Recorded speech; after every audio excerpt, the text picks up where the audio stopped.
Good evening, and welcome back to the woods. Tonight, in your headphones, you are not alone. Somewhere in the dark, three people are laughing quietly as they walk through a forest you will never see. You can hear them if you listen. The soft crunch of boots on damp soil, the gentle swish of branches brushing their jackets, and that thin plastic rustle as a bright orange survey line stretches between their hands like a lifeline. They joke about getting paid to walk in circles, their voices relaxed, the air around them still holding a bit of late afternoon warmth. For a moment, it almost feels peaceful, like any other day in the trees. Then, without warning, a sharp crack snaps right next to your ear, like someone just jerked the tape hard enough to break it in two. The laughter cuts off. The easy rhythm of three sets of footsteps becomes two people breathing too loudly in a tunnel of trees that suddenly feels too narrow, too dark, and just a little too interested in them. No scream, no crash. Just a name hanging in the air with no one left to answer it. As you settle deeper into your pillow, let your room stay safe and still, while this story walks where you do not have to go. And if you find a strange kind of calm in these quiet horrors, if these slow, ruffled edges of fear help you drift off a little easier, you are always welcome to subscribe and stay with us here, night after night, as we keep following the sounds in the dark together. At first, there is nothing. No music, no intro, just the kind of thick, heavy silence that makes you suddenly aware of how loud your own breathing is. Then somewhere far ahead, out in the dark between your ears, a sound begins to slide in. Leaves, wet and soft, being crushed under cautious feet. There is wind too, thin and restless, threading itself through branches you cannot see. Every few seconds, you can hear the faint crunch of boots on undergrowth. Then a pause, then boots again, as if someone out there keeps stopping to listen. A little click, a digital chirp, and you realize what you are hearing is not live. It is a recording, a voicemail. The microphone rubs against fabric. Whoever is holding the phone does not have a steady hand. His breathing is close now, right up against your ear, shallow and uneven, fogging the night air that you can almost feel on your own skin. Okay, he whispers, voice cracking just enough to tell you this is not a joke. I think something is walking alongside me. There is another crunch in the leaves, but this one does not match his steps. It lands just after he stops, like a second presence taking one more step before remembering to be quiet. Not on the trail, he adds, voice dropping further, as if scared the trees might be listening. Not on the ground. The voicemail breaks. A strip of static tears across the soundscape like a thin scream, harsh and teeth on edge for half a second, and then cuts out. What replaces it is worse. A hollow, breathy hiss, like air being pulled slowly past the microphone by something that should not be that close. For a moment, you could swear you hear a shape in it, almost like words trying to form, but never quite finding the right mouth. When the man's voice snaps back in, it is tighter, more desperate. If you get this, do not come looking for me, he says. Somewhere behind him, a branch snaps, far too loud, as if the forest is reminding him to keep moving. His boots start again, faster this time. It does not like a crowd. It does not like witnesses. Just stay away from the hollow, okay?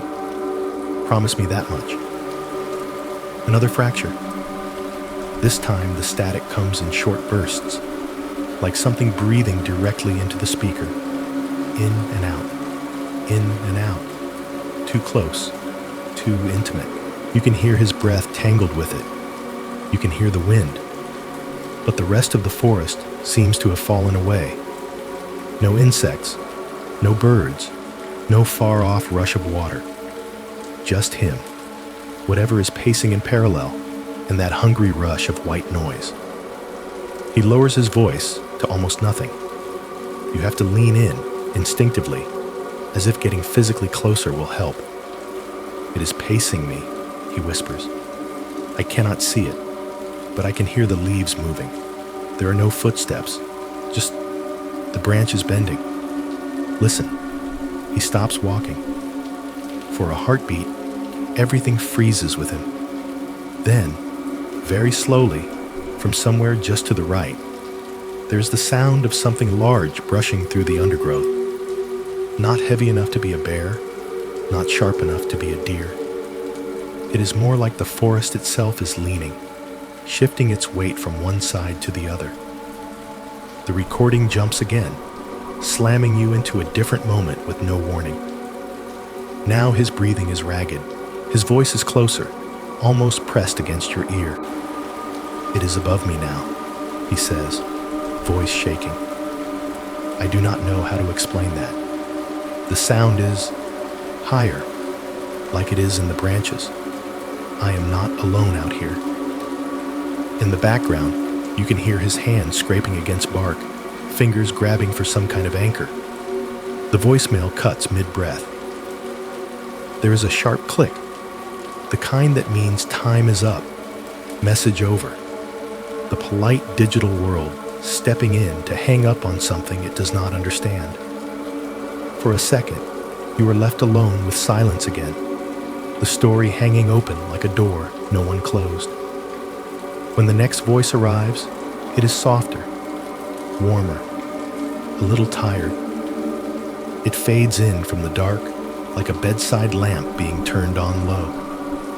"Hi," I say quietly, with the kind of tone you use when you are walking into someone's hospital room late at night. "I am sorry to start you off like that." I let a breath out, not to be dramatic, just to give you a second to notice that you are not actually in the woods. Wherever you are listening from right now, you are safe. Maybe you are lying in bed. Maybe you are on a long night shift. Maybe you are driving an empty highway with the dash lights dimmed. Wherever you are, this is just a story. The forest I am about to tell you about is very real, but it is also a long way away from your pillow, your steering wheel, your small pool of light. I tell you that the voicemail you just heard was not a sound design trick.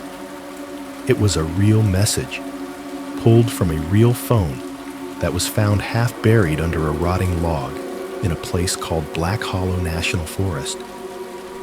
The log was miles from the nearest marked trail, tucked into a patch of tangled undergrowth that nobody would ever have had a reason to search if a storm had not knocked down a tree nearby and exposed it. The phone was slick with old rain and soil, screen cracked, battery dead and swollen. No body lay near it. No backpack, no boots, no bones. Just the phone, waiting like a little mechanical heart that had finally stopped. I tell you, the man who owned that phone had a name, and that his family got a different call months before the device was recovered. The official kind, with careful words and long pauses, telling them he was considered missing and presumed dead. Search and rescue teams had combed the ravines and ridges, the riverbanks and deer paths. Helicopters had skimmed the treetops with infrared eyes.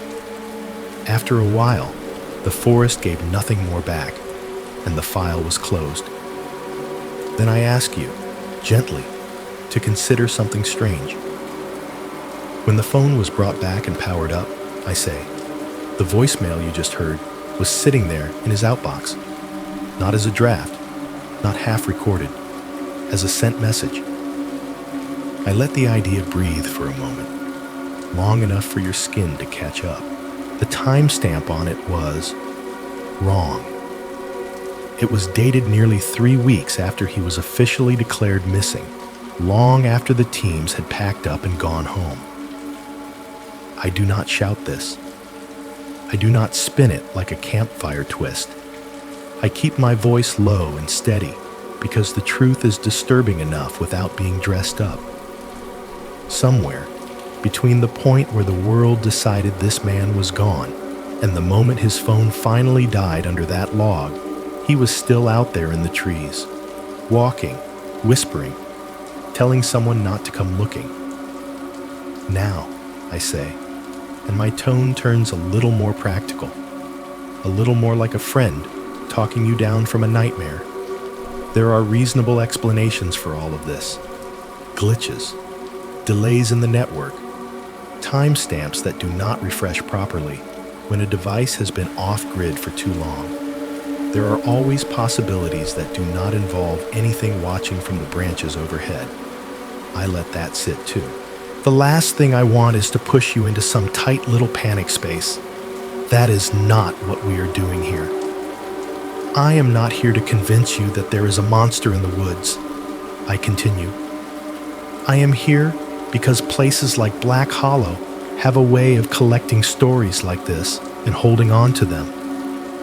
Fear, grief, bad luck, strange timing, whatever you want to call it, it all sinks into the soil somehow.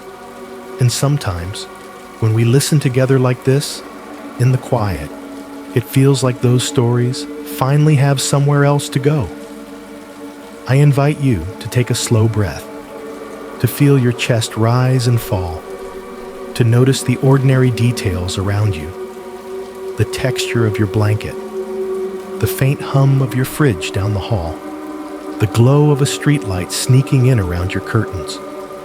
I remind you again that this is where you are, not in Black Hollow, not under those branches.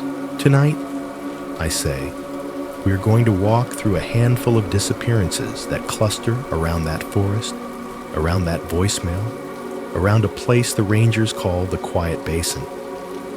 Some of what you will hear will be sad. Some of it will be unsettling. But we will move slowly. We will stop when we need to. And by the time we are done, my hope is not that you are too scared to sleep, but that you feel a little less alone with the things in your own life that do not quite make sense. I pause one last time, letting the room you are in reappear fully in your mind. So, I murmur, as if tucking the first page of a book gently open, let us go back to the map, to the man who first unfolded it on my kitchen table, and to the pins that showed me just how many names Black Hollow has already learned. By the time Noah knocked on my door, the city outside had already turned into that soft blur of headlights and muffled sirens that makes every room feel a little more like an island. It was late enough that most of my neighbors' windows had gone dark, early enough that the bar across the street still hummed under its neon. Inside my apartment, the only light came from a crooked floor lamp in the corner and the stove clock, blinking an inaccurate time I never bothered to fix. I opened the door to find him standing there with the same awkward half smile I remembered from years ago, shoulders hunched against a chill that had followed him in from the hallway. He was holding a long cardboard tube under one arm and a grocery bag rattling with glass and paper under the other. Up close, he looked older than the last time I had seen him, but not just in the usual ways. It was not the gray at his temples or the new lines around his mouth. It was something in his eyes, the kind of tired that comes from staring too long at the same dark tree line and never quite trusting what stands behind it. "Brought tea," he said, lifting the bag as if that explained everything. "Figured coffee this late would finish you off." We moved through the familiar motions. Kettle on, mugs out. A small avalanche of unopened mail pushed to one side of the kitchen table to make room. The lamplight laid a warm circle over the worn wood, leaving the rest of the room to fade into comfortable shadow. Through the closed window, the city was just a low, constant murmur. A car rolling past, someone laughing too loudly on the sidewalk, a distant dog complaining about something only it could hear. For a few minutes, we talked about everything except the tube under his arm. Work, his bad knee, my worst sleep. He told me he still woke up at 4:30 a.m. most days, whether he needed to or not, because years of pre-dawn patrols had rewired his internal clock. I admitted that sometimes I could not tell whether my insomnia started before the late-night stories, or the stories started because I was up anyway. We joked lightly about getting old, about our bodies turning into weather stations that could predict rain better than the news. There was a gentleness to it, the kind of small talk that only happens between people who are both very aware there is something heavier waiting in the room and are giving each other one last lap around the shallow end before they swim out. Eventually, though, his hand drifted back to the cardboard tube. He tapped it once, absent-mindedly, the way someone might tap a cast on an old wound. "I thought you should see it laid out," he said, "before you start pulling files. It's easier to understand when it is all in one place." He slid the tube's cap off with a quiet pop and drew out a thick folded sheet. When he spread it on the table, the air seemed to shift, just a little, like a held breath entering the room. It was a topographical map, the kind you might buy in a ranger station gift shop if you were the sort of hiker who cared about contour lines and elevation gain. Counties and state routes and small towns sat pale and harmless around the edges. But in the middle of the paper, Black Hollow National Forest sprawled like a dark bruise. From above, it was all shapes and shading. A broad smear of green broken by thin blue veins of rivers, and the gray threads of old roads that wandered inward and then simply stopped. The forest seemed to sit in a shallow bowl of hills, ridges rising and falling like the backs of sleeping animals. Names dotted the margins, trailheads, overlooks, primitive campgrounds. But there was a lot of empty space too, places where the ink just suggested woods and then fell silent. Noah reached into his pocket and brought out a small plastic case. When he opened it, I saw a nest of red-topped map pins glinting in the lamplight. He hesitated for a moment, then picked one up, rolling the metal point between thumb and forefinger as if reminding himself what each one weighed. "This," he said, placing the first pin near the northern boundary, was a solo hiker. Late summer, 10 years back. Very experienced, decent weather. Never came home. Another pin, a little farther south. Family campout. Kid wandered from the riverbank. You know that one? I did. I recognized exactly where he was pointing. The curve of water. The gentle bend of the trail nearby. Hannah. He kept going. A pin along an old fire road. Survey crew. One near a ridge. Lookout volunteer. Two more clustering by an unmarked access path. Couple of hunters, separate years.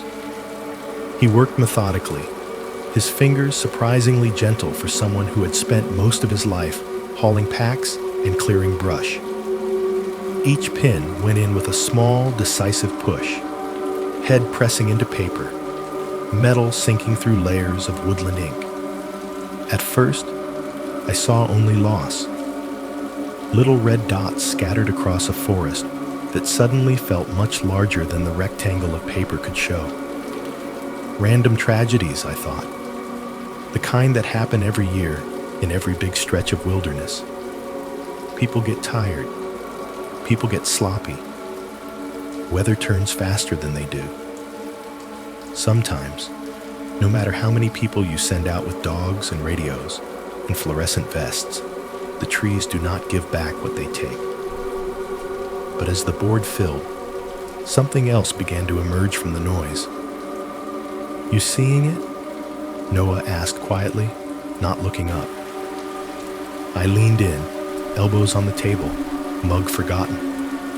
It was subtle at first, just a sense that certain parts of the forest were somehow busier than others. The pins were not evenly distributed.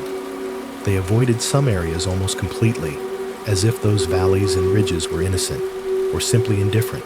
Instead, they gathered in a loose pattern, drawn toward one another around a broad, undefined space near the center of the forest, where the map showed nothing but contour lines and the vague blue suggestion of a stream. "What is that in the middle?" I asked. He exhaled through his nose, a sound somewhere between a laugh and a sigh. "We call it the Quiet Basin," he said, unofficially. "There are no maintained trails through there, just some old logging cuts and deer paths, steep, swampy in places, a lot of brush. From a resource standpoint, it is a nightmare, so the service never encouraged people to go in that far. But," he gestured at the ring of pins circling that blank, raised bowl. "They go missing around it, over it, sometimes just before they ever reach it. And whenever we go in after them..." He trailed off, eyes wandering briefly to the window, where the city's reflections made it impossible to see anything but our own faces and the ghost of the lamp behind us. "Bad radio country," he went on. "Signals bounce or vanish. Compasses, they do not spin exactly. It is not that dramatic, but they drift. Enough that if you are not paying attention, you end up walking in little loops, thinking you are pushing deeper when you are just circling the same cursed stump. We have had teams swear they were heading east and show up a mile west of their last known point without ever crossing their own tracks." He picked up another pin, then stopped, looking down at the map for a long moment. There were not that many, really. A couple dozen, maybe. But seeing them all at once like that, each one a person with a full, complicated life that had ended in a question mark instead of a period, it did something to my chest.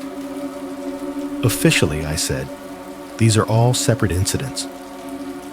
"Officially," he agreed. He pressed the pin down near the edge of the supposed basin. "Different years, different causes, different circumstances. On paper, they are numbers, file codes, case IDs." I watched his hand as he worked. For all his fatigue, there was a care to the way he pushed each bright head into the paper, like he was tucking someone in rather than nailing them to a grid. It struck me then that for the last decade or more, this might have been his private memorial.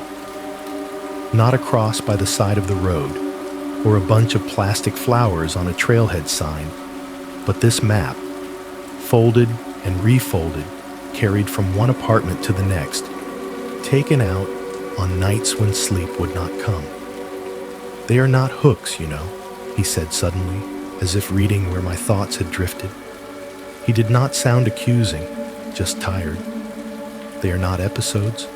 They had kids, jobs, favorite songs, whole lives before the worst thing that ever happened to them."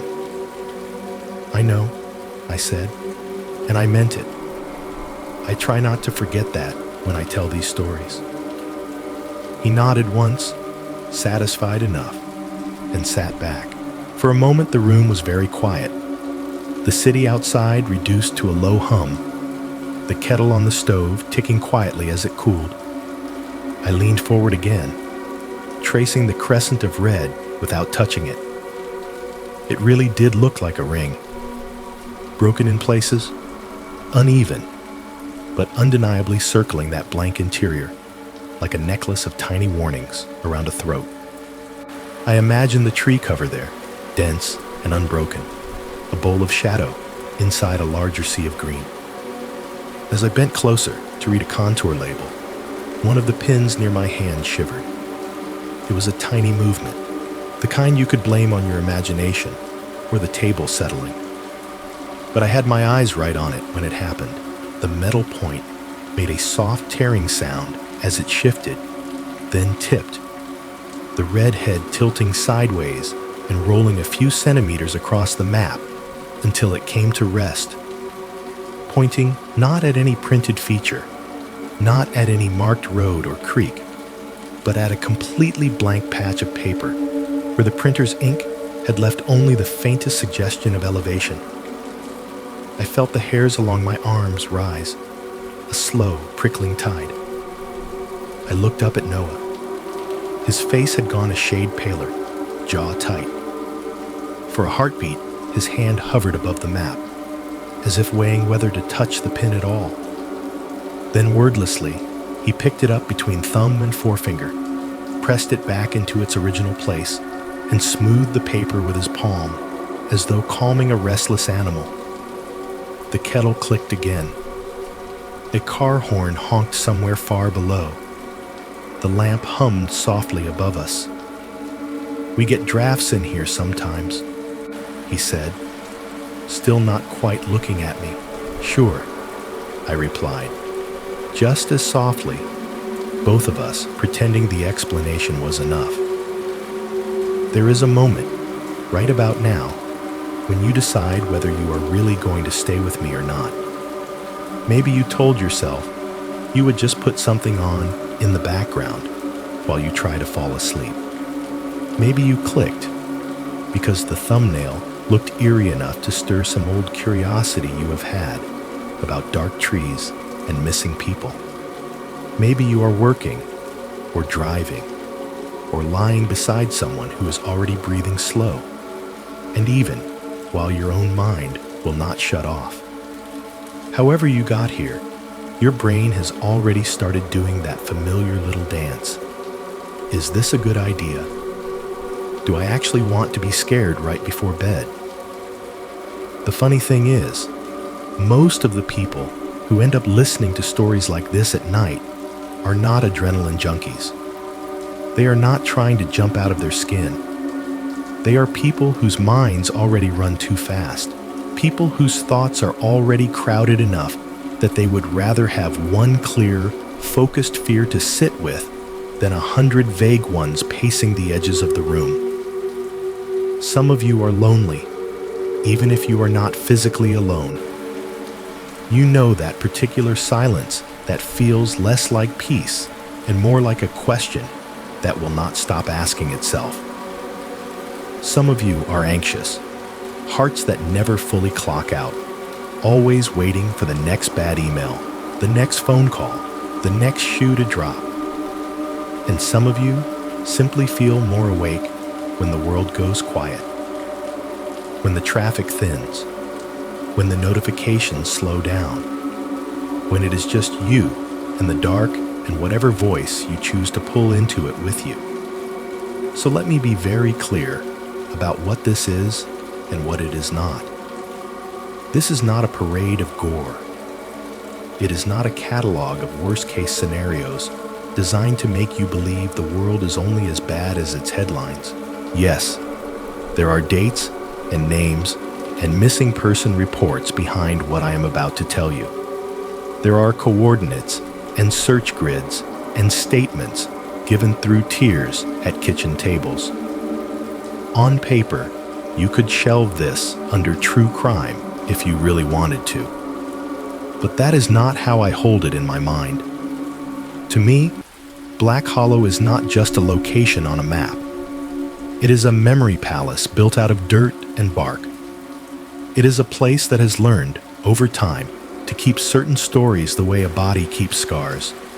Not always visible, not always painful, but never completely gone either. When I say this is a story about disappearances, I do not just mean people vanishing into the trees. I mean the way fear can disappear into a landscape, the way grief can get rooted in a hillside.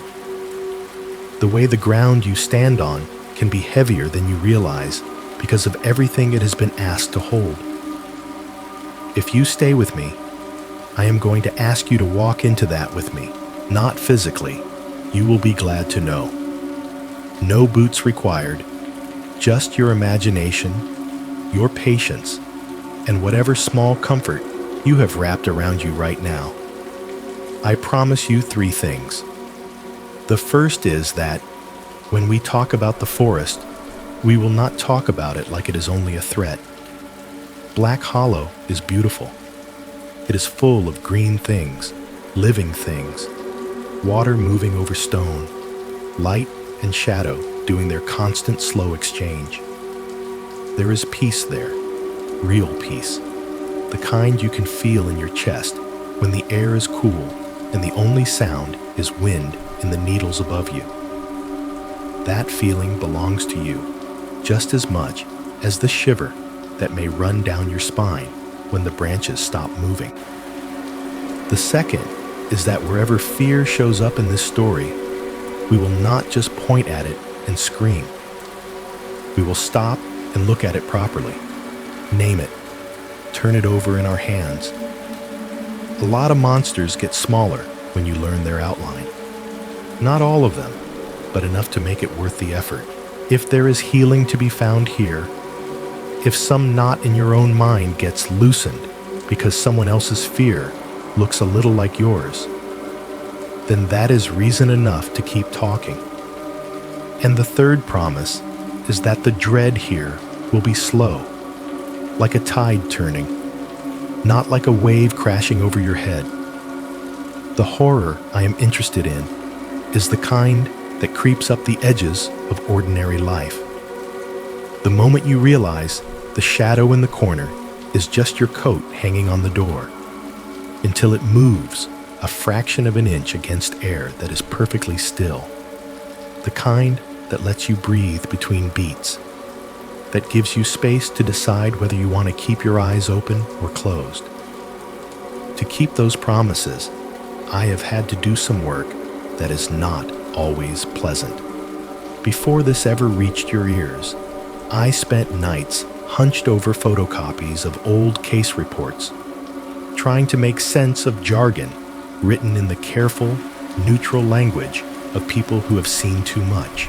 I have read ranger logs that start with routine maintenance notes and end with 3 lines of uncertainty and a signature pressed too hard into the page.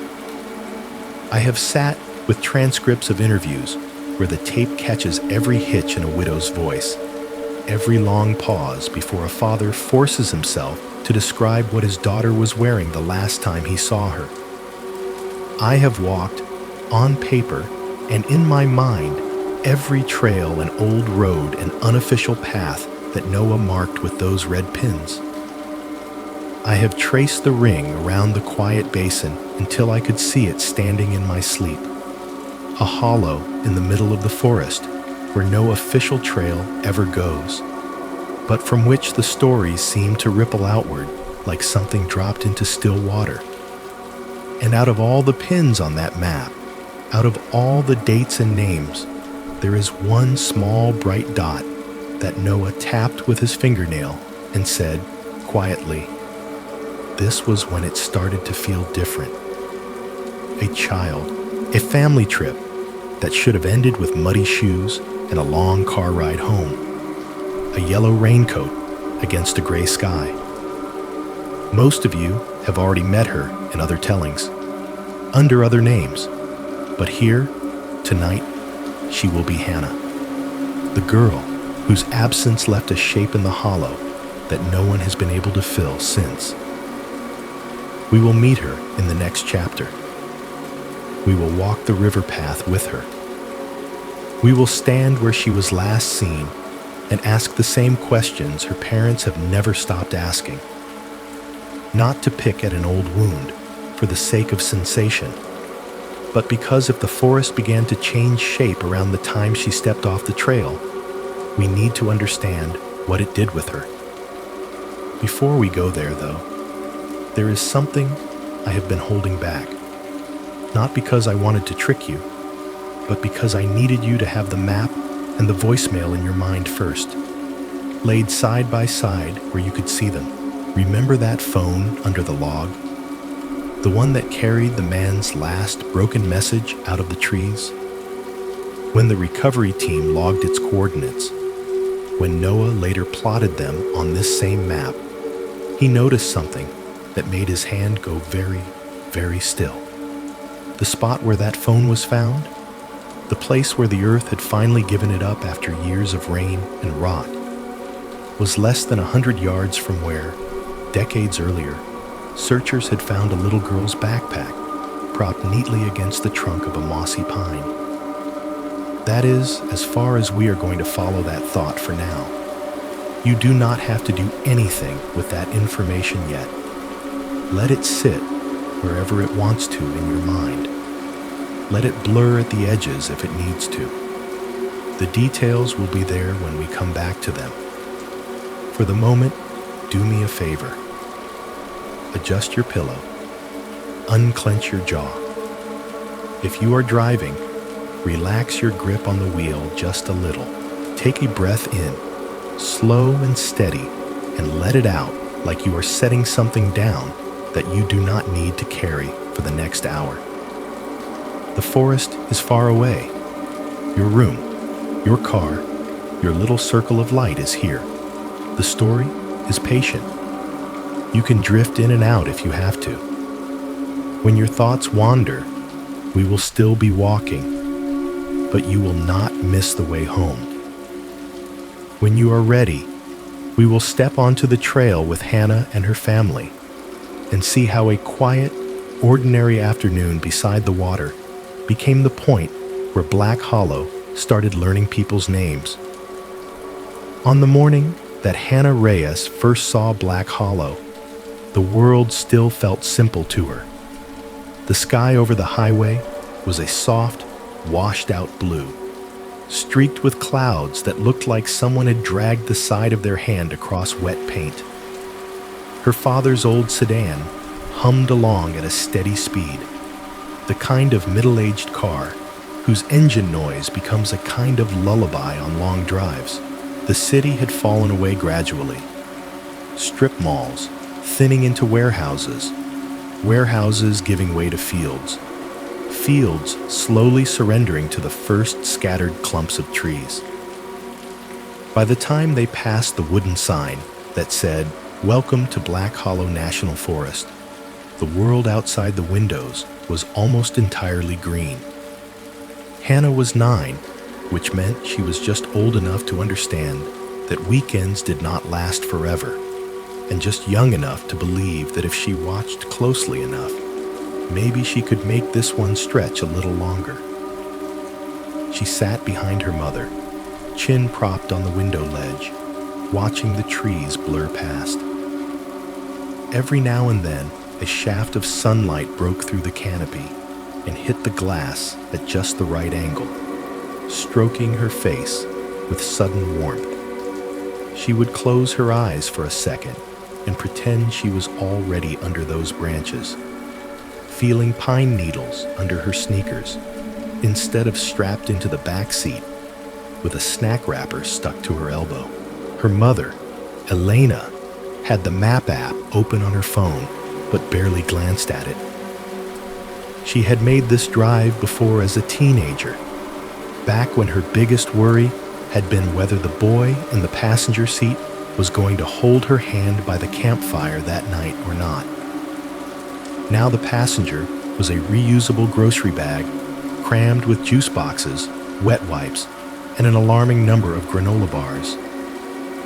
She looked out at the forest with a different kind of anticipation this time, not for adventure, but for the idea of a quiet spot by the river, where no one would ask her for anything more complicated than, "Can I have another cookie?" In the seat next to Hannah, a 6-year-old whirlwind named Leo had finally run out of questions about how much longer it would be and had slumped sideways, his head half on his sister's shoulder, half on the window. He slept in fits, mouth open, lashes dark against his cheeks, occasionally twitching at some dream only he could see. Every time the car hit a bump, he mumbled something about dinosaurs or spaceships and then sagged deeper. "You will wake him before we get there, right?" their father said. Eyes on the road, mouth curved in a small smile. "If we let him sleep all the way, he will think we teleported." "I like teleporting," Hannah said. "We should do that more." Her father chuckled. "Gas is already expensive enough," he said. "Imagine the electricity bill." The road began to wind more deliberately now, curves tightening as it threaded into the body of the forest. The trees thickened on either side, trunks marching closer together, branches knitting overhead so that the light took on a softer, greener tone. Patches of moss clung to the bark, bright as spilled paint. In one low hollow beside the road, last night's rain still sat in a shallow pool, reflecting the pale sky like a broken piece of mirror. Hannah cracked her window, just enough to let in a finger of air. It slipped into the car cool and damp, smelling of wet leaves and something sharp underneath. Pine, and the faint metallic tang of river water somewhere unseen. She breathed it in like it was medicine. "Smell that," she said. "It's like the plants are washing their hair." Elena laughed, the sound light and surprised. "That is very poetic," she said. "Maybe you can write that in your school journal." "I do not want to write about it," Hannah said. "I want to be in it." 5 more minutes, their father promised, though it would be closer to 15. Parents lie about time that way sometimes, not out of malice, but out of a small, shared hope that if you round everything down, life will feel more manageable. The trailhead was not much to look at when they finally pulled in. A gravel turnout with a couple of faded lines, half-heartedly indicating where cars should go. A bear-proof trash can leaning slightly to one side, and a big weathered notice board with park maps, warnings, and a collection of old flyers stapled on top of one another like overlapping leaves. They climbed out into the cool air, stretching legs that had gone numb. Gravel crunched underfoot, tiny stones trying and failing to mimic the sound of forest paths. Hannah tugged open the trunk before anyone could stop her and dragged out her pride and joy. A yellow raincoat that came down almost to her knees. It was a little too big, technically, but that only made it better. The hood framed her face like a bright halo when she pulled it up, and the smooth fabric made a satisfying swish when she moved. "You know it is not raining that much," Elena said, watching her zip it up to her chin. "It is the woods," Hannah said, as if that explained everything. "You have to wear a raincoat in the woods. That is the rule." Leo was less particular. When they persuaded him awake, he stumbled out of the car, rubbing his eyes, hair sticking up at alarming angles. He blinked at the trees, yawned, and immediately stepped in a shallow puddle, drenching his sock through a loose shoelace. "Off to a great start," their father muttered, but there was nothing sharp in it. He dug into the bag, produced a dry sock, and knelt on the gravel to fix it, his hands moving with the clumsy tenderness of someone who had repeated this motion more times than he could count. At the notice board, Elena scanned the posted information. There was the usual stuff about packing out your trash, not feeding wildlife, and what to do if you encountered a bear. There was also a laminated sheet put up by the Park Service, detailing several tips for hiking with children. Stay on marked trails, check the weather, set a turnaround time. She nodded along, mentally ticking boxes they had already covered. In the top corner, half hidden under a flyer for a birdwatching event that had happened years ago. A cluster of missing person posters had been pinned. The paper had yellowed, and the ink in some faces had run from exposure to rain and sun. One of them showed a young woman with a piercing in her eyebrow and a grin that looked like it had been coaxed out by someone just off camera. Another showed an older man in a baseball cap, the brim casting a shadow over eyes that had been washed out by too many seasons behind plastic. Elena's gaze snagged on them for a moment. It was not the faces exactly, but the dates. Some were old, 20 years past. Others were uncomfortably recent.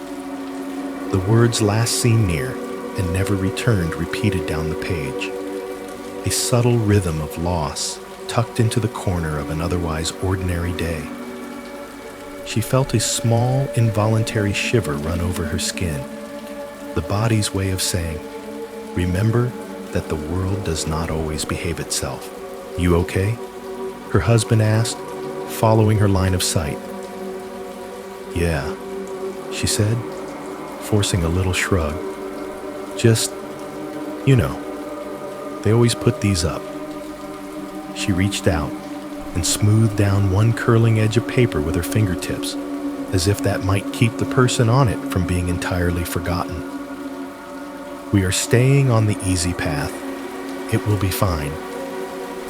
He nodded, and together they turned back to the kids. The trail they had chosen was marked on the map as a family-friendly riverside loop, 2 miles of mostly level ground with plenty of places to stop and throw rocks or take pictures. The path itself began as a clear, packed line of earth leading into the trees, flanked by ferns and low shrubs that brushed lightly against their legs as they passed. Sunlight filtered down through the canopy in shifting coins, dappling the ground with light and shadow, so that every step felt a little different underfoot. Hannah walked ahead a few paces, not quite out of arm's reach, but far enough to feel like she was the one discovering the forest first. Her yellow coat gleamed against the muted palette around her, a small, defiant streak of color in a world that seemed painted in 100 shades of green and gray. Every now and then, she would stop, crouch to examine a mushroom or a beetle or a particularly interesting rock, and the raindrops beating on her hood would slide down in tiny, perfect lines.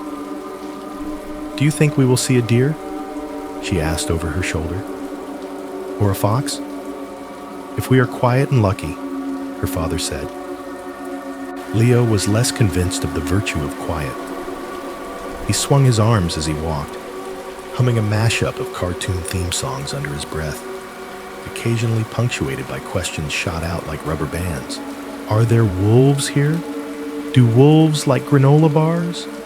If I fall in the river, do I get to go home? Are there fish? Do fish sleep? What if a bear eats our car?" "Eat your granola bar first," Elena said, "then worry about the bears." They laughed, the sound bright and humid in the cool air. And for a while the forest seemed content to take them in as just another passing group. The river became a steady presence to their left, its low roar weaving between the trees like a slow, constant breath. The smell of whetstone grew stronger. At one point, the path opened onto a small overlook where they could stand on a large, flat rock and watch the water muscle its way around boulders slick with moss. Hannah leaned on the wooden rail, eyes wide. The river was not particularly dramatic here. It did not leap off cliffs or crash into canyons, but there was something hypnotic about the way it moved, relentless and smooth at the same time. A few drops of mist kissed her face, slipping under the edge of her hood. "This is nice," Elena said quietly, more to herself than anyone else. "This is what I needed, Trips like this are how people press pause on their lives. A couple of hours under a different sky, an air that smells of something other than exhaust and office dust. It is a way of saying, for this afternoon, at least, nothing outside this path exists.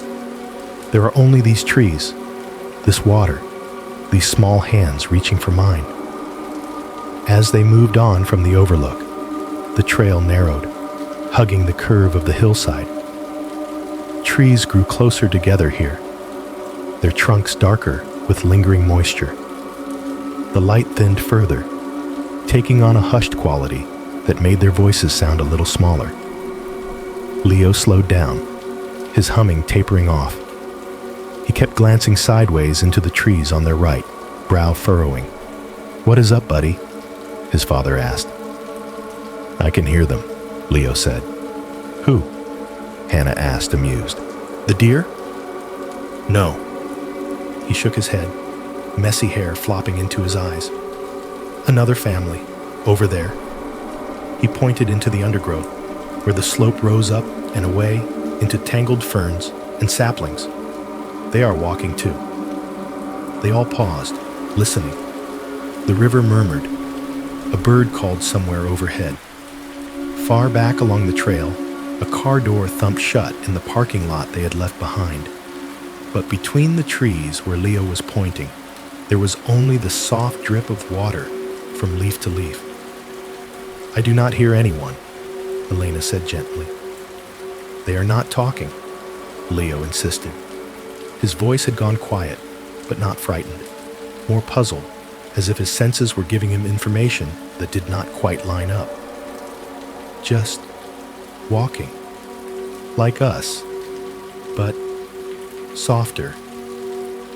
Maybe you are hearing our echo," his father suggested. "Sound can bounce around out here. You know, like in the bathroom when you sing too loud." Leo considered this, then nodded slowly, accepting the explanation without looking entirely convinced. The moment stretched for a heartbeat longer, the forest listening in. Then Hannah flicked a drop of water from the railing at him, snapping the spell.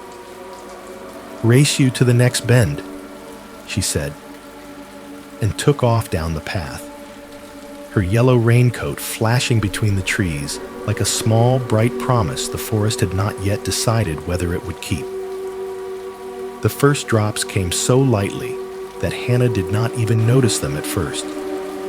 They arrived as tiny, cool touches on the back of her hands, on her cheeks where the hood did not quite cover, on the exposed skin of her wrists when she pushed her sleeves up to look at something on the ground. The light in the forest dimmed by a shade or two, the sky beyond the canopy turning from chalky white to something more pewter. The leaves overhead whispered a little more eagerly as the moisture threaded through them. "Rain check," their father said, glancing up. "How are we feeling?" "It is fine," Elena replied, adjusting the strap of her bag on her shoulder. "It is barely anything. We brought coats. We are already here." Hannah spun once on the trail, arms out, face tilted up. The raindrops beaded and rolled off the slick surface of her yellow jacket, pattering onto the ground around her boots. "See?" she said. "Perfect." The river to their left had taken on a slightly different sound too. Less like breath, more like a low, steady whisper, as if it was talking to itself about something the bank could not quite hear. The path remained clear, though. A firm, packed line of earth, with only the occasional shallow puddle gathering in its depressions. It was Leo, as usual, who decided that walking in a straight line was too simple. "Let us play," he said suddenly, eyes lighting up in the way that always meant he had just had an idea that involved movement and noise. "We are already playing," Hannah said. "We are in a magical forest. The river is a dragon. The trees are—" "Hide and seek," Leo insisted.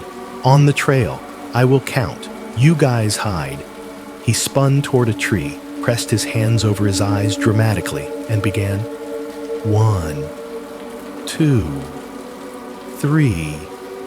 "There's not exactly a lot of cover," their father said, amusement in his voice. "He is going to see us all." "Let them burn some energy," Elena replied, watching as Hannah immediately darted ahead, scanning the trunks around them with a hunter's eye. "We will stay close." That was the compromise they made without saying it out loud. The kids could run ahead, could hide, could turn the forest into a game board, but only within a stretch of trail their parents could see. The path here was open enough, the undergrowth thin enough that it felt safe. The river on one side, the slope on the other, the line of their route as solid in their minds as if it had been painted on the ground. Hannah's boots splashed through a shallow puddle as she veered away, water fanning out in a brief arc behind her. Little flecks of mud dotted the back of her calves. She stifled a giggle as Leo's counting reached 6, 7, and ducked behind a cluster of saplings, then decided they were too skinny to hide her properly and moved on. She was quick, that mattered. Always just a little faster than you would expect from her size. She slipped between ferns, skirted around rocks, her yellow coat a moving flare between the browns and greens. When she saw the big pine ahead, a massive tree right at the edge of the trail, its bark shaggy with moss and its roots gripping the earth like a giant hand, her heart did a small, delighted jump. "That one," she whispered to herself, as if claiming it. Behind her, Leo shouted, 10, and spun around, eyes squeezing shut one last time for dramatic effect, before he began, "Ready or not, here I come." Their parents, still standing nearer the bend they had just rounded, shared a look. Their job here was to be the safe center of the game, the counting tree that never moved. They turned in a slow circle, pretending to scan for hiding places for themselves, but really keeping track of how far the children had gone. "We should set a boundary," Elena said. "That bend up there and no farther." "Agreed," her husband said. "Hey, Han, stay where we can see you, okay?" "Okay," came her voice, already a little farther away than he would have liked, but still within that easy shouting distance that makes parents feel like gods of their small domain. Hannah reached the pine just as Leo started his exaggerated seeking. Up close, the trunk was even bigger than it had looked from the path. Moss climbed its side in thick, lush patches, slick with moisture. The ground at its base was a little recessed, forming a shallow hollow where years of needles had gathered and softened the earth. She pressed herself into that curve, back to the bark, heart thrumming with the delicious thrill of almost being caught. Her coat rustled, the hood brushing against the rough texture behind her. For a second, her yellow shoulder and one sleeve were still visible from the trail, a bright slash hugging the brown. Then she took a single, sidelong step to tuck herself fully out of sight. From the parents' point of view, it was simple. They saw their daughter, in her unmistakable raincoat, dart to the right side of the path, slip behind the massive pine, and disappear. Elena smiled. "She picked the best one," she said. "Of course she did," her husband replied. "She's competitive." They started forward at a leisurely pace, giving the children time to play it out. Leo ran up the trail in front of them, swinging his head left and right in exaggerated arcs, pretending not to see Hannah's boot prints turning off toward the tree. "I will find you," he sang, his voice breaking into laughter when he spotted a suspiciously child-sized lump behind a low bush. It turned out to be only a rock. He gasped, clutched his chest, and staggered back dramatically. False alarm. It was a rock monster. As opposed to all the completely normal rock monsters, their father said dryly. The rain, still light, had begun to stitch itself into a steadier pattern, a soft ticking against leaves and hoods. It was not enough to obscure the world, but enough to coat surfaces in a thin sheen, to deepen colors, to make the smell of wet bark more intense. In 10 seconds of walking, you can cover a surprising amount of ground on a smooth trail. 10 Mississippi, counted at a parent's relaxed pace, will carry you through several slices of your life without you ever realizing those were the seconds you should have been paying more attention. They reach the big pine in roughly that time. Okay, where is our champion hider? Elena said lightly, leaning a little forward as they approached. Leo bounced ahead of her, already grinning in anticipation of jumping out at his sister in revenge. From here, the script in their minds was simple.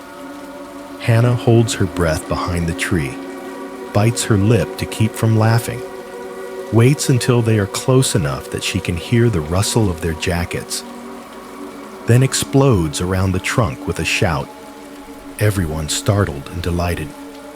Hannah, her father called, drawing the name out in mock warning. We see you. They rounded the trunk together. There was no explosion of yellow, no bundled child, cheeks flushed, barely containing a giggle. Behind the pine, there was only the hollow she had stepped into, dark, damp, lined with flattened needles. The bark was slick under Elena's hand when she reached out to steady herself. She could smell it clearly now, the sharp, living scent of sap, the earthy undertone of decay in the mulch. For a heartbeat, her mind refused to process anything unusual. It simply edited her daughter in, the way it always had. Of course Hannah is here, behind this tree. She has to be. That is where we left her. There was a flicker of vertigo when that automatic assumption found nothing to hook into. Hannah, she said again, the smile in her voice thinning. Her husband frowned, glancing around. Okay, very funny, he said, as though talking to a sulky teenager instead of a 9-year-old. You get 10 points? Come out. The rain freckled his glasses. He wiped them with the back of his wrist, looked again. There were no fresh footprints leading away from the hollow, at least not in any obvious direction.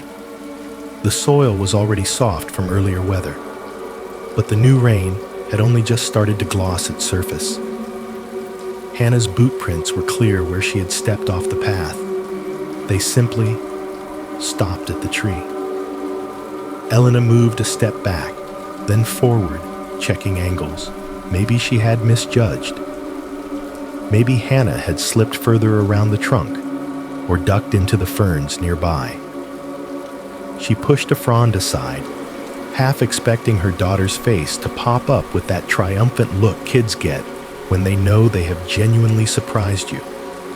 Nothing. Leo was not looking at the tree. He had stopped a little way up the trail, body turned toward the river. His expression had changed, the usual mischief gone. His eyebrows pinched together, his mouth slightly open, as if he was listening to something only he could hear. Leo, his father called. Do you see her? He nodded slowly, but did not point at the pine. She is.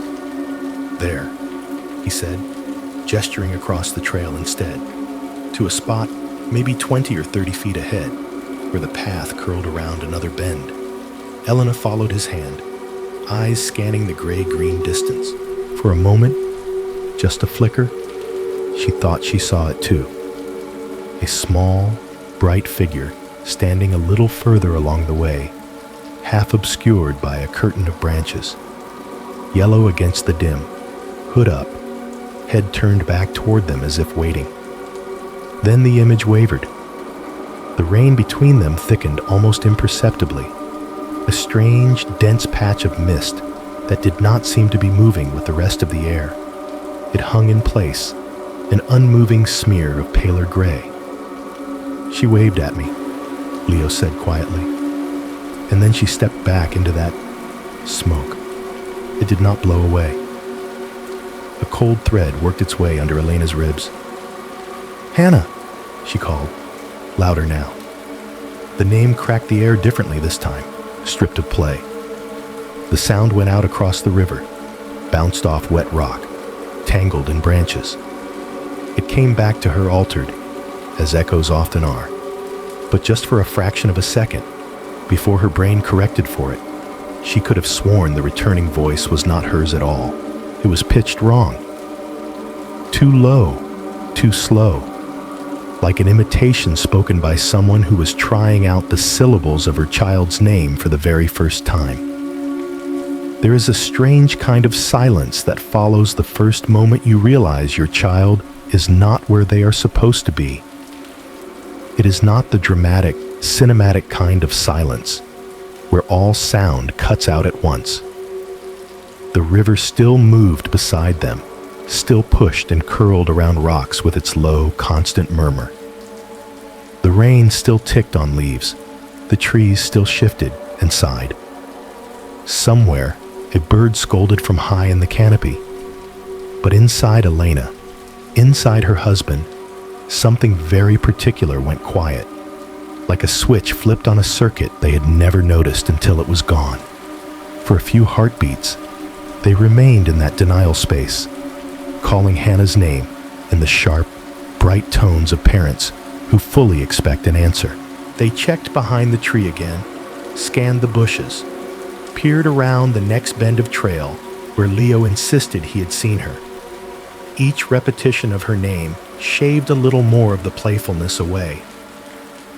When the calls started coming back thin and empty, they did what people like to believe they will always do in emergencies. They moved.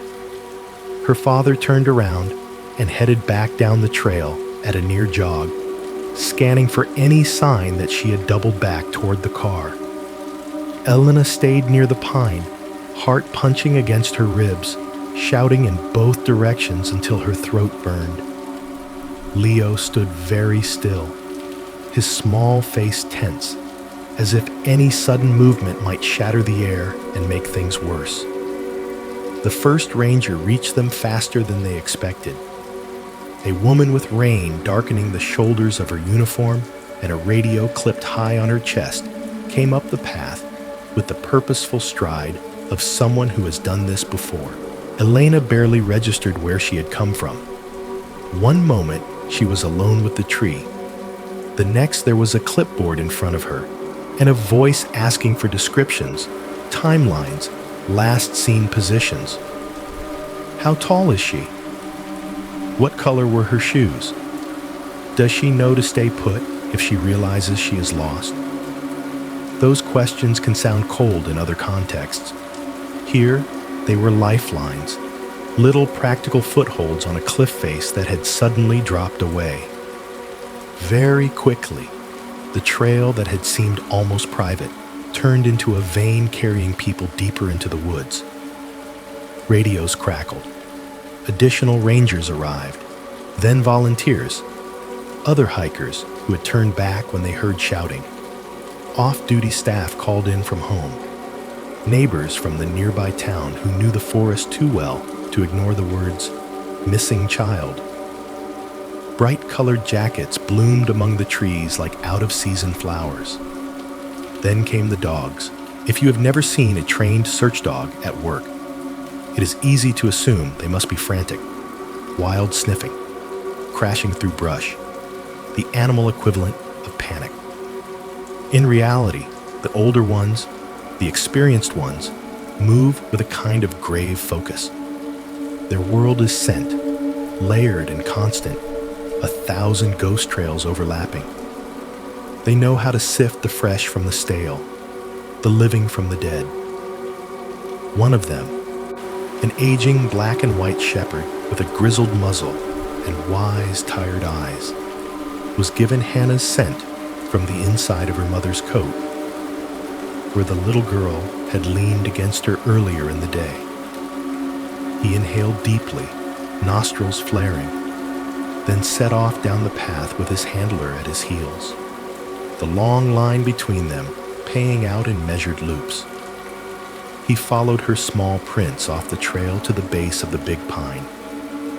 He sniffed the hollow where she had been. His ears tipped forward, then back. He began to circle. Once, twice, 3 times he traced a widening spiral around the tree, nose low, tail held in a tight, anxious line. Each time he reached a certain point on the uphill side, he balked, skidding slightly, nails clawing at the damp earth. A whine built in his throat, high and thin, the sound of an animal pushing against something it did not understand. "Come on, boy," his handler murmured, giving the line a gentle tug, encouraging him to move deeper into the brush in that direction. The dog leaned forward a few inches, muscles tense, then abruptly veered away, carving a crescent path that led him back to the exact starting point near the trunk. Over and over, he did this, nose to the ground, searching, then refusing, like a needle hitting an invisible wall on the compass of his senses. After a while, his handler called it in, voice tight on the radio. Track keeps circling back to a single point, no clear lead out, advising widening search radius. From above, the forest looked calm. The helicopter arrived as the afternoon light began its slow slide toward evening, the rhythmic chop of its blades, a foreign metallic sound over the organic hush. It moved in low, methodical passes along the river, its infrared equipment probing the banks for any shape that did not belong. The heat signature of a small body huddled under an overhang, the wrong-colored patch of clothing caught on a rock. They saw nothing but water and stone and trees. Teams swept up and down the trail, then off it, fanning out into grid patterns, calling her name at regular intervals. Children can walk farther than you think. One ranger told the parents gently for the 2nd, 3rd, 4th time, especially if they are scared. She might have run when she realized she had spooked you, then gotten turned around. We are going to find her. We just have to keep going. The words were meant as comfort. They lodged in Elena's chest like gravel. As the light thinned, the forest changed without doing anything obvious. The temperature dropped a few degrees, enough that their breath began to show faintly in the air when they spoke. The green around them seemed to darken, the spaces between the trunks deeper and less inviting. Sounds that had been background noise suddenly came forward. The creak of a branch, the distant crack of something falling in the undergrowth, the river's constant mutter taking on, in some moments, the cadence of whispers that stopped as soon as you tried to listen for actual words. By nightfall, the search did not stop, but it did change. Flashlights and headlamps carved narrow tunnels of visibility through the dark. Reflective tape on pack straps and jackets flashed intermittently like startled eyes when beams swung past. Radios snap-crackled updates and clipped tired voices. The Raices were led, eventually, away from the trail and into a small ranger cabin on the edge of the park. It was half emergency shelter, half office. A square room with a bunk bed, a table, a couple of chairs, and a bulletin board with laminated maps pinned under plastic. Someone put a kettle on the tiny stove.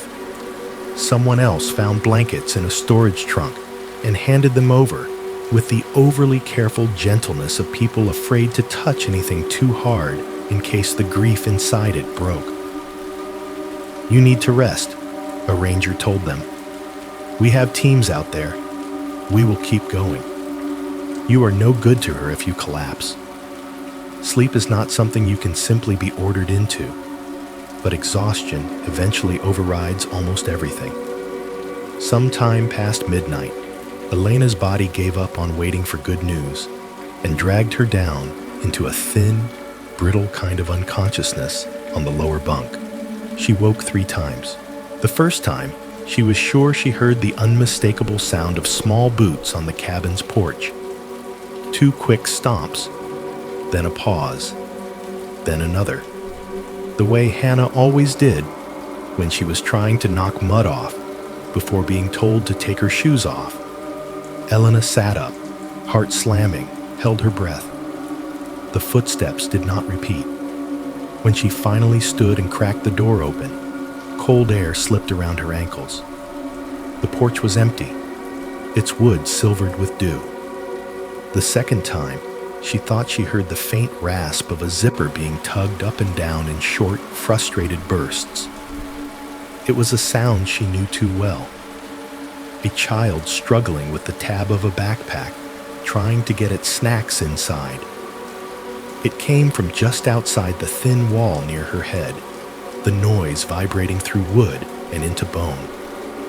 When she pressed her ear against it, everything fell silent again, leaving her alone with the rush of her own pulse.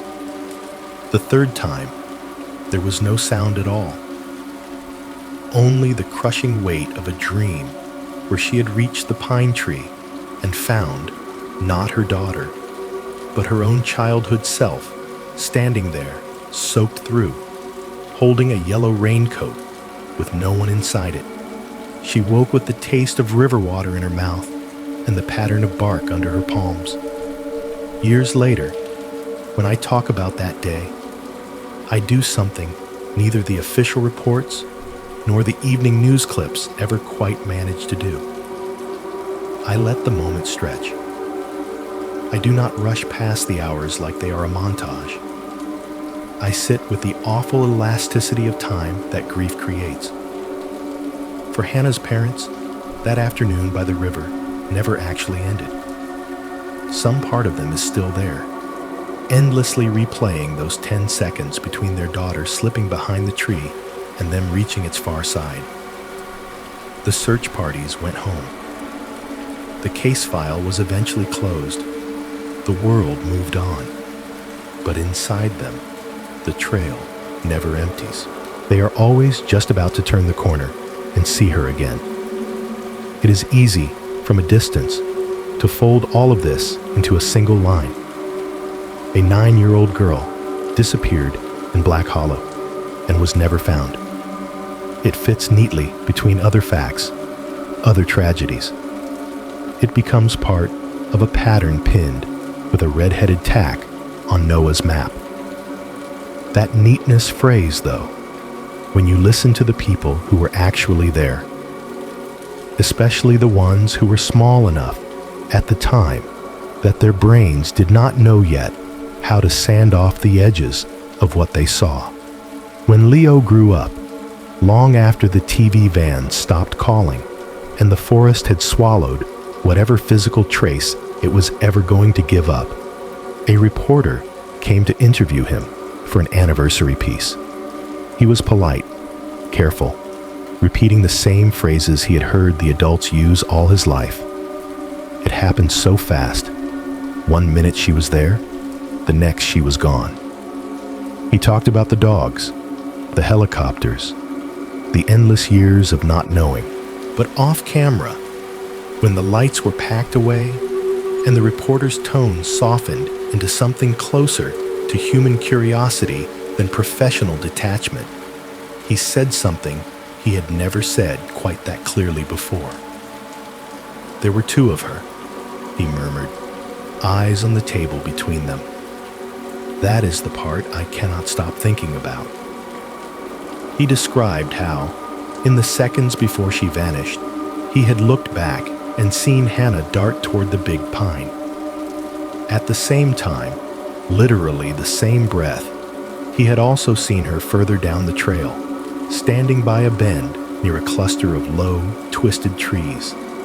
That second, Hannah's raincoat looked dry, almost too bright against the wet world, as if the rain had not landed on it yet.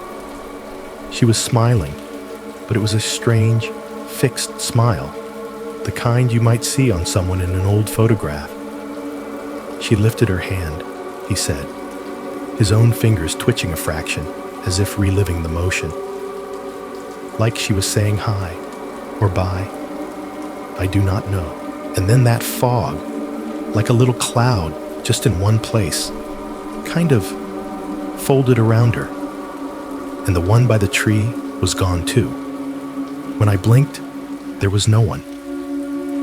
It was only years later, sitting at my own kitchen table, with Noah's map spread out between us, that I traced his description to the coordinates the ranger had marked. The spot where Leo swore he had seen the second Hannah, the dry one, the one with the odd smile, lined up almost exactly with the edge of that empty circle in the middle of the forest. The quiet basin. We do not have words for whatever happened in those seconds. All we have are overlapping testimonies, fragments of memory, and a forest that, if it knows, is not telling. So, at the end of this part of the story, there is only one thing I can offer that feels even vaguely like respect. I say her name. Hannah, I murmur now. Cross years and static and the distance between your room and that trail.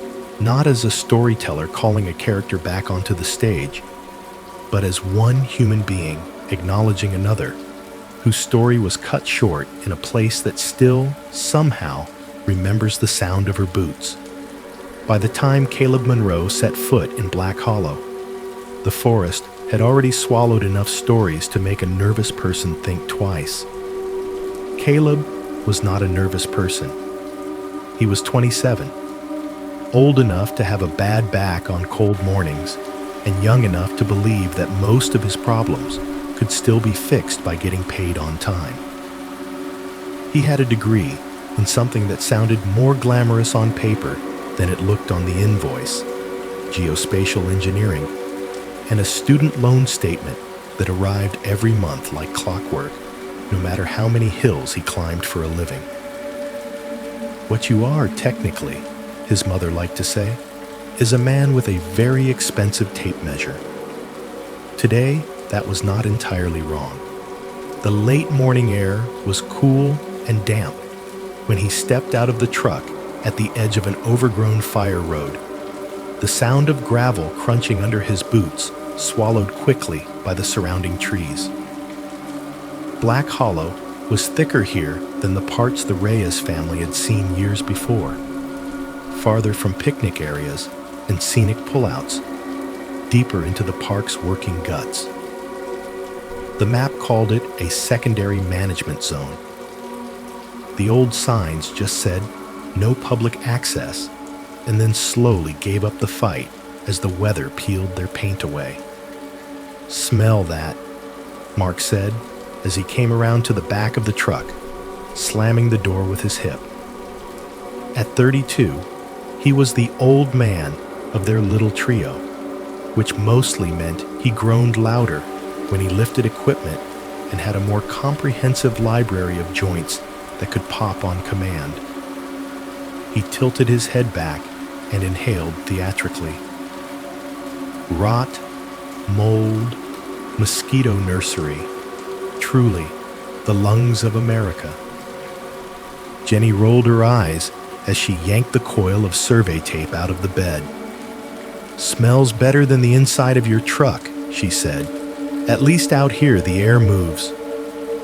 She was 25, small and wiry, with the compact strength of someone who spent more time in the field than behind a desk. A faded ball cap tamed her hair into some semblance of order. There was a smear of orange flagging tape wrapped around one wrist like a bracelet. Caleb stretched, arms above his head, until his spine popped. The forest loomed ahead of them, trunks crowded close together, branches knitting overhead, the old fire road leading into it like a scar half healed over. Grass and saplings had pushed up through the gravel, reclaiming the ground in uneven patches. On one side, half hidden in the brush, the hulking, rusted frame of an old bulldozer hunched low, its metal ribs eaten away by weather. Someone had once tried to drag order out of this place. Now, the green was winning again, so, Caleb said, eyeing the equipment in the back of the truck. We run the baseline from here to the old junction, then cut across to those coordinates Noah marked, then cry over the paperwork later. That is the spirit, Jenny said. She tossed him one end of the bright orange tape, the roll spinning out with a soft whir as it went. You take tail. I will be in the middle. Mark up front, because his sense of direction is only moderately cursed. Mark snorted.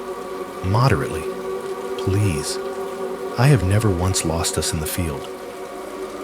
You absolutely have, Caleb said.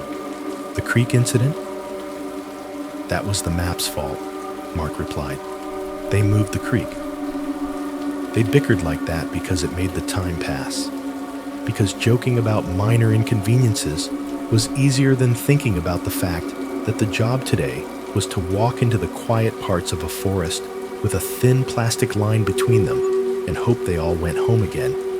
On good days, surveying is a kind of low-stakes magic trick. You measure and mark and scribble, then hand your numbers off. And weeks or months later, there is a new road, a new trail, a new building where before there had only been potential. Caleb liked that. The idea that he could stand in the middle of nowhere, ankle deep in mud, swatting flies, and still be helping draw the outlines of someone else's future. On bad days, it was just a lot of walking in circles and filling in forms. He clipped the tail of the tape to his belt and watched the fluorescent ribbon unfurl through his gloves as Jenny took up the middle and Mark headed for the half-visible mouth of the old road. In the dim light under the trees, the orange looked almost too bright, a wrong color dragged into a place that preferred subtler shades. It stretched between them in a long, trembling line, connecting waist to hand to shoulder, a visible tether stitching the three of them together. All right, children, Mark called over his shoulder. Today's objective, do not die. Secondary objective, get enough data that the office trolls can argue over it for the next 6 months. Caleb snorted. If I disappear out here, do I still have to make my student loan payments? Yes, Jenny said, without missing a beat. They will forward them to whatever afterlife you end up in. The Department of Education is eternal. In that case, Caleb said, if anything is going to take me, call it quick. I do not want to ghost haunt the collections department. Mark glanced back at him, grinning. Careful, he said. Forrest takes sacrifices. You start volunteering, it might take you up on it. The joke floated there for a second, light and ridiculous. All three of them laughed. It was the sound of three people who did not, at any level they were willing to acknowledge, expect anything truly bad to happen to them today. Bad things happen to other crews in other stories. The ones they would shake their heads over later at bars or job sites and say, man, that is rough, before going back to their own deadlines. The first few hundred yards were easy. The fire road remained mostly intact. Two parallel lines of compacted earth with a raised strip of grass in the middle, the ghosts of tire tracks still visible here and there. Old water bars cut across at intervals, some clogged with debris where autumn leaves had stacked up and never fully cleared. The forest on either side watched them, dense but not outright hostile yet. As they walked, they fell into the particular rhythm of people who know each other's field habits well. Mark's pace was steady, almost metronomic, only speeding up when the ground sloped downhill. When he paused to take a reading or check a waypoint, Jenny closed the gap smoothly, one hand on the tape, the other checking her own GPS. Caleb adjusted his speed at the back to keep the line from sagging too much or snapping tight enough to tug. Conversation came in bursts between checkpoints. They compared notes about the worst bug seasons they had ever worked through. Jenny relayed a story about a friend who had found a black bear sitting on her cooler at a campsite, looking personally offended when asked to leave. Mark swore up and down that one of the older rangers they had met that morning had tried to warn him off a particular section of the forest by claiming compasses went weird there. "It is true," Jenny said. "Noah told me the same thing when we picked up the keys. Bad radio, bad bearings, bad attitudes." "Trees with bad attitudes," Caleb said. "That is what my degree prepared me for, definitely. Advanced sulking conifers." The deeper they went, the more the forest shifted around them. The trunks thickened and grew closer together, crowding out some of the underbrush. Moss painted long, damp streaks up the bases of the trees, climbing as high as Caleb's chest in some places. The air smelled older here, cooler, with less of the sun-warmed leaf scent from nearer the road. It felt, he thought briefly, a little like walking into the back of an old church. Same air, same gravity, but a different expectation of how you should carry yourself. Someone, once, had dragged heavy machines through this corridor. They had cut and grated and pushed, and the shapes of their work were still visible in the bones of the land. The rusted bulldozer at the start had not been alone. Deeper in, they passed a collapsed trailer of some sort, its metal frame twisted and speckled with lichen, its tires long since rotted away. Ferns grew through its open floor. A small sapling had taken root where its generator might once have been. Leaves reaching for a light that did not remember the sound of engines at all. The bright orange tape sliced through all of that like an underlined sentence. Every so often, Caleb would glance up from his boots and see it trembling between them as they rounded a bend, the color almost shocking against the muted palette of bark and moss. It was, he thought, like a cartoon lifeline drawn over a photograph.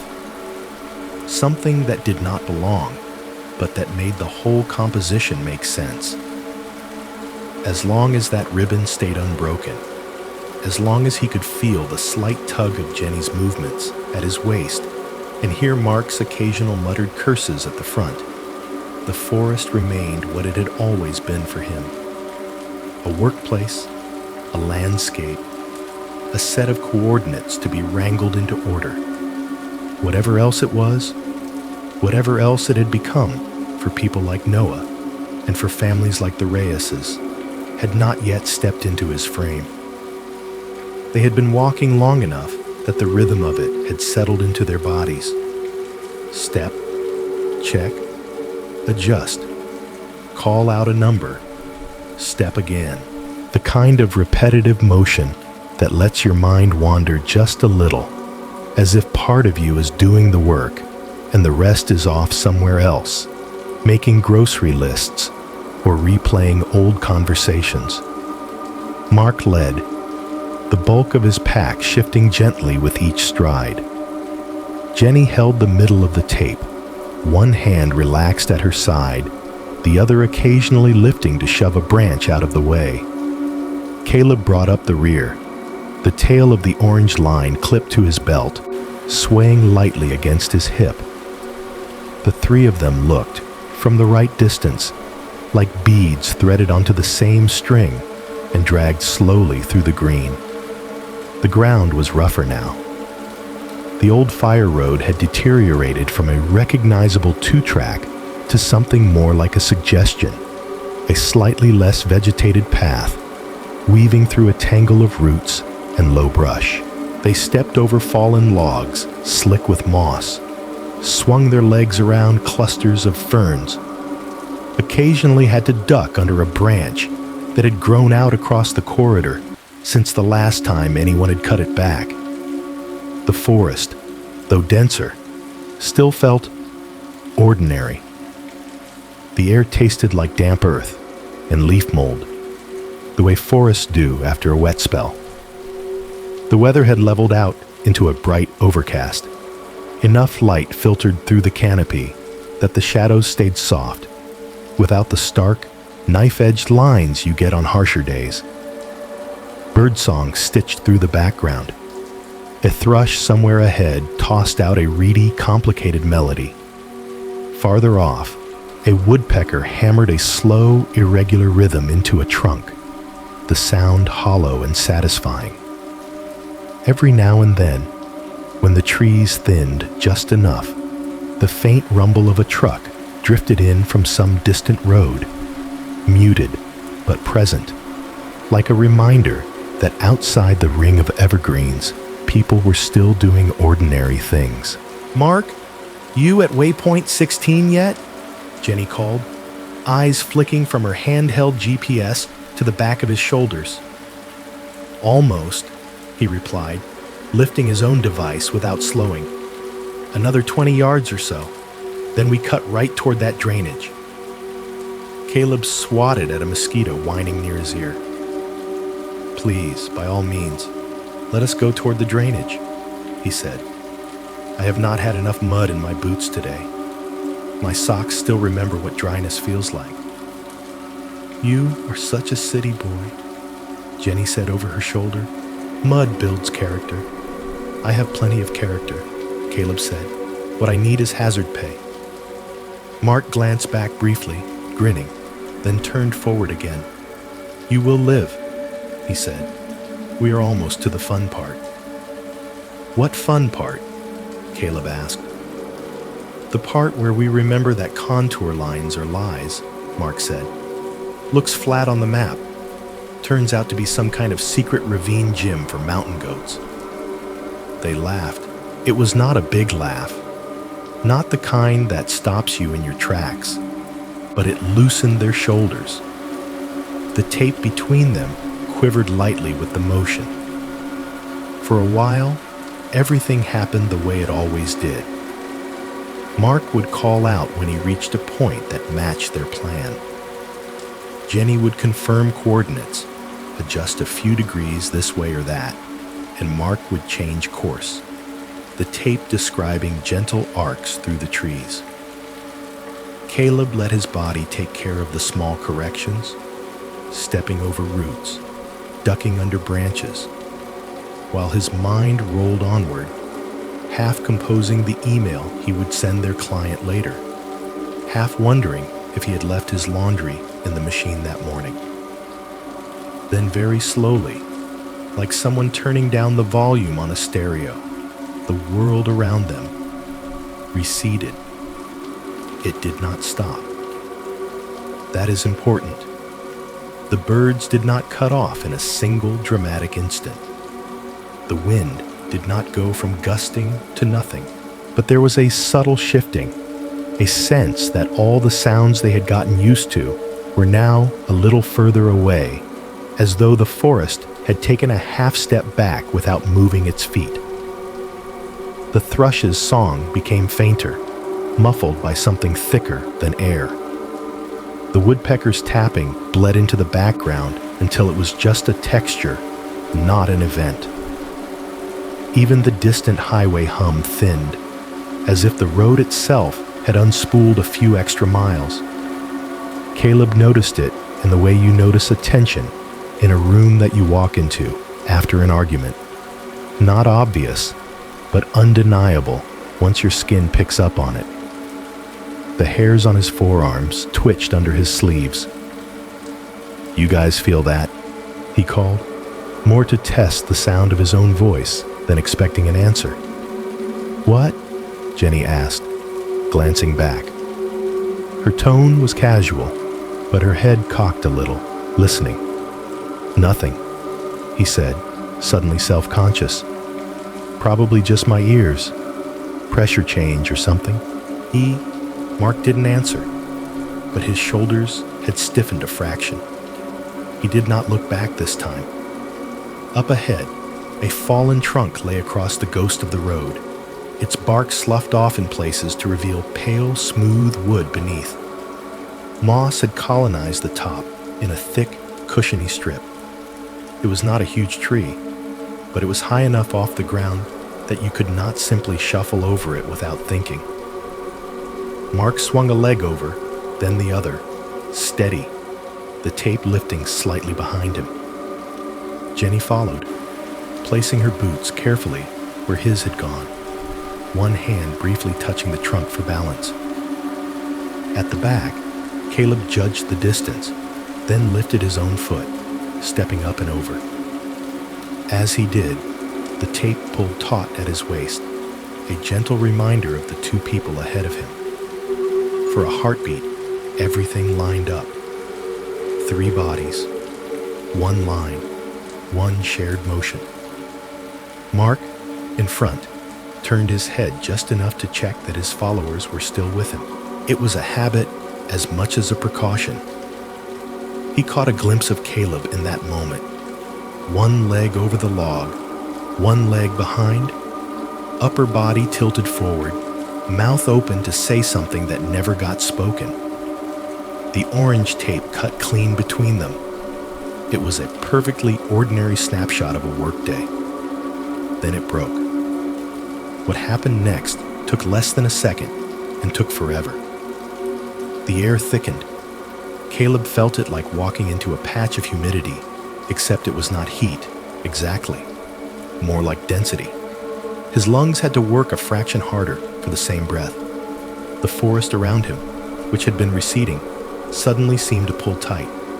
Trees nearer, shadows darker, the space between things narrower. And then there was the sound. Snap. Every job has its particular noises that your brain catalogs as normal. The squeak of a wheel on a cart, the slam of a locker door, the electronic beep of a scanner. For a survey crew, the small pops, creaks, and groans of tape and equipment are part of the wallpaper of experience. But this sound was wrong, even before their bodies had a chance to process why.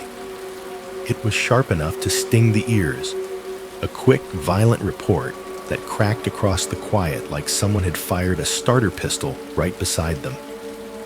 The tape jerked, hard, the sudden force yanking at the anchors at both ends. For a heartbeat, Mark felt it drag at his hand like something had caught it. Jenny felt it bite into her palm. Caleb. Mark and Jenny both flinched and turned almost in the same motion. Eyes wide, reflexive curses caught halfway up their throats. The line behind Jenny was no longer a line. It hung in the air a few feet behind her, one end trailing from her grip, the other just gone. The sudden slack made the bright ribbon ripple and twist in the still air before it settled into a lazy, floating curve. There was no Caleb at its far end, no tall shape in a reflective vest, no familiar silhouette stepping down off the log with an eye roll and a joke about cheap equipment. "Caleb," Mark snapped, the name sharp with the leftover adrenaline of the noise. His voice hit the trees and came back thinner. Jenny's heart had punched into a higher gear. "Did it break?" she said, staring at the free end of the tape. Did it catch on something?" "Maybe he fell," Mark said automatically, mind grabbing at the most reasonable explanation it could find.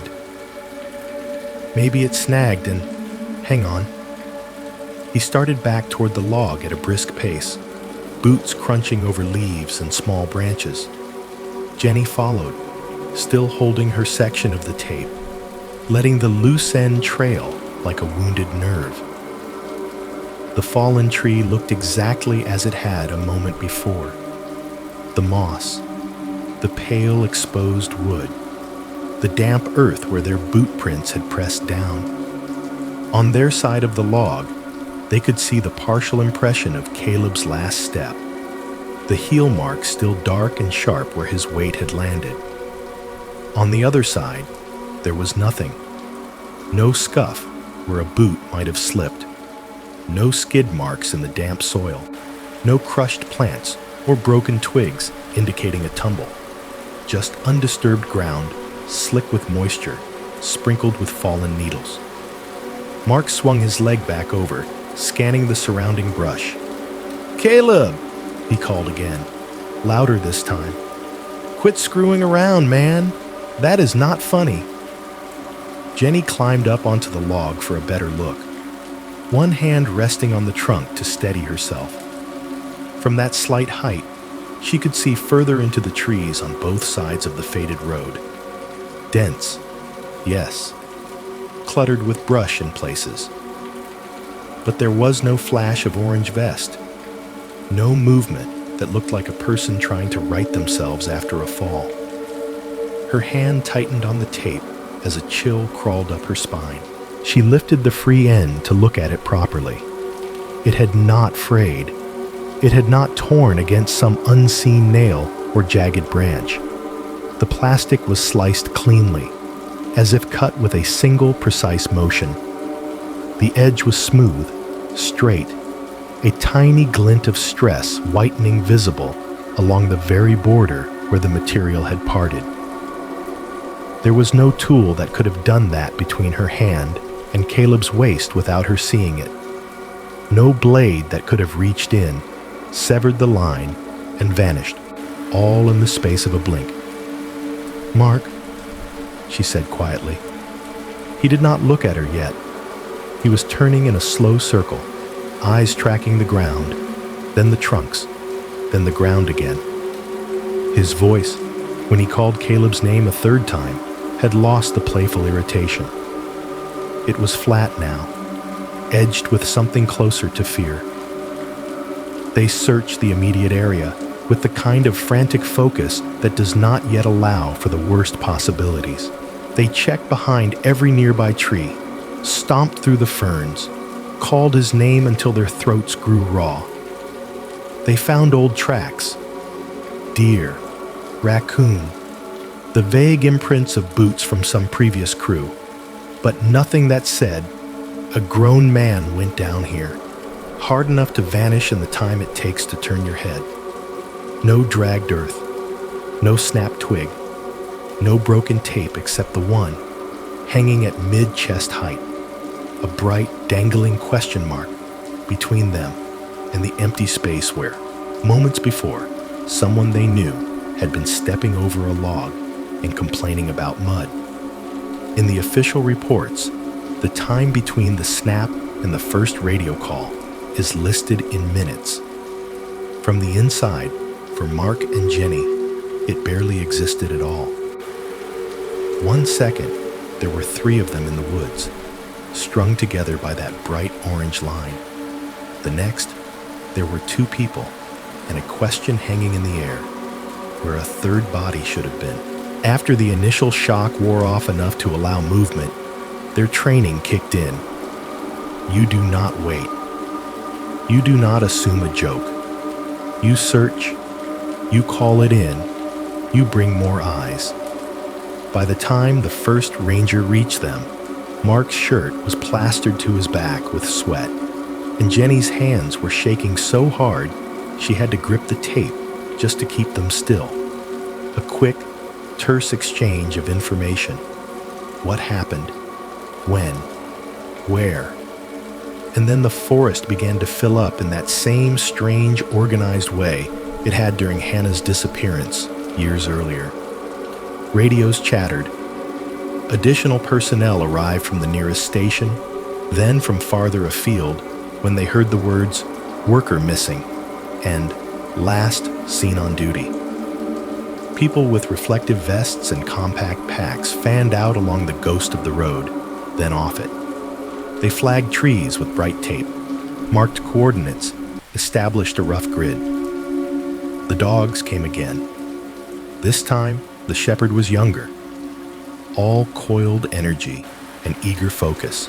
He yanked on his harness as the handler brought him up to Mark and Jenny, nose already flaring at the scent of strangers and stress.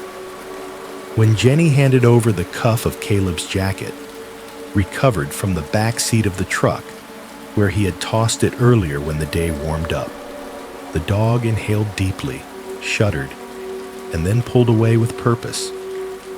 He moved down the old road, line taut, handler keeping pace. Mark and Jenny followed a short distance behind, answering occasional questions about Caleb's last known movements, their voices sounding wrong in their own ears. Too loud, too thin, like they were being played back from a cheap tape. The dog led them without hesitation to the fallen log. He bounded over it in a single, efficient leap, paused for a fraction of a second on the other side, then began to circle tight, nose skimming inches above the disturbed ground where they had already stomped around in their own frantic search. He completed one loop, then another, spiraling outward. On his third pass, he reached a certain point off to the left, uphill from the road, and stopped so abruptly his handler nearly stumbled. His ears flattened. A low growl vibrated in his chest, the sound almost embarrassed, like he did not quite know who it was for. "Easy," the handler murmured, giving the line a gentle tug, coaxing him forward. The dog took 2 reluctant steps in that direction, then veered hard, nose cutting back toward the log, as if a hand had pushed his head. He returned to the center, circled again, and once more refused that particular wedge of space. They tried 3 times. Each ended the same way, scent leading to the broken tape, to the scuffed dirt where Caleb's last recorded step lay, and then turning into a frustrating, tight little knot that loops in on itself without ever finding the thread out. Track terminates at scene, the handler finally reported into the radio, voice flat. No scent trail beyond this point. Recommend expanding search perimeter. That is the sanitized version. What does not make it into the documentation is the way the dog's eyes looked when he glanced up, just once, at the trees beyond that invisible line. Ears pinned, whites showing, as if he had caught a smell he knew in some old animal part of his brain, was not something any leash could pull him toward. The search stretched on, as searches do. The first wave concentrated near the site, under brush piles, behind trunks, in shallow depressions where someone might have fallen and been hidden from a casual glance. When nothing turned up, they widened the net, sending teams down toward the nearest creek, up along the ridges, following any path, game trail, or old track that might have seemed inviting to a disoriented man. They found things, of course. They always do. Old beer cans, a torn rain poncho half buried under leaves, an abandoned deer stand with its ladder long since rotted away. Tree carvings whose dates had blurred into unreadable scratches. The forest collects human spoor the way rivers collect stones. What they did not find was any mark that said, "Caleb fell here. Caleb crawled here." Caleb lay here for any length of time at all. Some hours in, a ranger following a faint side path spotted something lying in a patch of moss near a rotting stump. At first, he thought it was just another piece of plastic debris, some hiker's lost gadget. When he picked it up and turned it over in his hand, the weight of it told him otherwise. It was a handheld GPS unit, mud dried in thin fans around its corners where it had hit the ground. The screen was black, battery long since drained by the shock of whatever had happened. A quick check of the serial number against the gear log confirmed that it belonged to Caleb. Later, after they'd replaced the batteries and coaxed the device back to life, they pulled the last recorded position. The coordinates, when plotted on Noah's map, landed with eerie precision on the ragged edge of that ring around the quiet basin. The same invisible boundary where pins for other stories had clustered. Different day, different profession, same line. For Mark and Jenny, those map lines and grid references were just numbers at first, abstract. The things that stayed with them were smaller, more immediate. The feel of the tape jerking at their hands. The moment when expectation, the assumption that you will turn and see your coworker grinning at some shared annoyance, collapsed into the bare fact of empty space. The way their own voices sounded wrong when they shouted his name. When the interviews started, they did their best to translate those impressions into sentences. Separate rooms, separate chairs, same questions, delivered by different people in similar tones. Where were you standing? Who spoke last? Did he say anything unusual? Did you notice any sign of wildlife? Bears, cougars, anything like that? Had he mentioned wanting to leave, start over somewhere new? Anything that might suggest? No, Jenny cut in, sharper than she meant to. He was talking about his car payment. That is not how people plan to disappear. They asked about arguments, about substance use, about mental health. Standard procedure, ugly in its necessity. Mark and Jenny answered, again and again, until the words began to feel like objects they were being asked to reshuffle, in the hope that some new arrangement would fall out. In the margins of those conversations, they mentioned the same odd detail, almost apologetically, like people confessing to believing in something they know the room is going to judge. When we were calling his name, Jenny said, it echoed. The interviewer looked up from his notes. You mean like a normal echo? Sound bouncing back? Yes, no. Sort of. She rubbed her forehead with the heel of her hand, searching for the right angle. It was delayed. That happens, I know. But it did not come from where it should have. There is no rock face there, no valley wall. It came from the left, from the trees, like someone else was trying it out. Mark, in his own room, said something similar. I called out, Caleb, you good? And I heard, Caleb, come back a second later. Same word, different voice. You ever hear your own name said by someone who does not quite know how you say it? Like they are wearing it? The official notes recorded these comments under a clinical heading. Perceived anomalous auditory phenomena, subjective. In other words, strange, but not necessarily meaningful. Possibly stress. Possibly the brain trying to make sense of the way sound behaves in a dense environment. What those notes cannot show is the way those echoes lodge in a person's memory. Years later, both Mark and Jenny would still flinch at the sound of tape tearing, at the word snap used in casual conversation.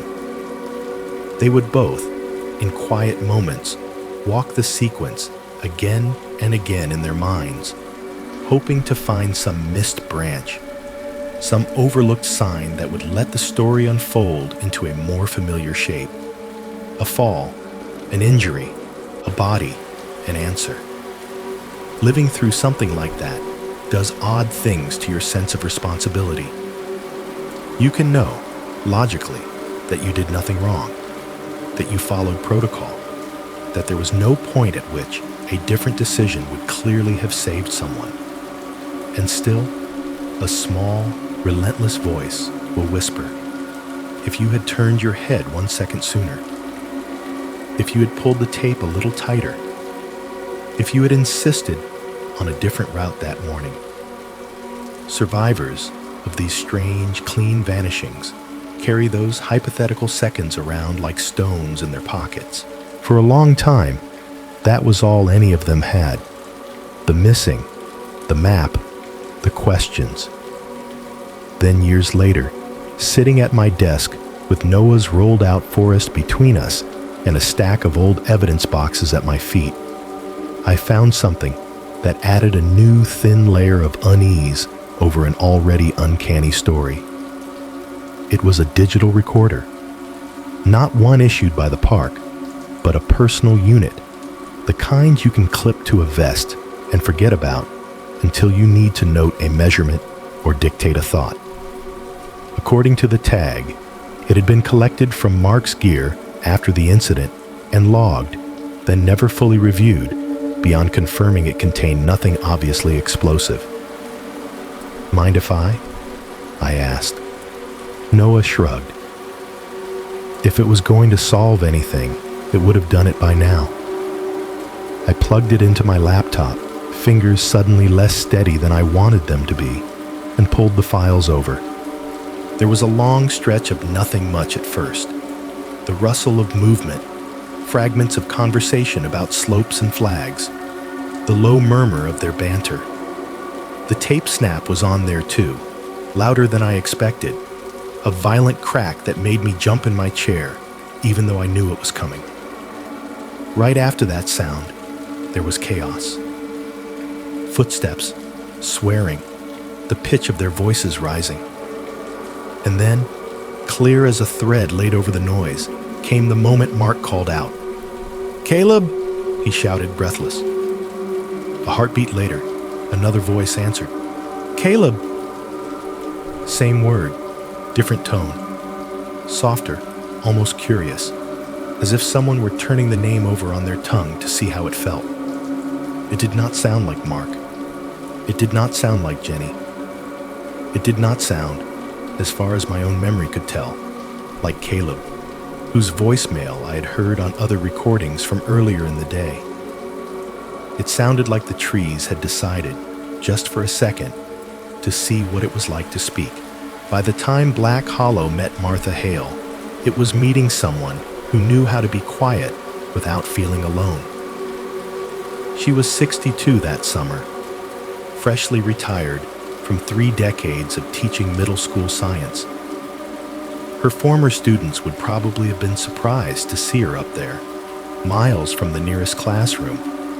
But the same steady patience that had carried her through thunderstorms of hormones and homework excuses also made her well-suited to watching actual storms roll in.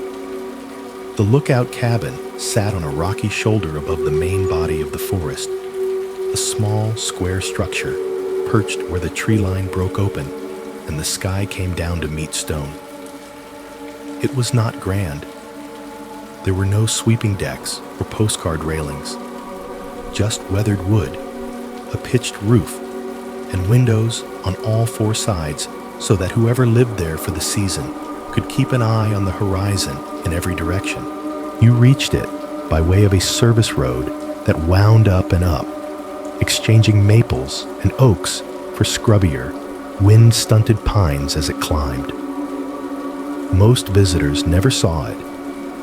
Campers and day hikers stayed down along the river trails and scenic overlooks, content with their curated slices of wilderness.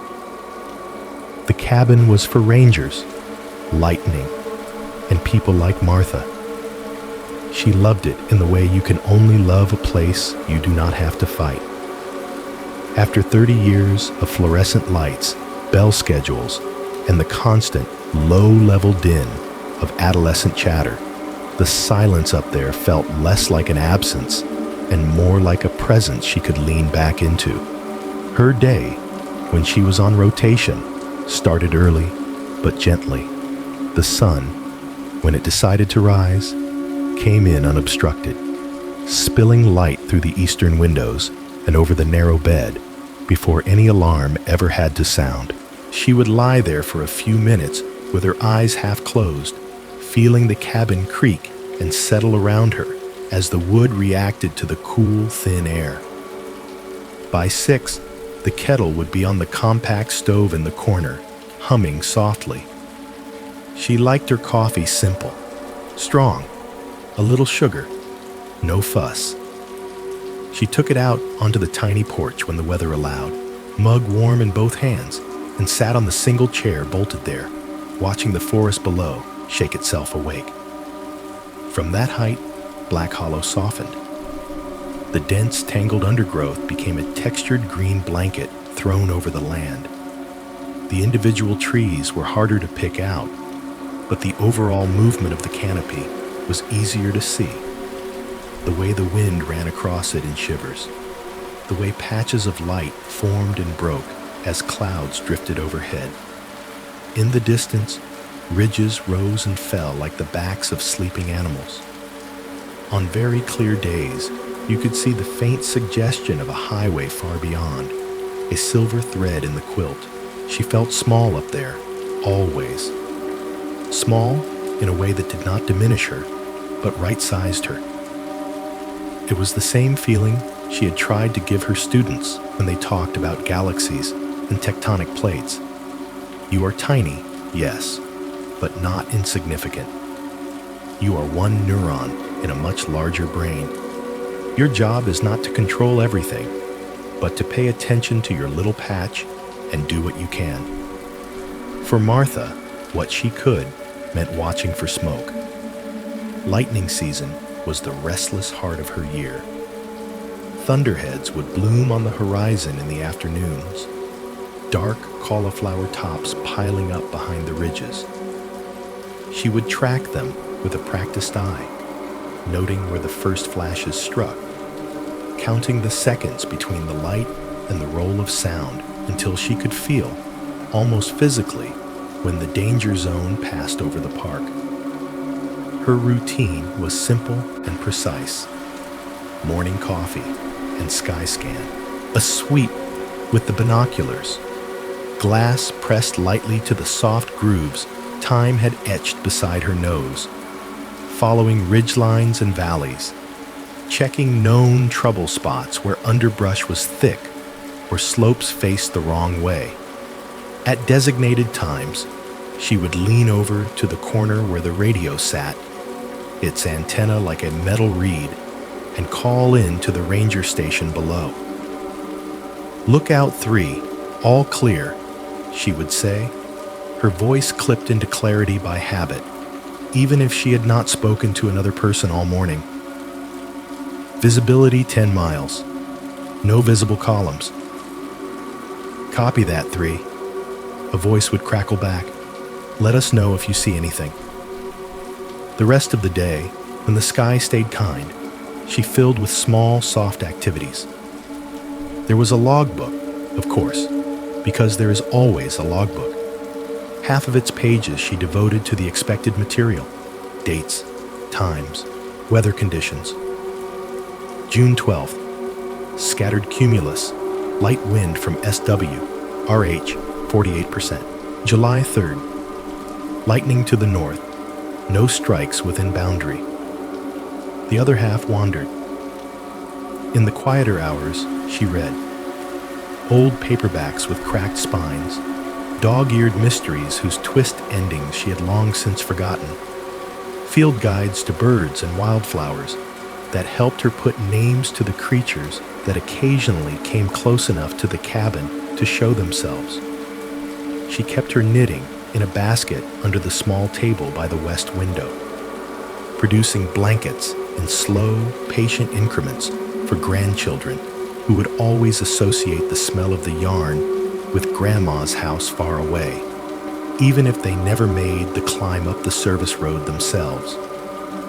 There is a kind of healing that comes from being needed in a small, specific way. Up there, she was not Mrs. Hale, the teacher who had to be mother, referee, and therapist to 30 kids at a time. She was just Martha, the woman above the trees, whose eyes might be the first to spot the thin gray thread of smoke that could, if left unnoticed, turn into something that ate houses and memories. She was not running from life. Her husband was down in town, working part-time at a hardware store and texting her blurry photos of their tomato plants. Her daughter called on weekends, filling the air with stories about the kids' soccer games and spelling tests. There was no dramatic break with her past, no estrangement driving her into solitude. She simply liked the quiet. She liked the feeling of sitting in a small, solid room balanced on the edge of hill and sky, knowing that her job was to look and notice and speak when speaking mattered. Of course, even a calm mind will find things to worry at if you leave it alone long enough. Now and then, when the wind was right and the sun had slid down into that late afternoon angle that makes everything look a little too bright at the edges, the radio would crackle with something that was not quite a voice. Static is rarely just noise up close. It has flavors, textures. She began, over time, to distinguish between the flat hiss of distance and the strange, almost rhythmic swell that meant someone, somewhere, had pressed a button and then not spoken. On a few of those occasions, she thought she heard syllables trying to form in the interference, half words, the ghost outlines of sentences. Once, sitting there with her pen poised above the page, she'd heard what sounded like her own name drawn out slowly. Each letter dragged through cotton. She wrote, on that day, in the margin of the logbook, "Voices and static again. Check antenna." Another evening, as a storm died away to the east, she stood on the porch, watching the last fingers of lightning flicker along the far horizon. For a moment, she had the distinct, unnerving sense that there was someone standing on the opposite ridge, at exactly her height, watching her watching the sky. No binoculars flashed. No movement betrayed a human shape. The feeling passed quickly, leaving only the rational explanation. Shadow, imagination, the tricks distance can play. The log entry for that night read, "Thought I saw someone on the ridge. No prints on next day's walk. Keep an eye out anyway." Little notes, tucked between temperature readings and cloud descriptions. Hints that, even in her peaceful refuge, the forest was capable of leaning a little closer than felt entirely neutral. Still, when the sun went down and the last check-ins were made, she would close the logbook, set it neatly on the shelf by the window, and turn on the small lamp by her bed. The bulb cast a warm, contained circle of light that transformed the cabin from an observation post into a home. Outside, the dark gathered around the glass. Inside, Martha chose a book, picked up her knitting, and listened to the soft sigh of the wind moving through the rafters, content in the knowledge that for one more night, she was exactly where she was meant to be, above the trees, watching. At the ranger station down below, the morning started the way it always did. Coffee that was a little too strong. The shuffle of paper maps and digital screens. Someone swearing softly at a jammed printer. A wall clock ticked its way toward 8, its sound just audible over the low murmur of radio traffic. At 5 minutes to the hour, one of the day shift rangers, a woman named Elena Ortiz, reached over and turned the volume up a notch on the main unit. This was habit, not anxiety. The 8 o'clock call from Lookout 3 was baked into the rhythm of her days. Martha was punctual without being fussy. You could set your watch by her check-ins if you wanted to. It was a small anchor in a job where most of the news came in the form of things going wrong. 8 came. The radio crackled, then settled. Other channels chattered with traffic from neighboring districts. The line for Lookout 3 stayed quiet. Elena glanced at the clock, then at the window, where a low bank of fog was curling along the tops of the lower trees like steam from a giant cup. Maybe the weather was messing with the signal. Maybe Martha had overslept, though that seemed about as likely as the mountains deciding to sleep in. At 8:05, 8:10, 8:15, she tried not to read too much into it. Radios glitch. People get distracted. Coffee spills. Pens roll under furniture at the exact moment someone is supposed to say, "All clear." She had seen it before. At 8:30, she picked up the handset and toggled to the lookout's frequency. 3, this is base, she said, keeping her tone light. We did not copy your 8 a.m. You out there taking a nap on us? Static answered, a soft, even hiss that filled the room without resolving into anything. She waited a few seconds, then tried again. Lookout 3, this is base. Radio check. More static. No key-up blip. No faint mutter of someone far away replying. Just that thin, unhelpful shh, like the sound of distant surf that never breaks into waves. By 9, the line between equipment issue and something else had thinned enough that it was starting to tug at the edges of everyone's attention. The station chief, a man who had lived through enough budget cuts and lightning seasons to know the difference between inconvenience and concern, came over to stand behind Elena's chair, arms folded. She is usually on the dot, he said, frowning at the empty logbook column where the check-in time should have been. Maybe the radio's out, Elena said. Battery, antenna, something simple. Could be she has been trying to reach us, and it is just not getting through. Could be, he agreed. Either way, somebody needs to go up. By 9:30, Elena was driving the service road alone, the truck's tires crunching over gravel and occasional loose rock. The world beyond the windshield was smaller than usual, drawn in tight by the fog that clung to the hillsides. It lay low over the trees, pooling in dips and hollows, blurring the line between sky and forest so that the lookout cabin above might have been floating on the edge of a cloud. As she climbed, the trees around her shifted from tall, straight trunks to shorter, wind-gnarled shapes, their branches reaching out like fingers. The fog thinned in places, then thickened again, swallowing the road ahead in soft gray curtains that parted only when she was almost on top of them. She drove slowly, not out of fear, but out of respect. For the drop-offs, for the half-hidden rocks, and for the fact that this road was the only thin thread connecting the ridge to the world below. When she rounded the last bend and the cabin came into view, the first thing she noticed was the light. The single porch lamp by the door was still on, its small bulb burning steadily in the fog-diffused daylight.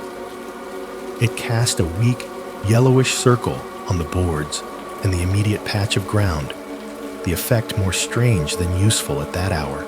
The sky above was pale, the kind of washed-out white that offered no direct warmth, but enough illumination that any normal person would have flipped the switch off without thinking. The second thing she noticed was the stillness. No movement behind the windows. No figure on the porch with a mug in hand. The low breeze that brushed her cheeks did not seem to touch the cabin at all. It sat there on its rocky outcrop like something deliberately placed and then forgotten. She parked, killed the engine. Silence rushed in to fill the space where the motor noise had been. For a moment, the only sound was the faint tick of metal cooling and her own breath. "Martha," she called as she stepped out, voice carrying across the small clearing. "It's Elena. We missed your check-in." No answer. Not even the kind of half-heard movement that would suggest someone shifting inside. She climbed the short set of steps to the porch. The boards creaked under her weight, the sound oddly loud in the fog-muted air. Up close, the lamp seemed even more out of place, a night thing clinging on past its appointed time. The door was closed, but not locked. The knob turned easily under her hand. As she pushed it open, a wash of cool, slightly stale air met her, carrying with it the faint smell of coffee, wool, and the dry, papery scent of old books.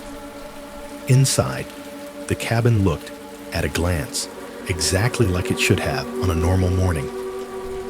The bed against the far wall was unmade. Blankets rumpled back, as if someone had swung their legs out of it not too long ago. The impression of a body still lingered in the dip of the mattress. A pair of slippers sat beside it, neatly aligned toes forward, unused. On the small table by the east window, a paperback lay open, face down to save the page. Martha's glasses rested on top of it, one arm folded, one slightly askew, the way they might if she had taken them off mid-sentence to rub her eyes. In the compact corner kitchen, the kettle on the stove was slightly askew on its burner. When Elena touched its handle, it was cool, but when she lifted it, a faint, acrid smell rose from the metal. Water boiled completely away and left to sit just long enough for the ghost of the burn to linger. On the floor, near the foot of the bed, Martha's boots stood side by side, their laces tucked carefully inside. Socks were rolled and nested in them, ready to be slipped on. The boots had dried mud on the soles from the last time she had walked the ridge, but no fresh dirt around them suggested a hurried removal or recent use. The radio sat on its shelf in the corner, its antenna standing at attention. The power light glowed a soft, steady red. The volume knob was turned up to a level where, on a normal day, any incoming call would cut easily through the background noise of a quiet cabin. Now, the speaker emitted only a low, constant static, like breath heard through a closed door. "Lookout 3. This is base," Elena said automatically, though she knew exactly where she was speaking from and to. Her voice sounded strange in the small space, bouncing off the walls and coming back to her ears slightly delayed. "Radio check." The static did not change. No click of a response, no distant voice. Just that soft rush, indifferent and continuous. She stepped further inside, boots careful on the wooden floor. The air held a subtle heaviness, as if someone had just received bad news in this room, and it had not yet had time to disperse. It was not a physical weight so much as a pressure in the chest, a sense that something important had happened here a few minutes ago, and the space was still echoing with it. "Martha," she called again, this time more softly, out of an instinctive reluctance to disturb whatever invisible shape the silence had taken. "It's Elena. You okay?" She checked the small bathroom. Empty, towels folded. She opened the tiny closet, half expecting to find the older woman crouched inside as some bizarre attempt at humor or proof of life. Only jackets, a broom, a plastic tub of cleaning supplies. No overturned chair, no broken glass, no scuff marks on the floor, suggesting a struggle. Nothing to indicate a rushed exit. If someone had left in a hurry, they had done so without their socks, boots, glasses, or radio. Without turning off the light. She stepped back out onto the porch, heart thudding a little harder than the evidence strictly warranted. The fog had lifted slightly, enough that she could see the tops of the nearest trees swaying gently. Below, the forest spread out in all directions, a vast rippling carpet, with no human figure moving on it that she could see. "Elena, to base," she said into her handheld, keeping her voice as steady as she could. "I am at Lookout 3. Cabin is secure. No sign of hail on site. Personal effects present. Radio is powered on, but she did not make the 8 a.m., and she is not responding. Requesting guidance." The reply came after a beat, layered over a faint background of other activity. "Copy that. Check surrounding area within immediate radius, then hold for SAR team. Do not go off established path alone." "Understood," she said. Before circling the cabin, she stood very still for a moment, listening. The forest, so far above the usual human noise, was nearly silent. A single bird called once from somewhere below the ridge, then fell quiet. The wind moved through the sparse pines with a soft, tired sound. Even the static from the radio inside seemed to have settled into a lower, more distant pitch, as if someone had turned the world down one notch without bothering to tell her why. They treated the cabin like a crime scene, because that is what you do when you are missing too many pieces and do not yet have permission to call it anything else. By mid-afternoon, the ridge that usually only saw one truck a day had become the temporary end of a small, careful procession. Another ranger vehicle, a county sheriff's SUV with mud already drying on its tires. Later, a white van from the state lab, its logo half faded, carrying people who wore gloves even before they got out, as if the air itself might be evidence. Yellow tape went up in a loose rectangle around the cabin, an almost redundant gesture up there, where the nearest uninvited passerby was miles of vertical and horizontal away. Elena watched them work with a detached, floating feeling, answering questions when asked, replaying her arrival in her mind over and over again. The fog, the light, the kettle, the book, the absence. Inside, the investigators moved like ghosts who had rehearsed their haunting. They took photographs of everything: the open paperback, the glasses, the boots by the bed. They dusted the door handle and window latches for prints, even though the only ones that showed up were exactly the ones you would expect: Martha's, Elena's from that morning, and a few smudged sets from previous seasons when other hands had thrown those locks. They lifted fibers from the blanket, scraped a tiny sample from the blackened ring on the bottom of the kettle, swabbed the radio microphone.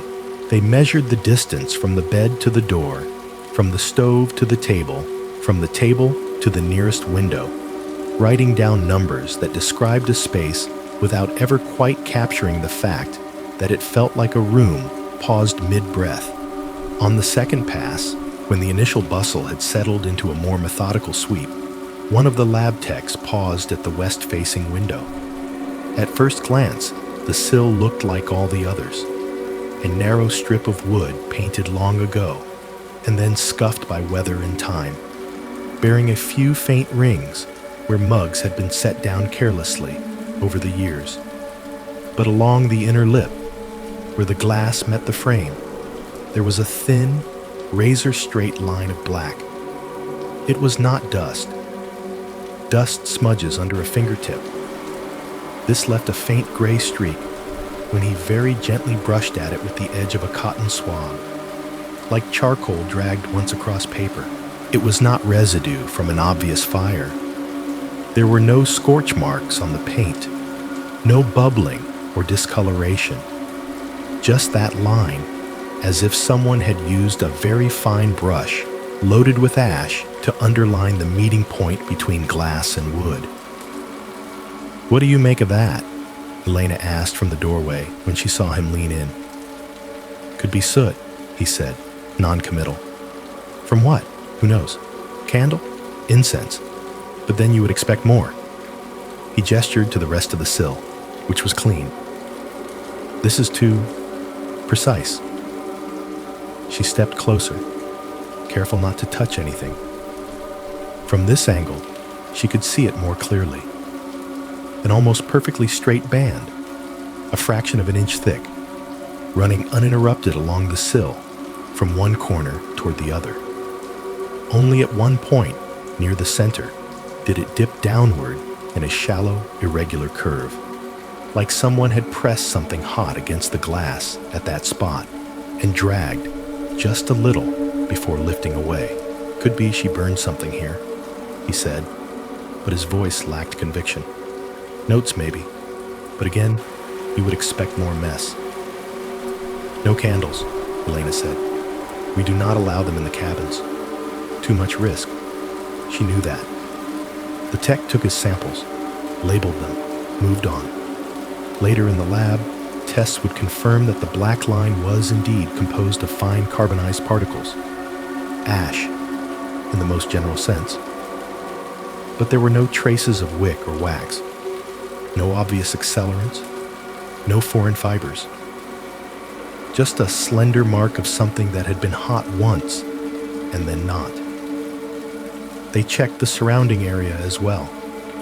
Every trail and game path within a half-mile radius of the ridge. Every rock outcrop and stand of trees where someone could sit and be missed from above. They combed the slopes for signs of a fall. Disturbed soil, broken branches, a torn piece of fabric caught on bark. They sent the helicopter to make wide circles over the upper elevations, its cameras and spotters alike searching for the wrong color in the sea of green and gray. Nothing. In the absence of a body, of drag marks, of blood, of any tidy narrative, the official explanation hardened slowly around the soft center of what they did not know.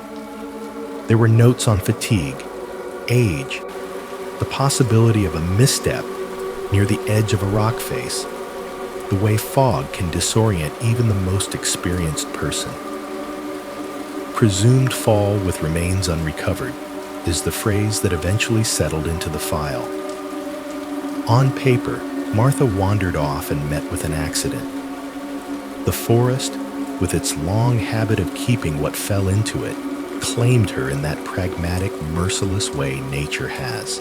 Search efforts were intense at first, then scaled back, then finally converted into periodic quiet checks by rangers who walked the ridge every so often, scanning for bones or clothing, telling themselves that closure, even in the form of sad confirmation, was better than perpetual uncertainty.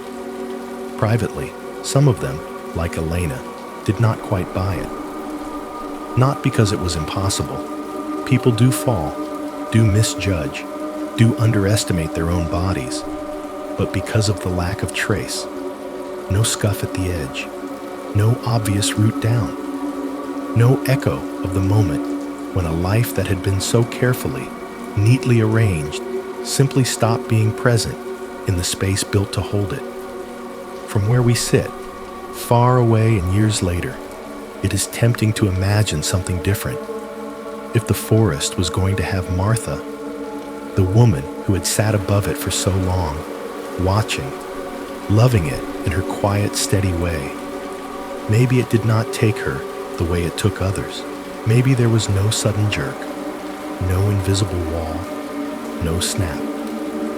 Maybe she woke that morning, felt something in the air, a pull or a familiarity, or simply the accumulated weight of all the hours she had spent looking down at the green and feeling like part of her already lived there.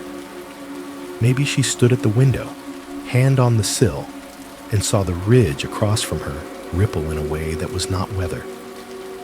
Maybe she heard her name in the static, in a voice that finally sounded like someone she knew. Maybe she set her glasses down on the book because she did not need them to see what was being offered anymore. Maybe she stepped out, not in confusion, but in acceptance. If that is how it happened, then the ash line on the sill is less a clue and more a signature. The place where something brushed against the glass, hot enough to leave its mark. not hot enough to consume. The forest is not obligated to be that kind, of course. It does not have to offer anyone a choice. But when you watch these stories long enough, it is hard not to imagine that there might be gradations even in how a place takes people in. Years went by. The cabin was eventually vacated as a lookout site, officially due to budget and the increasing reliance on satellite data and automated cameras. Unofficially, some of the younger staff admitted they did not love the idea of overnight rotations in the place where the last lady vanished. The ridge sat empty more nights than not. The lamp was unscrewed. The radio was removed. The logbook went into storage. Martha's last cryptic notes sandwiched between mundane weather reports in a box somewhere. Then the satellites started looking back. Climate science and fire management share a lot of tools. One of them is thermal imaging. Maps that show, in false color, where heat is pooling on the Earth's surface, where fires are smoldering unseen under canopy, where cities bleed warmth into the night sky. A few years after Martha disappeared, a new set of instruments went up, better at catching small, transient heat signatures. Noah is the one who showed me. We were sitting once again at my kitchen table, the map of Black Hollow unrolled between us. Beside it, he had his tablet propped up, the screen casting a pale glow over the paper. His finger moved across images as he talked. Daytime shots, nighttime overlays, years compressed into scrollable strips. "The ridge," he said, zooming in until the cabin site was just a tiny knot of brighter color among the blues and greens of cooler terrain. "Look at this series." He tapped through frames. Clear night, no major fires in the region. The map rendered temperatures as a gradient. Most of the forest, a deep, restful navy. On the ridge where the lookout had stood, a single pixel glowed consistently warmer. A muted orange dot, like an ember buried under ash. "This is after we shut the power down," he said. "No generator, no one assigned up there. No reason for anything to be hotter than its surroundings. Maybe, you will say, it is a rock that holds heat longer. Maybe the ridge has some geological quirk. Maybe the instruments flared, or a calibration issue went unnoticed. All are possible." Noah, being who he is, checked. Other ridges with similar rock composition did not show the same persistent spot. The sensor glitches appeared in different patterns, at different places. "Now watch this," he murmured, sliding into a later year. The heat dot blinked out for a span of nights, then returned, fainter but still there, as if whatever was burning had died down and then been coaxed back to life.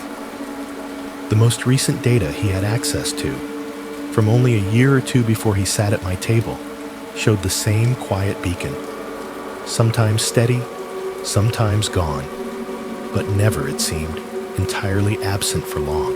"Sometimes," he said, leaning back, thumb running unconsciously along the edge of his mug.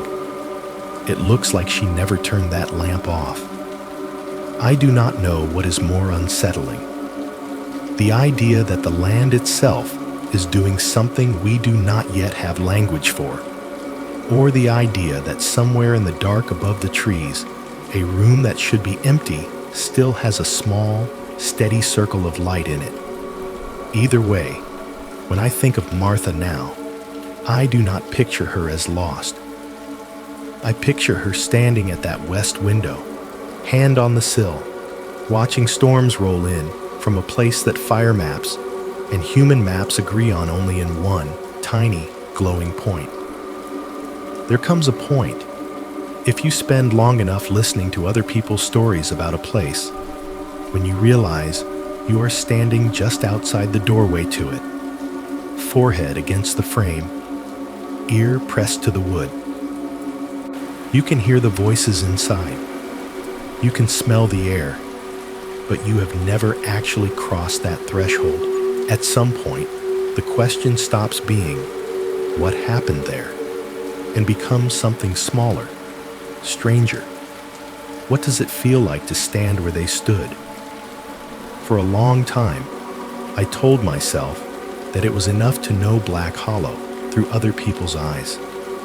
I had Noah's map, the ring of pins around the quiet basin, the bright little wounds in the paper where coordinates had been pressed in and pulled out and pressed in again.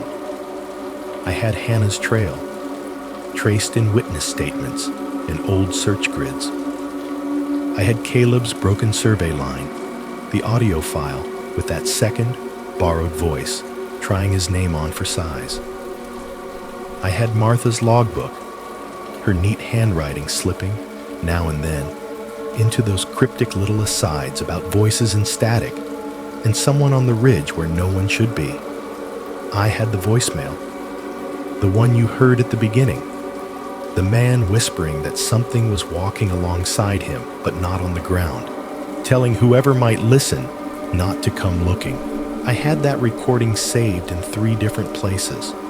A tiny, compressed piece of someone's worst day, trapped forever between zeros and ones. It should have been enough. For most people, it would be more than enough. But the stories kept orbiting the same dark center. The basin, the ridge, the places on Noah's map where pins gathered like filings around a magnet.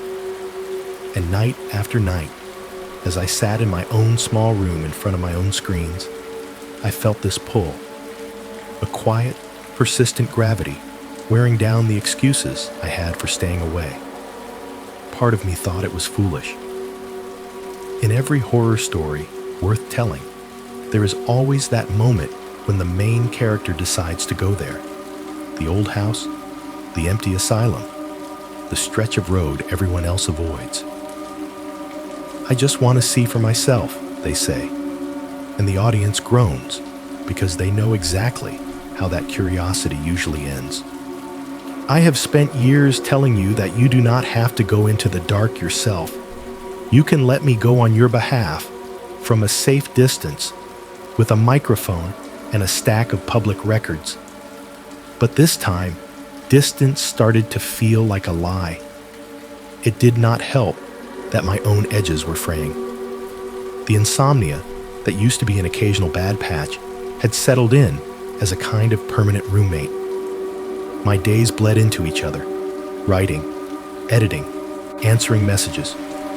People sent me long, late-night emails from beds and couches and hospital chairs, telling me that these stories, these strange, sad, often unsettling stories, help them feel less alone in the hours when the world is thin and their thoughts are loud. They thanked me for sitting with them in the dark, even if only as a disembodied voice. I believed them. I also knew that quite often I was using their fear as a way to structure my own. It was easier to talk about haunted forests and missing hikers than it was to talk about my own unsteady breathing at 3 a.m. The way my heart sometimes galloped for no good reason when the house was perfectly still. One night, after too many hours of staring at the blinking cursor on a half-finished script, I caught myself thinking a thought I did not entirely expect. Maybe the forest is lonely too. It sounds ridiculous when you say it out loud. Trees are not people. Valleys do not care how long it has been since anyone said their name with kindness.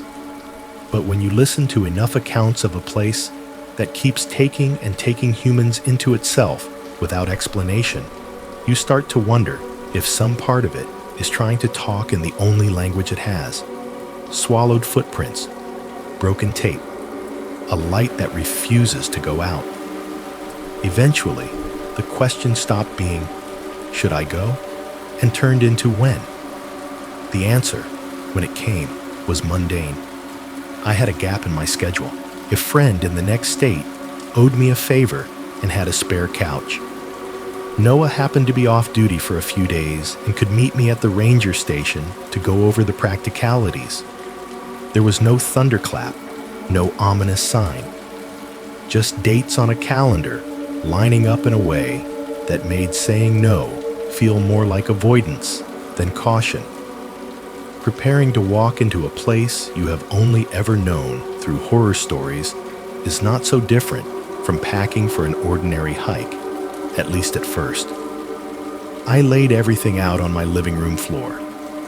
Water bottles, extra layers, first aid kit, a small tarp, a compact flashlight with extra batteries, a physical map of the park, folded and refolded until the creases threatened to split, a GPS unit I had borrowed and triple-checked, my recorder, fully charged, with a spare memory card, a whistle.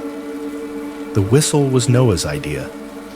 He handed it to me in the parking lot of the ranger station, metal cool against my palm, the little cord already looped for a neck. For luck, he said.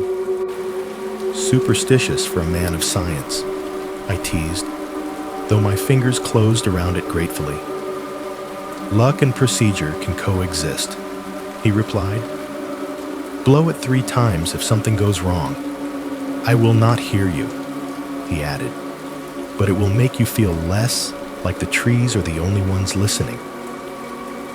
We went over the route together, which trailheads were open, where the last reliable cell signal was, how far I was allowed to go before good sense dictated turning back. I promised to text him at specific intervals. He promised to worry only slightly more than was strictly necessary. The drive to Black Hollow that day was almost indecently beautiful. Early afternoon sunlight slid over the hood of the car in long, warm bands. The city fell away behind me in layers. Apartment buildings thinning into suburbs. Suburbs giving way to low, rolling farmland. Then that familiar, slow encroachment of trees. Roadside businesses gave up on neon and switched to carved wood signs and hand-painted boards. Gas stations became less frequent, their prices more opportunistic.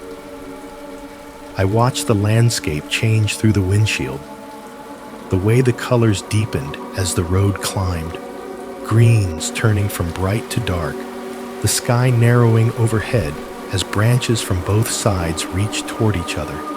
Every few miles, there would be a break in the canopy where the world opened briefly, giving me a glimpse of some distant ridge or valley. Then the trees would close back in, hemming the view to 2 lanes of asphalt and bark. At the park entrance, the sign stood steady and unremarkable as ever, its carved letters softened by time and weather. A few cars sat in the lot, families unloading coolers, couples adjusting backpacks, a lone runner stretching his calves beside his vehicle. Black Hollow, to them, was a place for Sunday afternoons and step counts, for photos of sunlight on water and dogs splashing in shallows. I parked farther from the main cluster, partly for privacy, partly out of habit. The air that met me when I opened the door was cool and leaf-scented, threaded with the faint sharpness of distant pine. Somewhere, a child laughed. Somewhere else, a crow voiced its opinion about the state of things. At the trailhead, the information board waited under its shallow roof, a familiar litany of warnings and encouragements. Stay on marked paths. Tell someone your itinerary. Pack out what you pack in. Beware of sudden changes in weather and wildlife activity. Below the printed signs, thumbtacked and taped in layers, were the other notices. Missing person flyers. Some new enough that the ink still looked crisp. Others aged, edges curling, colors bleached by sun. Some had been double pinned when original corners tore. Overlaps of faces and printed names creating a collage of absence. I stepped closer. There was Hannah's name, in small black letters under a school photo, where her smile was just a little uncertain, as if the photographer had told a joke she did not quite get, but was willing to play along with anyway. The date under it might as well have been a coordinate in time, the afternoon that never ended for her family. Further down, a more recent flyer bearing Caleb's picture, caught in an ID-style shot, eyes slightly red from lack of sleep, hair not quite cooperating. The description listed his height, weight, last known clothing, equipment. The word surveyor tucked into the text like a profession could somehow anchor him more firmly to the world. Off to one side, not a missing notice, but a small laminated remembrance someone had taped up on their own. A photo of Martha at the lookout, wind tugging at her hair, one hand shading her eyes as she looked out over the forest. Below it, in neat handwriting, "Thank you for watching over us." My hand lifted almost of its own accord, fingers resting lightly against the edge of the board. The wood was rough under my skin, splinters softened by weather, but still present. "I am not here to take anything else from you," I said under my breath, more to the forest than to the sign. "I am here to remember, to tell it right, to listen carefully. That is the only promise I know how to make in places like this. That and one more, quieter one, just for you. I will go as far as I can without breaking the line between curiosity and disrespect. I will pay attention. And when I come back out, if I come back out, I will sit down again at this microphone in my small, safe room and try to bring you the feel of this place without dragging any more of it into our world than it wants to give. The first thing you notice when you finally step off the gravel and onto real earth is how many sounds there actually are in what we lazily call the quiet. My boots sank a little into the damp loam as I left the parking lot behind. The transition from man-made to forest floor, immediate and absolute. Under my feet, the soft crunch of last year's leaves, the occasional snap of a twig that had lost its battle with time. Above that, in layers, came the other voices. Birds arguing in high, bright calls from somewhere up in the canopy. Insects droning in the understory, weaving their own thin lines of sound through the thicker threads. The wind moving in long exhalations through the higher branches, turning the leaves into a distant ocean. Somewhere to my left, almost just an idea at first, came the steady hush of water sliding over rock. The river. The air changed as soon as the trees closed around me fully. Light that had felt open and generous in the parking lot was filtered now through layers of leaves, turning green and soft. It was like stepping slowly underwater, not drowning, just submerged in a different density. The temperature dropped a few degrees. Smells sharpened and separated. Damp bark, cool stone, the faint metallic tang of wet earth. For a while, it was almost blissful. I let my pace slow deliberately, resisting the urge to rush toward the places with names attached to them. There is a temptation when you are carrying a head full of tragedies into a beautiful place to go straight to the wound. But the forest does not deserve to be reduced to its worst days any more than people do. So I made myself notice the small, ordinary miracles first. A beam of light, knifing through a gap in the canopy, found a single fern at the edge of the path and turned it into something luminous, every tiny leaflet edged in gold. I stopped long enough to watch a spider web catch the same light, its geometry jeweled with moisture, each trembling strand holding on to perfectly round drops that looked too heavy for their own good. A small bird I could not name hopped in the leaf litter near my boots, cocked its head at me, and then vanished with a flicker of wings that barely disturbed the air.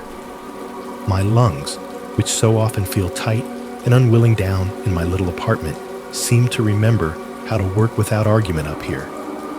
In, out. The rhythm of someone who is, if not exactly happy, then at least held by something larger than themselves. Eventually, the path curled down toward the river. The sound grew from suggestion to presence, filling more of the space between other noises. When I reached the bend, where the trail opened onto a flat rock, I knew, without needing a plaque or a map, that this had to be the overlook.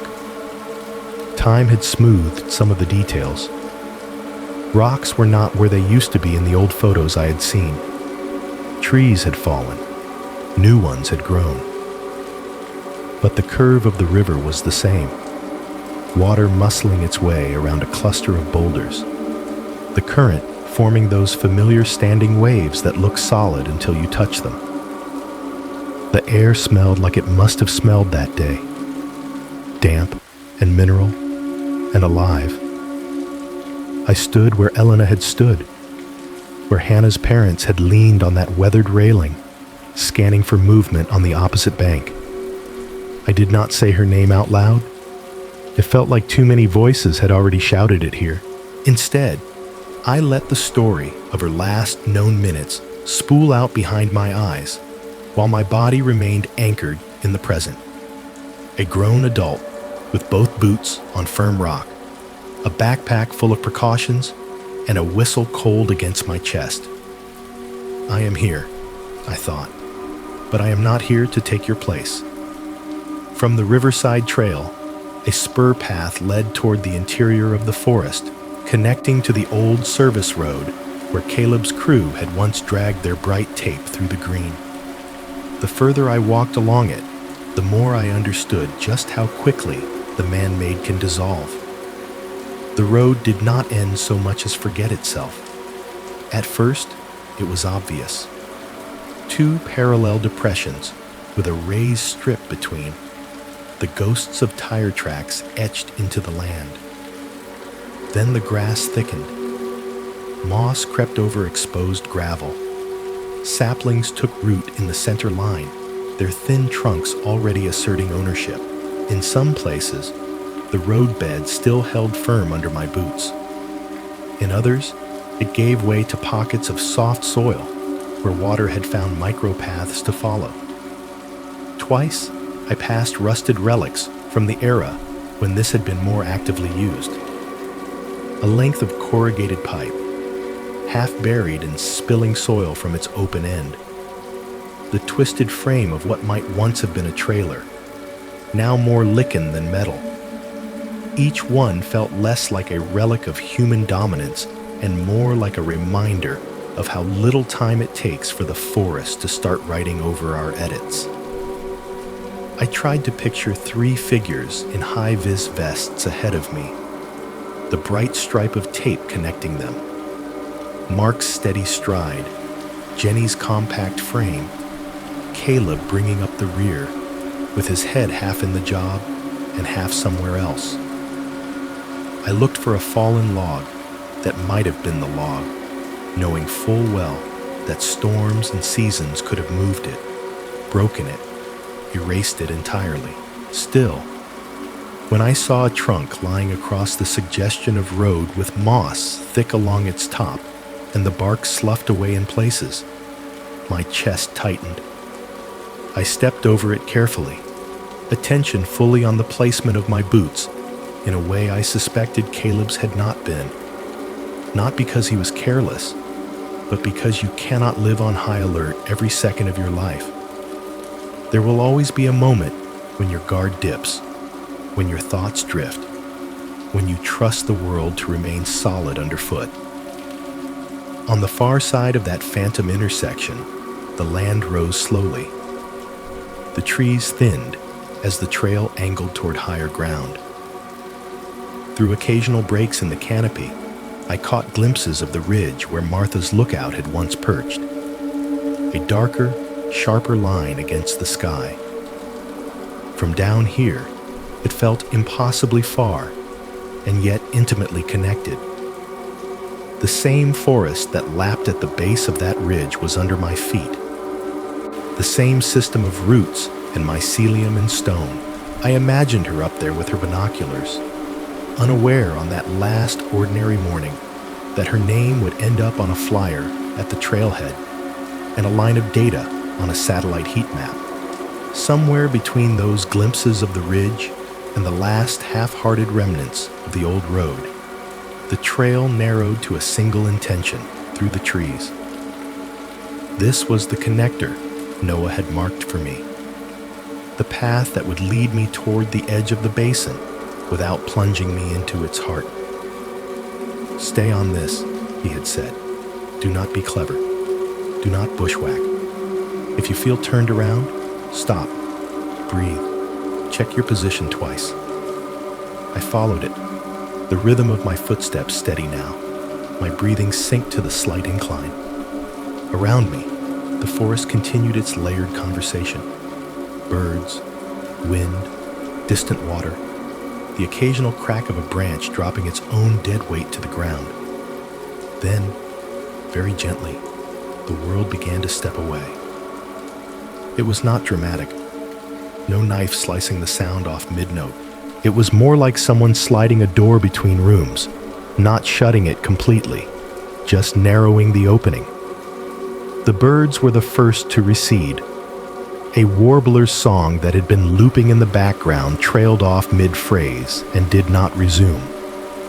The insect droning dimmed, as if something had pressed a thumb lightly against the volume knob. The wind still moved. I could feel it on the fine hairs of my forearms, cool against the back of my neck. But the leaves it should have rattled stayed unnervingly still. I stopped walking without meaning to.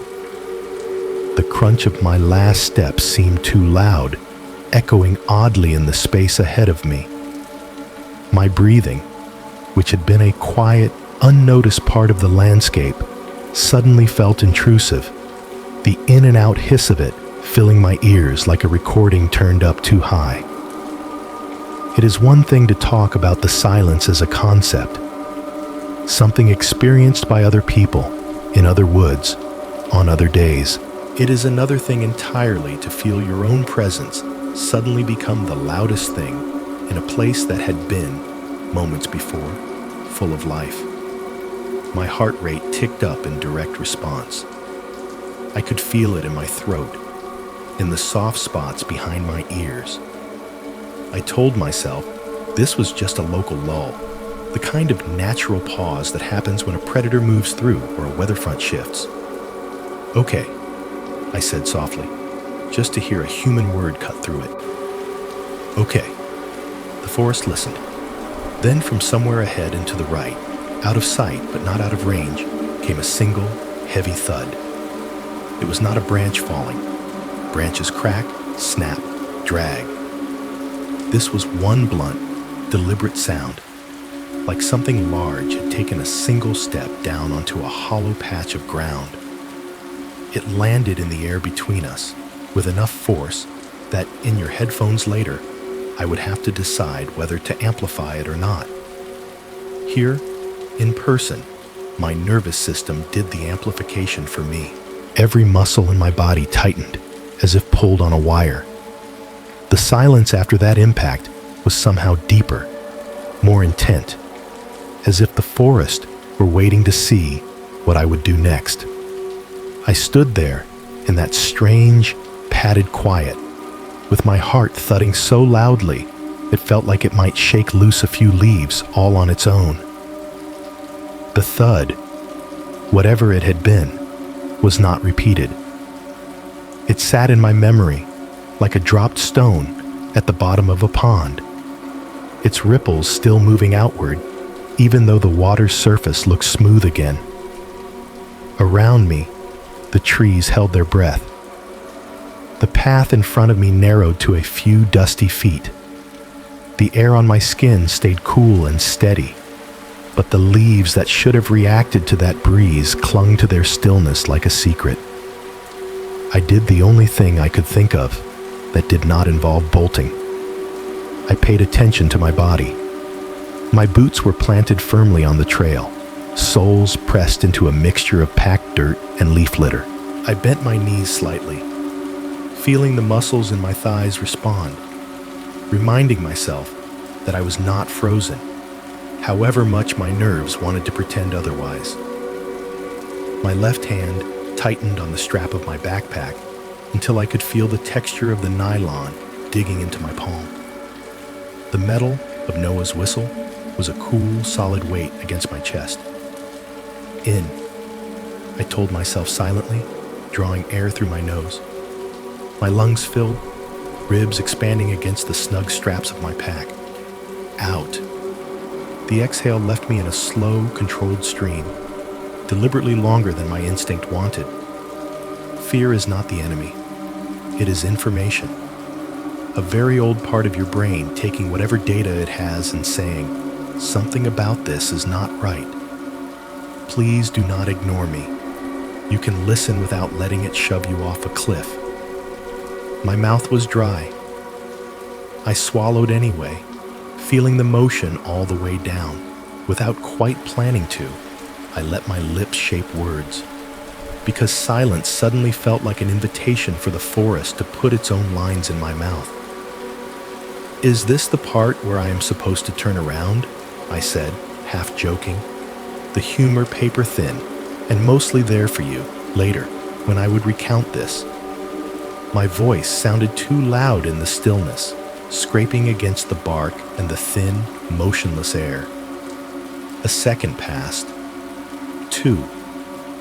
Then, from somewhere off to my right, a little deeper into the trees than I could see, something answered. Turn around. It was my phrase, but not my voice. The syllables were stretched slightly, the vowels drawn out in a way that made the words sound as though they were being tried on by someone who had only recently learned the shape of them. Not mocking, not quite. More like curiosity wearing a borrowed coat.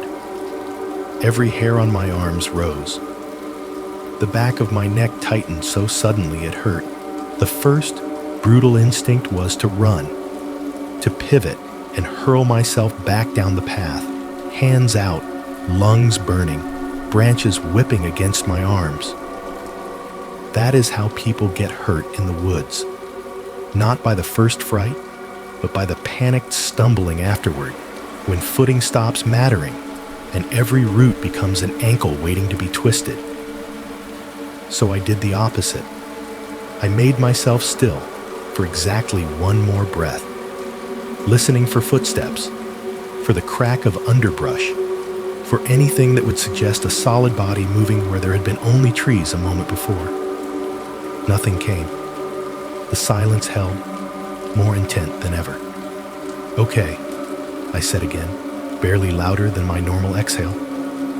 My voice shook, but it was mine. Message received. I did not answer the words themselves. I did not say, "Who is there?" or "What do you want?" because I was not interested in opening that particular conversational door any wider. I did what hikers are advised to do when something in their gut says, "This is not a good idea." I respected it. Slowly, without jerking, I turned my upper body first, then let my feet follow, pivoting in a careful half circle so that I was facing back the way I had come. The path behind me looked the same as it had 15 minutes earlier. A ribbon of trodden ground between the trees, drifting gently downhill, dotted with the imprint of my own boots. I took one step, then another. I did not look over my shoulder. That was not some noble horror movie rule. It was practical. Looking back invites your imagination to hang shapes on the spaces between trunks. The part of your brain that catalogs faces will happily paste eyes and mouths onto any two shadows that happen to sit at the right distance from each other. I did not need to give that mechanism any more fuel. Instead, I narrowed my world to a series of very small, very controllable tasks. Left foot, feel it land fully. Right foot. Roll through the step. Keep your hand on the strap. That is your anchor. Pay attention to the pressure of the pack against your shoulders, the weight of the recorder in your pocket, the cool arc of the whistle against your chest. As I moved, the forest, reluctantly, it seemed, began to reassemble itself. It started with the smallest noises. A single insect buzzed near my ear, an angry little re-entry of the mundane. A twig snapped somewhere well off the trail, but this time it sounded like the ordinary fall of a dead branch rather than a deliberate footfall. My own footsteps seemed less intrusive with each placement, as if the ground were remembering what humans sounded like and adjusting its expectations. A bird called once, a tentative note that hung in the air and then doubled back on itself. Another answered, slightly out of sync. Their usual patterns staggered as if someone had shuffled the sheet music. The wind, which had been a meaningless pressure on my skin a moment ago, began once again to move the leaves in a visible way, though there was a disconcerting lag between when I felt it and when I saw them stir. It was like listening to a song that had been taken apart and then hastily reassembled, the tracks not quite lining up. Enough to recognize the melody, but just off enough that your teeth wanted to clench against it. I walked anyway. Every so often, I would glance at my GPS, confirming that the numbers were changing in the direction they should. That logical layer, a device telling me I was retracing my route, not being quietly rotated in circles, helped keep the more primitive parts of my mind from spinning off into panic. The map in my pocket was a backup comfort. The folded paper, a promise that there was still a version of this place that could be rendered in ink and contour lines. By the time I reached the spot where the old service road reasserted itself, wider and more defined, the forest soundscape had mostly clicked back into place. Birdsong ran in longer, unbroken strings. The insects resumed their steady droning. The river's murmur, when it finally reached my ears again, felt like someone humming under their breath in the next room.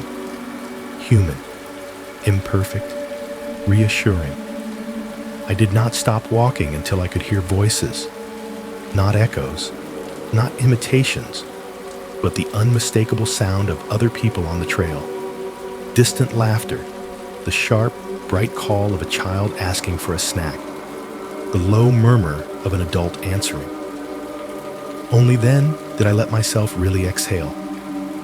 Later, sitting in my car with the door cracked to let in a strip of cool air, I thought about what it meant not to push deeper when every story impulse screamed at me to do exactly that. The version of me that exists in your ears is often braver than the one that occupies my bones. He is the one who leans into the unknown, who asks the unsettling questions.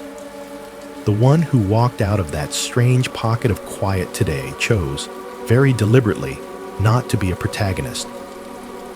We have this habit, especially in horror, of treating fear as either weakness or dare. You are either overpowered by it, or you spit in its face and keep going.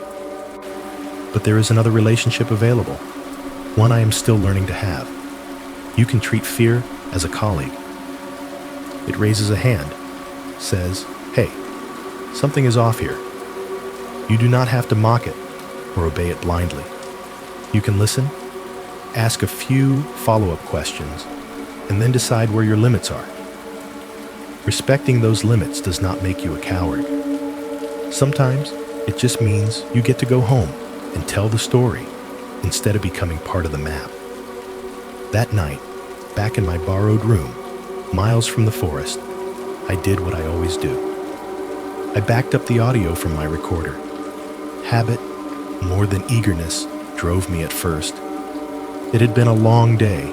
The bed behind me looked almost indecently inviting.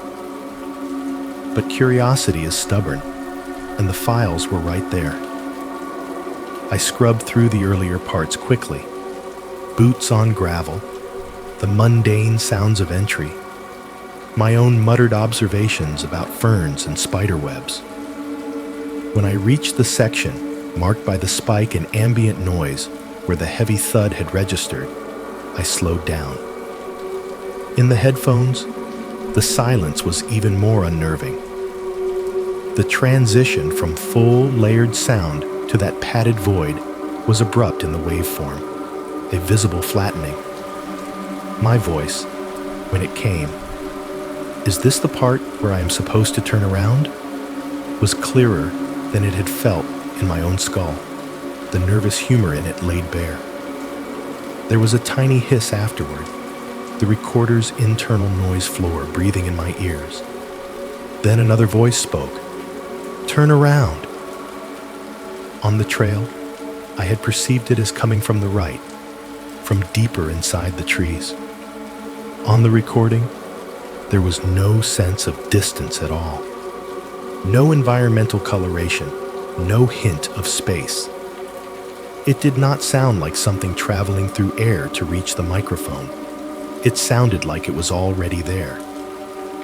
The whisper brushed the right channel and the left equally, sitting directly over the center, as if whoever, or whatever, had said it had been leaning in very close, lips almost touching the metal grill. I took the headphones off for a moment, just to make sure the room around me was still the ordinary, humming space it had been before. The distant fridge, a car passing outside, my own breathing, uneven, but real.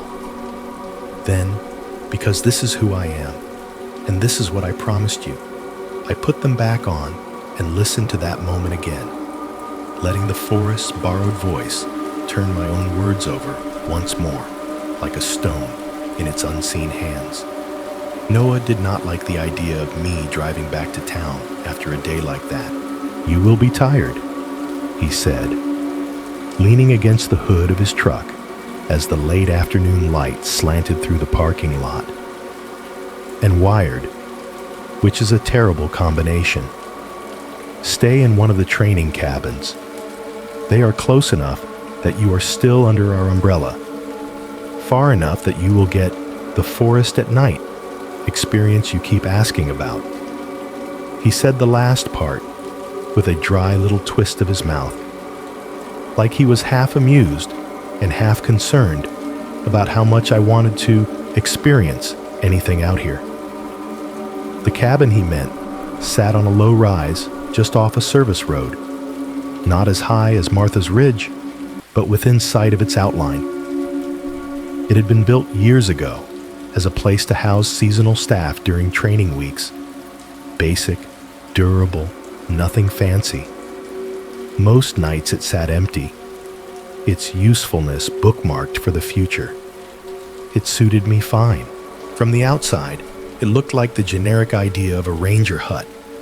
Weathered boards, a small covered porch, one window on either side of the door, their glass reflecting more trees than sky. A short set of steps led up to it, boards worn smooth by boots. There was a hook where a lantern could hang, though tonight the only light that would burn there would come from inside, if at all. The interior smelled like old wood, dust, and the faint lingering trace of coffee that never really leaves a place where people have waited out early mornings. When I pushed the door open, the hinges complained softly and then settled. The room was a single square, practical and compact. Against one wall, a narrow bed sat with military neatness, thin mattress, gray wool blanket folded at the foot, one flat pillow in a cotton case that had seen enough wash cycles to be more off-white than anything else. Across from it, a plain wooden desk faced the small window, an aging lamp with a cracked shade perched on the corner of the desk.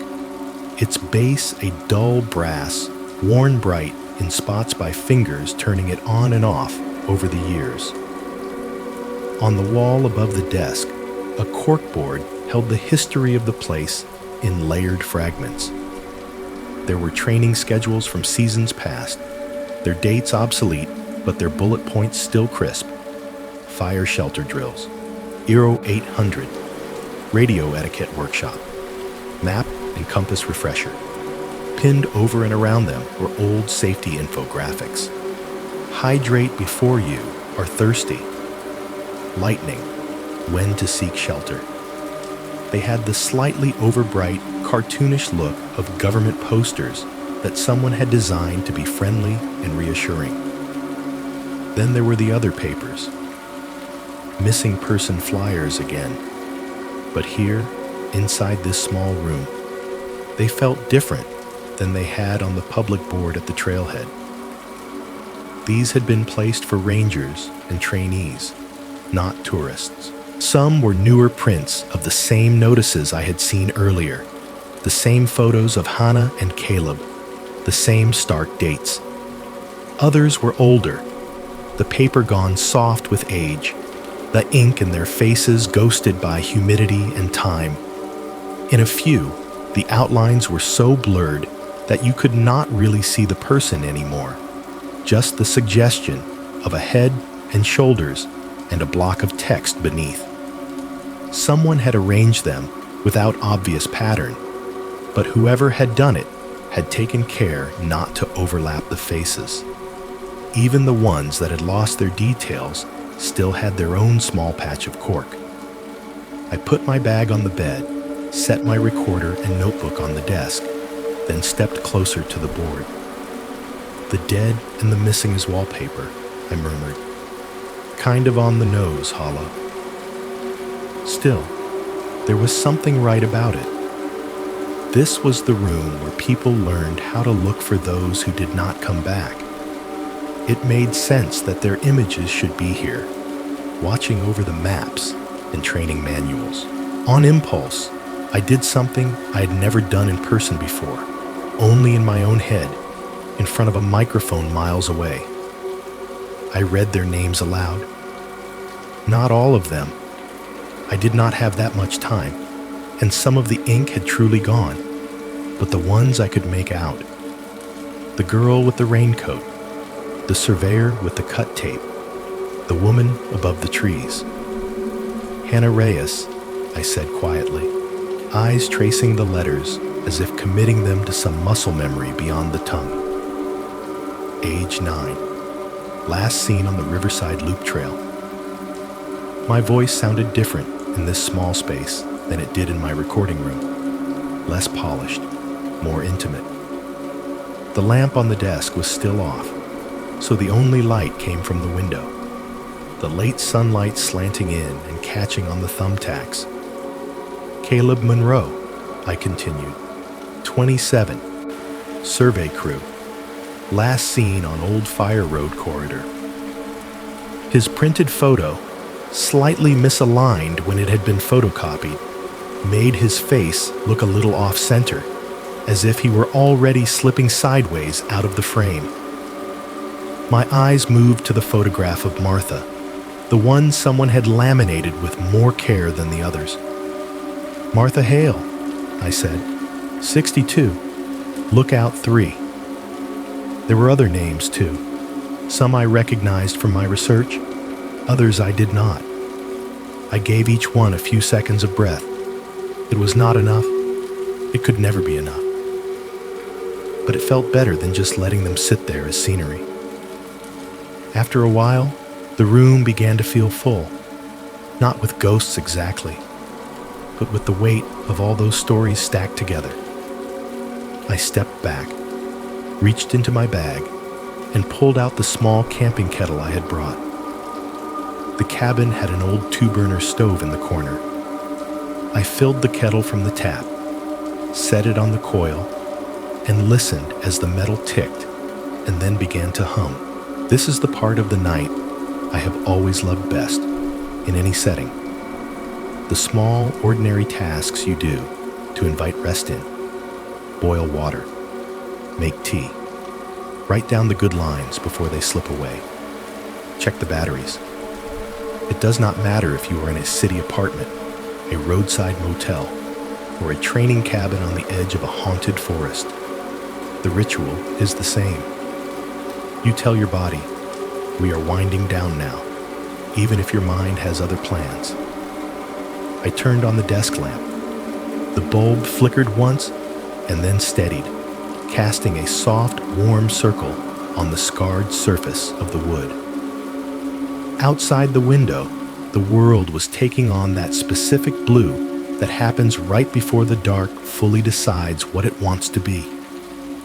The trees were silhouettes now, inked outlines against a sky that was fading from the top down. I poured the hot water into a mug with a park logo on it, an old one, the graphic slightly chipped. The tea bag sank and unfurled, a small cloud of color spreading through the clear water before dissolving.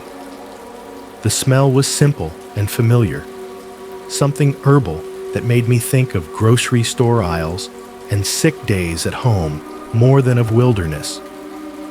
Sitting at the desk, I opened my notebook and began to write. Not the polished version, not the structured narrative that you are hearing now, but the raw impressions. Short sentences, half thoughts. The fern in the beam of light looked like stained glass. The silence felt like standing in a room where someone has just decided to leave you. The voice on the recorder did not come from a direction. It came from a distance of 0. Every so often, I would pick up the recorder, click it on, and speak a few lines as if I were already in front of the microphone at home. Tonight, I am sleeping, I said at one point, in a small cabin at the edge of Black Hollow. The walls are thin, the mattress is thinner, and the only thing between me and the people whose stories we have been sharing is a sheet of plywood and a handful of tacks. Outside, the forest is doing what forests do at night, breathing, adjusting, remembering. Inside, I am trying to decide whether this feels more like being close to the source or like being in the splash zone. I talked to you for a while like that, as if you were already listening. Not because I plan to use every word, but because saying them out loud helped me sort through which fears belong to the place and which belong to me. Outside, night fell in stages. The blue deepened to charcoal, then to a kind of soft black that still held a hint of shape. The trees beyond the window became a solid wall, their individual trunks indistinguishable from each other. The sky above them kept a thin, fading glow along the horizon line, like the last embers of a fire. The soundscape shifted too, as it always does. Birdsong, so present in the afternoon, dropped away almost entirely, replaced by the higher, thinner chorus of insects. Their collective thrum wove itself through the cracks around the window frames, a constant sewing of the dark to itself. Every now and then, from somewhere much farther off, came the high, yipping calls of coyotes, thin, eerie threads that rose and fell and then dissolved back into the night. Closer in, the ordinary noises of the cabin asserted themselves. The occasional creak of settling wood, the soft click of the lamp cooling if I turned it off and on, the scratch of my pen on paper. My own movements sounded bigger in that little box of space, but the atmosphere was not hostile. Not yet. For a time, it was just me, the tea growing steadily cooler in its mug, the low pool of lamplight on the desk, and the quiet company of the faces on the corkboard, watching as I tried to stitch together a story that did them justice before the forest outside decided to add anything of its own.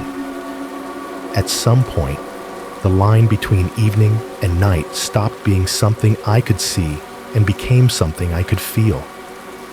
One moment, I was still glancing up from my notebook every few sentences to check the sky. noting how the last pale strip of light clung stubbornly to the horizon behind the trees. The next, the window had turned into a flat, black rectangle that reflected the room back at me more clearly than it showed anything outside. The lamp on the desk seemed brighter in contrast, its circle of light shrinking the rest of the cabin into suggestion. The corners went soft and indistinct. The bed was a darker shape in the half-shadow. The corkboard above the desk was just a patch of lighter brown, dotted with small, round silhouettes where the tacks caught the light. That was when I started hearing the clock. I had registered it earlier only as part of the scenery. A plain battery-operated thing on the wall above the door. White face, black hands, the kind you can find in school classrooms and waiting rooms across the world. Now, its ticking had stepped forward, each second landing in the room with a small, insistent tap. Tick, tick, tick. At first, it was just an annoyance, a reminder that I had not yet learned how to write without noticing time. But as I sat there, pen hovering over the page, I realized my heartbeat had quietly synced up with it. Each tap of the second hand seemed to tug at the pulse in my throat, and vice versa. The rhythm built a little loop between wall and chest, mechanical and biological clocks mutually reinforcing. I took off my watch and put it face down on the desk, as if that would help. The ticking did not care. The forest outside had found its own night tempo. The insect chorus had thickened into a constant, high-pitched wash that sat just underneath everything else, like a layer of tape hiss under a song. The occasional coyote call went up and down in long arcs, nearer now, then farther again. Once, the cry of an owl cut cleanly through the rest, a single, low syllable that made the tiny muscles along my spine tighten in appreciation. I was midway through a sentence about that, something about how we romanticize owls until we hear them alone in the dark, when the old radio crackled. It sat on a shelf above the head of the bed, a squat, gray unit with dials faded by sun and fingers. When I'd first come in, I had assumed it was retired, left there as a training prop, but no longer connected to the network. It had been silent all evening, a piece of tech turned artifact. Now, without my touching it, the speaker hissed into life. The sound startled me in a physical way. My shoulders jerked up. The pen left a jagged line across the page where my hand had spasmed. For a second, that was all it was. A thick, uneven static, not the soft, steady kind from earlier in the day, but a more aggressive burst, like wind forcing its way through a narrow gap. I set the pen down, turned in my chair, and stared at the radio. The power light on its front, one of those small red bulbs you only really notice in the dark, was glowing steadily. I could not remember whether it had been on before. In the spaces between the bursts of static, a voice threaded itself in. Tie-in 3. Report. Station 3. Are you awake? The words were faint, flattened by the distortion, but distinct enough. A man's voice, mid-range, the vowels smeared slightly by distance or age on the tape. The hairs on my forearms stood up. Station 3, the voice had said, not Lookout 3, the official designation I had seen in paperwork, but station, the older term some of the veterans still used in casual conversation.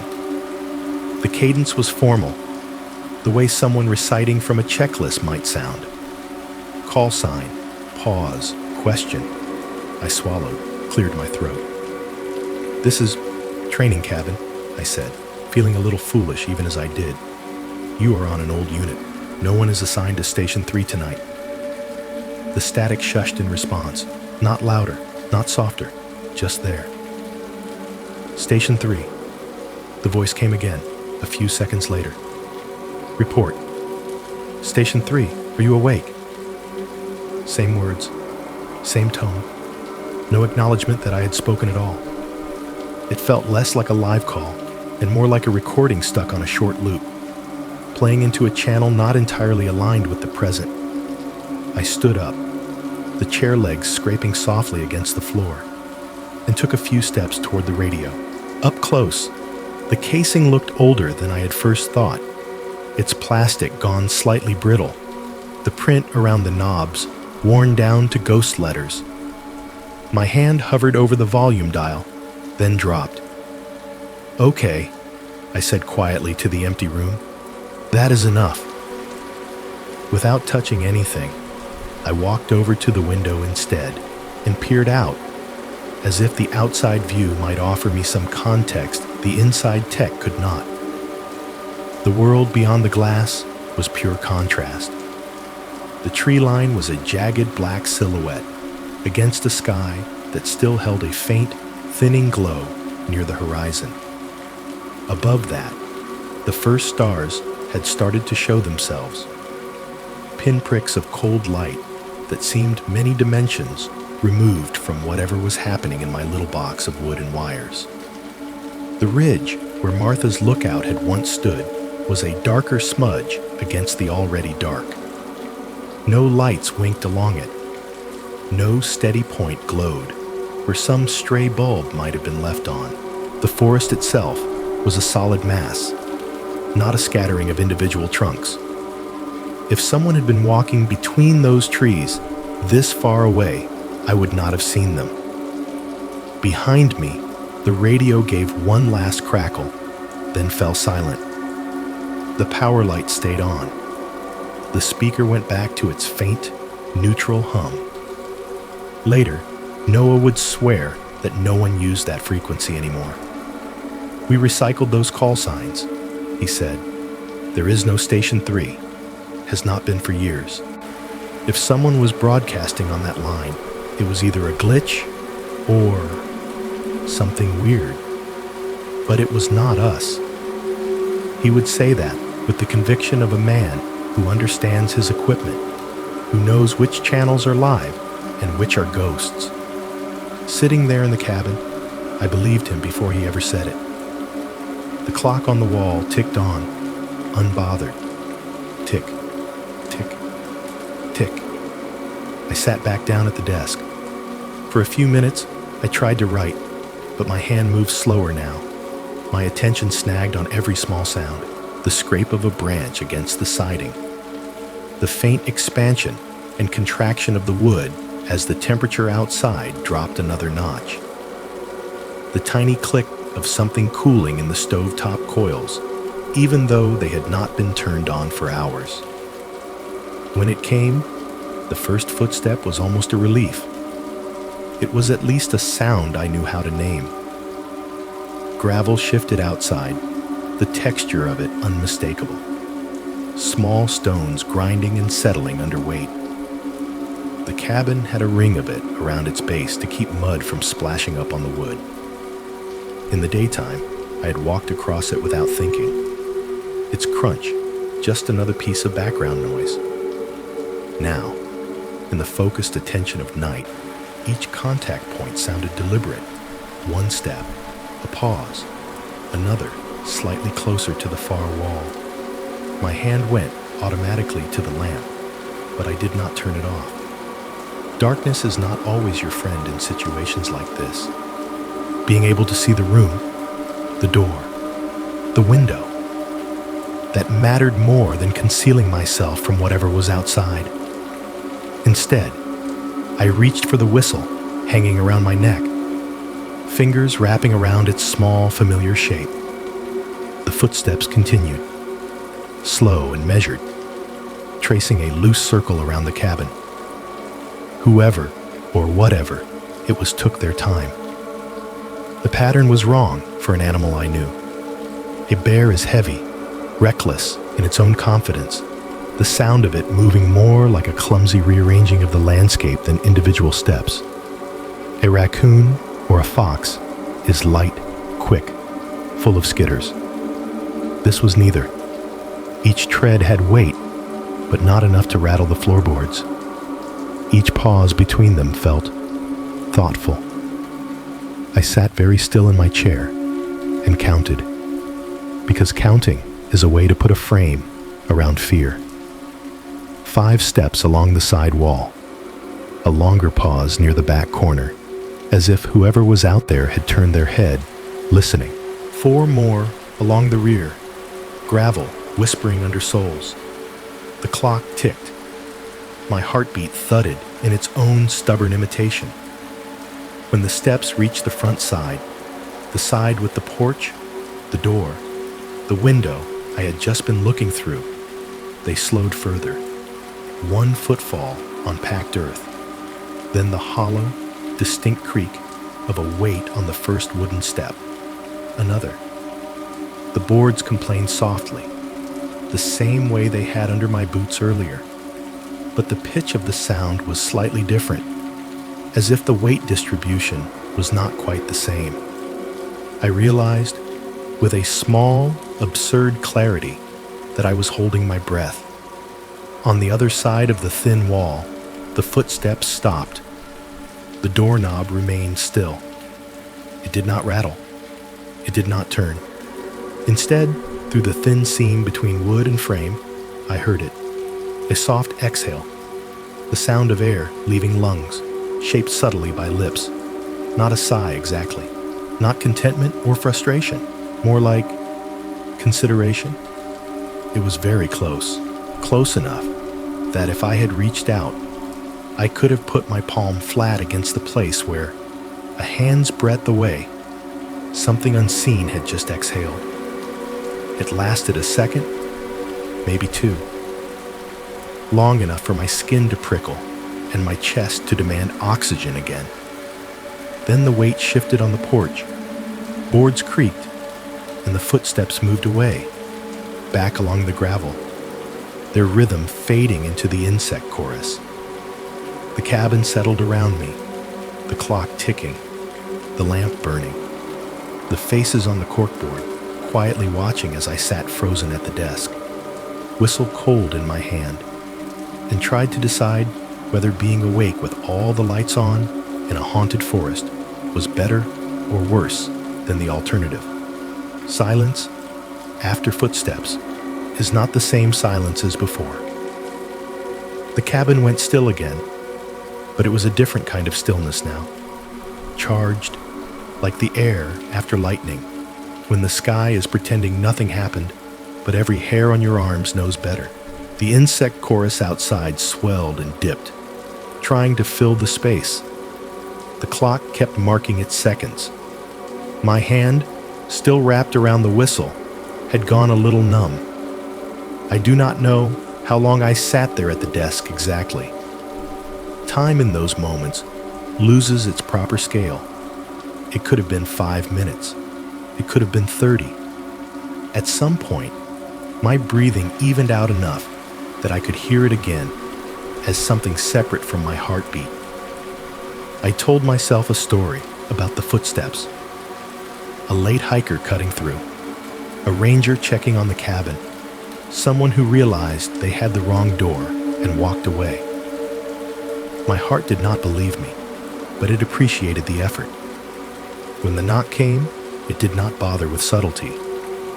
3 slow, measured raps on the wood, evenly spaced. Knock, knock, knock. They were not loud enough to rattle anything on the walls, but in the small volume of the room, they landed like small shocks. My body reacted before my brain did. I flinched so hard, my knee bumped the underside of the desk. In audio, later, I would bring that sound up, just enough that you could feel it land in the space next to your ear. The sudden intrusion of contact, wood answering knuckles. For a few seconds, all the arguments in my head shouted at once. Do not open it. If you open it, you might see something you will carry with you into every dark room for the rest of your life. If you leave it closed, you will never know if it was just some night shift ranger with bad timing and an even worse sense of humor. If it was Noah, he would call your name. If it was an animal, it would not knock. If it is nothing, then you are talking to wood. I sat completely still, every muscle held in that terrible, anticipatory tension. The doorknob remained a small, unmoving circle of metal in the corner of my vision. The knocks did not repeat. There was no follow-up rattle, no impatient fist, no voice saying, "Hey, you in there?" Fear, in that moment, felt like a fork in the trail. One path led to hiding under the blanket and letting my imagination run the show. The other led to flinging the door open in some grand cinematic gesture and demanding answers from a universe that owes me nothing. I chose something in between. My throat was dry when I spoke. I coughed once, quietly, to clear it, then raised my voice just enough to be heard beyond the thin door. "Whoever is out there," I said, keeping my tone as even as I could, "this cabin is not open tonight. You are not welcome inside." My voice sounded wrong for the message. Too gentle, maybe, but harshness felt like the wrong tool in this particular place. I let a breath in, let it out. "But," I added, surprising myself a little, "I hope you are at peace. Wherever you are supposed to be, I hope you find it." The words left my mouth and settled into the wood, into the space between the door and the frame. On some level, it felt ridiculous. On another, it felt necessary. A boundary drawn and a blessing offered in the same stroke. The cabin listened. No reply came. No more knocks. The silence did not deepen this time. It just remained what it was. Outside, the insect drone continued, curiously indifferent. If something stood on the tiny porch, it did not shift its weight, did not breathe loud enough for me to hear it again. I waited. You measure waiting differently when you are afraid. Sometimes by breaths, sometimes by heartbeats, sometimes by how long you can stay in one position before some muscle complains. I counted to 60 slowly, then did it again. At the end of the second minute, my legs had started to ache from holding myself so rigidly. Curiosity, that old troublemaker, raised its head. It did not try to override fear this time. It came more like a tired suggestion. "You could look," it said. "You do not have to fling the door wide and invite anything in. You could just check." I stood up as quietly as I could, the chair complaining in a small scrape. I unclipped the whistle from around my neck and wrapped the cord once around my hand, leaving the metal itself free. If I needed to blow it, I wanted it close to my mouth, not tangled. The walk from the desk to the door was only a few steps, but it felt longer. The floorboard near the bed creaked under my weight. I winced, as if I had stepped on someone's tail. My shadow, cast by the desk lamp, stretched ahead of me, and then shrank as I neared the wall. I placed my palm flat against the door first, just below the knob. The wood was cool. No vibration, no sense of someone leaning on the other side. I held it there for a beat, then curled my fingers around the knob and turned. The latch clicked softly. My heart climbed into my throat. I opened the door. The night met me without fanfare. The air that slipped around the edge was colder than the cabin's, carrying with it the clean, sharp smell of pine and damp earth. The porch lay in a shallow puddle of lamplight spilling from behind me, boards pale and worn. Beyond that, the gravel ring caught some of the glow and scattered it in tiny dull sparks. Outside, the light's reach, the darkness thickened into the suggestion of trees and the faint, softer black of the open sky. There was no one standing on the porch, no figure in the doorway, no lingering shadow that did not belong. The footsteps, if they had ever belonged to shoes, had taken their owner elsewhere. I exhaled, a little too fast, and then something near my feet caught my eye. Just beyond the threshold, in the strip of dirt between the porch and the gravel, the ground was bare enough to record a story. 2 small footprints faced the door. They were clear where the lamplight angled down. The shallow depressions of toes, the heel marks, the slight arch in between. Bare feet, not boot prints. The soil held enough moisture to keep their edges crisp, like impressions pressed into clay. They were child-sized. That was the first thing my mind offered up, unhelpfully. The length of each print, the narrowness across the ball of the foot, it all suggested someone much younger, much smaller than me standing there. Toes pointed directly at the threshold. But the distance between them told a different story. The gap from one footprint to the next was not the tiny hop of a child shifting weight, not the short, uneven shuffle of little legs. It was the measured span of an adult's stride stretched over smaller feet, as if something had borrowed the shape of a child's tracks, but kept its own sense of how far apart steps should be. An unpleasant chill traced the line of my spine. I found myself backing up without deciding to, one slow step at a time, as if moving too quickly might smudge the prints or attract attention. My hand, still wrapped around the doorknob, brought the door gently back toward its frame. "Okay," I said softly to whoever might still be listening. "You stay out there. I will stay in here. We are good." I closed the door with more care than I had ever closed a door in my life, easing it into place until the latch caught with a soft click. The thin wooden slab between me and the world suddenly felt both like a shield and like tissue paper. I did not turn the lamp off. I could not have, even if I had wanted to. The idea of letting the cabin plunge into darkness with those prints just on the other side of the wall was too much. Instead, I retreated to the bed, sat down on the edge, and let myself slide back until I was half sitting, half leaning against the wall. The recorder was still on the desk. After a few seconds of staring at it, I reached over, picked it up, and turned it on. "Hey," I said, voice low, speaking to you as if you were already there beside me. "It is..." I glanced at the clock. "Just past midnight. I am in the training cabin." There were footsteps. There was a knock. There are footprints outside. Talking helped. It always does.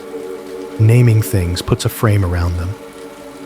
I described the sound of the gravel, the feel of the doorknob, the sight of those small, wrong-footed tracks facing inward. I told you about the way my knees felt like they were humming, the way my mouth had gone dry, even though the rest of me felt slightly damp with sweat. Every few minutes, I would stop and listen, not just to the room, but to the forest beyond. The insect chorus droned on, unperturbed. Once, something rustled through the underbrush at a distance, too far away to be the source of those prints. A truck passed on a distant road at some point. A faint, brief reminder that other people were somewhere else, doing normal human things. "Fear is a good listener," I said at one point into the recorder. "If you talk to it, sometimes it calms down enough to let you sleep sitting up." I did not fully sleep, but something like rest found me in fits. Short, shallow dips under the surface of consciousness, each one broken by a slight noise or a shift in my own weight. The lamp stayed on. The clock kept its inexorable march, and the faces on the corkboard watched over the slow unraveling of the night. When the first thin light of morning pushed around the edges of the window shade, it felt less like rescue and more like relief. The insect sound softened. Birdsong began again, tentative at first, then in more confident phrases. The world outside traded one mask for another. I got up on stiff legs, every joint reminding me of the hours I had spent half-curled on the mattress. After a moment of standing in the middle of the room, I walked to the door. The rational part of my mind had spent the last few hours constructing possibilities.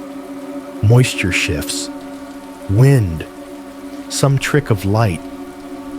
Maybe I had misread the prints in the lamplight. Maybe they would look different in daylight. Maybe there would be some mundane explanation that would let that wrongness settle into a more comfortable shape. I opened the door. The porch lay in clear, pale light. The air was cool, the sky a washed-out blue behind the trees.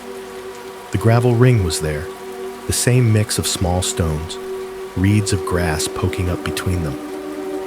The strip of dirt where the prints had been was smooth, not just blurred by time or softened by dew. Smooth, like a slate that had been wiped clean. No depressions, no edges, no sign that anything had stood there during the night. In their place, right where the last footprint had been, lay a single yellow leaf. It was small and perfect, its veins delicate and clear, its edges unchewed by insects. The kind of leaf that would fall in autumn from a deciduous tree, catching the sun as it spun slowly to the ground. The trees around the cabin were conifers. Pine, fir, cedar, needles, not broad leaves. Nothing nearby that should have produced that particular piece of color. I crouched down, knees popping softly, and looked at it without touching it. There are 100 ways to interpret something like that, and almost all of them say more about the interpreter than about the object. A sign, a gift, a joke, a coincidence, a glitch in my own perception. I do not know which is true. I only know how it felt in that moment to see that impossible leaf lying where a child-sized foot with an adult's stride had been hours before. It felt like the forest had answered a question I had not known how to ask. I stood up slowly, the whistle cool against my chest, the cabin behind me, the trees in front of me, and the day beginning again as if the night had just been another story it could tell if anyone cared enough to listen. Morning in Black Hollow looked almost offensively normal. Pale light slipped in through the cabin window, soft and thin, turning the dust in the air into drifting, visible threads. The lamp on the desk was still on from the night before, its bulb dimmer against the daylight, the circle of its glow suddenly small and unnecessary. The corkboard above the desk looked like what it had always been: paper, tacks, curling edges. The faces on the flyers were just ink again, not presences. Outside, birds were doing what birds always do after they survive another night, making noise simply because they could. Their calls overlapped and tangled, bright and messy, as if someone had poured sound over the trees and let it run between the branches. For a few seconds, lying half-curled on the narrow bed with the blanket twisted around my legs, I could almost have believed that the night had been a very long, very vivid dream. Then I sat up, feeling every vertebra complain, and the memory of the knocks, the footprints, and the impossible leaf lined up neatly in my mind, waiting. I swung my feet to the floor. The boards were cool under my soles.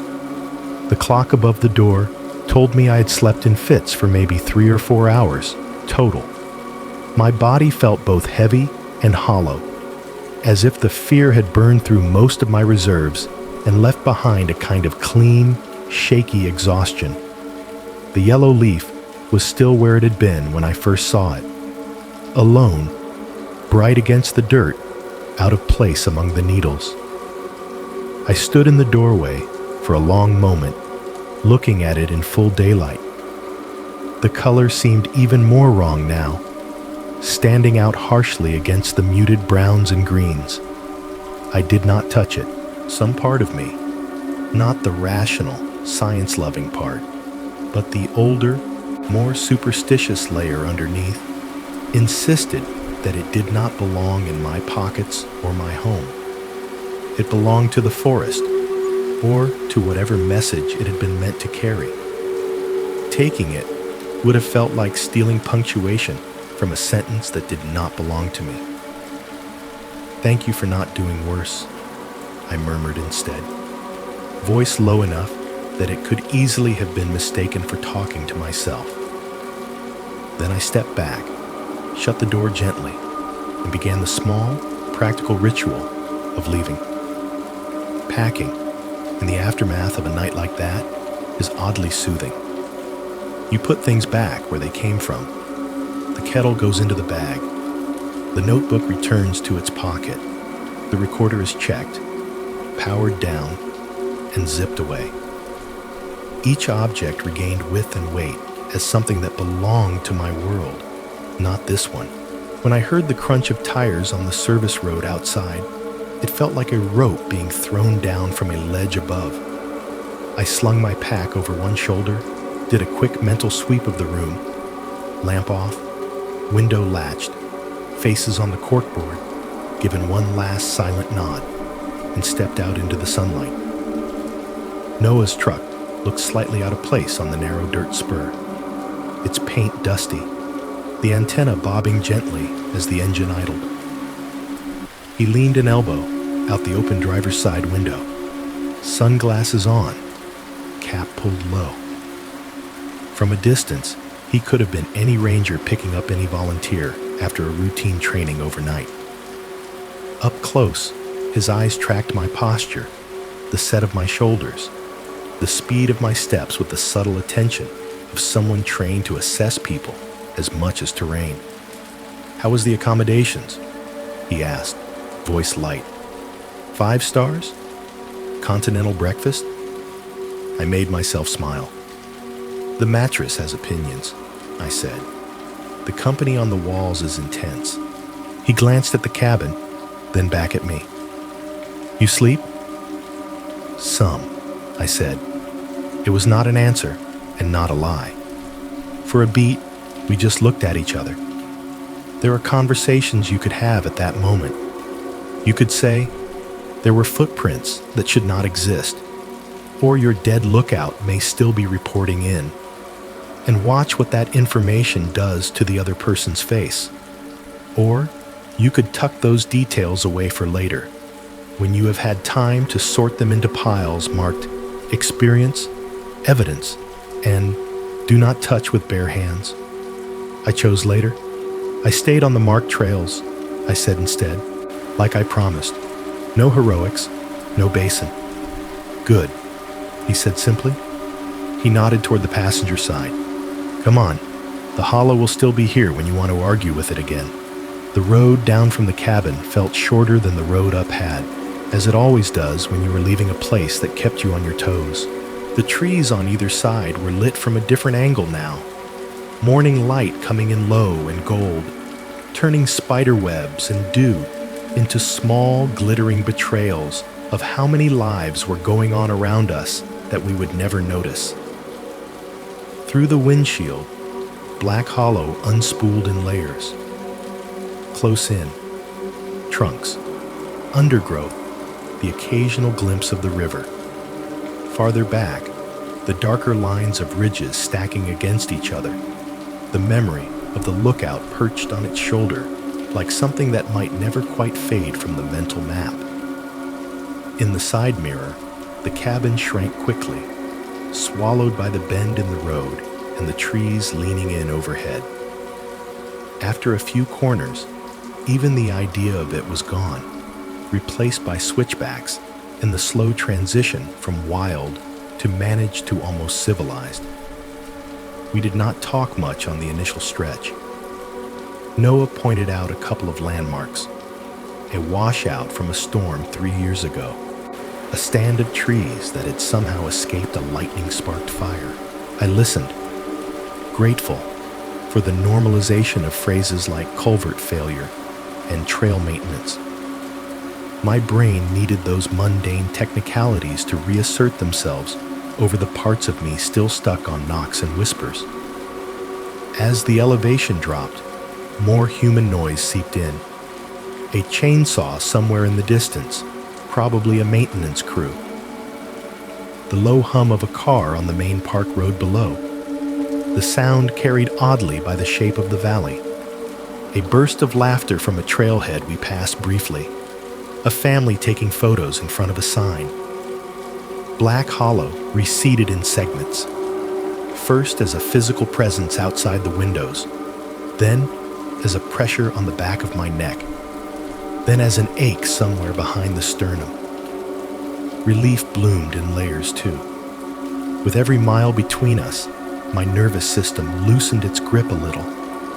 My shoulders dropped an inch. The space between breaths grew wider. And yet, threaded through that relief, there was something that surprised me.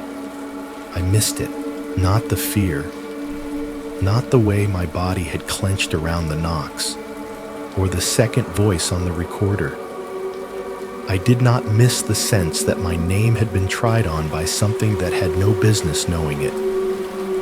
I missed the way the air had felt on the trail, dense and alive. I missed the fern in its beam of light, the spider web jeweled with mist. I missed the simple, clean fact of trees doing what trees do, regardless of who disappears among them, drawing light down into themselves, trading gases with the sky, holding soil together without ceremony. It is easy, in stories like this, to let the setting become the villain, to talk about Black Hollow as if it is a singular, hungry thing with intent and malice. And there are days when, looking at Noah's map, seeing the ring of pins and the names underneath, it is very hard not to. But the forest is not a monster. It is not a person at all. It is an immense, indifferent system. It does not want. It does not plot. It simply is. We are the ones who bring intentions to it, who project faces onto its bark and meanings into its shadows.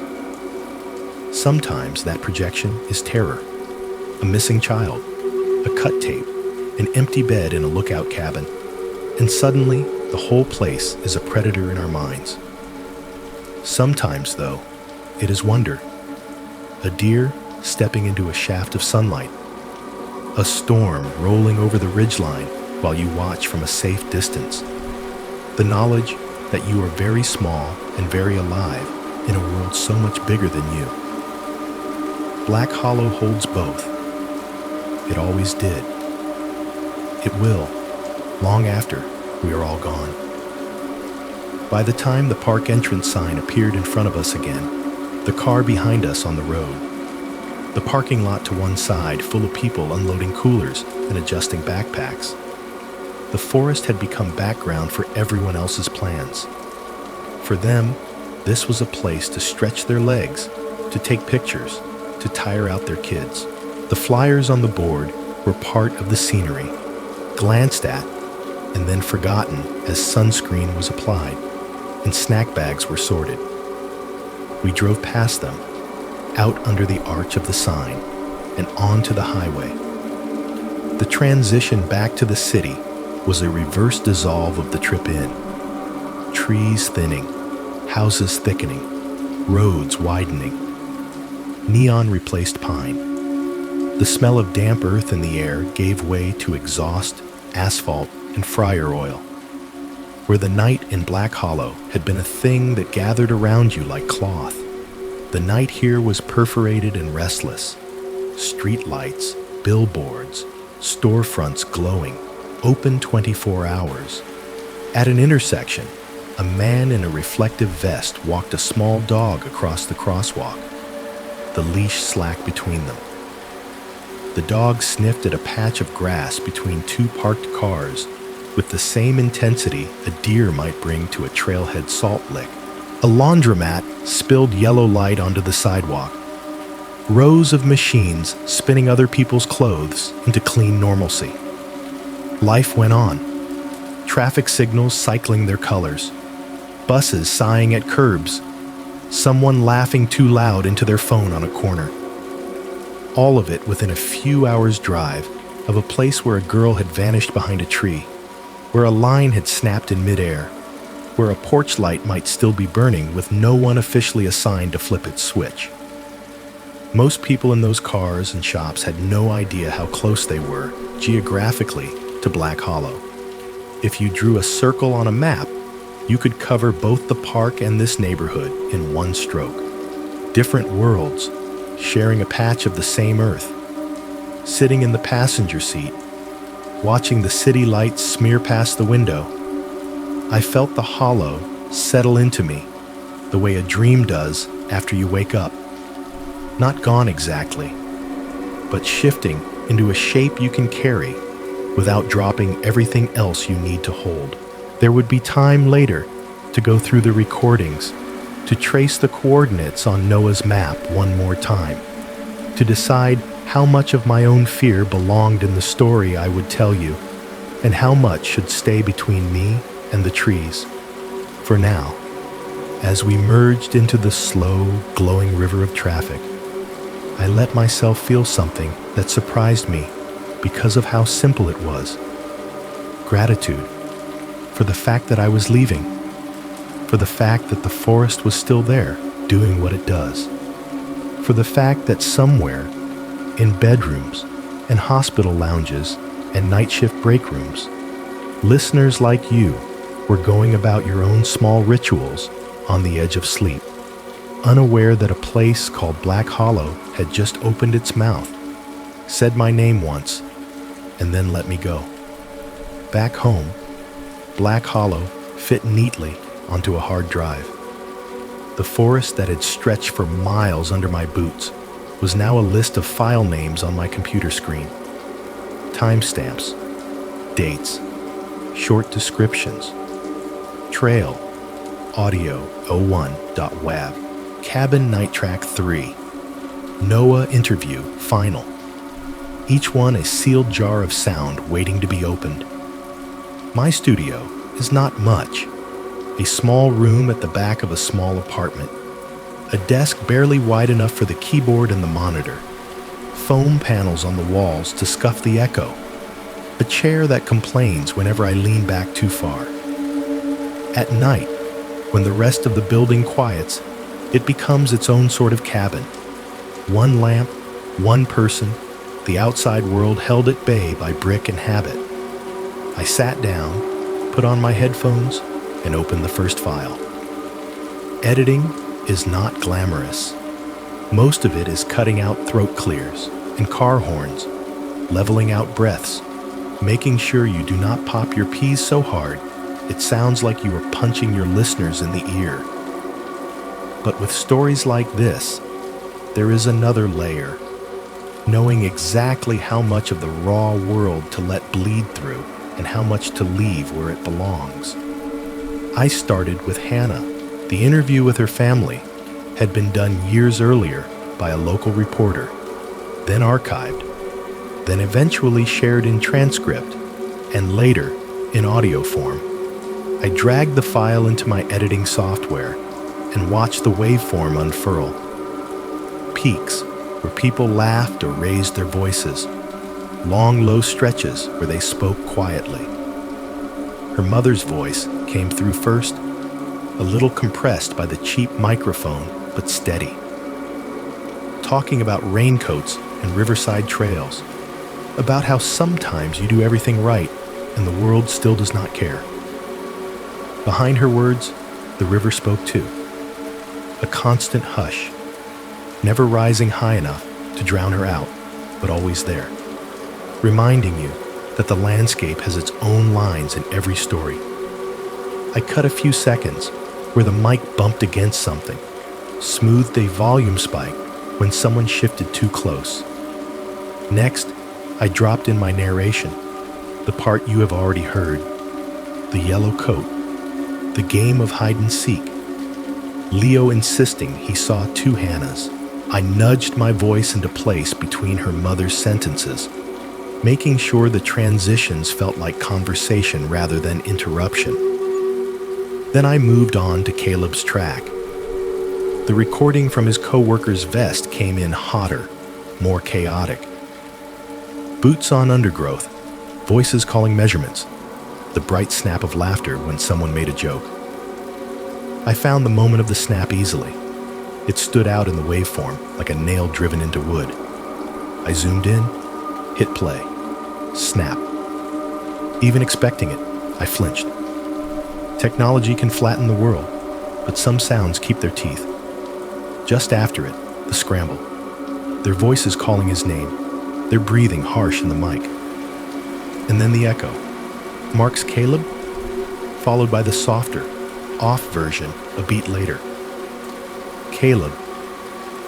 Listening to it in my studio, miles and days away from the forest, made my skin react all over again.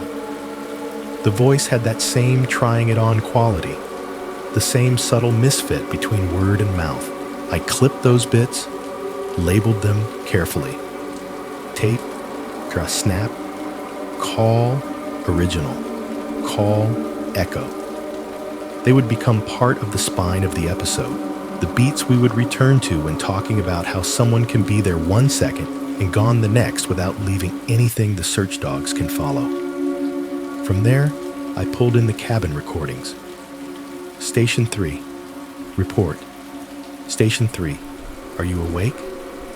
In the studio, the radio voice sounded even older, its edges grainier. I looped a few seconds, checking for variations, for any hint that it was a live call rather than a degraded recording hiding in some forgotten corner of the spectrum. Mostly, it was the same 3 phrases, over and over, drifting in and out of the static like a fragment of someone else's shift that had slipped loose in time.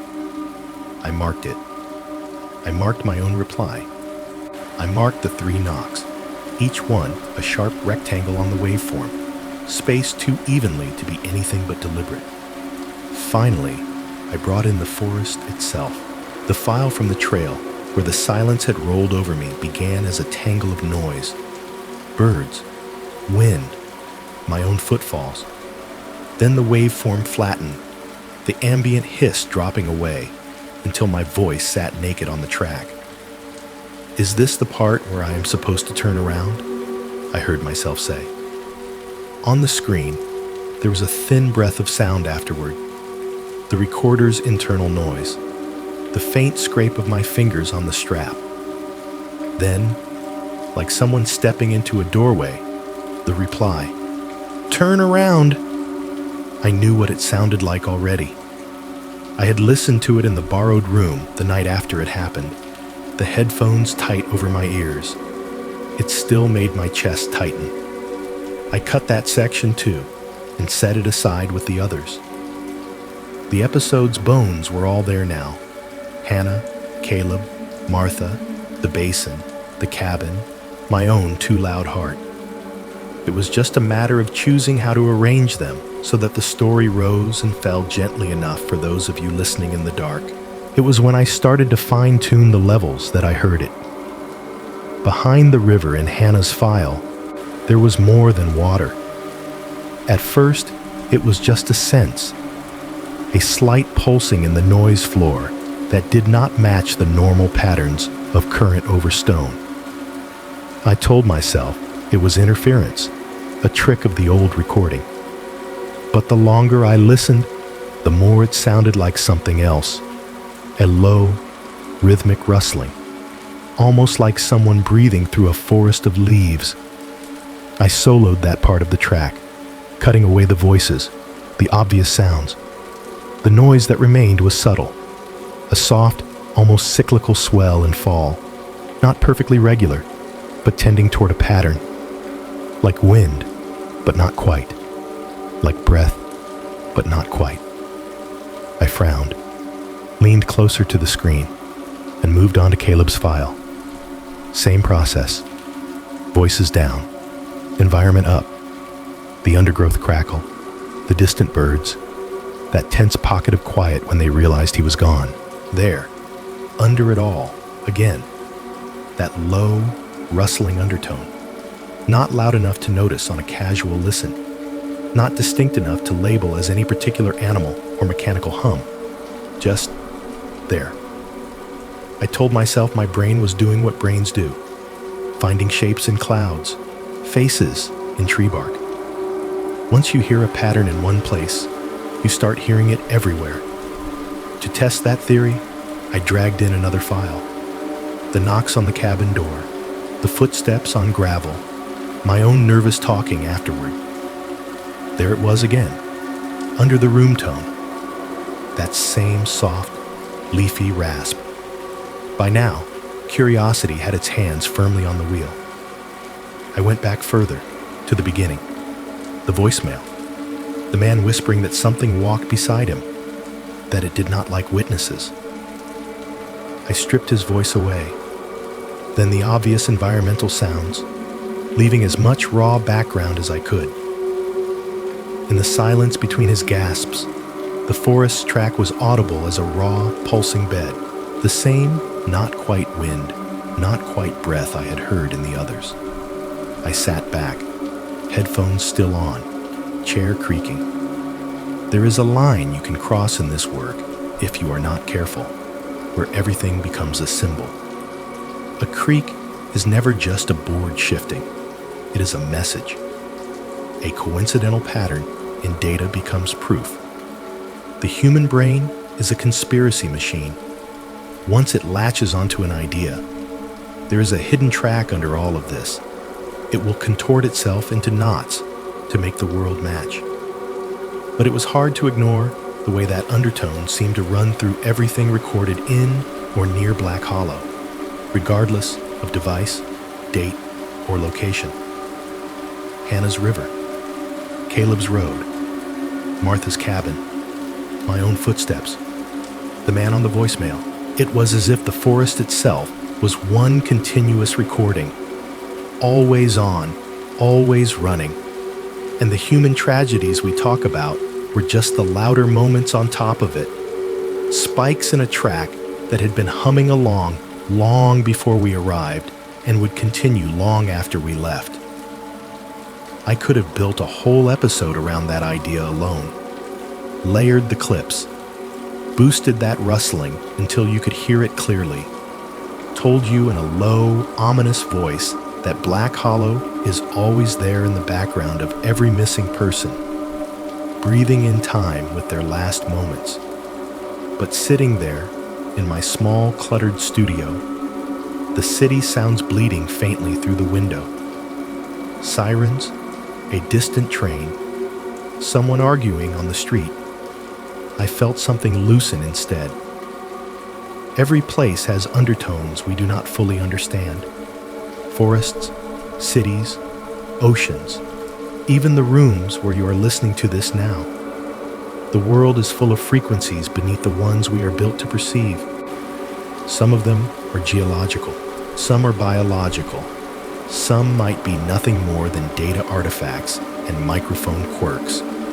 I chose, in the end, not to make the hidden track the headline. In the episode, when you hear it, I will not tell you that it is the forest's breath. I will let it sit there under the river, under the tape snap, under the knocks, a gentle, unsettling texture. And when I talk about it, I will call it a metaphor rather than a revelation.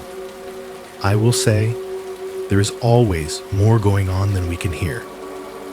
Under your own day, under the traffic, the dishwasher, the hum of your phone charger, there are other layers, other systems ticking and pulsing, indifferent to your story, but interwoven with it. Sometimes, when something strange happens, we notice one of those deeper tracks for a moment, and decide it must be personal. Sometimes, maybe it is. Either way, my job is not to turn that uncertainty into a monster for you. My job is to sit here, headphones on, the glow of the monitor painting my hands, and weave these sounds into something that lets you feel less alone in whatever dark you are lying in. To remind you that fear can be listened to, not just fled from. That the world is stranger and deeper than we know, but that does not mean it is only out to get us. Black Hollow will be there, rustling under the surface of the story. So will your own room. So will you. Right now, as these words are leaving my little studio, they are arriving somewhere else. If I pull back from my screen in my mind, the way a camera pulls away from a house at the end of a film, I can almost see the line of sound travel out through my headphones, along cables and servers and quiet invisible networks, and into a much smaller, softer space, into your room. Maybe you are in a bedroom with one soft lamp still on, its light turned low so that the corners of the walls are blurry and safe. There might be a glass of water on the nightstand, a ring where it has been set down in the same place night after night. Your phone screen is face down or dimming. The last flood of blue light fading from your eyes as you turn your attention fully to the darkness and to the voice in your ear. The blankets are pulled up. You have made a small nest out of sheets and pillows, the kind your body understands as a hint that it can let go, at least a little.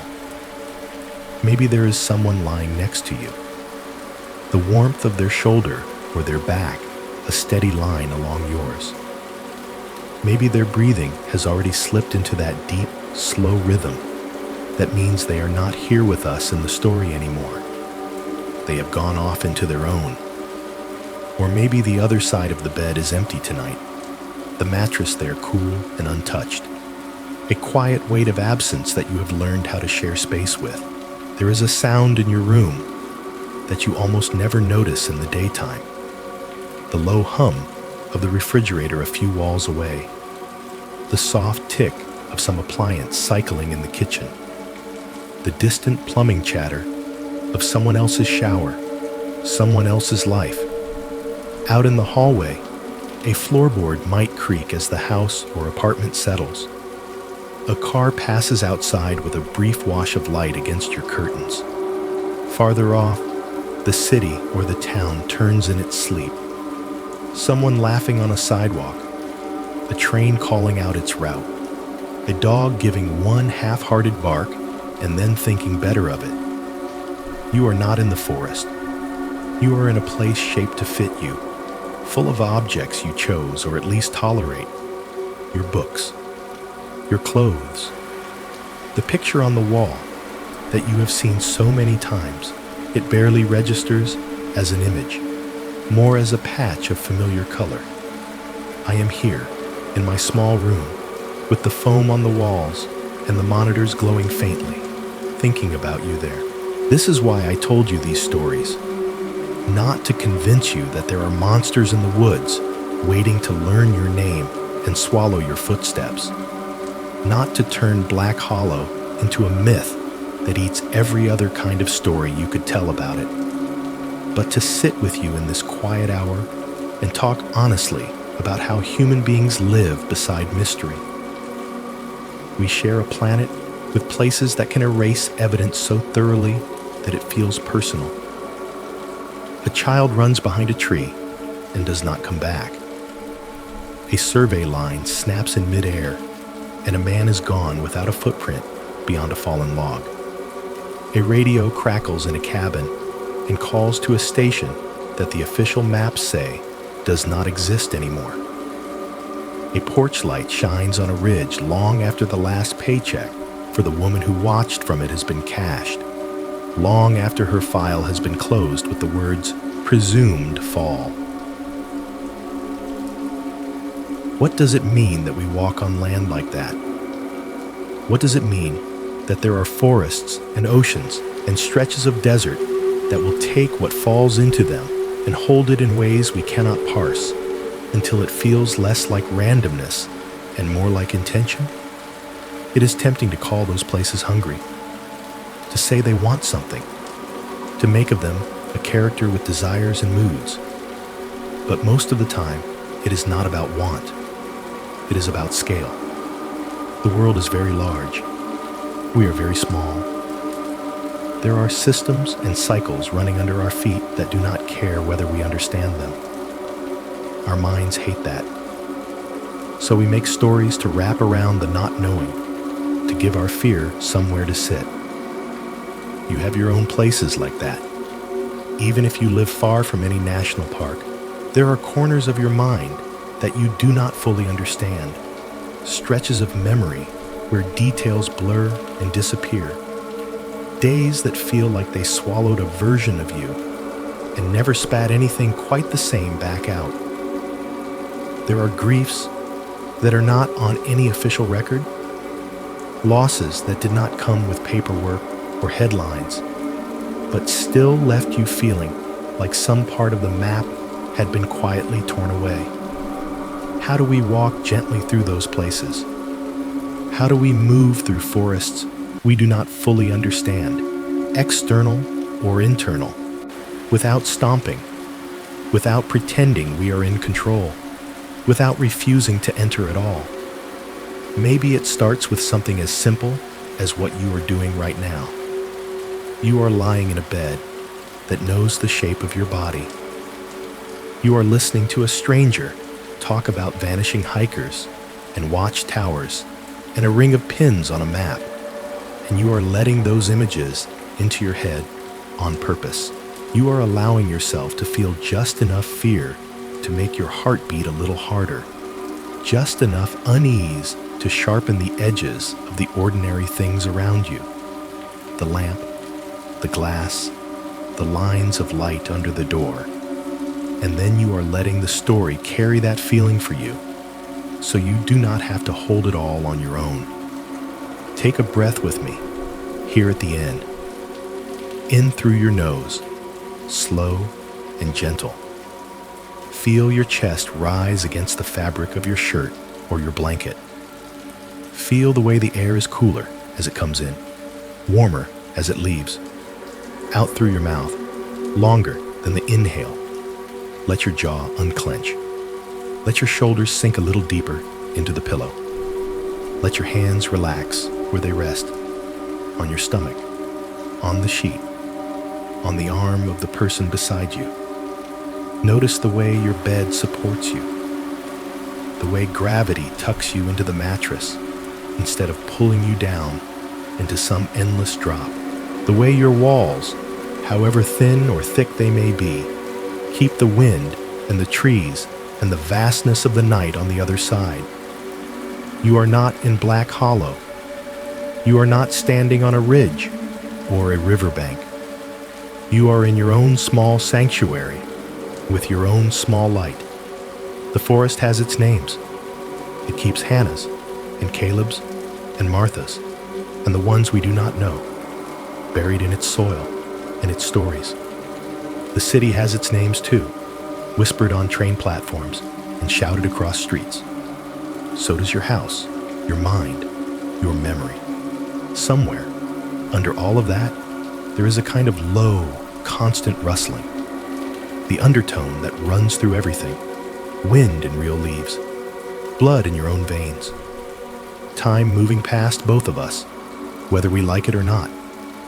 As the sound of my voice begins to thin out, as the episode edges toward its own version of silence, you might notice something else under it, almost too faint to be sure of, a light, dry stirring, like a breeze moving through high branches very far away. If you are very tired, if your mind is floating somewhere between wakefulness and sleep, you might also think, just for a second, that you hear a word in that rustle, the shape of sound that brushes past your ear so softly it could easily be mistaken for imagination. your name, or something very close to it. A breath taken in the wrong place, a fragment of interference, a trick of the headphones, or a forest, miles away, practicing the way your syllables feel, just in case it ever needs them. If that thought is too sharp, let it go. Let it fall away like a leaf. Come back to the bed, to the lamp, to the sound of whatever is real in your room right now. And as the last of this story drains out of the speakers and into the dark, as you lie there between fear and comfort, between the lives you have lived and the dreams waiting on the other side of sleep, I will leave you with one last line to carry with you, if you want it. If the woods ever learn your name, let it be because you walked kindly among them and came home again. Then the room will be quiet. The lamp will hum. Your heart will go on with its steady work. And somewhere, in a forest that does not know you were listening, the wind will move through the trees exactly as it would have anyway, indifferent and beautiful, as you drift down and away, letting this story settle into you, like a dream that hurt a little in the best possible way. Second story.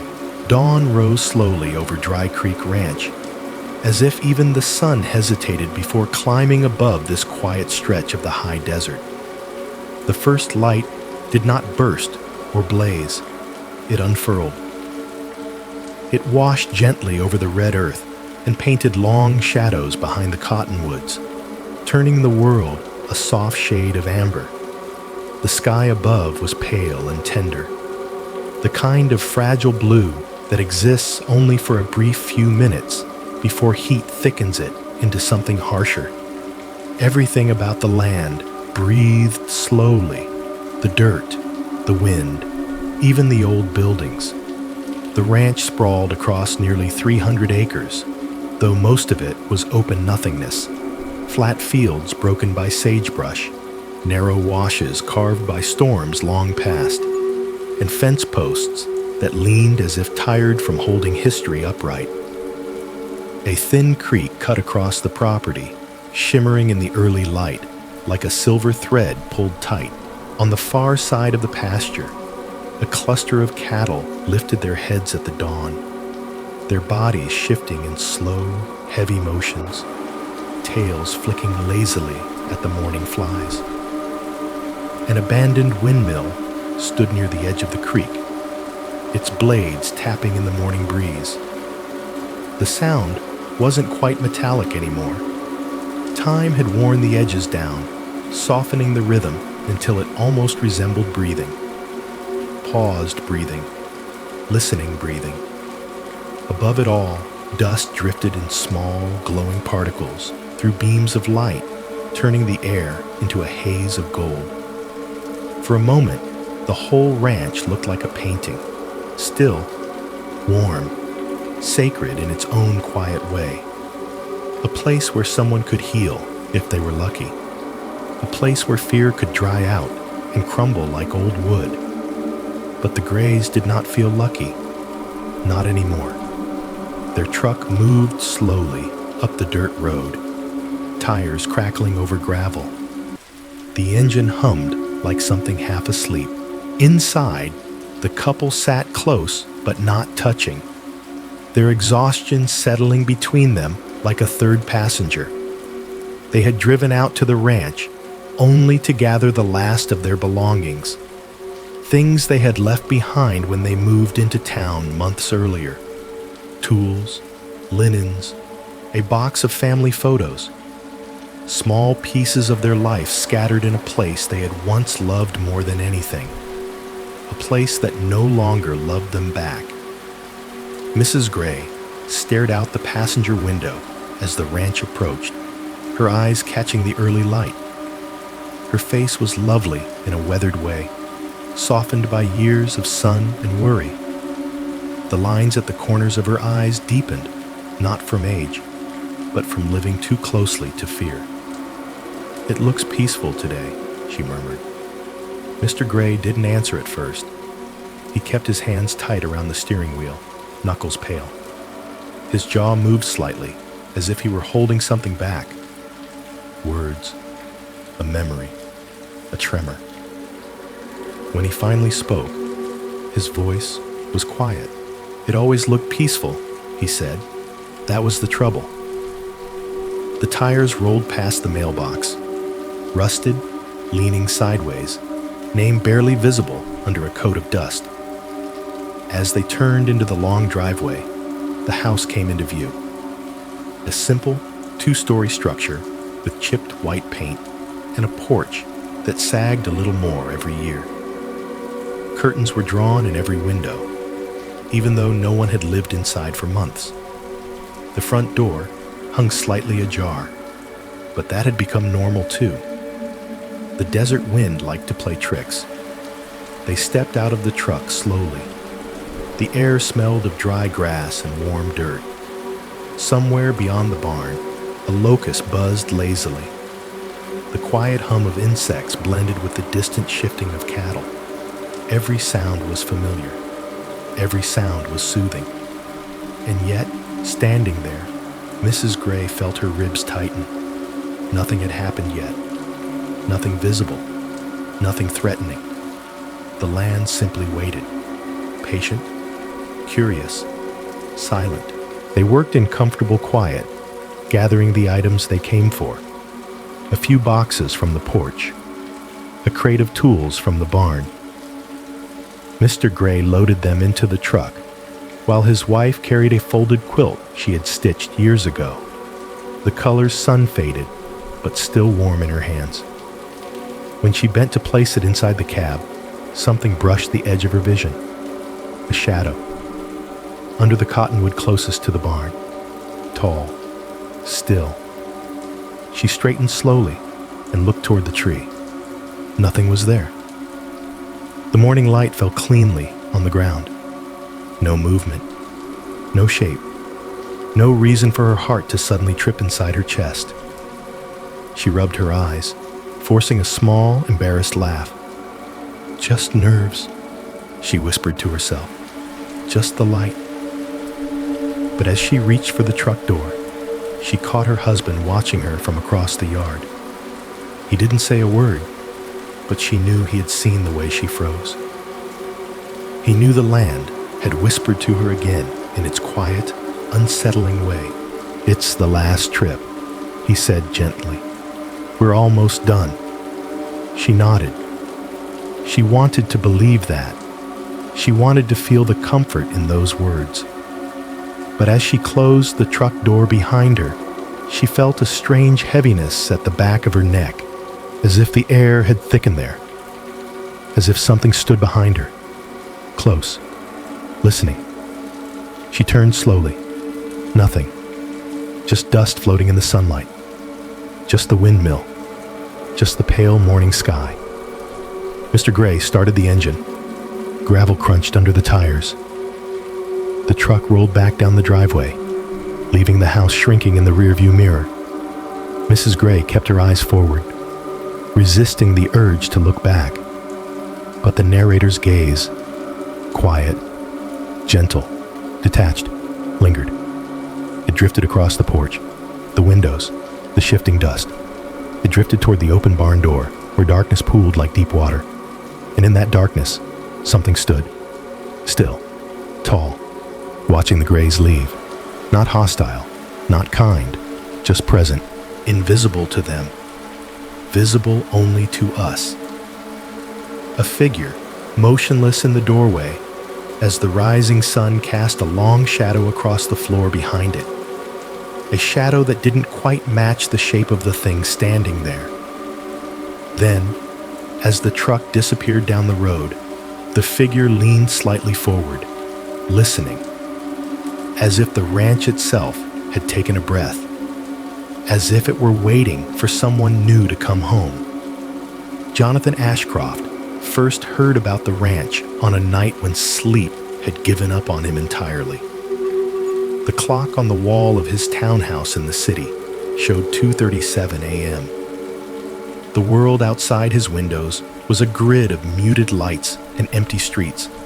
a place that looked alive but felt hollow.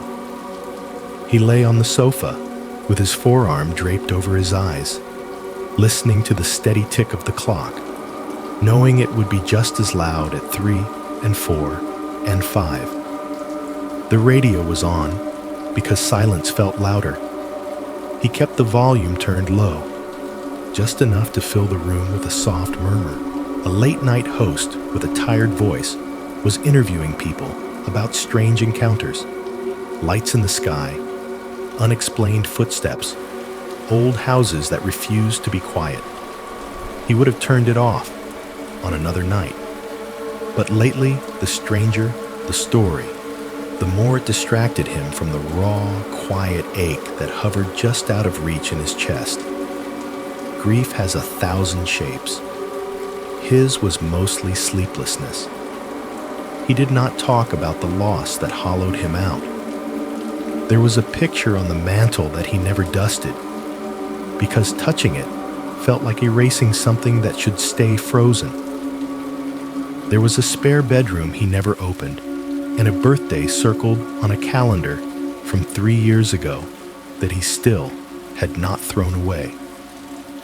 These were his ghosts, and they needed no haunted house. The radio host's voice shifted as a new caller came on the line, an older man, from a small town no one talked about, in a state most people flew over. His voice shook a little, not because of age, but from the effort of being honest about something that made him sound unhinged. "It used to be a good ranch," the man said. "Dry creek. We raised cattle there. We had kids there. But the land, it started paying attention to us." Ashcroft's eyes opened. The caller talked about lights that moved like they were thinking, about animals panicking at empty air, about shadows that stretched the wrong way when the sun went down. He spoke of exhaustion, of feeling watched every minute, of a quiet so thick at night it felt like being buried. "We left," the man finished softly. "You would have left too." The host asked if he thought the place was haunted. The caller chuckled without joy. "Haunted is when something visits you," the man said. "This is different. This is like living on the skin of something bigger. Like a place where the world is too thin, you know?" Ashcroft sat up on the sofa, radio light glowing faintly in the dark. "Some places are thin." The phrase slid into him like a key finding the right lock. The caller went on. The ranch was up for sale now. No one wanted it. Too many stories. Too much emptiness soaked through with fear. He did not give an exact address, but he named a county, a town, a river, and an old local road that curved past an abandoned windmill. Ashcroft knew before the call ended that he would find it. He had the resources to do so. Money, contacts, a small army of researchers and assistants who knew how to dig information out of dry records and old maps. That was one of the few advantages of owning 3 different companies and not sleeping much. You could pull the world toward you, piece by piece. By the time the sun rose over the city, he had a folder. Dry Creek Ranch, aerial photographs, tax documents, newspaper clippings about the Grays and their strange experiences on an isolated property. He flipped through the images slowly.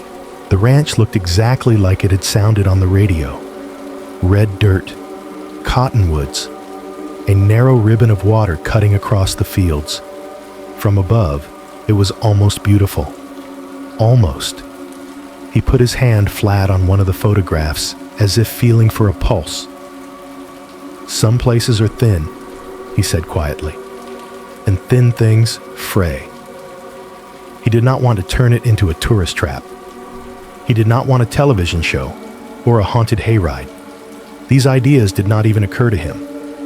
What moved in him was something quieter, more solemn, a pull toward the unknown that had been there long before his loss, long before the insomnia, long before he realized that understanding something would not necessarily save it.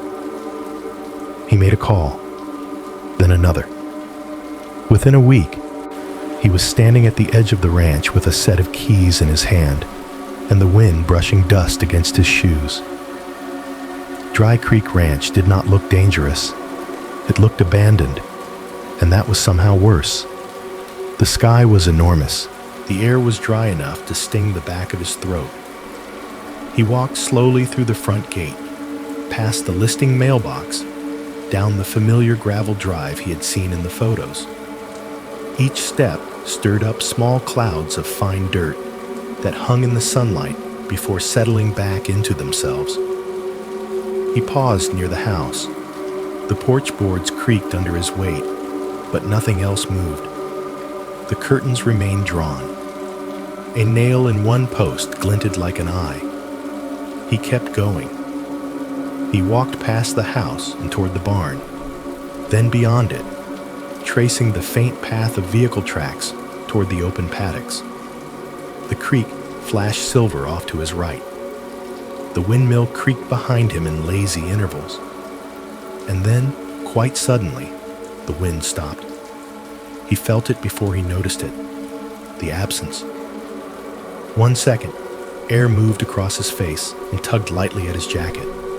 The next, it simply did not. The silence that followed pressed against his ears with the soft weight of a hand. The air felt thicker, as if the heat had slid closer to his skin.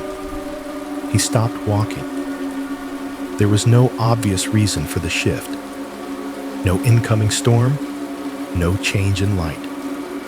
The sun still sat low, fat and bright on the horizon. The herd of cattle in the far field stood frozen mid-motion, heads lifted, tails still. Even the insects seemed to hesitate. Ashcroft turned in a slow circle.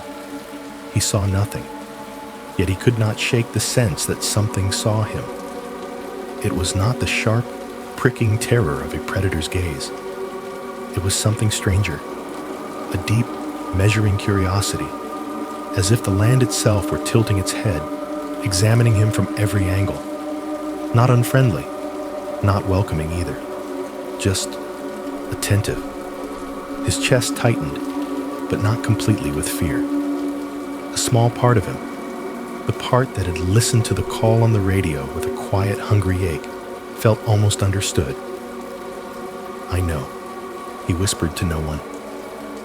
"I feel it too." The air did not answer, but the pressure seemed to ease, just slightly, like a room relaxing after someone opens a window.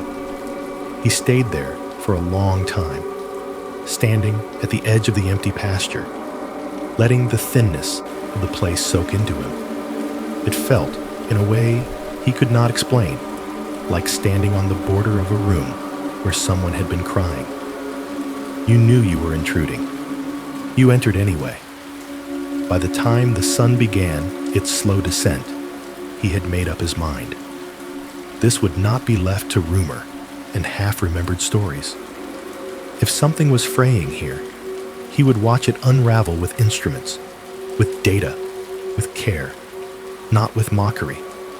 He would study the unknown with dignity and science. On the drive back toward town, the sky bleeding into shades of red and purple, he made the calls. To a physicist he trusted, to a biologist who owed him a favor, to a psychologist who had once told him that the human mind was the oldest haunted house there is, to a man who used to guard people with guns and now guarded them with silence. They would form a team, a unit, the unit for anomalous phenomena. They would come here. They would listen back. Dusk settled around the truck like a blanket. The ranch shrank slowly in the rearview mirror. Lights in the town ahead glowed like a scattered necklace. Ashcroft's phone rested face up in the cup holder, recording a voice memo he had dictated for himself earlier. A list of supplies, names, dates. As he reached for it, the screen flickered. The timer jumped forward, then froze. A soft whisper came through the tiny speaker. "Stay." He jerked his hand back, heart thudding. For a moment, he thought someone had hacked the phone, that a voice from the radio had somehow bled into the recording. But when he replayed the clip, the whisper remained. "Stay." It was his voice. Absolutely his. Only not quite. Stretched, as if pulled too thin, he stared out at the darkening road, the ranch now only a memory in the mirror, and felt the quiet truth settle into him. Some places were thin, and some of them did not like to be left alone. They came in on a windless morning, as if the sky itself were holding its breath to watch them arrive. The caravan was small, but purposeful. 2 white pickup trucks, a dark utility van, and a battered horse trailer that no longer carried horses. Dust billowed up behind the tires and hung in the air like a veil as the vehicles rolled down the dirt road and through the open gate of Dry Creek Ranch. Dr. Lena Ward sat in the front passenger seat of the lead truck, notebook balanced on her knees, pen already in hand. She was not writing anything yet. She simply liked being prepared for the moment when observation would turn into language, when the chaotic sprawl of the real world could be pinned to the page in neat, orderly lines. Order made her feel safe. Numbers, angles, coordinates, things that behaved.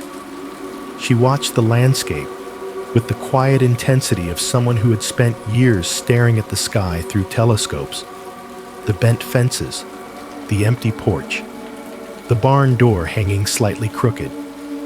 She cataloged them without meaning to. Her mind made grids wherever she looked. "Looks smaller than the aerials," Miguel Reyes said from the back seat, leaning forward between the front two. Or maybe the sky makes everything look honest and the ground does not. His tone was light, but Lena could hear the thread of unease running through it. Miguel was good with living things, plants and animals and people. He moved through the world as if he owed something to all of them, as if every life he encountered was part of a delicate pattern he did not want to tangle. Land always feels bigger when you have to walk it. Eddie Cole replied from behind the wheel. He spoke in the flat, practical voice of someone who had already spent hours planning perimeters, sight lines, and fallback routes. The ex-military habits never really went away. He saw the world as a series of approaches and exits, cover and exposure, risk and shelter. It did not make him paranoid. It made him prepared. Following in the second truck was Dr. Harlan Price, sitting quietly behind a stack of labeled boxes. He watched the back of the first vehicle as it moved ahead, the wiper blade on the dusty rear window drawing a faint arc. He took in small things, the jitter of Miguel's hand in the glass reflection, the way Lena held herself too still, as if bracing without realizing it. Harlan believed that every unexplained event had a human heartbeat hidden somewhere inside it. Stress, trauma, suggestion, expectation. He was not here to sneer at people's experiences. He was here to understand them, to untangle fear from fact. When the trucks finally stopped in front of the house, the land seemed to fall quiet in a way that had nothing to do with sound. The engines cut off, doors opened, boots hit dirt. Dust fluttered around them in soft clouds. "So this is it," Miguel murmured, stepping out into the pale light. Lena tipped her head back, squinting at the windmill in the distance, the glint of the creek just beyond it. She drew in a breath and tasted dry earth on her tongue. There was a faint smell under it, a subtle animal musk, so mild she almost convinced herself she imagined it. "It is just a ranch," Harlan said from behind her, voice neutral. "An old one, but still a ranch." Eddie grunted. "For now." They moved into their roles with the practiced rhythm of people who had done fieldwork in stranger places than this. Equipment came out of the vans: tripods, cases, metal poles with bundled cables, laptops and hard drives, cameras with lenses like patient eyes, EMF meters, weather stations. The objects of their trade looked out of place against the faded porch and peeling paint, like surgical instruments laid out on a wooden kitchen table. The dogs came last. 4 of them, all large, all trained, their fur gleaming in the morning light. They hopped down from the back of the van eagerly, paws hitting the ground with dull thumps. Tails wagged. Noses went immediately to work, sampling the air. "Good boys," Miguel said gently, crouching to ruffle the neck of the closest one. The dog's tongue lolled, happy just to be somewhere new.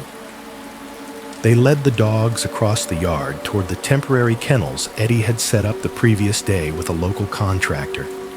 Sturdy chain-link runs, shaded by tarps, bowls waiting for water. Halfway there, the first dog froze.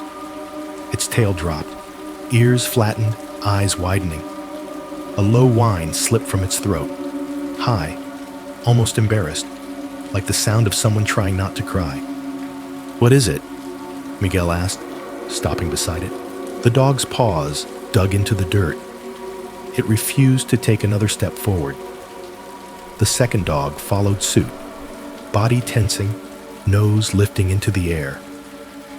All 4 animals angled their bodies slightly away from a seemingly empty patch of ground, as if pressed up against an invisible barrier. "There is nothing there," Eddie said, scanning the area. He meant it. No tracks, no holes, no wires, just a bare stretch of packed earth between the house and the kennels, sunlit and unremarkable. "Maybe they smell something," Lena suggested. "A predator, maybe. Coyote, mountain lion." "Maybe," Miguel said, but his voice had changed. He knelt, murmuring soft Spanish words into the nearest dog's ear. It stared past him, throat working, breath shallow.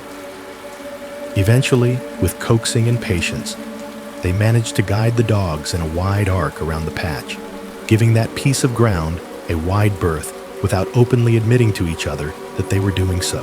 Once they were past it, the animals relaxed again, trotting into their runs, tails lifting. "New place jitters," Eddie said, locking the kennel gate. "They will get used to it." Nobody disagreed out loud.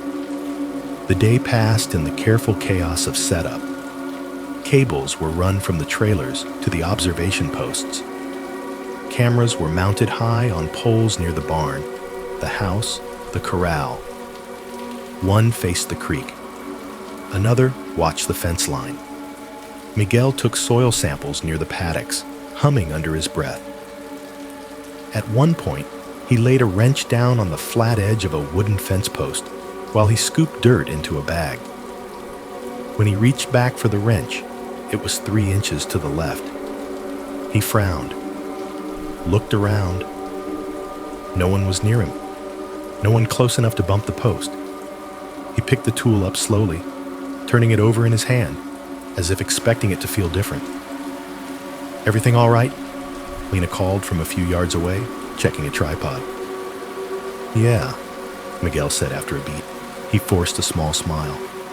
"Just tired. Thought I left this somewhere else." He could have said more. But it was the first day, and they all knew how suggestion worked. The mind loved a good story. It filled in blanks. It moved things in memory that had never moved in fact. He placed the wrench firmly in his belt this time and moved on. By late afternoon, the ranch looked almost like a research station. Thin metal towers rose against the sky. Laptops glowed inside the trailers. A soft hum of electronics layered itself over the natural soundscape. Insects, distant lowing cattle, the occasional creak of wood. As darkness came, so did a certain tenderness. The lights inside the trailers cast warm rectangles on the dirt. Coffee steamed in mugs. The dogs settled in their kennels, bodies curling into sleep, the jingle of tags quieting. Outside, the windmill turned slowly, its shadow stretching long across the ground as the last of the sun slipped away. "Cameras are live," Lena said, checking the monitors in the main trailer. On one screen, the house sat silent, porch empty. On another, the corral, gate closed. On another, the fence line, a simple series of posts and wire stretching across the land. No mysteries, no monsters, just night beginning. They rotated shifts. Eddie took first watch, eyes on the monitors, chair tilted back on two legs. Miguel sat with him for a while, reviewing notes, then drifted off to one of the bunks. Harlan wrote quietly at the small table, documenting first impressions, the way the dogs behaved, the way Lena's shoulders never seemed to fully relax. The desert outside settled into its dark. Crickets started their rhythmic song. The sky became a black bowl pricked with stars. Around midnight, Lena joined Eddie at the monitors. "Anything?" she asked softly. He shook his head. "No more than you would see anywhere out here. Bugs, wind, one of the cows pretending to be a ghost for 10 seconds. She leaned in, watching the grainy black and white images. The fence line camera showed only stillness, wire glinting occasionally as it caught a breath of starlight. It was just past 1 when the first odd thing drifted into view. 2 small lights. Not bright, not harsh. Soft, like embers blown off the end of a stick. They moved behind the fence, close to the ground, floating at the height a child's hand might swing. They bobbed slowly along the line, following the contour of the wire, never touching it. "What is that?" Lena breathed.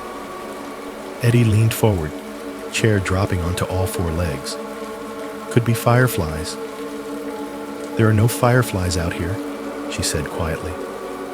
On the monitor, the 2 lights moved in a lazy arc, slowing near one of the posts as if pausing to study it. Then almost politely, they blinked out, not fading, just gone, as if someone had flipped a switch. For a long moment, neither of them spoke. Finally, Eddie exhaled. "Could be a camera glitch, pixel artifact. We will check in the morning." Lena nodded. Of course. They both knew they were lying to themselves just a little. By 3 in the morning, fatigue had settled into their bones like cold. Harlan had gone to lie down, though his eyes had not fully closed. Miguel snored softly in the back, one arm flung over his face, boots still on. The monitor showed only darkness and the occasional flicker of movement from the cattle. The dogs lay curled in their kennels, shapes barely visible. Then, at 3:12 a.m., every dog woke up at the exact same second. All 4 heads snapped up, bodies stiffened, tails froze. They did not bark. They did not whine. They simply stared, eyes wide, ears straining, all focused on the same fixed point, a corner of the fence line just off the side of the screen. "What the?" Eddie muttered, sitting up straight. Lena leaned so close to the monitor that her breath fogged the glass. Nothing moved in the frame. No figure, no animal. The fence itself stood there, a simple line of wire and post. Then slowly, almost shyly, the wire bowed inward. Only an inch, then 2, then 3, as if something heavy were leaning against it from the other side. Something they could not see. Something every dog on the ranch could feel. Lena's hand crept toward the gain control. as if turning up the brightness might make it visible. The wire held for a beat longer, straining in silence. And then, just as gently, it eased back to normal. The dogs did not relax for a long time. The next days unfolded with the steady rhythm of work, as if the team could tame the ranch by cataloging it. Mornings started early, with the kind of light that made the landscape look almost innocent. The sun rose over the low ridges, turning the red dirt into a soft, rust-colored glow. Birds traced thin arcs across the sky. The air was cool at first, clean and sharp in their lungs, before the heat melted everything into a shimmering haze. It was, Lana thought, a good time for numbers. She stood in the middle of an open field with a notebook balanced against her palm, watching as Miguel knelt to push a soil corer into the ground. The metal tube sank slowly, crunching through layers of compacted earth. He twisted, pulled, and slid a plug of dirt into a plastic bag. Soil core sample B7, he said. Top 30 centimeters, north pasture. His voice was relaxed, almost lazy in the morning calm. There was comfort in the familiar cadence of fieldwork, the little rituals, label, record, seal. The world always felt more manageable when you could divide it into grids and samples, into data that fit on a spreadsheet. Nearby, one of the portable weather stations ticked softly as it logged temperature, humidity, and wind speed. A small EMF meter, clipped to its base, blinked green, the needle resting quietly at 0. "Water station?" Lena called. "At the creek now," came Eddie's voice over the radio, faintly crackling. "Looks boring." "Boring is our friend," she replied. He grunted, which she chose to interpret as agreement. The water tests went the same way. Clear sample jars dipped into the slow-moving creek, held up to the light. pH strips touched to the surface, colors shifting into safe, unremarkable shades. The meters reported nothing unusual.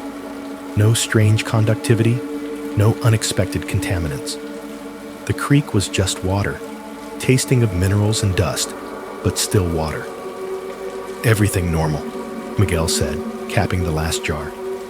"If the land has a secret, it is not in the chemistry. Or it is hiding deeper than we can reach with this budget," Lena said lightly. He smiled, but his eyes kept straying toward the line of cottonwoods, where the light always seemed a little thicker. Harlan spent most of the morning inside the house with the Grays. They had agreed to come back for one more day. At Ashcroft's request, he wanted the team to hear their story directly, rather than filtered through old articles and rumors. The couple sat at their own kitchen table, hands folded, shoulders slightly hunched, as if apologizing for the space they took up. Harlan listened more with his eyes than his ears. He watched the way Mrs. Gray's fingers toyed with the edge of a chipped mug when she talked about the nights without sleep. The way Mr. Gray's jaw clenched when she mentioned the cattle they had lost. The glances they exchanged, small and wordless, when certain topics came up. The lights, the feeling of being seen from behind, the wounds they found on animals that should not have been possible. "Sometimes," Mrs. Gray said, voice low, "I would hear our dog bark once. Just once, like he had seen someone he recognized. Then nothing. No growling. No more barking. Just silence. Like he had been answered." Harlan noted the detail without letting his expression change. He asked careful questions. How long had the activity gone on? What were the first signs? Did it get worse when they were stressed?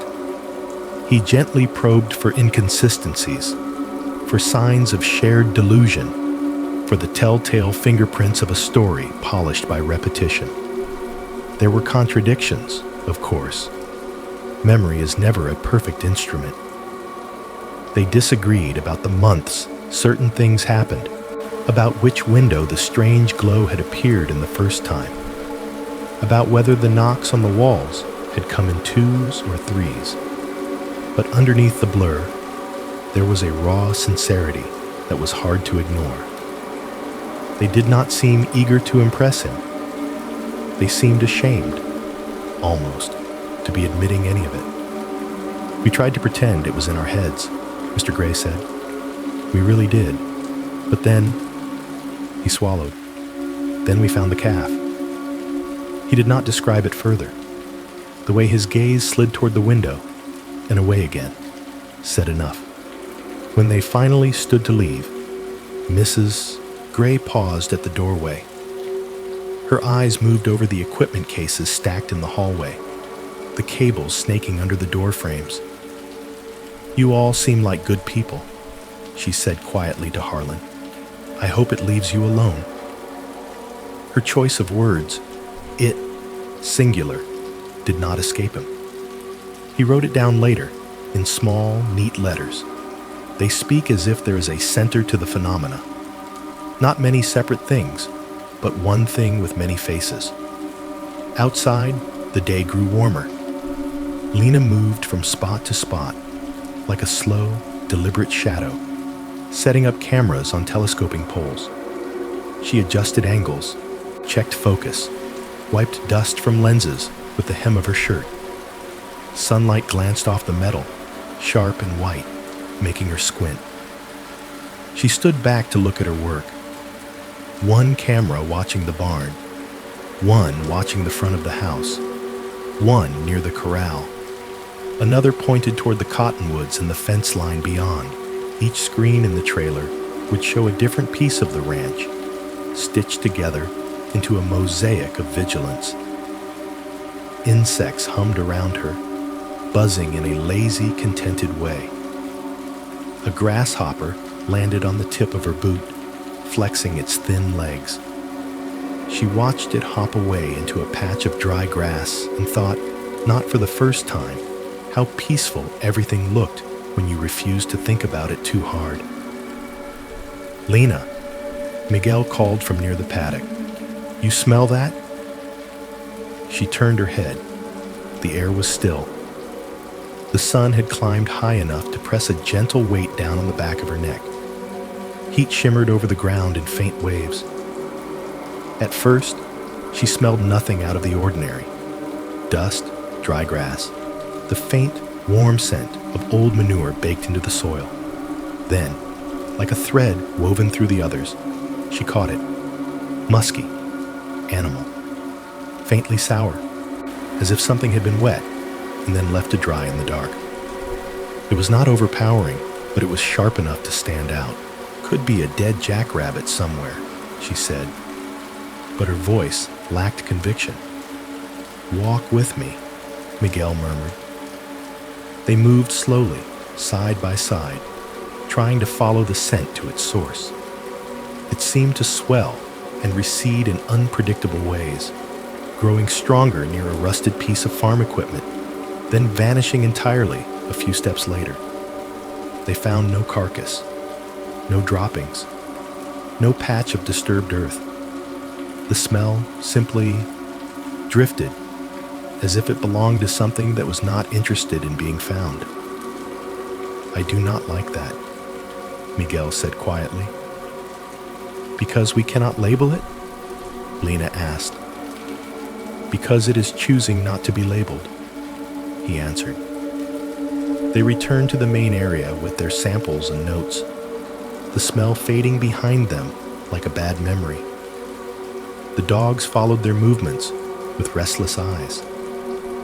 Throughout the day, the animals remained uneasy. They drank, they ate, they lay down, but they refused to settle the way normal dogs did in a safe place. Every so often, one of them would stand abruptly and stare toward the same invisible point near the fence line, muscles quivering. Their paws scratched nervously at the concrete floor of the kennels. When Eddie tried to lead one out on a leash for a perimeter walk, It balked and strained backward, tail jammed between its legs. I have seen bomb sniffers walk through active war zones calmer than this, he muttered. He did not try again that afternoon. By evening, the team had files full of reassuringly boring information. Soil pH, nitrate levels, air temperature curves, wind speed graphs, electromagnetic readings that never strayed beyond baseline. Everything says this is just dirt and sky, Lena said, tapping the laptop screen. Everything we have the instruments to measure, Miguel replied. The sun fell slowly, turning the ranch gold, then copper, then a deep, bruised purple. Shadows stretched, melted into one another, finally knitting the land into one dark shape. Inside the observation trailer, the monitors blinked on. Night vision transformed the world into gradients of green and gray. The house, the corral, the barn, the fence. Harlan flipped through the feeds, squinting a little. His own reflection stared back at him faintly from the glass. Eyes tired, hair mussed from the long day. For an hour, nothing happened. The dogs curled into uneasy sleep circles, occasionally lifting their heads to sniff the air. The cattle in the distance shifted like slow ghosts. The windmill turned. Then, on the monitor showing the far pasture, something moved. It was tall, thin, wrong. A long, vertical shadow glided across the open ground, crossing from one side of the screen to the other. It was darker than the darkness around it, a strip of absence that seemed to swallow the faint light instead of reflecting it. Do you see that? Lena whispered, leaning over his shoulder. Harlan froze. Could be a sensor artifact, he said automatically, yet his voice was quiet in a way that suggested he did not believe himself. They watched as the shadow reached the fence and kept going, slipping through the posts without disturbing so much as a wire. No animal, no person, no object cast it. There was nothing there to belong to the shape. It slid out of frame and was gone. On all the other cameras, the same pasture remained perfectly empty, untouched. Only that one angle had recorded the dark slice of something. Behind them, in the kennels, one of the dogs began to whine in its sleep. The calf was born just after sunrise, in that soft hour when the light is still low and forgiving. Miguel heard about it from the ranch hand they had hired part-time to help with basic chores. The man appeared at the trailer door, hat in hand, dust on his boots, expression caught somewhere between excitement and anxiety. New one dropped in the east pasture, he said. Looks healthy. Thought you folks might want to see. Miguel was already on his feet before he finished the sentence. Come on, he called to Lena as he grabbed his field kit. First new life we have seen here. We should say hello. They walked out into the morning, the air cool against their faces. The sun rode just above the horizon, a gold coin resting on the edge of the earth. The grass crackled faintly under their boots, still brittle from months of dry weather. In the distance, the low, steady murmur of the herd rolled across the ground like quiet thunder. The east pasture was not far, but the walk stretched pleasantly as they followed the fence line. Eddie trailed behind them, scanning the perimeter out of habit, one hand resting casually on the flashlight clipped to his belt, even though the day was bright. Harlan came too, more out of curiosity than anything, notebook tucked under his arm. There, Miguel pointed, near the far corner of the field. A cow stood with her body angled protectively around a small, wobbly shape pressed against her side. Her flank glistened faintly with the remains of the birth. The calf was still damp, hair clumped in little spikes. legs folded awkwardly under its body, as if it had not quite figured out what to do with them. "Good job, Mama," Miguel murmured as they approached, slowing his steps so as not to startle her. The cow watched them with cautious eyes, but did not move away. Her sides rose and fell in deep, steady breaths. The calf blinked at them, lashes sticking together, small chest fluttering. The air felt different here, warmer, more intimate. It smelled of blood and milk, and the rich, earthy tang of wetted dirt. The sounds of the rest of the herd softened around them, becoming a gentle background hum. For a moment, the ranch felt like any other ranch at any other time, grounded in something ancient and simple. Birth, breath, beginnings. Miguel crouched down, his movements slow and deliberate. "Hey there, little one," he said, voice dropping into a tone people instinctively use with babies and animals. "Welcome to the worst possible neighborhood." Lena huffed a quiet laugh behind him, the sound soft and genuine. He reached out and let the calf smell his hand first. Tiny nostrils flared. The calf's tongue flicked out once, clumsy, tasting the salt of his skin. Its eyes were big and impossibly dark, reflecting the sky and his own face back at him in miniature. He stroked the damp fur along its neck with the back of his fingers, feeling the shiver of new muscles under his touch. "We need to tag it," he said, glancing up at Lena. She nodded, already opening the small kit he had set down beside him.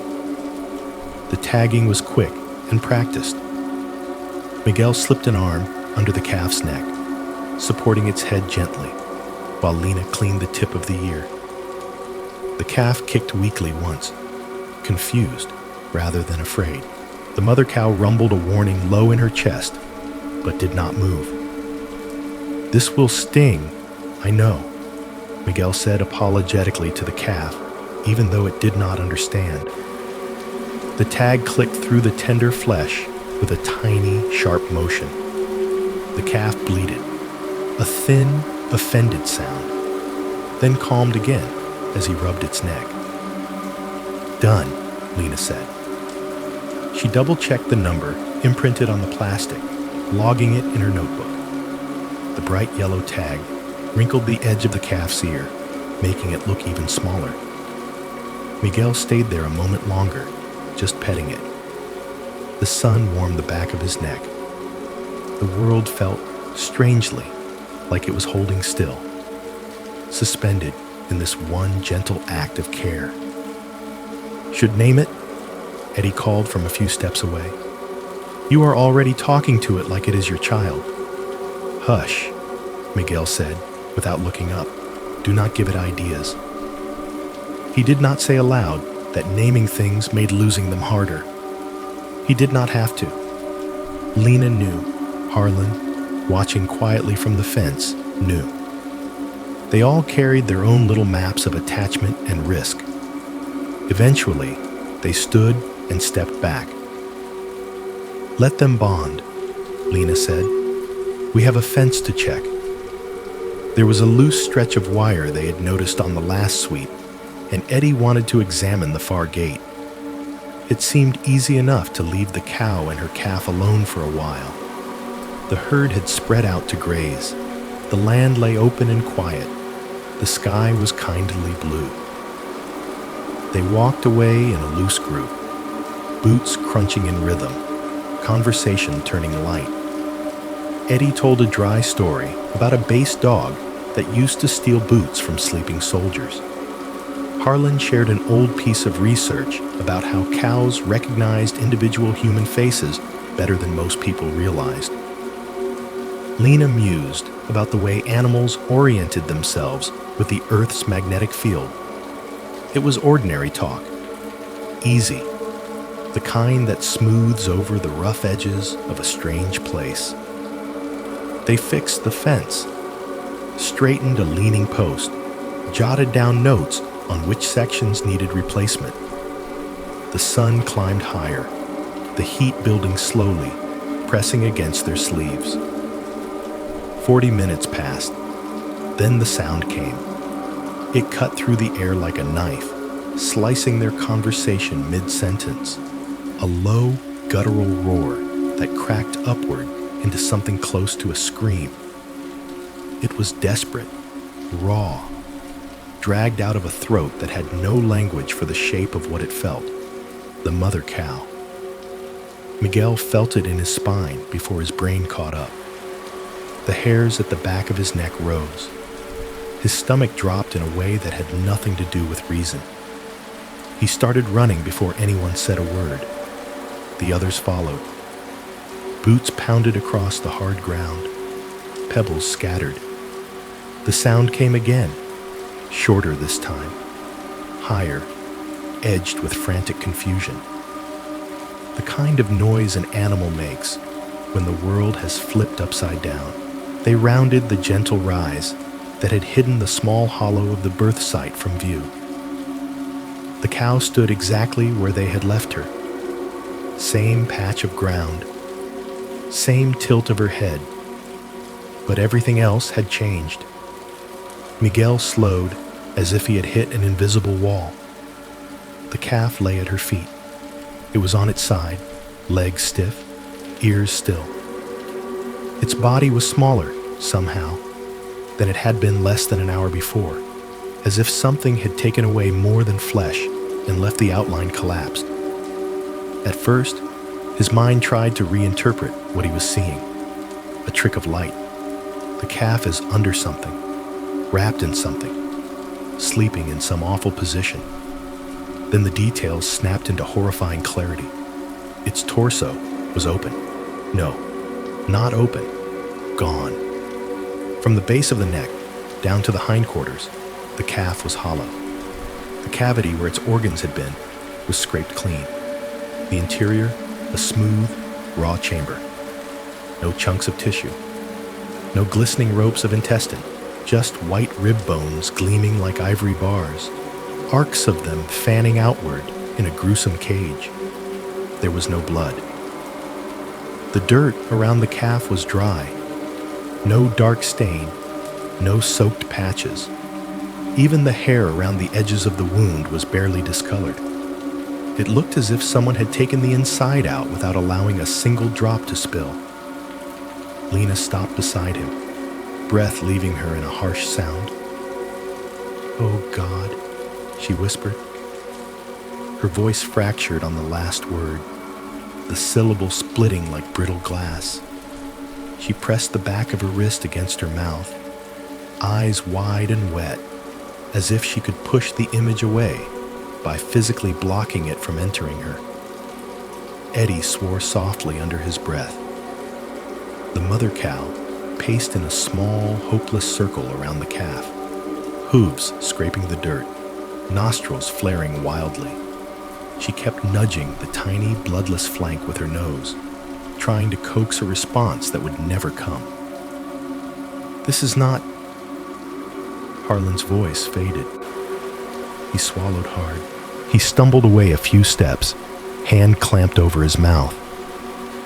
Behind the low, twisted trunk of a nearby mesquite, his shoulders jerked once, then twice. The quiet, ugly sound of someone retching spilled into the air, swallowed quickly by the open space. Miguel could not move. His body felt anchored to the spot, rooted in horror. He had seen animal injuries before. He had worked in remote areas with predators. He knew what it looked like when nature took what it wanted. This was not that. Predators tore. They left ragged edges, tufts of hair, tracks in the dirt. They left blood. They left evidence of struggle. Claw marks, drag trails, panic etched into the ground. Here, the ground was undisturbed. His gaze drifted to the calf's head, almost against his will. It lay askew, jaw slack, dark eyes already starting to dull. The ears flopped to the side, one pressed against the dirt, the other sticking out. The yellow plastic tag they had placed that morning should have been there, wrinkling the edge of the ear. It was not. A cold, numb dread crept up the back of his neck. "Lena," he said hoarsely, "help me." She nodded, though her hands shook. They stepped closer. The mother cow snorted, reluctant to let them near, but exhaustion and confusion overrode her fear. She backed off a few steps, watching them with wild, glassy eyes, sides heaving. Miguel knelt beside the calf, knees pressing into the dry dirt. The smell here was wrong. Not the metallic tang of blood, not the ripe stench of decay. Just a faint, almost sterile sharpness, as if the air had been scraped clean. He slid his hand under the calf's jaw, fingers against the still warm hide. Very gently, he turned the head so that the ear that had been against the ground faced upward. The tag had not simply fallen off. The ear was missing a small, perfect crescent of flesh where the tag had been. The cut was smooth, precise, a clean line through the cartilage and skin. No tearing, no ragged edges. He touched the edge with the tip of his gloved finger. It was still warm. 40 minutes, he said, voice barely audible. We were gone for 40 minutes. Lena did not answer. Her throat worked around words that refused to form. Behind them, Harlan leaned his back against the tree and stared at the sky, trying to steady his breathing. The image of the calf's hollow body had pinned itself to the inside of his eyelids. He knew it would be there when he closed his eyes tonight and the night after. Somewhere, far off, the windmill turned with a slow, scraping sigh. The ranch, warmed by the sun, looked exactly as it had before. Peaceful, quiet. Something had learned how to work inside that peace without leaving a single drop of blood. Night fell hard that evening, as if someone had dropped a dark cloth over the ranch all at once. The sunset had been brief but beautiful. Lavender streaking across the low horizon, clouds lit from beneath like embers. For a few minutes, everything glowed with that impossible, forgiving light that makes even broken things look gentle. Then the sun slipped behind the ridge, and the sky lost its color faster than anyone expected. The blue drained out, shapes flattened into silhouettes. By the time the first stars appeared, the darkness felt unusually thick. Inside the observation trailer, the air held the stale warmth of the day. Electronics hummed softly, a constant undercurrent of life. The monitors cast a faint greenish glow over faces lined with fatigue. No one had said it aloud, but the calf had changed the way they all listened to the ranch. Every creak meant something now. Every pause felt heavier. Eddie sat at the main console, elbows on his knees, fingers steepled in front of his mouth. His eyes flicked between screens. The barn, the corral, the house, the fence line, the patch of ground where the calf had been found. Each camera fed its own narrow slice of the world, framed by wireframes and timestamp overlays. "Dogs are quiet," he said, glancing at the kennel feed. "Too quiet," Miguel muttered from the bunk, where he lay on his back staring at the ceiling. He had not taken off his boots. Dirt still clung to the laces. Lena stood near the door, arms folded, listening. She had turned off the small radio earlier. The chatter had felt wrong against the memory of the hollow calf. Now the silence pressed in, dense and attentive. Even the wind seemed to be holding its breath. She checked her watch, just after 9. "Want to do another perimeter?" she asked. Eddie nodded once and reached for his jacket. "You coming?" "Yeah." She grabbed the night vision monocular from its hook and slung it around her neck. Outside, the air was cooler, but not refreshing. It had the slightly stale feeling of a room that had been shut for too long. The sky was clear, A dome of stars spread so wide it made Lena's chest hurt to look at it for too long.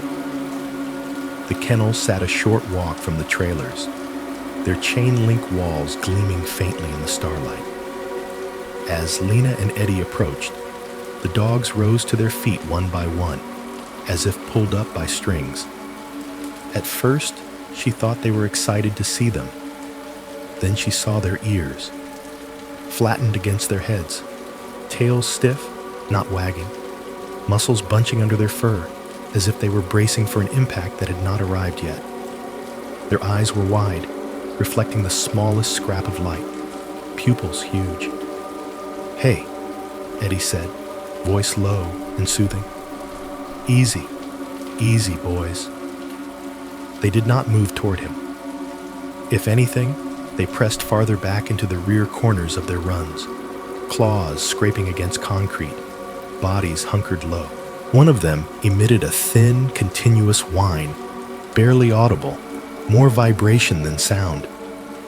Lena knelt beside the nearest kennel, fingers curling around the wire. "It is all right," she murmured. "You know us." The dog's gaze slid past her, over her shoulder, toward the darkness beyond the trailers. Eddie opened the gate to the first run, leash in hand. "Come on," he coaxed. "Just a short walk. You will feel better once you have stretched." The dog did not move. Its lips pulled back from its teeth, not in a threat, but in a silent grimace of fear. Its chest heaved. Saliva gathered at the corner of its mouth. "Weird," Eddie said under his breath. He took a step inside, keeping his body turned slightly sideways, non-threatening. The dog immediately dropped its weight, sliding on its belly until its back hit the rear wall with a dull thud. Its tail tucked so hard it almost vanished. A short, sharp whimper escaped its throat, as if it had been trying very hard not to make any sound at all. "Okay," he said softly. "Okay, we do not push." He backed out slowly and closed the gate, more disturbed by that reaction than he would have been by a growl or a snap. Fear this pure, this raw, usually belonged to animals that had been beaten. These dogs had not. "Maybe they hear coyotes," Miguel called from the trailer doorway, trying to sound casual. His silhouette was a dark rectangle against the light behind him. "They are trained around coyotes," Eddie replied. "They are not trained around whatever this is."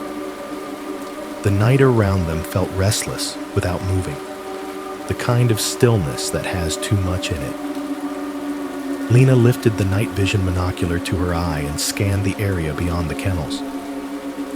Through the green tint, the world shifted into another reality, one where every blade of grass, every fence post, every flick of insect wings was suddenly intensely visible. The barns, the corral, the path to the east pasture, the cottonwoods by the creek, their branches like ink strokes against the sky. Nothing unusual, not at first. Then she heard it, a sound from the darkness beyond the outer fence. Not loud, but dense. The faint, unmistakable shift of a large body adjusting its weight. A subtle crunch of gravel, the hushed slide of something heavy against something dry. Not wind, not branches, something alive. "Did you hear that?" she asked. Eddie nodded once, jaw tightening. "Yeah." They stood very still. The sound came again, a few yards to the left this time. A slow, deliberate step. Another. As if whatever was out there was not trying to be quiet, but simply did not care if it was heard. Lena swung the monocular in that direction.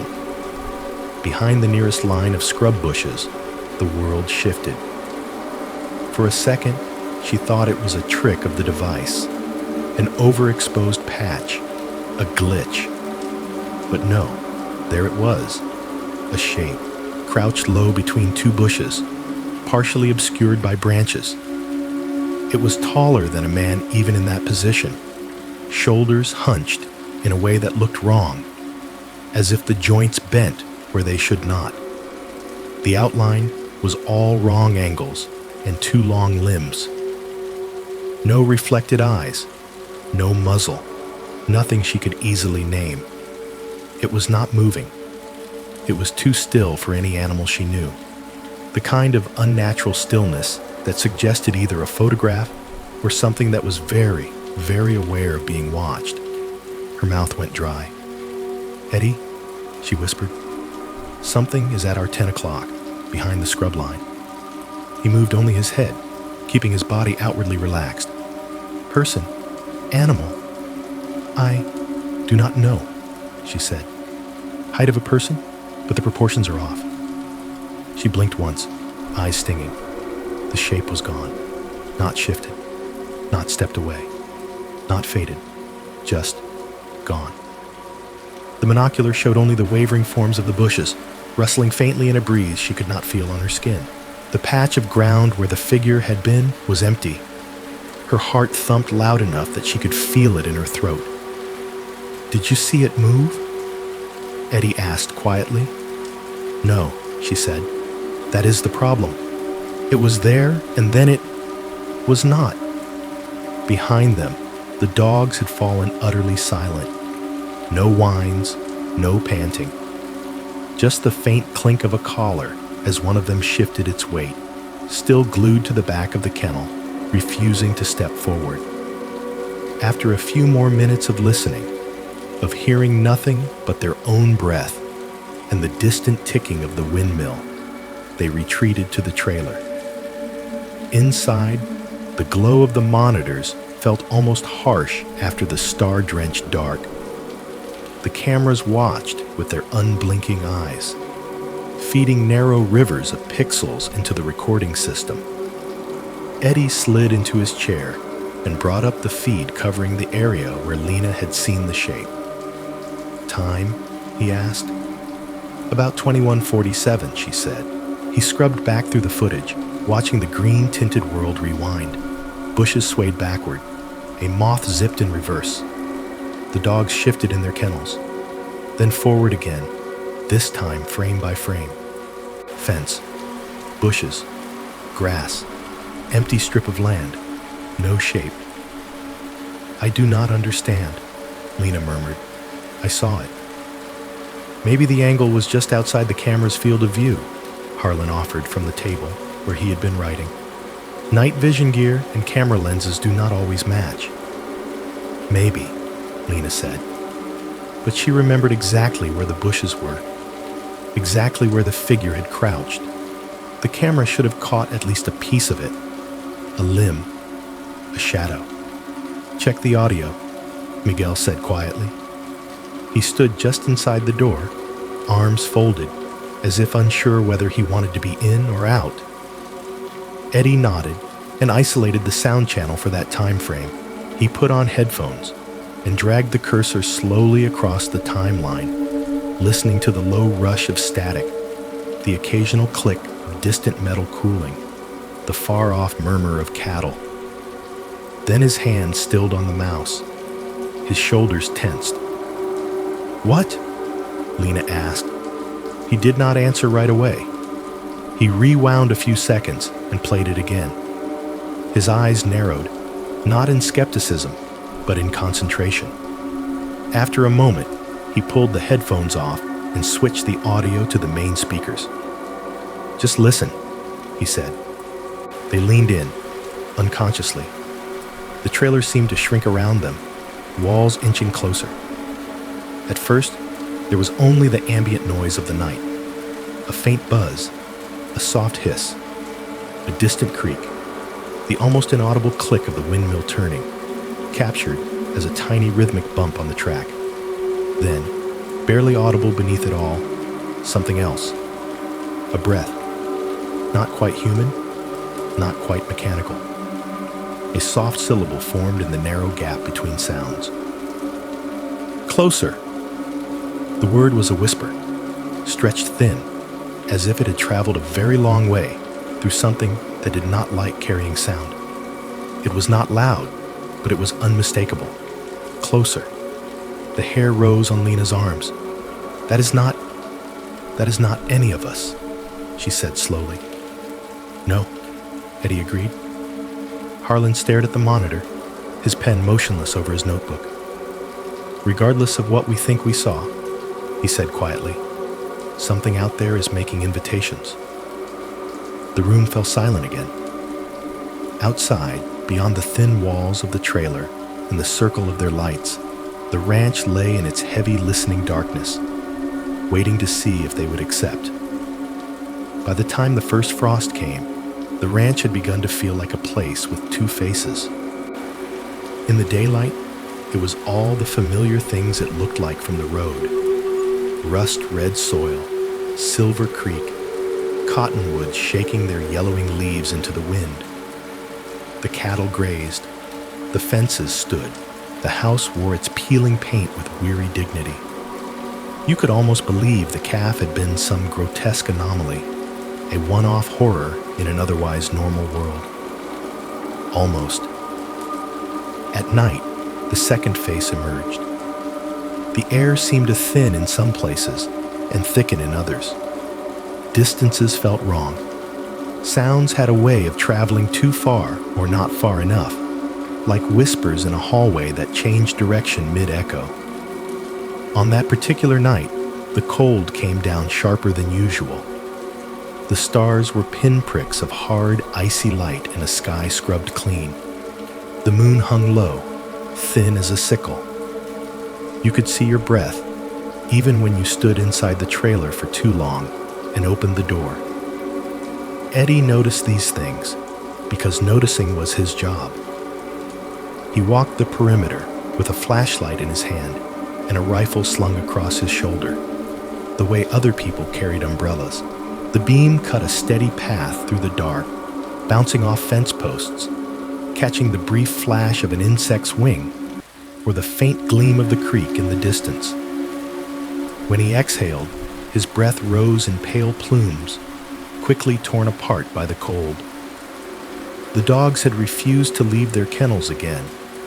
They watched him go with wide eyes, bodies pressed low, the bars of their runs casting shadows like extra ribs across their coats.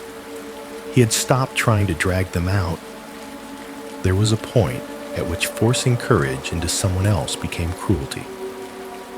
He followed the familiar route, past the house, past the barn, along the path leading toward the cottonwoods and the creek. The tall, slender trees stood together in a loose cluster, their branches bare in places, leaves rattling softly when the breeze moved through them. It was quiet enough that he could hear the soft rustle of his jacket with every step, the crunch of dry grass under his boots, the faint ticking of the rifle strap's buckle against his chest. He reached the edge of the cottonwood stand and paused. This was the part of the ranch that made him feel the least like himself. In the day, it was just a nice bit of shade, somewhere cattle liked to congregate. At night, it felt like standing at the edge of a crowd where everyone had turned to look at you at once. He swept the flashlight slowly across the trunks. Dust motes spun in the beam, catching the light as they floated. The rough bark showed in sliced glimpses, gray-white, deeply furrowed, smudged with old scars where branches had fallen. The creek glimmered beyond, a darker strip threaded with reflections. He exhaled again, watching his breath cloud and vanish. "Fence is clear," he murmured into the radio, more out of habit than expectation. "North line secure." Moving through the trees, Lena's voice crackled back, faint but steady. "Copy that. Cameras have you." He stepped forward into the cottonwoods. The air under the trees felt different, still, but not empty. The crunch under his boots softened into a muffled rustle as he stepped onto a carpet of fallen leaves. The trunks rose around him like pale pillars, their tops swaying slightly against the stars. His flashlight beam slid across one tree, then another. Then it caught something that was not bark. 2 points of bright reflective yellow flared in the beam, high up in the branches, about 15 feet above the ground. Eddie froze. The eyes looked back at him without blinking. Their color was wrong for deer. Too rich, too warm, kind of molten gold that seemed to hold its own faint inner light. They didn't flash and dart the way raccoon eyes did. They just stared. His breath misted out in a quick, shallow burst. Very slowly, he angled the flashlight down, letting the glare fall away so his night seer could adjust. He lifted the rifle from his shoulder with practiced ease, not out of immediate aggression, but because having it cradled against him made his chances of leaving situations like this slightly better. Raising the rifle to his shoulder, he peered through the scope. The world beyond the sight narrowed to a crisp, circular frame of clarity. The cottonwood branches came into focus first, their thin twigs etched in precise shadow. Then the trunk, textured and solid. Then, framed between 2 larger limbs, the shape perched there. It was not any animal he knew. The body seemed too upright, spine curved like a person's crouching, knees drawn up close. Long, lean arms, or what his mind insisted on calling arms, clung to the bark with pale, jointed shapes that might have been fingers.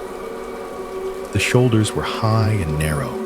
The head sat on top of a neck that was slightly too long, and the eyes, those yellow orbs, burned in the scope like twin coins catching firelight. They reflected back the beam of his flashlight the way a cat's eyes might. But no cat he knew could sit like that, balanced in a tree, at nearly his own height, if it were standing on the ground. It did not have the hunched back or compact power of a mountain lion.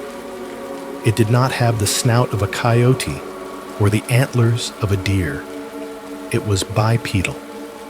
He knew, with the unpleasant surety of a man who had seen too much of the world's worst sides, that if it dropped from the tree and stood up, it would stand like he did, on 2 legs, facing him.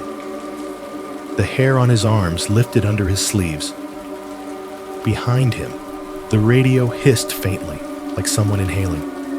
"Eddie," Lena's voice, "you have stopped moving." He kept his eye on the scope, voice dropping to a low murmur. "Something in the trees, about 20 feet up, 2 o'clock from my position. Eye shine." "Human?" she asked. No, the thing in the branches remained utterly still. No tilt of the head, no shift of weight. The only motion was the faint tremble of leaves in the cold breeze as they brushed against its outline. He made a decision that came from a place much older than training. "I am not letting it take anything else," he said. The rifle's safety clicked off with a small mechanical certainty. His finger found the trigger, resting there with the feather-light awareness of someone who had pulled it in far worse situations than this. He exhaled slowly, letting the air leave his lungs so his body would be still. He centered the crosshairs between the eyes. For the listeners, the shot would be a sharp crack in the quiet, a controlled jolt. For Eddie, it was simply the familiar violence of physics. Pressure, heat, acceleration. He squeezed. The blast ripped through the night, loud enough to slap back against the trees in echo. Birds startled from higher branches, wings beating frantically as they fled into the dark. The flash lit up the trunks like a lightning strike. The yellow eyes vanished. He did not see them close or move. One moment they were there, bright and steady, pinned in his scope. The next, there was only bare branch and darkness. A half second later, something heavy hit the ground beyond the tree line. It was not the soft thump of a small animal slipping from a low branch. It was a thud that shook the nearby leaves, low and dense, as if a large body had dropped from a significant height and landed hard. Eddie felt it in the soles of his feet. Contact? Lena's voice was sharper now, filtered through the radio. Something fell, he said, moving in.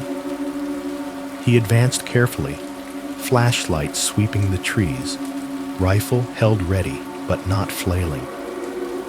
The cold bit deeper into his fingers now, seeping through the fabric of his gloves, though he could not tell if it was the air or the adrenaline. The underbrush here was thin, low shrubs, patches of dead grass, bare dirt. If something that large had fallen, there should be a mark, a depression, broken branches, blood. He found none of those things. He found only footprints. They appeared near the base of one of the cottonwoods, 2 deep impressions in the dirt, side by side. Each print was elongated, far longer than a human foot, with a narrow heel and broad front, as if the toes, or whatever passed for toes, spread wide. The edges were clean, freshly made. No leaf litter lay in them yet. He knelt, lifting the flashlight to get a better angle. The prints sunk into the earth as if something very heavy had compressed the soil. The depth was wrong for any person, wrong even for a large animal, unless that animal had chosen to stand upright. He followed the line ahead with his eyes, expecting to see more. A path of prints leading away. A trail. There were no more. Just those 2. Then bare, undisturbed ground. Lena, he said quietly, you might want to see this. By the time she reached him, breathless from the brisk walk, the chill had worked its way up into his arms, settling in his shoulders. She shone her own light down onto the prints and went very still. How far apart are they? She asked. He measured with his gaze, then with steps, careful not to disturb the impressions. Roughly 20 feet, he said. She looked at him sharply, then back at the ground. That is not... She stopped, swallowed, tried again. That is not possible. He nodded slowly. Not unless something jumped. Very far. From standing. She turned in a slow circle, scanning the distance between the last print and where undisturbed dirt began again. The night around them felt momentarily thinner, as if the world had flexed in some unseen way. Whatever was up there, Eddie said, looking toward the branches where the yellow eyes had burned. It fell. It landed. Then it did something. Walked out of the world, Miguel said softly from behind them. They had not heard him approach. He stood on the edge of the flashlight circle, face pale, hands shoved into his jacket pockets. No, Lena said, but the word lacked force. Worlds do not open and close around footprints. But the ground in front of them said otherwise. 2 prints. A gap too wide to leap. Nothing where there should have been more. The cottonwoods whispered overhead, their bare branches ticking lightly against one another, like fingers tapping on glass. The ranch had offered them its first clear encounter, and then, like a memory someone does not want to examine too closely, it had taken most of it back. The afternoon had that washed-out quality that made the ranch feel almost gentle. The worst of the day's heat had passed, leaving the air warm but no longer hostile. The sky was a pale, endless blue, the kind that made the world seem wide open, as if nothing bad could hide in all that light. The wind moved slowly, stroking the grass instead of beating it down. Somewhere near the creek, a bird called 3 times and then fell quiet. Lena chose that time, on purpose, to walk the fence line alone. She told herself it was for data. The EMF meter hung from a strap across her chest, its small digital screen blank for the moment, waiting for reason to give it something to show. A handheld compass and a portable audio recorder rode in the pockets of her vest, their weight a familiar, comforting tug. But there was another reason she went out alone. She needed the space in her head. The others wore their fear on their faces now. Miguel's jokes had grown rarer, his smile smaller. Eddie's movements had taken on an extra edge, a stiffness around the shoulders. Harlan had gone quieter, as if he were trying not to disturb something that might notice his voice. The calf, the eyes in the cottonwoods, the footprints that stopped where they should have continued. Each new thing had settled into them like small stones. It was easier sometimes to think when she was away from their reactions. Out here, with only the sky and the thin line of wire stretching into the distance, she could remember how to breathe in a way that was her own. She started at the north corner post and walked west, letting the fence guide her steps. The metal sang now and then under her fingertips when she brushed it without thinking. A faint, low hum, like a very tired tuning fork. The EMF meter rested against her palm, its needle calm. Her boots tamped little clouds of dust into the air with each step. Grass rustled around her ankles. In the distance, the cattle flicked their tails and shifted like slow, breathing boulders. She tilted her face up to the sky for a moment. Her father had taught her the constellations on nights like this. Clear, generous nights with no clouds. When the stars came out early and unapologetic, she could still feel the roughness of the wooden deck beneath her childhood body, the weight of an old blanket thrown over her shoulders, the warmth of his arm as he pointed. "That one," he would say, gently guiding her gaze. "That is Orion, see? The 3 stars in a row, the hunter. And there, Cassiopeia, like a crooked W. The sky is just stories someone left up there for us to read." She had believed then that everything could be named, that to name something was to know it, and to know it was to make it less frightening. Black holes, pulsars, quasars, words for impossible things that made them sit still on a page. Now, walking this stretch of earth that seemed thinner than other places, she was not so sure. She sighed softly, adjusting her grip on the meter. The screen remained flat and unbothered. The compass needle in her vest pocket tugged at the fabric as she walked, bumping against her side in a rhythmic little tap. For a while, nothing unusual happened. The fence line unfurled in front of her. Post, wire, post, wire. A simple, human-made structure trying to impose order on a land that did not particularly care about it. The horizon stretched in a soft, hazy line. The world smelled of dry dirt, sun-warmed wood, the faint lingering tang of manure from fields that had seen better years. Then the smell changed.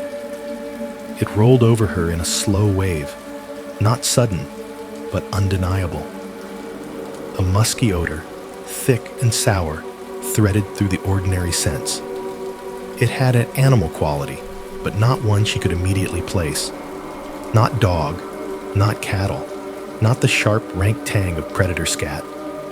Something else.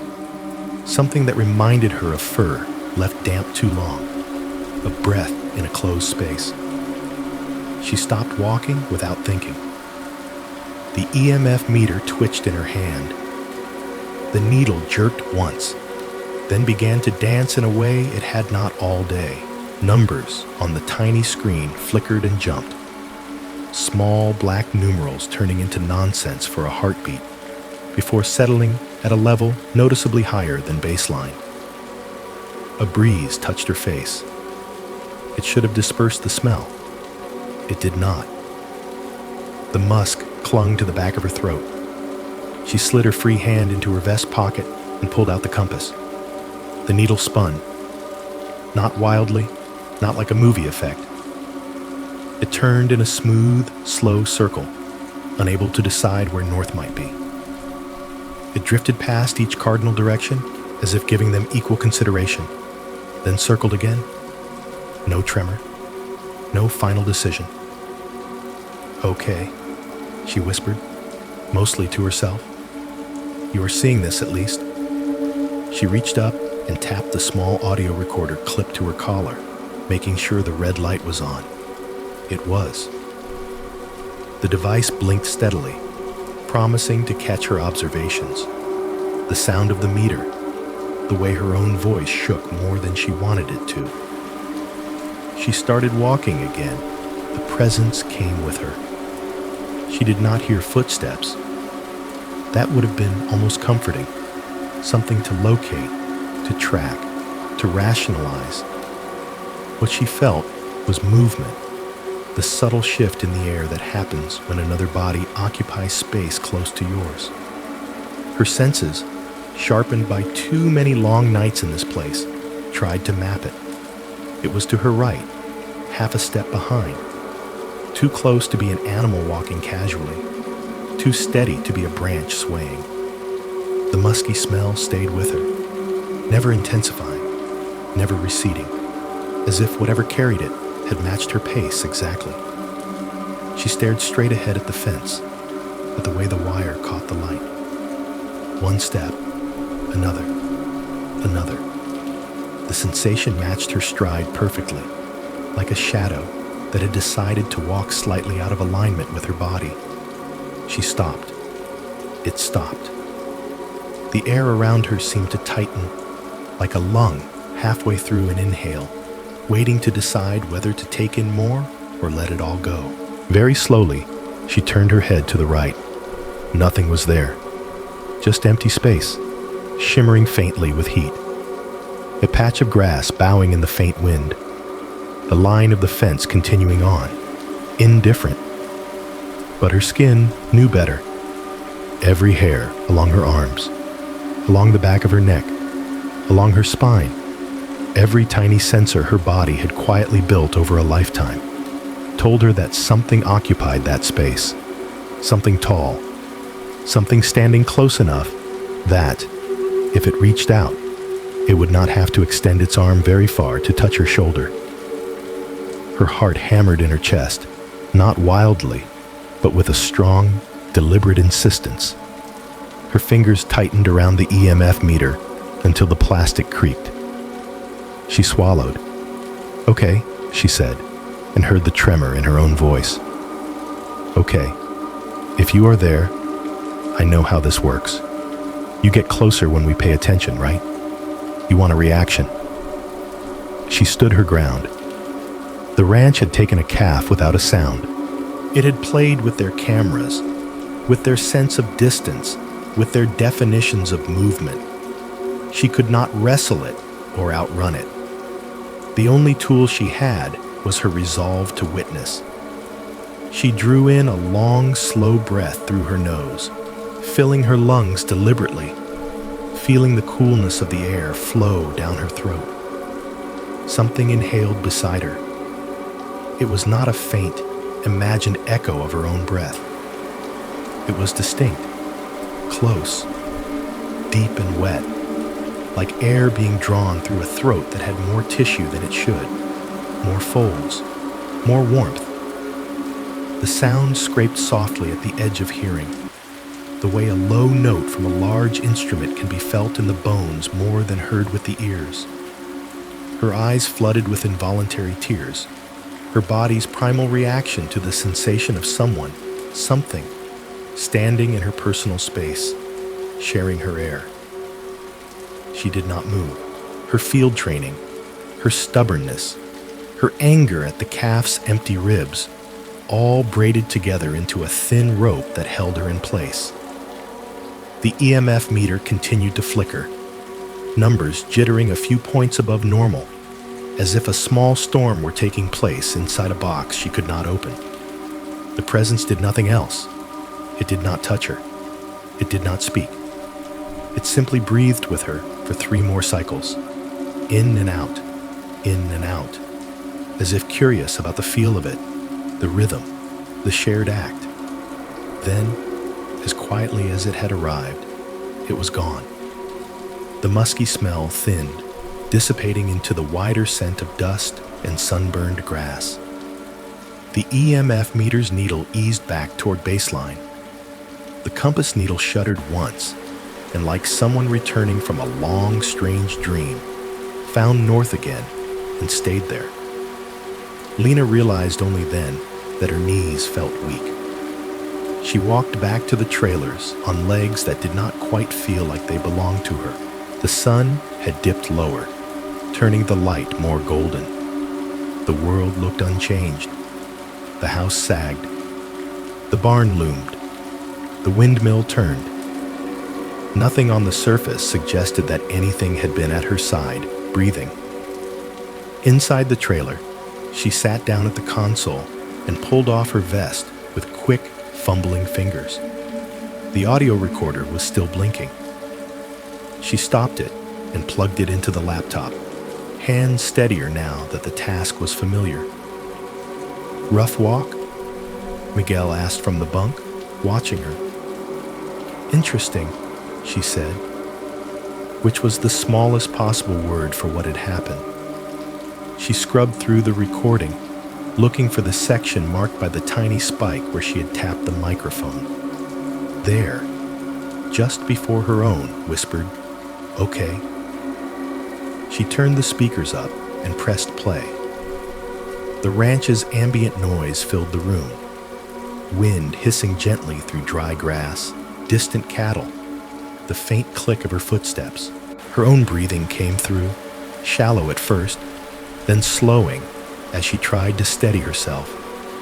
"Okay," came her voice, tinny and disembodied. Then her deliberate inhale. On the recording, it was alone. The second breath, the one that had rolled over her from the empty air, deep and wet and undeniably other, was not there. The space where it should have been was occupied only by the soft hum of the world.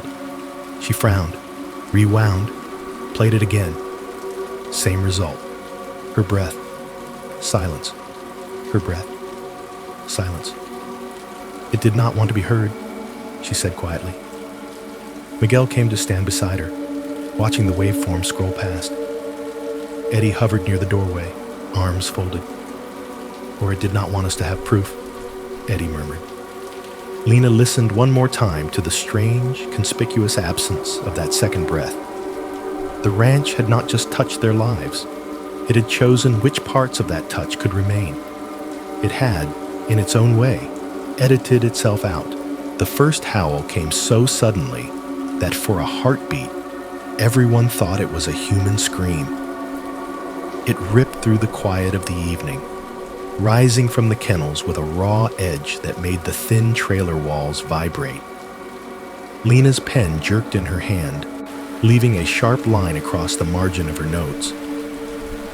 Miguel sat up on the bunk, so fast he hit his head on the upper frame. Eddie was already moving before the echoes died, chair scraping back, hand going to the flashlight clipped at his belt. Then the others joined in.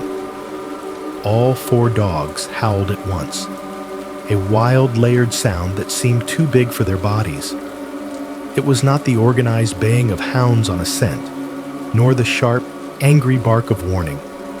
It was a kind of wordless panic, drawn from somewhere deep and ancestral, as if some part of them remembered wolves and forests and things that watched from the tree line. The hair on Lena's arms stood up. "What the hell?" Miguel muttered, swinging his legs off the bunk. Outside, the night had come down thick and nearly moonless. The sky was a dense canopy of stars, scattered so generously it felt almost indecent. The temperature had dropped, the air cold enough now that each exhale smoked briefly in front of their faces as they rushed toward the door. Eddie hit the ground first, boots thudding. The howl continued, rolling over itself. It sounded like more dogs than actually existed, as if their fear had multiplied their voices. The kennels were only 30 yards away, but it felt farther in that moment. The ground seemed to stretch under their steps. Shadows pooled between the trailers, under the eaves of the barn, in the hollow where the calf had been found. The dogs threw themselves against the chain link, teeth bared, eyes wide. Their bodies slammed into the metal, making the whole structure rattle and ring. They were not looking at the humans sprinting toward them. Their gaze was fixed outward, beyond the fence line, toward the deeper dark of the pastures. "Easy, easy," Eddie shouted, but his voice barely cut through the uproar. He reached the first kennel and grabbed the gate to steady it before it tore off its hinges. The dog inside, a large tan animal that had been calm and obedient for weeks, snarled at the air, not at him. Its pupils were blown wide, reflecting the trailer lights in ghostly green discs. Lena skidded to a stop beside him, chest heaving. She turned, following their line of sight. The pastures stretched out in front of them like a black ocean. For a moment, she saw nothing. Just different shades of darkness, slightly thicker where the barns loomed, where the cottonwoods gathered, where the fences stitched their fragile lines across the land. Then she saw movement. Something huge was crossing the open field, too far to see clearly, but close enough for its size to be unmistakable. It did not run the way a horse or cow or even a person did. It moved in long, fluid strides that seemed to eat up the ground with an unsettling, unnatural grace. "Do you see that?" she whispered. Beside her, Miguel nodded without taking his eyes off it. "Yes," he said. "I wish I did not." The thing was barely more than a shadow against shadows, but its outline shifted oddly as it passed between patches of light and darkness. One second it looked tall and narrow, as if walking upright. The next, its center of gravity dipped, body stretching out like something running on all fours. It was like watching a memory of a creature rather than the creature itself, an impression that refused to hold a single shape. The dogs howled louder as it passed, then abruptly dropped into a deep, guttural growling that seemed to vibrate the chain link. "Get back inside," Eddie said, his voice clipped. "Now, we can watch from the cameras." Lena shook her head. "I am not turning my back on it." As she spoke, the moving shape slipped between the two barns. For a second, framed in the gap, its silhouette was clear. Tall, too tall, shoulders hunched, but still higher than any person they knew. Arms, or limbs that suggested arms, hung in strange, elongated lines. The head was wrong, too smooth at the top, the neck too long, as if it had been drawn by someone who had never actually seen a human body in motion. Lena's breath caught. Then it was gone, swallowed by the dark. Harlan arrived then, slower than the others, his steps uneven. He had been at the table in the trailer, writing, when the dogs began. The sound had gone through his nerves like a surge of electricity, short-circuiting thought. His body had lagged behind his sense of dread. He stopped beside them, eyes searching the empty gap between the barns, fingers still curled around the pen he had forgotten to drop. "What did I miss?" he asked, though the question came out thin. Before anyone could answer, something slid into his mind. It was not a voice he heard with his ears. It did not move the air. It did not vibrate the bones in his skull the way sound does. It arrived, fully formed in that place where thoughts usually queued up for inspection. Not yet. The words were quiet, calm. They did not feel to him like a warning or a threat. They felt like a choice made on his behalf. Not yet. A cold sweat broke out along his spine. His heart skipped once, then pounded. "That is not mine," he whispered. Miguel glanced at him. "What?" "Someone just..." Harlan swallowed, trying to find language for something that did not want language. There is a thought in my head that did not come from me. He expected them to laugh, or to question him, or to demand he rephrase. Instead, they simply looked more afraid. The dog's howling reached a new pitch. It was no longer directed outward, not entirely. One of the animals turned its head and fixed its gaze on the space right beside Harlan, eyes rolling, teeth flashing. Eddie moved on instinct. He stepped between Harlan and the kennels, body angled in a half-protective, half-challenging posture. "Enough!" he shouted at the dogs, letting the command snap. 3 of them backed away from the gates, hackles still up, growls simmering low in their throats. The 4th, one of the black males, stockier than the others, did not retreat. It paced the length of its run, muscles bunching, mouth flecked with foam. "Cole," Lena began cautiously. "Maybe." The dog lunged. The metal chain securing its heavy collar to the kennel wall snapped with a sharp metallic crack that sounded like a gunshot. The gate swung inward under the force of its body. Before anyone could catch it, the dog exploded out of the run as if fired from a cannon. "Hey!" Eddie yelled, reaching. His fingers brushed fur and missed. The dog hit the open ground and sprinted toward the dark pasture, all 4 legs pumping, claws tearing at the earth. It ran without hesitation, straight toward the gap between the barns where the shape had vanished moments before. "Stop!" Miguel shouted. "Hey, come back!" The animal did not slow. Its form blurred against the dark, then sharpened again as it slid past the edge of the trailer's light. For a heartbeat, Lena saw it clearly.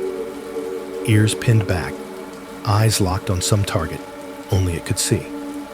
Then it crossed the invisible line where the floodlight's reach ended, and the pasture's deeper dark began. It did not come out the other side. No yelp, no cut-off howl, no crash, just absence. 1 second, there was the rhythmic thump of paws and the heavy panting of a body in full sprint. The next, there was only the rustle of disturbed grass settling back into itself. Silence flooded in to fill the gap. They stood there, hearts racing, ears straining, waiting for some sign. Nothing.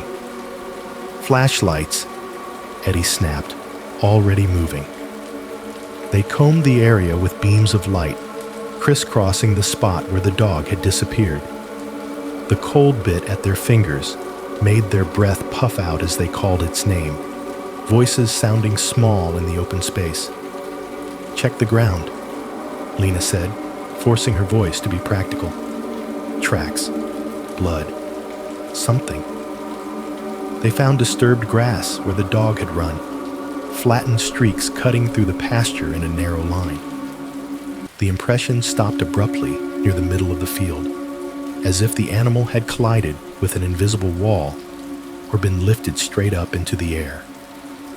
There was no blood, no fur, no boot prints or tire marks, just a circle of grass pressed down more thoroughly than the rest, a rough ring about 6 feet across.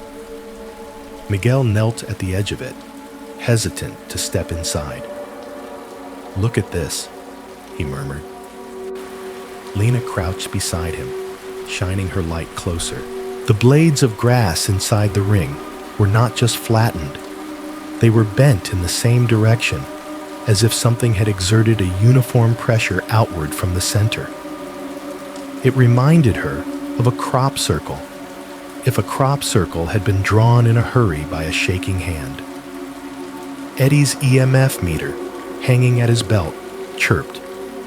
He unclipped it and held it out over the ring. The needle jerked sharply, jumping to a higher reading than they had seen anywhere else on the ranch, except the magnetized corral. Numbers danced, then steadied, humming at a level that made the skin on the back of Lena's neck prickle. "Magnetic anomaly," Eddie said, his voice tight, right where he vanished. Harlan stood a few feet back, arms wrapped around himself against a chill that did not come from the night air.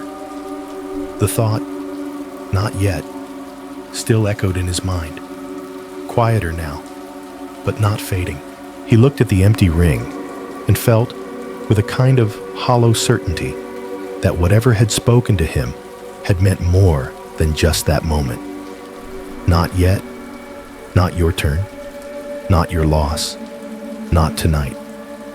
Somewhere in the dark beyond their flashlights, the ranch shifted its weight, settling into a new shape they could not see. It had taken something that trusted them, something that had warned them, and left only bent grass and a ring of restless magnetism behind. The dogs in the remaining kennels lay down, finally trembling. They did not take their eyes off the pasture for a very long time. The steers arrived on a day that almost felt like a truce. The sky was a clear, forgiving blue, stretched thin but bright, and the wind carried the kind of soft, steady breeze that made the grass sway in waves instead of jerking in nervous fits. The memory of the missing dog still sat behind everyone's eyes, but the work had to continue. The ranch did not pause for grief. It never had.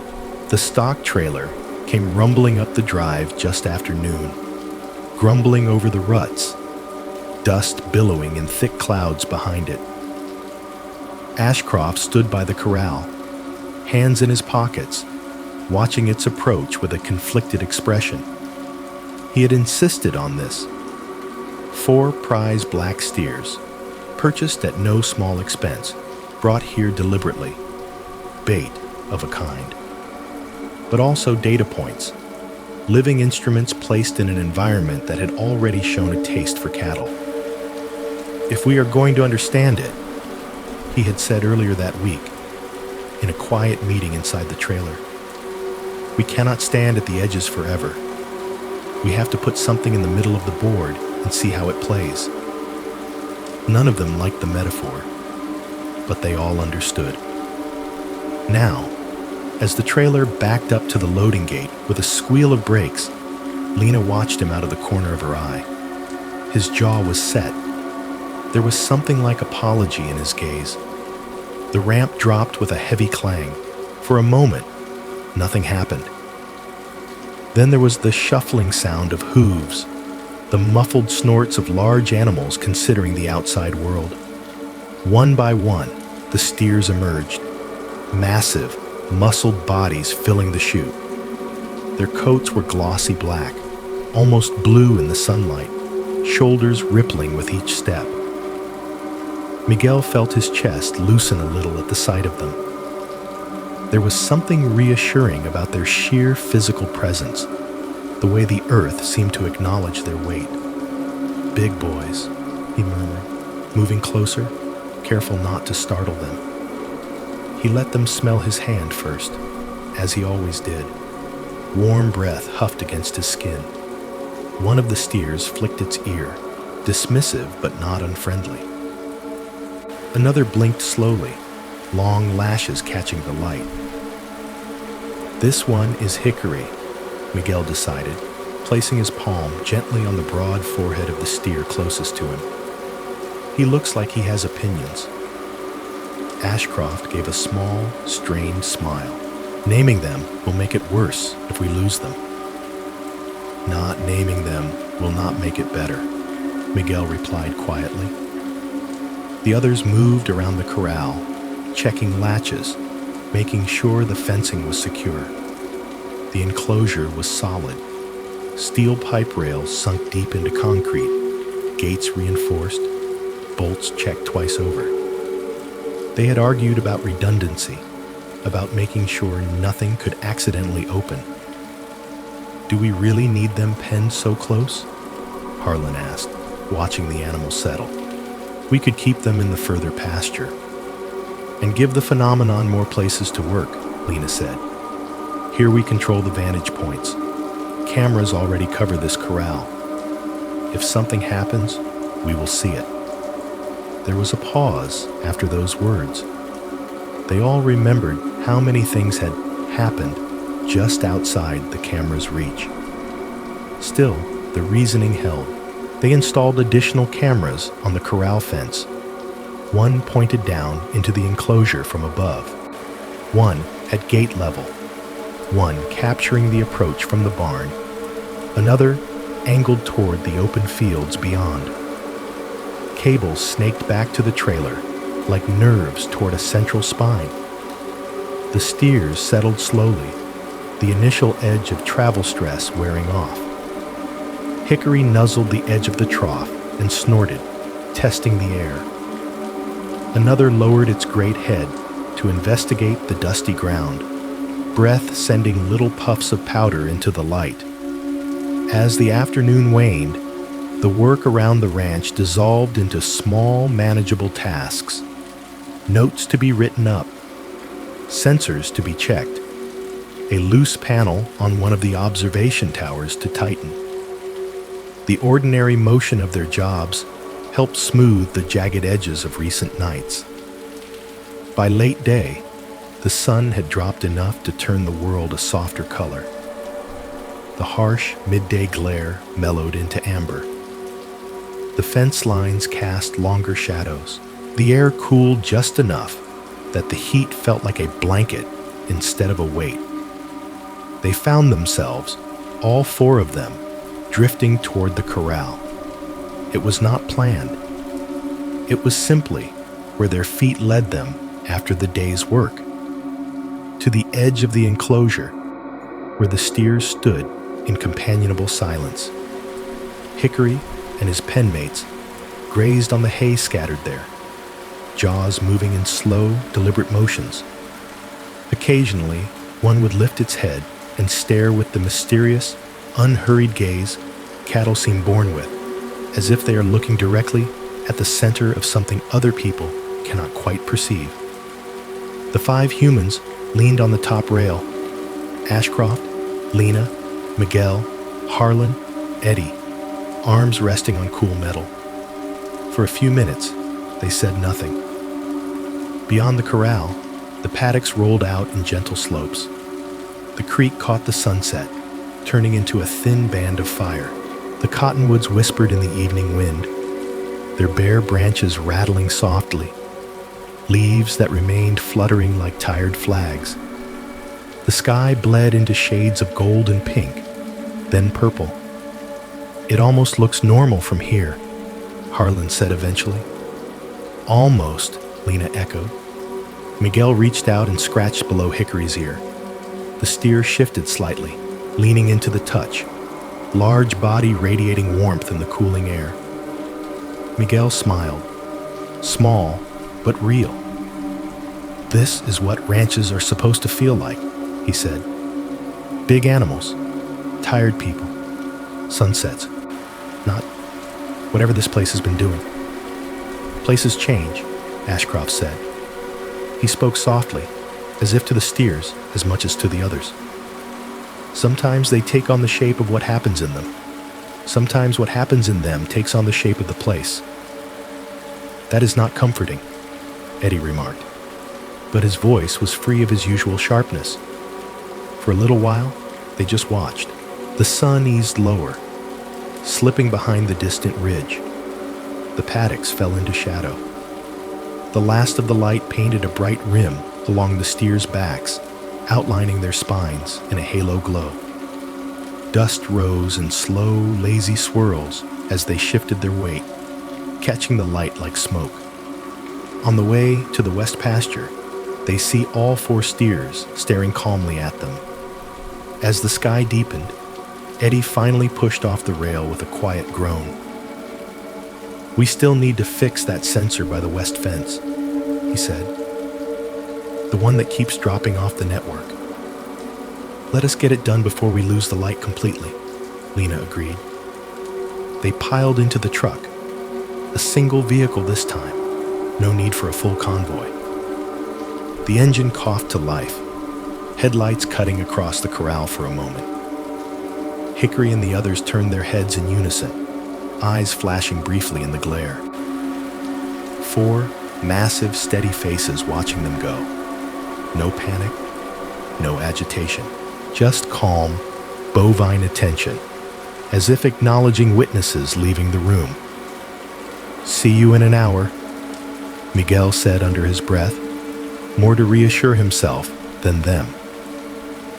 The truck rolled away, past the barn, along the rough track that traced the edge of the property toward the western perimeter.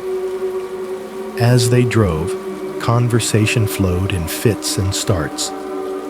"Sensors probably just got a bad connection," Eddie said. "Dust in the contacts. Or maybe it is the one honest piece of equipment we have," Harlan offered, trying for dry humor. Lena outlined a plan for reorganizing the data logs. They talked briefly about adding an extra set of cameras further out. Ashcroft, wedged in the back seat, stared out the window at the passing fence posts, his profile solemn in the dimming light. The repair took longer than expected. The sensor box was not just loose. It had taken a hit from something. A dent along one side, screws jarred almost free. They stood there, clustered around the pole, working by the truck's headlights as the sky faded into a deep indigo. The wind picked up, cutting through their jackets. Fingers grew numb. By the time they tightened the last bolt and re-established the connection, nearly an hour had passed. "All right," Eddie said, stepping back, flexing his cold, stiff hands. "Let us go check on our expensive roommates." The drive back felt shorter, as return trips always do. The trailer lights came into view first, glowing rectangles in the dark. The barn loomed, its high roof a darker shape against the sky. The corral fencing gleamed faintly in the headlights as they swung around the bend. Lena's body relaxed in anticipation of the familiar sight. 4 bulky shapes at rest inside the enclosure, a reassuring snapshot of normal. The corral was empty. At first, her mind refused to accept it. The headlights washed over the enclosure, picking out every detail. The gate, still closed. The trough, the scattered hay, the bare, trampled dirt. No Hickory, no companions, no movement at all. Miguel leaned forward between the front seats, squinting, as if more focus could summon them back into existence. "Wait," he said, a useless word. "Wait, they were right there." Eddie killed the engine and stepped out, boots hitting the ground with more force than necessary. The cold night air rushed in, carrying the faint, lingering scent of livestock and dust. He walked to the corral, hands gripping the top rail hard enough that the metal bit into his palms. The gate latch was still secured.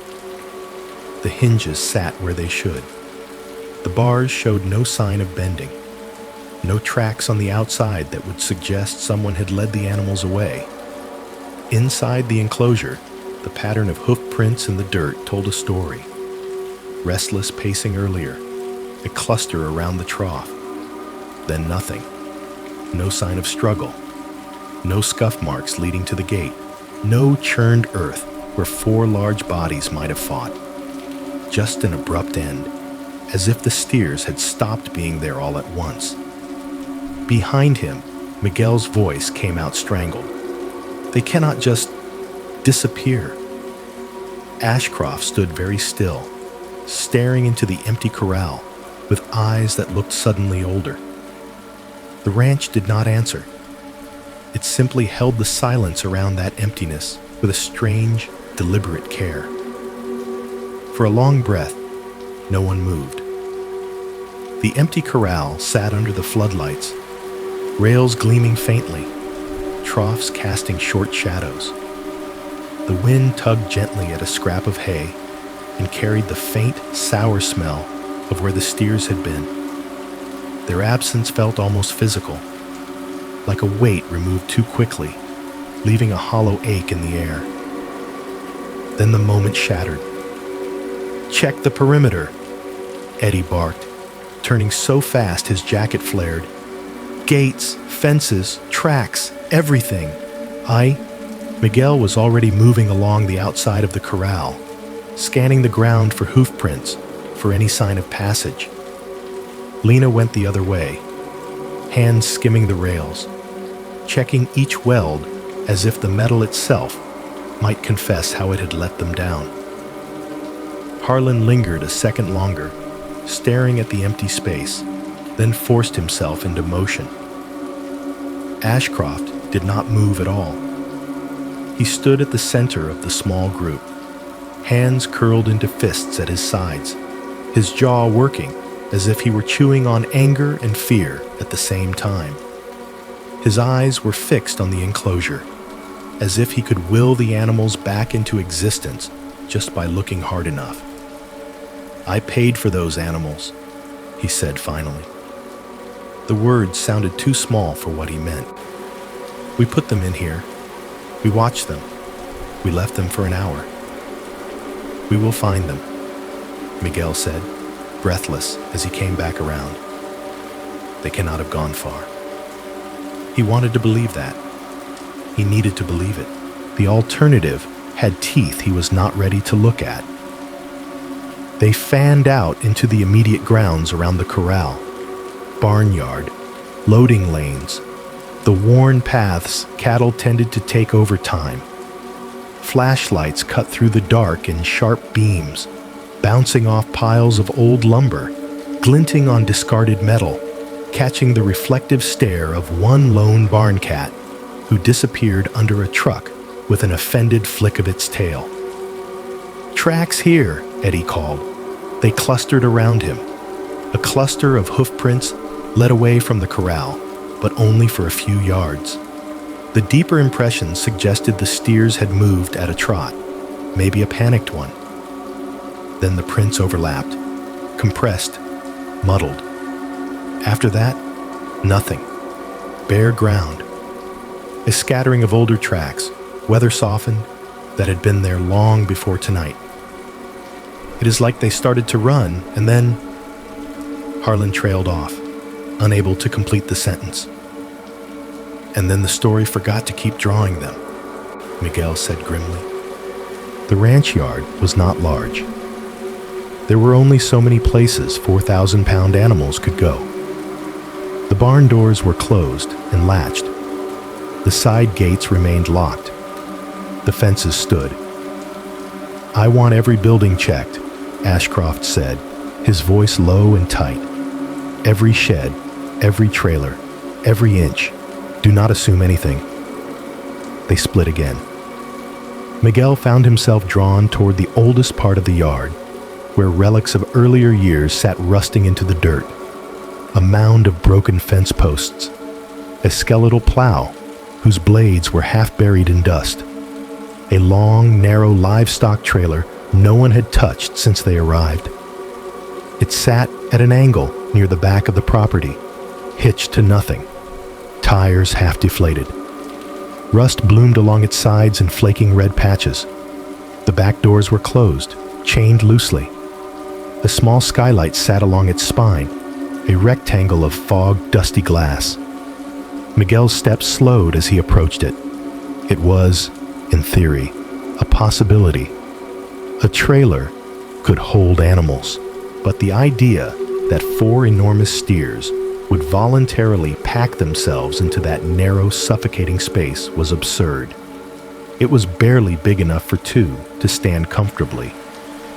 Still, he grabbed an old metal trough that lay nearby, flipped it upright, and dragged it with a grating screech to the side of the trailer.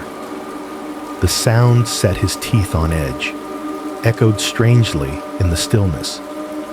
He climbed up, boots scraping, until he could peer through the grimy skylight. The glass was so crusted with dust and spiderwebs that at first all he saw was his own distorted reflection. Eyes wide, breath fogging a small circle clear. He wiped at the surface with his sleeve, smearing the grime into streaks. The dim interior of the trailer came into view in pieces. A wall, a rail, the faint outline of a ribbed floor, and, filling almost every inch of space, bodies. Miguel's heart slammed once against his ribs.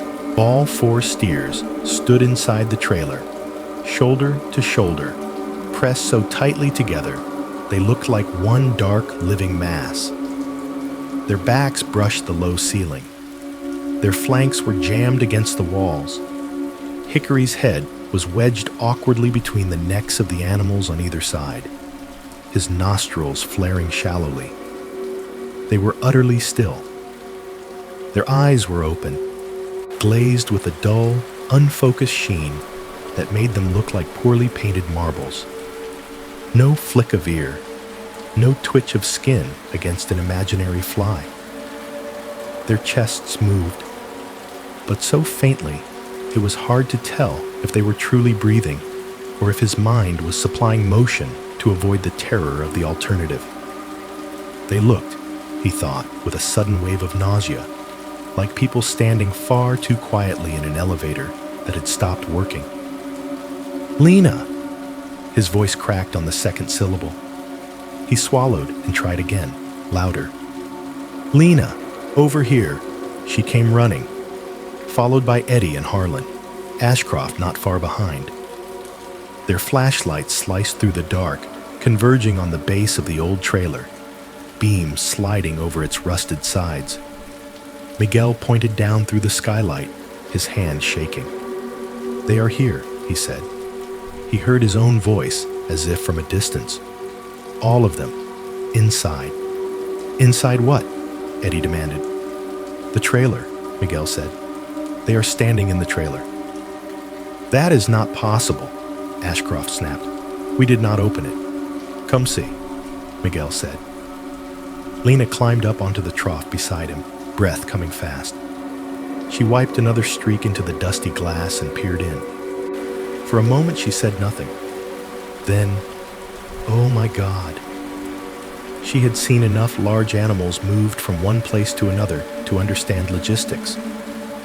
4 steers this size would require time, patience, coaxing, and usually a great deal of swearing to get them loaded into such a tight space. There would be noise, resistance, the telltale marks of hooves on metal, of bodies on rust. None of that had happened. "How long have they been like that?" Harlan called from below. "I do not know," Miguel said. They are not reacting." "Get the back door," Eddie said. "We need to get them out before they crash or suffocate." He ran around to the rear of the trailer, Lena following. Ashcroft stayed where he was, staring up, as if the sight of his money turned into trapped, altered life had frozen him. The chain on the doors came away with a reluctant clatter. The handle itself resisted, protesting in rusted squeals. Eddie put his shoulder into it. Metal groaned. Something gave with a shudder. Inside, the steers did not flinch. "Come on," Eddie grunted. "Move." The door finally jerked open a few inches, then a few more, scraping along the ground. Cold, stale air rolled out, thick with the smell of animal bodies, fear sweat, and something that lay beneath both. Faintly metallic, Lena stepped to the side, pressing her back against the trailer to give herself space. She could see Hickory's hindquarters now, his tail hanging limp. "Hey!" Miguel called from the trough above. "Wake up, buddy." His voice carried down into the metal chamber, bouncing off walls.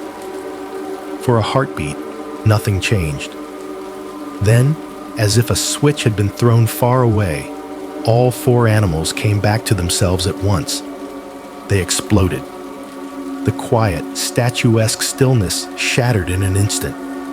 Bodies slammed against metal with thunderous force. Hooves clanged on the ribbed floor, striking sparks.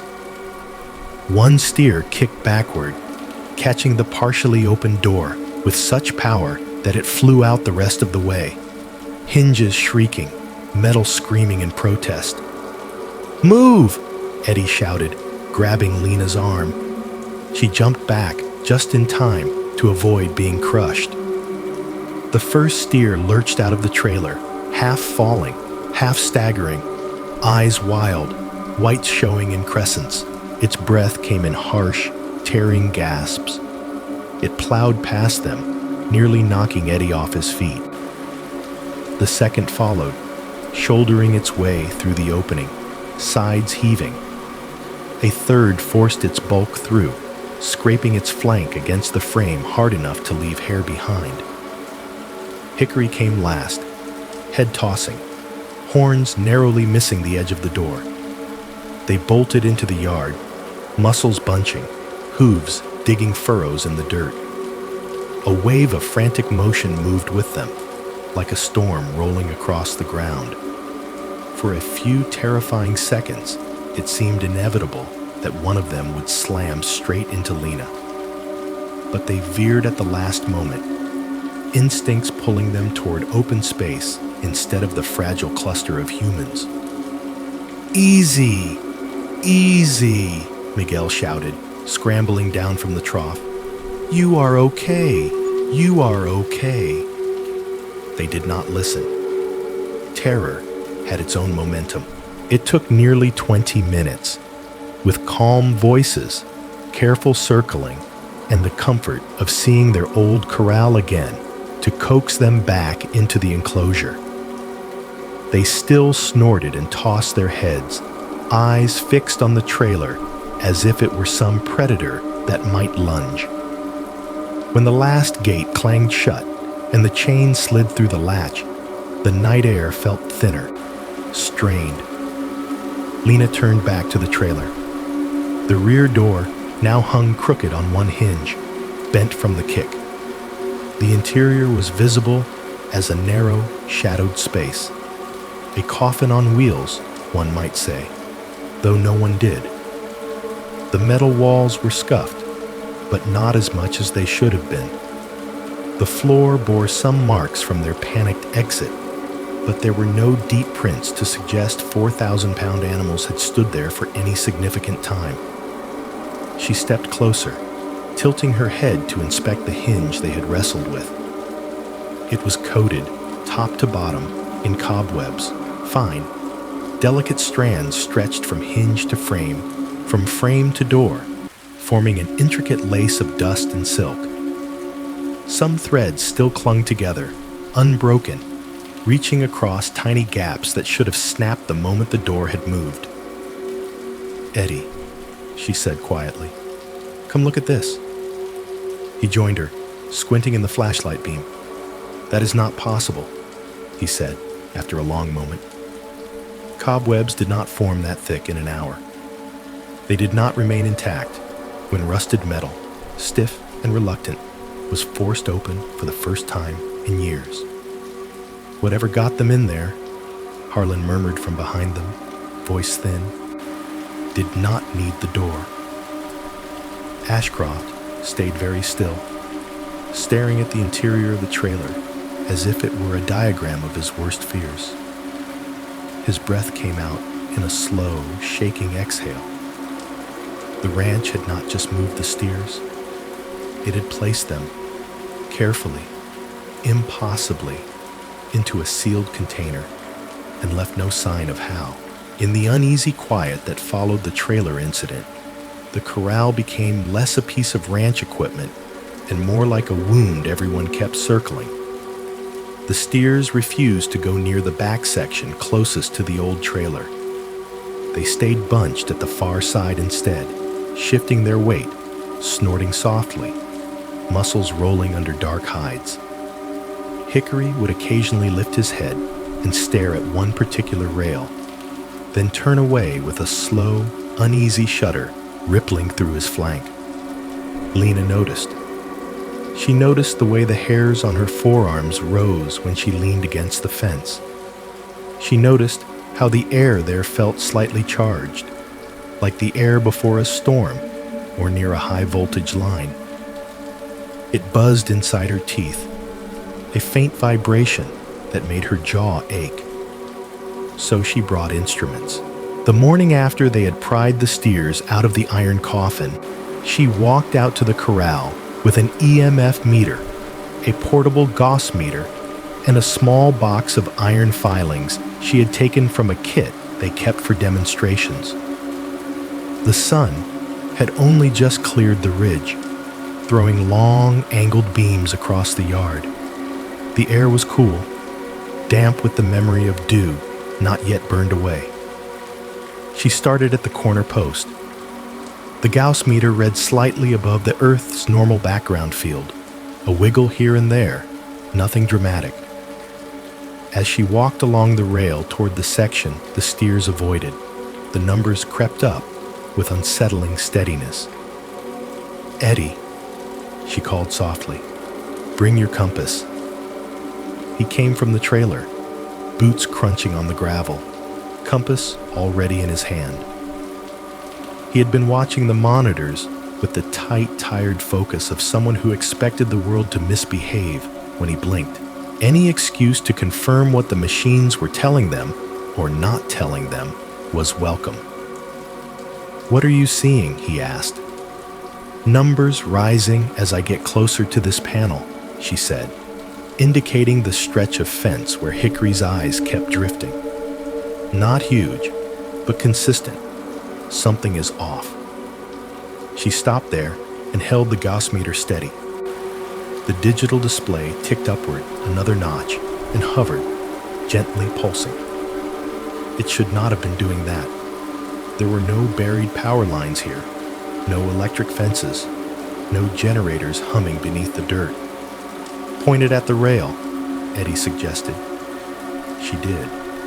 The reading climbed higher still. When she angled the sensor directly against the steel, the field strength spiked enough to make the device's little warning icon flicker. "Okay," she murmured. "That is not nothing." Eddie flipped open the compass. The needle swung immediately to point at the corral rail. Not north, not even vaguely in the right quadrant. It fixed itself on the metal bars in front of them, as if the entire fence line were a giant magnet. He frowned, turned slowly in a full circle. The needle kept pointing stubbornly at the corral, following it like a loyal dog tracking its owner. When he walked a few yards away and turned again, it did the same. Distance made no difference. The needle's allegiance remained. "That is not how this works," he said quietly. "Apparently, it is how this works here," Lena replied. She took out the small container of iron filings and unscrewed the lid. The metal flakes glittered faintly in the morning light. She held the open container near the rail, maybe a foot away, watching their behavior. At first, they lay still, a loose, dull pile. Then threads of them rose, ever so slightly, aligning themselves in ghostly chains that pointed straight toward the steel. They wriggled as if some invisible current passed through them, not enough to pull them free, but enough to make their collective direction undeniable. She pulled the container back. The filings relaxed, collapsing into a simple heap again. "What are you doing, exactly?" Harlan's voice came from behind them. He stood a few steps back, hands in his pockets, trying to sound casual and not quite managing it. "Being confused," Lena said, scientifically. The Gauss meter beeped again, a soft, insistent chirp. Miguel joined them, having finished checking the steer's water. "Does it look like a field or like a mood?" he asked, half serious. She exhaled through her nose. "A field, technically, but it feels like a mood." The steel itself seemed to hold attention. as if it were being pulled sideways by something she could not see. When she laid her palm flat against the rail, a faint tingling spread across her skin. Not painful, but uneasy, like resting your hand near the back of an old television when it was on. She imagined the molecules inside the metal turning their tiny heads toward some unseen pole, aligning like soldiers called into formation. Could atmospheric conditions do this? Harlan asked, though it sounded more like he was reciting a question he thought he should ask than one he believed. Not like this, Lena said. Not in such a localized way. Solar activity, Miguel offered? Geomagnetic storm? We would see it on the other instruments, she replied, and your compass would not be obsessed with this one fence. Ashcroft emerged from the house then, coffee mug in hand, watching them with an expression that could not decide between hope and dread. Something new? He asked. Yes, Lena said. And no. She explained what they were seeing. His gaze drifted to the steers, clustered nervously at the far end of the corral, as if some instinct had mapped this patch of earth as a place to avoid. They do not want to go near it, he said. Would you? Miguel asked softly. They logged readings every half hour. At first, the field remained strong, the compass devoted. The Gauss-meter numbers stayed above Earth normal, humming consistently. The filings performed their strange little dance each time she repeated the test. As the morning deepened and the sun climbed higher, the effect began to weaken. The readings dipped, fraction by fraction. The compass needle wobbled slightly, as if considering the possibility of remembering its original purpose. By the time the first hint of orange touched the western sky, signaling the late afternoon drift toward evening, the Gauss meter had returned to baseline. The filings lay inert in their container. When Eddie flipped open the compass, the needle swung toward the north and stayed. Like nothing ever happened, he said. Which is becoming this place's signature move, Lena replied. They collected their instruments and went back to the trailer, leaving the corral looking ordinary in the lengthening shadows. It was not until later, when the sky had turned black and the monitors glowed in the dim, that the corral showed them what it had been doing while it was busy rearranging the invisible. Eddie was reviewing the day's recordings, a habit that had become a second job. He clicked through timestamps and camera angles, eyes half-lidded with the fatigue of scanning so much nothing. The system had flagged a 20-minute block of corrupted footage from one of the security feeds, the corral cam. Glitch, he muttered. Of course. He pulled it up anyway.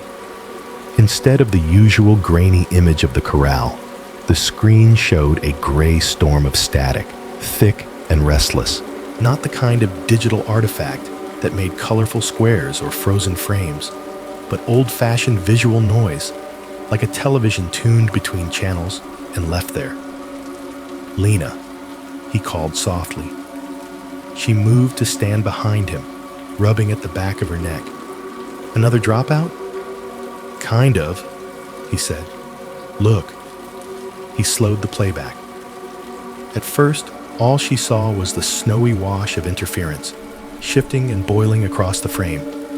Then, as her eyes adjusted, she realized the static was not uniform.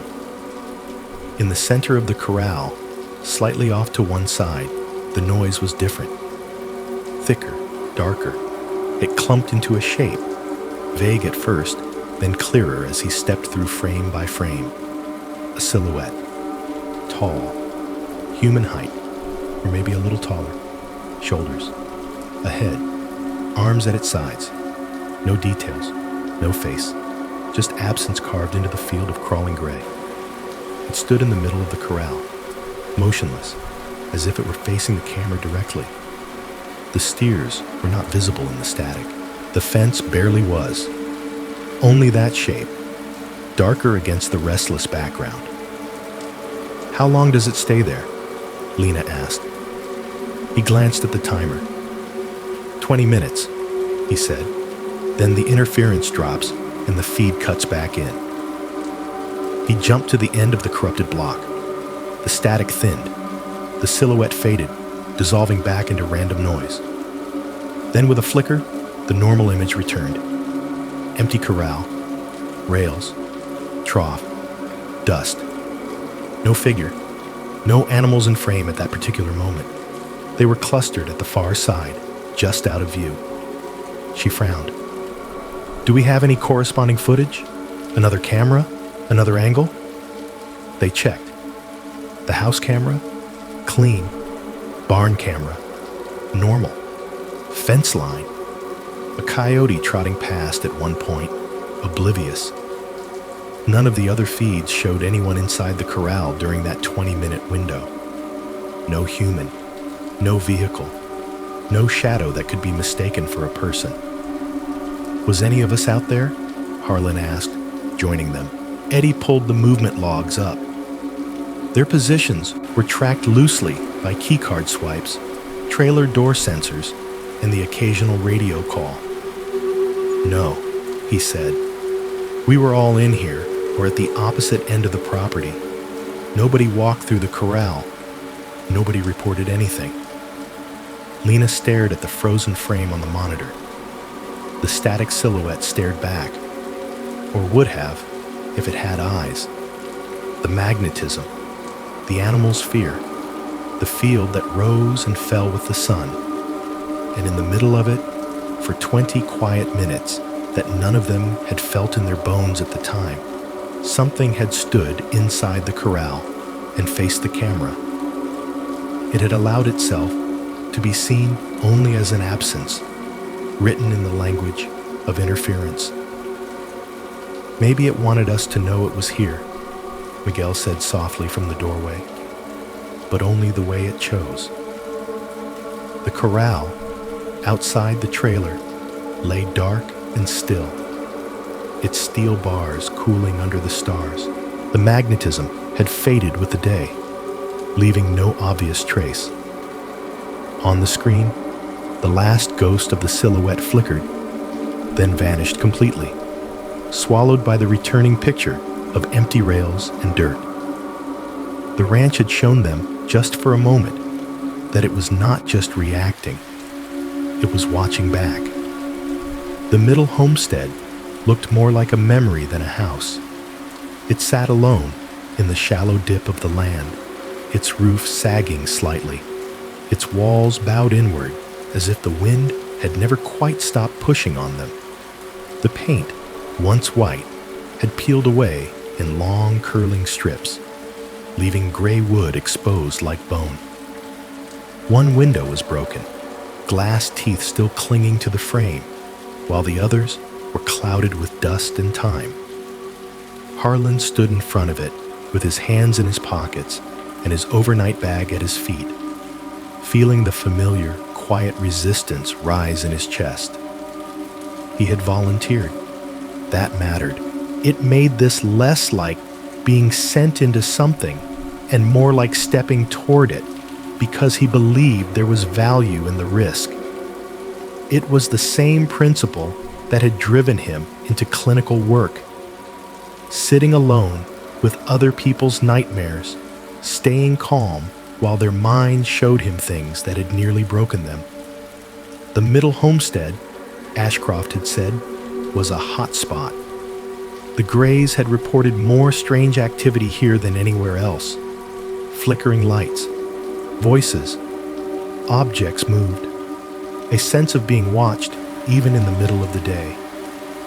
If there is a psychological component, Harlan had said during the planning meeting, I want to meet it where it lives. Now, as the sun bled out at the horizon and the first thin slice of moon rose into the darkening sky, that sounded braver in memory than it felt in his body. He picked up the bag and stepped onto the front stoop. The boards creaked under his weight. A long, complaining groan that carried into the open air. He turned the knob. The door, swollen with age and weather, resisted for a moment, then lurched inward with a puff of dust. The smell inside was old wood and dry rot, overlaid with the faint, stale trace of mouse nests and long evaporated moisture. Not unpleasant exactly, just tired. He clicked on his flashlight and swept it slowly across the room. The floor was bare except for a few abandoned items: a rusted metal bucket, a chair missing a leg, a broken lamp lying on its side like a fallen sentry. The wallpaper, where it still clung to the walls, was faded to an indistinct gray pattern, edges curled away from the plaster beneath. Cracks ran along the ceiling like dried riverbeds. Through them, thin slivers of moonlight filtered in, painting pale lines across the room. He walked through each room in turn. A narrow kitchen with a crooked sink. A small bedroom where someone had once tried to paint the walls a cheerful blue. Another, larger space that might have been a living room, its fireplace clogged with years of dust and debris. The house felt oddly hollow, the way a body does when the last occupant has been gone for a long time and the space is honest about it. There was no attic. He checked. Just a low crawl space above the ceiling, inaccessible without tearing up boards. Nothing that a person could stand in. No room for footsteps. He chose the largest room to set up in. He unrolled his thin bedroll against one wall, where the floor looked least likely to lead to the basement in the middle of the night. He placed a small lantern beside it, the kind that gave off a low, warm glow instead of harsh white. His notebook and pen went next to it. Along with a thermos of coffee, he knew he should not drink after dark, and probably would anyway. He set a small audio recorder on the mantel, its red light blinking steadily. Another near the door. A third on the windowsill. He checked the time. Almost 10. All right, he said aloud, more to mark the moment than from any expectation of response. Just you and me. The house did not answer. He settled onto the bedroll, back against the cool wall, and opened his notebook. The familiar weight of the pen in his hand steadied him. He wrote the date, time, and location in neat, small print. Subject: overnight solo stay in Middle Homestead. Objective: observe psychological response and document any anomalous events. His handwriting, even under stress, stayed precise. Outside, the wind shifted. It slipped through the broken window with a soft sigh, stirring the dust on the floor. The particles lifted into the air and swirled briefly in the lantern light, drifting in slow spirals that made them look almost purposeful, like breath from a mouth he could not see. He shook off the thought and opened a second notebook, the worn, soft-backed one that held old patient notes. He had brought it as a kind of anchor, a stack of voices he understood, stories that operated by rules he knew. He flipped to a random page. Patient 14B. He read quietly. Female, mid-30s. Reports recurring dreams of being observed through a keyhole. Reframing of symptom as unprocessed childhood hypervigilance resulted in decrease in dream frequency. The words, familiar and ordered, did their work. His pulse slowed. His breath deepened.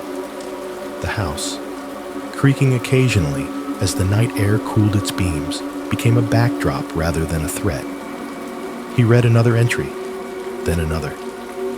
People afraid of mirrors, of sudden silence, of seeing their own shadows move when they did not. He had heard it all. And in the telling, in the listening, in the careful naming, there had always been a way back to meaning. A faint tapping interrupted him. He stopped reading. The sound was subtle, like small, spaced-out knocks. Tick, tick, tick, It came from above him, near the center of the ceiling. Not fast enough to be rodents scurrying. Too regular, too deliberate. He clicked off the lantern. The room dimmed to silver and shadow as the moonlight slipping through the cracks took over. It was enough, just to see the shapes of things.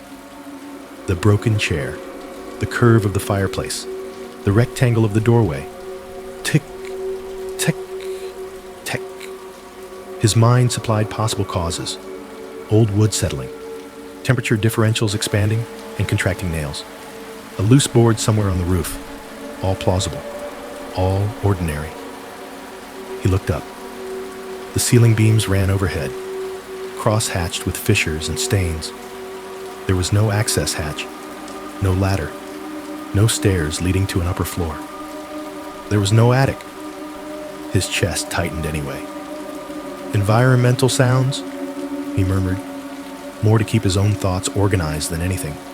Creaking, tapping, old structures, vocalizing stress. He clicked the lantern back on, but turned the flame down low. The room filled with a dim, amber glow. Dust drifted lazily through it, each particle catching the light like tiny stars. He picked up his pen and wrote 2207 HRs. Faint tapping above ceiling, central location. Pattern regular, approx. One tap every 3-4 seconds. Attribution, structural. His handwriting stayed neat. He took some comfort in that. He went back to his patient notes. Patient 22D, he read softly. Male, late 50s. Reports intrusive thoughts in second person. You will fall. You will fail. Cognitive restructuring and externalization of thought source, reduced intensity. He paused. The tapping stopped. The silence that followed felt thick, like fabric pressing against his ears. He waited, pen hovering over the page, expecting another noise. A shift in the rafters, a groan from the floorboards, a mouse scratching in the walls. Nothing. Then very softly, as if spoken just behind his right ear, we are already here. The words did not carry across the room. They did not disturb the dust. They did not create the faint breeze that true sound does. They arrived instead in the space where his internal monologue lived, sliding between his own thoughts like a knife between ribs. For a terrifying moment, he could not tell whether he had heard them or thought them. His body responded as if to both. His heart rate spiked, a jolt that made his vision tighten at the edges. His throat closed around a breath that came out as a quiet, unsteady exhale. The hand holding the pen shook. We are already here. Plural. He latched onto that, the way people cling to small details when reality begins to slip. Not I. We. As if there were several somethings, or one thing that thought of itself as many. Cognitive intrusion, he whispered. Automatic. Possible internalization of external threat. Stress artifacts. History of empathy with patient narratives leading to identification with subject positions. The clinical language sounded thin against the presence of the phrase. He swallowed and lifted his head slowly, scanning the room. The broken window showed a sliver of cold night, stars pricking the sky. Moonlight poured in thin shafts through the gaps in the slats, pooling across the floor in uneven patches. Dust moved. Shadows breathed. No figure stood in the doorway. No shape crouched in the corner. He was alone in the visible sense, body taking up its small, finite space on the worn floorboards. Say it again, he murmured under his breath, hating himself a little for the invitation. Nothing came. The house shifted once, a small, arthritic groan of wood, and fell silent again. He forced himself to lower his eyes to the notebook in his lap. The page he had been writing on looked back at him. His note about the tapping, the clinical jargon, the the precise lines of ink, and beneath them, in his own handwriting, the phrase, "We are already here," written once, then again, below it, "We are already here," and again, 6 times on that page. Then, as he flipped with cold fingers to the next, 5 more.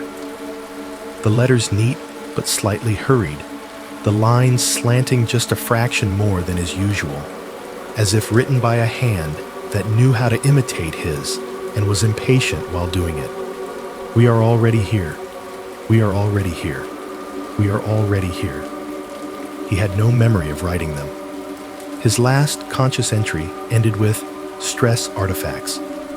After that, his mind recalled only the phrase inside his skull, arriving fully formed. The minutes between were a blank space, a missing stair in a familiar staircase.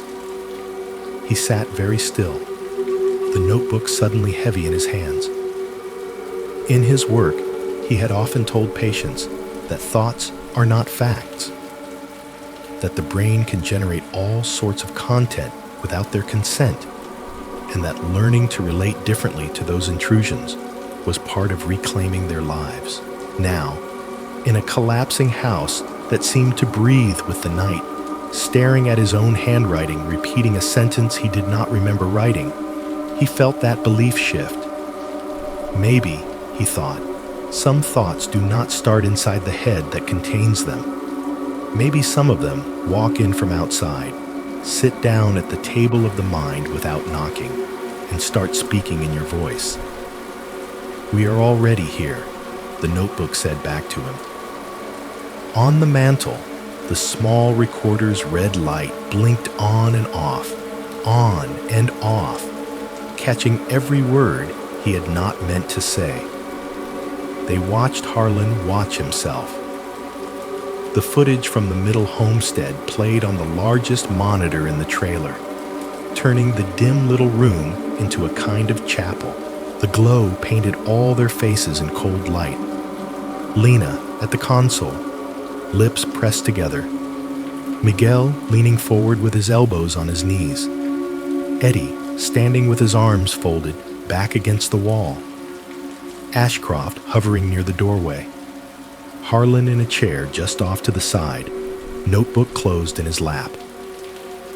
On screen, the ruined living room of the middle house appeared in washed-out grayscale. The lantern glowed like a small, tame star on the floor beside Harlan's bedroll. Dust drifted through its light in slow columns, each particle caught and then released. The broken window showed a slice of night. Cracked walls leaned inward slightly, as if trying to hear better. Harlan's recorded self sat where they had all imagined him, back against the wall, notebook open, pen moving. His voice, tinny through the speakers, read softly from patient notes. Clinical language, gentle cadence. A man doing his job in an unlikely space. "Pause there," Eddie said quietly. Lena tapped the keyboard. The video froze. Harlan's face in the frame was turned slightly down, eyes on the page, mouth half formed around a word. His forehead was relaxed. Whatever came later had not happened yet. "This is around the time you noted the tapping," she said. 22 on 7. "Right," Harlan replied. His own voice sounded strange to him, doubled, once in the room, once from the speakers. She let the clip play. The lantern flickered once, responding to a small draft. Harlan on screen paused, head lifting. His eyes tracked upward, toward the ceiling, listening. The microphone picked up the faint, spaced-out knocks. Tock, tock, tock. In the trailer, the sound made everybody's shoulders tighten, as if someone had tapped the air above their own heads. "Environmental sounds," their recorded colleague murmured. "Old structures, vocalizing stress." "That is me," Harlan said under his breath, as if they might have forgotten. He watched his own performance with a strange, detached horror. He remembered how logical he had felt then, pulling clinical language over his fear like a thin blanket. On the screen, he wrote something in his notebook. The pen moved steadily, his hand sure. "Now," Lena said softly, "watch behind you." They did. The wall behind Harlan, plain, cracked, unremarkable, began to darken. At first, it looked like the shadow of a cloud passing in front of the moon. A subtle shift, a softening of the lighter patches of plaster. But the darkness did not move like a shadow should. It did not spread out in a wide band or fade as it went. It gathered. A vertical strip of deeper gray formed directly behind Harlan's head and shoulders, as if someone had painted a silhouette onto the wall with a brush dipped in static. It grew clearer in slow increments. A head shape, shoulders, a torso tapering down. No features. No edges as sharp as a person's outline. Just a tall humanoid presence, its boundaries fuzzing slightly, like smoke held in a jar. Harlan on screen did not react. He turned a page. He rubbed his eyes once. He reached for his thermos, took a sip, and wrote more. At one point, he glanced to the left, toward the broken window, brow furrowing faintly. The shape behind him remained fixed, pressed close, as if standing just inches away from the back of his skull. The real Harlan started to tremble.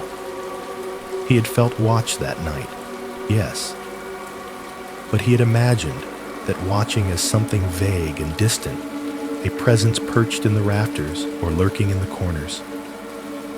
Seeing it like this, standing directly over him, occupying the same patch of air his own body heat filled, made his stomach lurch. "How long does it stand there?" Miguel asked. 3 minutes, 12 seconds, Lena said. Her voice was flat, because there was no right way to inflect that sentence. They watched those minutes crawl past in silence. The lantern's flame dipped and then steadied. Dust streamed and swirled, flowing through the space where the shape stood as if through ordinary air. The shadow outline did not flicker unless the whole image did. It stayed. It watched. "Did you feel anything then?" Ashcroft asked quietly, eyes fixed on the screen. Harlan swallowed. His throat was dry. "I felt pressure," he said. "Like when someone stands too close behind you in a line, and you can tell without turning around. But amplified. Inward. Not on my skin, but behind my eyes." He pressed the heel of his hand lightly to his forehead, as if he could massage something back into place. "Like being watched from the inside out," he added. On the screen, his recorded self stilled for a moment. His pen hovered, then resumed moving. His lips parted, as if he were listening to something unsaid. Then faintly came the line they all knew now. In the audio, a whisper that might have been thought or sound. "We are already here." In the trailer, the sentence seemed to hang between them, heavier for having been seen on the notebook page and heard in the recording and now replayed again. "Pause," Eddie said. The frame froze with the shadow figure at its clearest. Tall, featureless, looming directly behind Harlan's seated form. The top of its head nearly touched the cracked ceiling. Its lower half fuzzed into nothing a few inches above the floor, like a person partially pulled into fog. Harlan let out a shaky laugh that did not sound like him. "Textbook," he said. "If one of my patients brought me this, I would talk to them about pareidolia, about the brain finding human shapes and noise, about how cameras glitch. I had a speech for this kind of thing." He raised his hand and then dropped it, fingers flexing helplessly. "I remember thinking I was being paranoid," he went on, softer now. "I remember telling myself It was just my own mind making more of the situation. I told myself I was alone, and I have spent my entire career teaching people to trust that voice. The one that says, "You are tired, you are frightened, your thoughts are not facts." He looked at the screen, at the shape that had stood behind him while he made that rationalization. "That voice was wrong," he whispered. No one rushed to correct him. Lena cleared her throat gently. "There is more." She pulled up another video window, arranging it side by side with the first. "This is from the external camera," she said. "The one we placed in the hallway, looking in through the broken window. It records the same room from a different angle." She synced the timelines. 2 progress bars aligned at the bottom of the screen. She hit play. On the left, the interior shot. Harlan at his lantern, the shadow behind him. On the right, the external shot. The middle homestead seen through its own wounds. The camera outside pointed through the fractured window at a diagonal. It captured more of the room. Part of the adjacent wall, the doorway, the curve of the fireplace. The lantern's glow turned the glass into a faint mirror, reflecting a smear of night sky. At first, the 2 videos matched. Harlan's movements aligned. His hand lifted in one frame and in the other, offset only slightly by perspective. Dust drifted in both, though the patterns looked different from each vantage point. Then, in the external feed, something else appeared. A tall, featureless outline, darker than the surrounding shadows, slid into view along the far wall, on the opposite side of the room from where it stood in the interior shot. It positioned itself near the doorway, facing inward, as if watching Harlan from a distance, rather than looming over him. In the interior view, that corner of the room was visible, empty, but the shadow at his back was clear. 2 cameras, same room, same time. In one, the shape was almost touching him. In the other, it stood 10 feet away, slightly turned, like someone observing from the periphery. "That is not how perspective works," Miguel said quietly. "No," Lena agreed. "It is not." Eddie stepped closer, squinting as if he could force the images to reconcile. "You are saying the same entity is in 2 different positions at once?" he asked. "Or we are seeing 2 different aspects," Harlan said, surprising himself with the word. 2 ways it chose to appear to 2 different observers. "But there was no observer at the window," Ashcroft pointed out. "No one standing out there, just the camera." "Exactly," Harlan replied. He felt suddenly exposed, as if the thing that had stood inches from his head was still somewhere nearby, listening to the way they tried to define it. "I did not just feel watched," he said, voice low, words slowing as he chose them. "I felt occupied. That is the closest I can get." Like something had pulled a chair up inside my skull and was leaning its elbows on the table, just looking around. No one laughed at the metaphor. On screen, the dual silhouettes held their places, one behind Harlan like a hand over his shoulder, one by the door like a guard. They remained for 3 long minutes that felt, even in replay, stretched. Then in both feeds, they faded. Not like a person walking out, not like a shadow moving, as a light source changed. They simply lost cohesion, their edges dissolving back into the random snow of low light, the ordinary darkness of an abandoned room. In the trailer, the air felt heavier. Harlan scrubbed a hand over his face. His composure, always precise, was fraying now. "I have spent years telling people there is a boundary between their thoughts and the world," he said, that the monsters in their heads cannot step out into the room. That when they feel invaded, it is metaphor, trauma, anxiety. He gestured weakly at the screens. Whatever that is, he said, does not care about that boundary. It does not respect it. It walked past it like it was not there. Miguel looked from the screens to Harlan, then back. So now, he said softly, what do you tell them? Harlan did not answer. Outside, the middle homestead sat under the indifferent moon, its windows blank, its roof sagging. The room where he had spent the night looked empty from a distance. Just broken slats, peeling wallpaper, dust drifting like ghost breath in the stillness.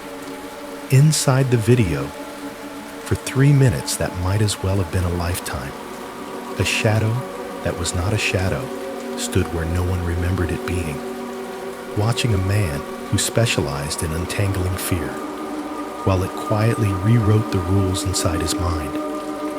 They started thinking of the ranch less as a place and more as a body.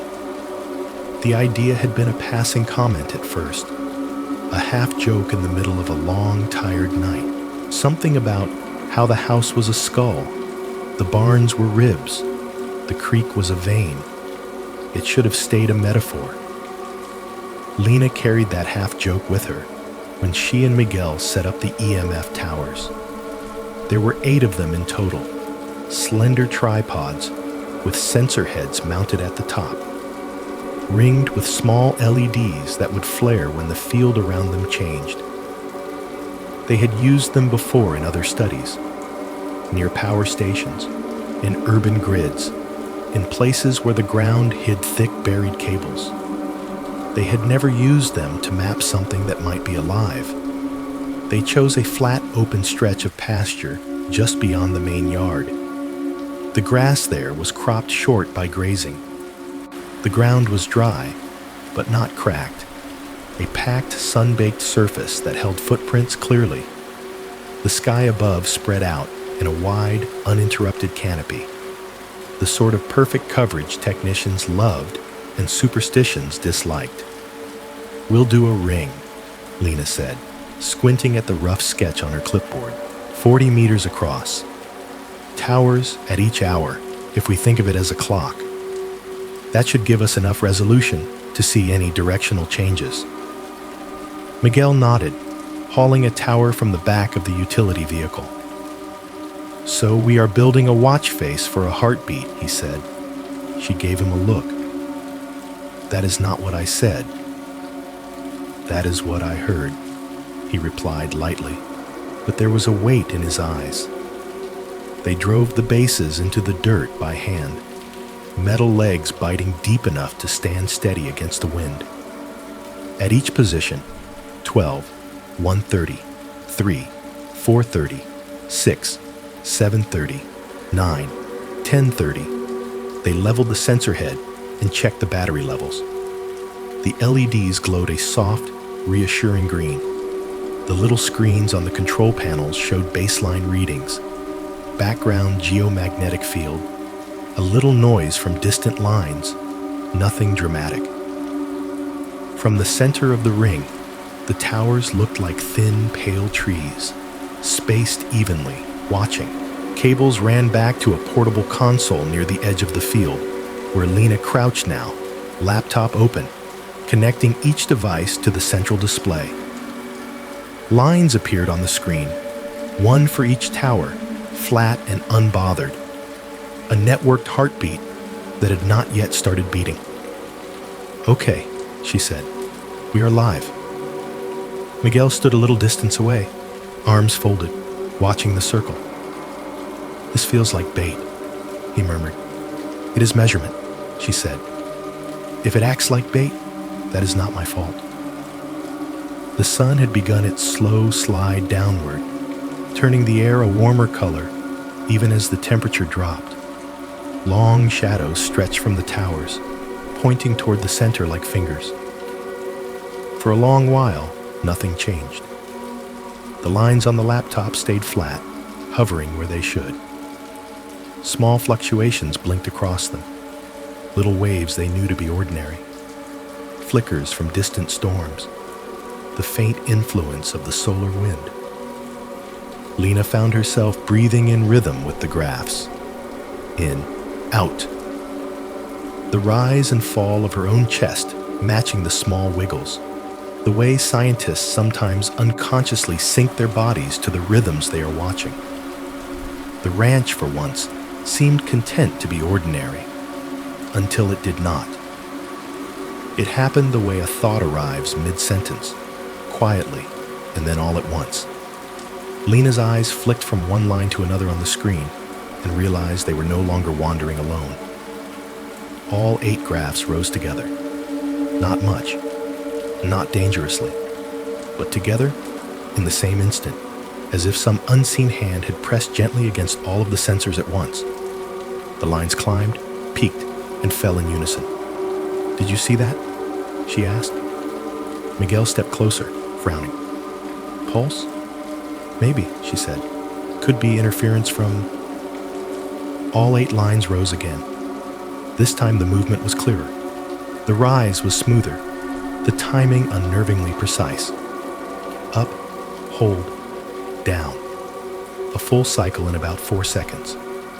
Then again, they watched as the field hummed in waves. Up, down, pause, up, down, pause. Heart rate of about 15 beats per minute, Miguel said before he could stop himself. Lena stared at him. "Do not anthropomorphize it," she said too quickly. "We are standing in a field inside something," he replied. "I am not sure anthropomorphizing is our biggest problem right now." The pulses continued. The laptop showed them cleanly now, the lines bright against the darker grid. The amplitude of the waves was not huge, but the synchronicity was impossible to ignore. 8 independent devices, all responding to the same invisible rhythm, as if the ground beneath them had started to hum. "I will check the towers," Miguel said. "Make sure we did not accidentally create a resonance loop." He walked toward the nearest tripod, boots leaving faint impressions in the dry dirt. Lena watched the screen. As he approached Tower 1, the pulse shifted. The graph for that tower rose a fraction of a second before the others. Then, like a dropped stone creating a spreading ripple, the next tower's line jumped, then the next, in an obvious sequence around the circle. The LEDs on the devices responded in kind, lighting up in a chasing ring. 1, 2, 3, 4, 5, 6, 7, 8. Like something enormous had stepped into the perimeter and begun walking through. "Miguel," she called, her voice thinner than she wanted.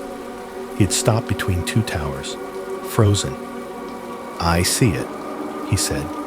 I do not like that I see it, but I do."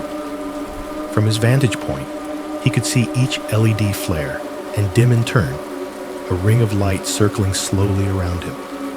The air felt thicker, like walking into a room where someone had just been crying and had not yet aired it out. The next pulse came. This time, instead of a simple wave around the perimeter, the sequence tightened. The lights from 2 opposite towers flared together. Then the next pair, moving inward in what looked disturbingly like a muscle contracting and releasing.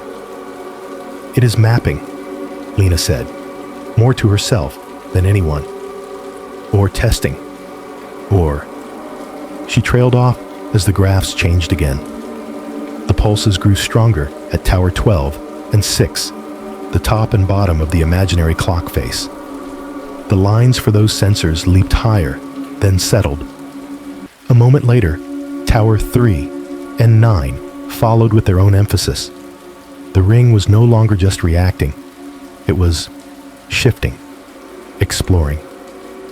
"Something is walking between them," Miguel said quietly. "Do you see it? Each time, it gets closer to the middle." As if to underline his words, the next surge reached the center. The dirt there rippled. It was subtle at first, a tremor that you might mistake for a trick of the eyes. The dry surface, usually so still, seemed to shiver in a small circle, grains lifting and settling. Then, with the next pulse, the motion grew clearer. The ground swelled, just slightly, as if something very large and very heavy had pressed down from below, or lowered a weight directly above. A shallow depression appeared, then smoothed. No cracks, no noise, just the unnerving sight of the earth behaving like the surface of water, disturbed by a slow, invisible drop. Miguel stared, his breath catching. "Tell me you are seeing that," he said. "Yes," Lena replied. Her voice did not sound like hers. "I wish I was not."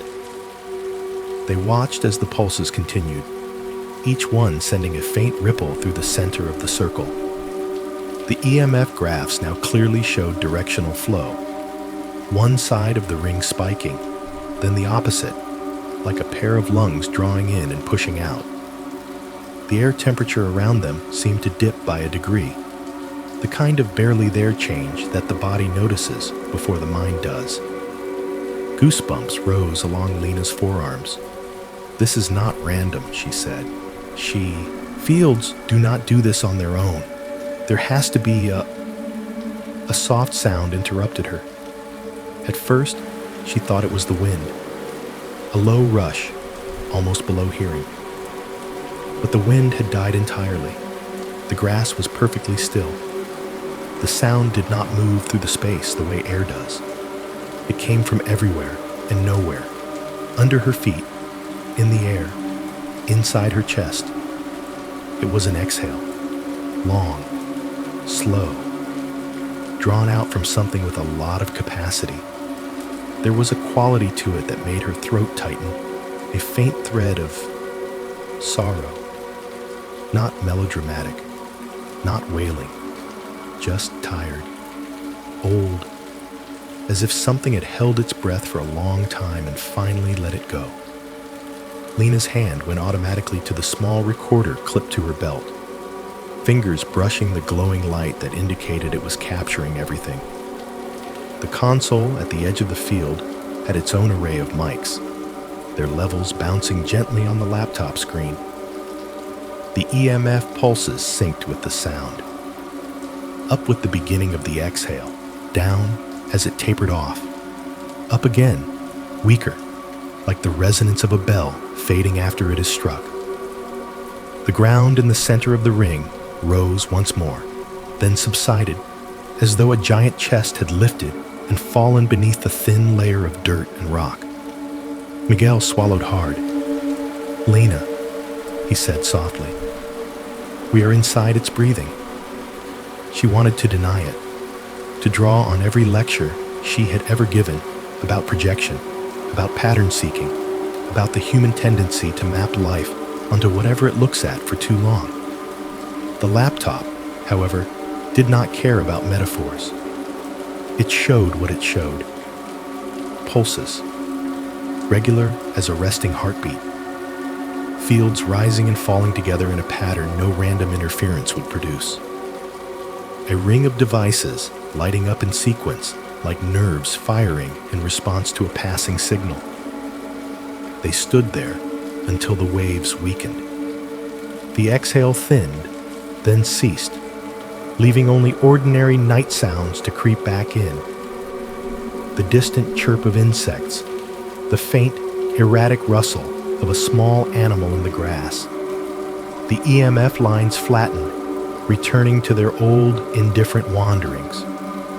The dirt in the center of the circle lay still, bearing only a faint, subtle settling where the ripples had been.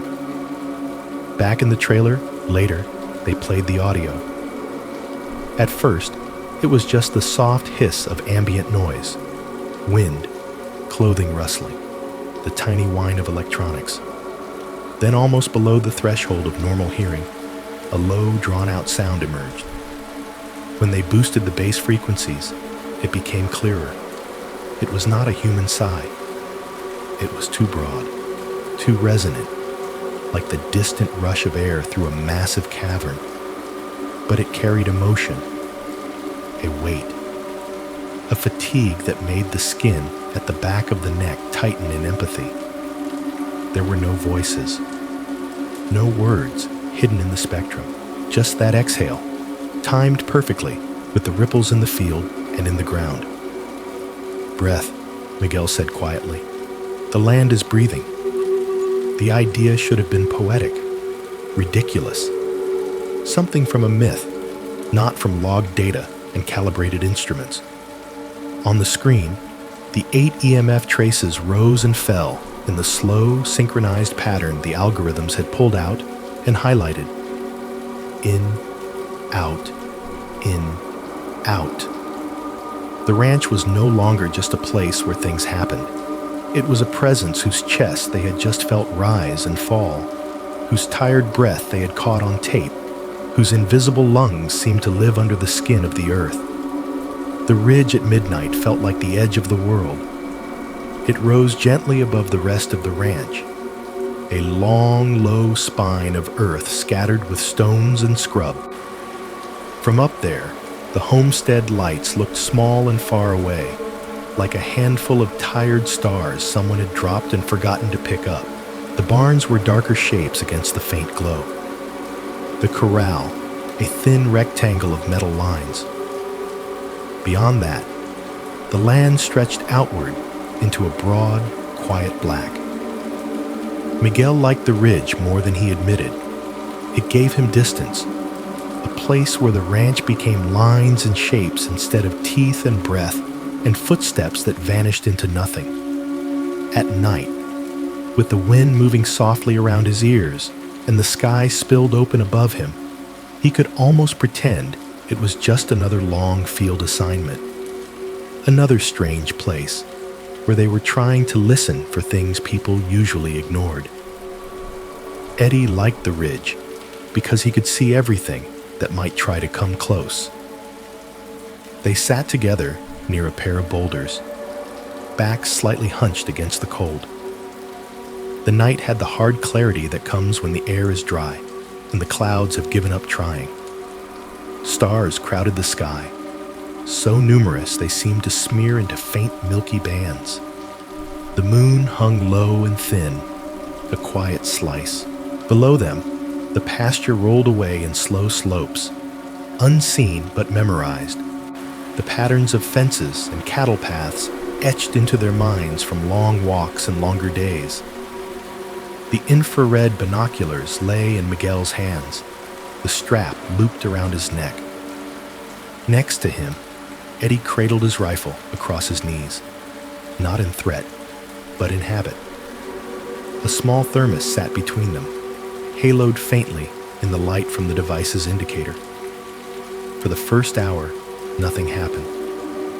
The cattle in the distance were dark lumps, occasionally shifting. The windmill turned lazily, its faint click barely audible from this height. A stray coyote yipped far off, answered by another. The ranch breathed its slow, complicated breath. "Did you have monsters when you were a kid?" Miguel asked suddenly. Eddie glanced over, one brow lifting.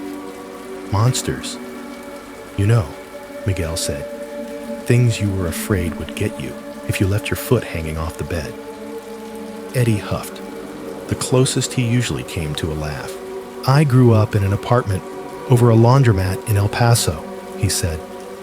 "My monsters were mostly cockroaches and my uncle's drunk friends." "That counts," Miguel said. He tilted his head back, following the faint arc of a satellite crossing the sky. "I had one," he added, "always the same, something that would stand in the doorway with its head bent, just enough that I could not see its face. I never saw it move. I just knew if I blinked too long, it would be closer." "How old?" Eddie asked. "6, Miguel said. "Maybe 7. "Still see it?" Eddie's tone was almost casual, but there was something else under it now. Professional interest, and something that might have been concern. "Not for a long time," Miguel said. "I traded it in for real things." You? Eddie was quiet for a moment. When I was a kid, he said finally, my mother used to tell me not to stare at the sky too long at night. She said if you look long enough, something might notice you looking and decide to look back. Hey, Miguel turned his head slightly. That is not comforting. She said it with love, Eddie said dryly, but it stuck. Is that why you spend your nights staring at the ground instead? Miguel asked, gesturing toward the pasture. Someone has to watch what is walking under the gaze, Eddie replied. For a few minutes, the conversation faded. The shared quiet was not uncomfortable. It was the simple, companionable silence of two people who had run out of easy words and were not yet ready for the hard ones. A faint flicker caught Miguel's eye. He lifted the infrared binoculars, pressed them against his face, and swept the field below. Through the lenses, the world changed. Warm things glowed light against dark. The distant cattle as pale smudges, the homestead structures as cooler, solid shapes. The ground itself was a patchwork of subtle gradients. What is it? Eddie asked, hearing the shift in his breathing. Probably nothing, Miguel said. Let me see. He tracked slowly from left to right. Near the middle of the pasture, a place where, in visible light, there would have been only grass and a faint depression in the land, something shimmered. A small oval of brightness hovered about 3 feet off the ground. Not dramatic at first, just a slightly lighter patch against the cooler field. He focused in. The oval tightened, its edges sharpening. It was not a beam, not a flashlight, or vehicle headlight straying in from a road that did not exist. It had no beam path, no source. It was simply there, a self-contained patch of pale radiance in the middle of a dark field. Eddie, Miguel said quietly. Center pasture, about 150 feet from the fence line, closer to the creek. There is something. Eddie shifted his position, lifting his own scope to scan. I see nothing with the naked eye, he said after a moment. Just dark. Infrared has it, Miguel said. Oval, getting brighter. The patch of light swelled, deepening in intensity rather than size. It was as if someone were turning up a dimmer switch on a lamp that had always been there, hidden. The edges became more defined, a clean, smooth ellipse floating in the air. Miguel realized, with a small, cold twist in his stomach, that it did not seem to be illuminating the grass beneath it. The ground stayed the same flat, lukewarm tone. The brightness belonged only to itself. Is it a heat source? Eddie asked. Maybe, Miguel said. But it is not interacting with the environment the way it should. No spill, no gradient. As they watched, the oval brightened further, until it outshone everything around it in the infrared spectrum. The cattle's pale forms faded by comparison. The homestead structures became background noise. The oval became a hole in the image, a place so intensely bright it seemed almost like an absence instead of a presence. It looks like a window, Miguel said slowly. Or, no, not right, like a cut in the picture. The shape held steady, then, impossibly, deepened. It no longer looked like a light in the field. It looked like an opening. The texture within the oval shifted. At first, it had been a uniform glow, featureless. Now, faint differences emerged. Darker patches, lighter ones, suggestions of depth. The edges of the ellipse stayed razor sharp, but within that boundary, something receded, as if the image inside were stepping away. I think I am seeing through it, Miguel whispered. He adjusted the focus ring gently, fingers careful, breath held without realizing it. The pasture beyond the oval disappeared entirely in his view, replaced by another ground. The landscape on the other side was wrong. No grass, no fences, no familiar rise of the ridge from a different angle. Just a flat expanse of something dark and rough, pitted like old volcanic rock. The texture reminded him of cooled lava or dried mud cracked under a merciless sun, but there was no light source he could identify. The sky, if it was a sky, above that strange terrain was darker still, not just night dark, empty, starless. A thick black canopy without a single point of light. No moon, no faint band of the Milky Way. Nothing. He felt, suddenly and viscerally, as if he were looking into a place where light had simply never been invited. "Describe it," Eddie said. His voice had moved a shade closer to monotone, the way it did when he was fighting down a reaction. "On the other side of this thing," Miguel said, "it is like a field of rock. No vegetation, no structures. I do not see stars. The sky is blank, like someone painted over it." "You are sure you are not just seeing the ground here?" Eddie pressed, distorted by the optics. "Yes," Miguel said, and the certainty in his tone surprised even him. "The angle is wrong. The horizon line is wrong. There is no reflection of our lights. It is somewhere else." A shiver started at the base of his skull and crawled slowly down his spine. He thought, absurdly, of his father's old stories about tunnels in the jungle, shortcuts only the old people knew, where a few steps could take you somewhere that should have taken days to reach. He had always assumed those stories were metaphors for memory, for the way some moments moved you faster down the road of your life than others. Now he wondered if some of them had been literal. "Can you see movement?" Eddie asked. "Not yet," Miguel said. He scanned the interior of the oval, expecting at any moment to catch some flicker, some motion that would turn this from an abstract horror into a specific one. For several long seconds, nothing changed. The barren terrain remained still, oppressive in its silence. "Do you see it with regular optics?" he asked. Eddie lowered his rifle and switched to a handheld scope, adjusting the focus as he aimed at the coordinates Miguel described. "Negative," he said. "Just dark field. No lights, no glow. So it exists only at a wavelength we can barely see," Miguel said. "Or it exists all the time, and tonight is when it chose to show a part of itself we have tools for," Eddie replied. Both possibilities made the skin at the back of Miguel's neck tighten.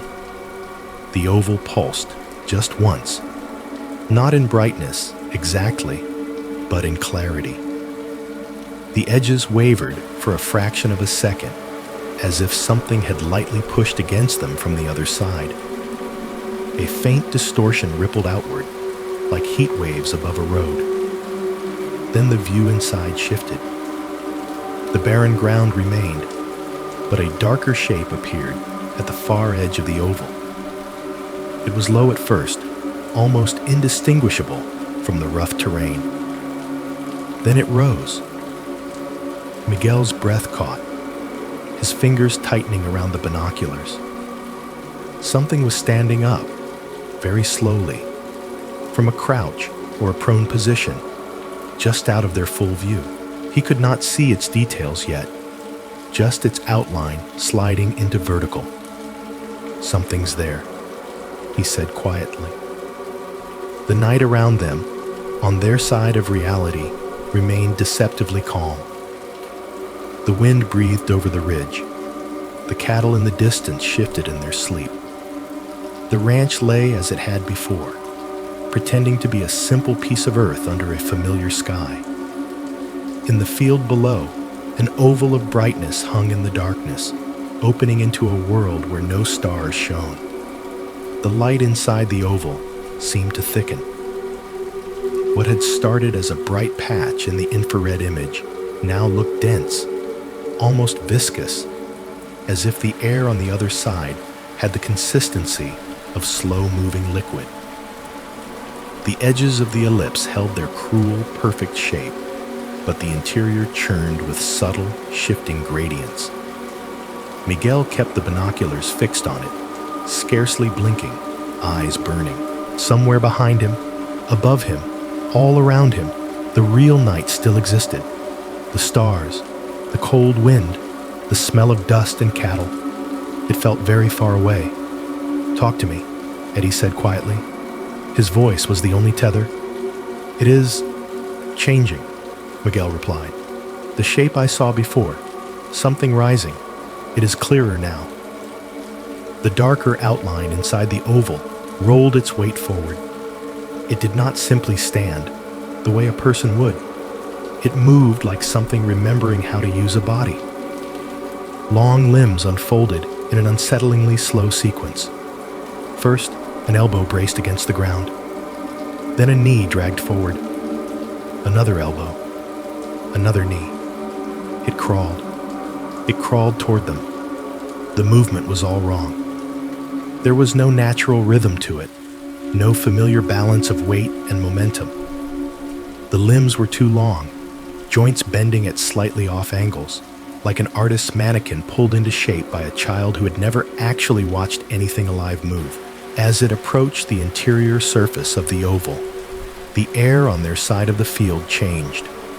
A draft blew across the ridge, cutting through Miguel's jacket and shirt as if they were thin paper. It was not a wind that belonged to this night. It was too sudden, too directional, too cold. It carried a smell he could not place. Metallic, dry, like the inside of a long-closed drawer, or the air after lightning. His tongue prickled. A faint, sour tang bloomed in his mouth, as if he had bitten the inside of his cheek without realizing it, and blood had spread along his gums. He knew he had not. The taste was there anyway.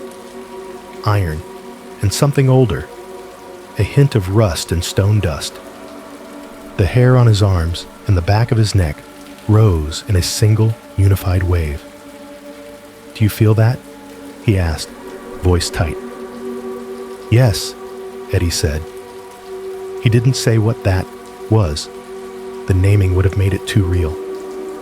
Through the infrared, the thing crawled right to the inside edge of the oval. Up close, its proportions were clearer. Its limbs were stick-thin but long, anchored to a torso that seemed too narrow to hold anything vital. The head was an almost featureless oval of darker tone, no eyes or mouth visible in the ghost image, just a suggestion of where a face should be. It reached the boundary and hesitated, elbows planted, body half raised. For a moment, it looked like someone crouched at the rim of a pool, deciding whether to dive. Then, with a sickening fluid motion, it pushed through. There was no flash, no crack, no shattering of the air. It simply emerged. From Miguel's vantage point, it was as if the thing's head and shoulders passed through the surface of the oval without resistance. One moment, they belonged entirely to the starless landscape inside. The next, they were inside his own world's infrared image, displacing the faint glow of the pasture beyond. It kept crawling, elbows digging into a ground that existed on their side, knees dragging over dirt that did not register as obstacles in the other landscape. The oval behind it showed only the barren field now, as if the thing had been pulled out of the picture and no longer belonged there. "Miguel," Eddie said, voice low. "Do you see it out here?" He ripped his eyes away from the binoculars, long enough to sweep the naked field below with his gaze. Darkness. Grass. Faint shapes of cattle farther out. The homestead lights beyond. Nothing unusual that his eyes could register. "No," he said. It is not visible. Only infrared." He pressed the lenses back to his face. The thing had cleared the oval entirely now. The opening itself still hung there, a window to the starless knot place. But in front of it, on their side, the long-limbed figure was fully present in the infrared image, crawling across their pasture on elbows and knees like some obscene parody of a child learning to move. Each time its elbow hit the ground, the image flared faintly, as if its weight did something to the field around it. The EMF sensors far below would be singing, he realized distantly. It kept coming. The distance between it and the base of the ridge shrank with unnerving speed. Its crawl was faster than it looked, janky, disjointed, yet efficient. It did not pause to look around, did not sniff the air, did not seem to orient itself. It moved with the single-minded directness of something that had plotted a line and was simply following it toward them. "It is coming up the slope," Miguel said. He felt Eddie shift beside him, adjusting his stance, the soft click of the rifle's safety switching off muted under the rush of blood in his ears. "Direction?" Eddie asked. "Right up the middle," Miguel said. "Straight line from the oval to us." He swallowed hard. The cold deepened. It was not the kind of chill that came from wind. It was a penetrating emptiness, like standing in front of the open door of an industrial freezer. The air felt thinner, scraped clean of whatever warmth lingered. His lungs protested slightly when he drew in a breath, as if they had to work harder to extract anything useful. The metallic taste in his mouth intensified. It crawled down the back of his throat like a spill, making him want to cough. He did not. Some instinct warned him not to show his discomfort to whatever was dragging itself toward them. He could not hear it yet. And then he could. The first sound was subtle, a faint, gritty scrape, as if something heavy were being pulled over gravel very softly. It came from below, roughly aligned with where his infrared showed the thing's elbows hitting the ground. A second scrape followed, slightly closer, then a third. Each contact carried with it a small, localized crunch, the sound of tiny stones and dry dirt being displaced. Eddie stiffened. "I hear it," he said.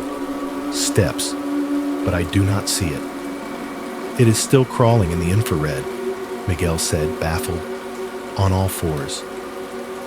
"Then the sound is not footsteps," Eddie replied, "but it is movement on our ground." Miguel could feel it now, each unseen impact sending a faint vibration through the earth, transmitted up through the ridge into his feet. It was like feeling the approach of a distant train through the rails. Only this train made no sound a human ear should have been able to interpret. He watched the infrared image, transfixed. The thing reached the base of the ridge. There, it paused briefly, as if considering the incline. Then it changed the way it moved. Instead of continuing on elbows and knees, it planted its hands. Too long, too thin, the fingers indistinct but clearly numerous, against the slope, and pushed itself upright. The motion was horribly smooth. The spine uncoiled, the torso rose, the head lifted. It did not wobble or sway as something unaccustomed to standing would. It unfolded with a sinuous, practiced grace, as if remembering a shape it wore often. Now tall, it began to climb. In the infrared view, its whole body glowed a few degrees colder than the surrounding air, a silhouette of absence defined by the presence of everything else. It took long strides up the slope, legs bending at joints that were almost but not quite where his mind thought knees should go. Its arms swung slightly at its sides, not for balance, but as if savoring the space they moved through. Up on the ridge, the air pressure shifted. Miguel's ears popped faintly, as if he had changed elevation too quickly. The cold pressed closer, crawling under his jacket, up under his collar, along the back of his neck in a slow, invasive slide. His scalp tingled, individual hairs lifting, his whole sense of his body's outline becoming painfully vivid. Still, with his eyes alone, he could see nothing ahead of them but the dark slope falling away and the faint glimmer of the pasture beyond. "It is almost here," he whispered. 10 meters. 8. 5. The scraping sounds were gone now, replaced by something else. A quiet, almost inaudible crackling, as if static were building up in the air. His skin prickled. The binoculars themselves felt colder in his hands, metal biting his palms. He understood, suddenly, the childish terror of blankets. The way people cling to them, not because they really shield them from anything, but because they mark the boundary between where they end and everything else begins. Up here on the ridge, with this thing walking toward him in a world only his infrared could see, he felt the lack of any such boundary like a physical wound. "It is on us," he said. Eddie's muscles coiled. He swung the rifle slightly, tracking an invisible target, trusting Miguel's trembling words more than his own senses. The infrared image filled with the thing's body now. It loomed large in his view, close enough that he could make out more than just outline. The surface of it was not smooth. It seemed to ripple, as if thin layers shifted beneath a skin that had no texture his device could resolve. Where a face should have been, there was only a darker hollow, like the suggestion of depth where light refused to go. It stepped directly in front of him. On the hill itself, nothing registered. No weight in the grass, no shadow against the stars. Just the encroaching cold and the smell of metal. Stronger now, making his eyes water. Then, in the binoculars, the thing moved. It shifted its weight, lowering slightly, and then it sprinted. The speed was obscene. One moment, it blocked his view of the pasture. The next, it blurred sideways, a streak of cold absence zipping past the frame. The motion was perfectly silent to the naked ear, but the infrared showed its limbs, pumping in long, leaping strides, its form elongating with the effort. It passed right beside him. As it did, something brushed his shoulder. There was no sensation of touch in the normal sense, no pressure of fingers, no tug on fabric. It was more like someone had run an ice cube just above his skin without quite making contact, a near graze that left the nerve endings in his shoulder screaming anyway. The warmth left that patch of his body entirely for an instant, replaced by a hollow, aching cold that went straight through to the bone. Miguel flinched, inhaling sharply. Eddie saw the motion out of the corner of his eye and spun, rifle tracking that space. "What?" he snapped. "What happened?" "In the infrared," Miguel panted, forcing his voice to steady. "It just ran past us. It is heading down the backside of the ridge. It touched me. Almost." He lowered the binoculars, blinking hard, eyes adjusting painfully to the ordinary stars in the empty, innocuous dark of their side of the world. Behind him, the pasture lay unchanged. In front of him, the slope fell away into more night. Between those two realities, something had just crossed, unseen, leaving only a streak of impossible cold along his shoulder and the memory of its faceless head turning toward him for a fraction of a second before it ran. For a while after the thing ran past them, the world did not know how to behave. Miguel and Eddie stood on the ridge, breathing hard, staring into ordinary darkness that had no intention of admitting what had just moved through it. The stars shone with their usual indifferent clarity. The pasture lay in its dull nocturnal sprawl. The faint glow from the homestead looked unchanged, steady rectangles of warm light. Only their bodies argued. Miguel's shoulder burned with a cold that did not match the air, a narrow band of numbness spreading slowly outward from the place where nothing had touched him. His skin felt too tight over his muscles, as if the outline of his arm no longer quite fit what was inside. Eddie's ears rang faintly, a high, thin tone that had nothing to do with gunfire and everything to do with something having stepped too close to the boundary of what his nervous system recognized. Then the silence dropped. It was not the regular settling of a quiet night. It came with a sudden, wide, heavy quality, as if someone had turned down the volume on reality all at once. The insects stopped their irregular pulses. The distant coyotes, mid-call, did not finish their phrases. Even the wind seemed to hesitate, its whisper through the scrub shrinking into nothing.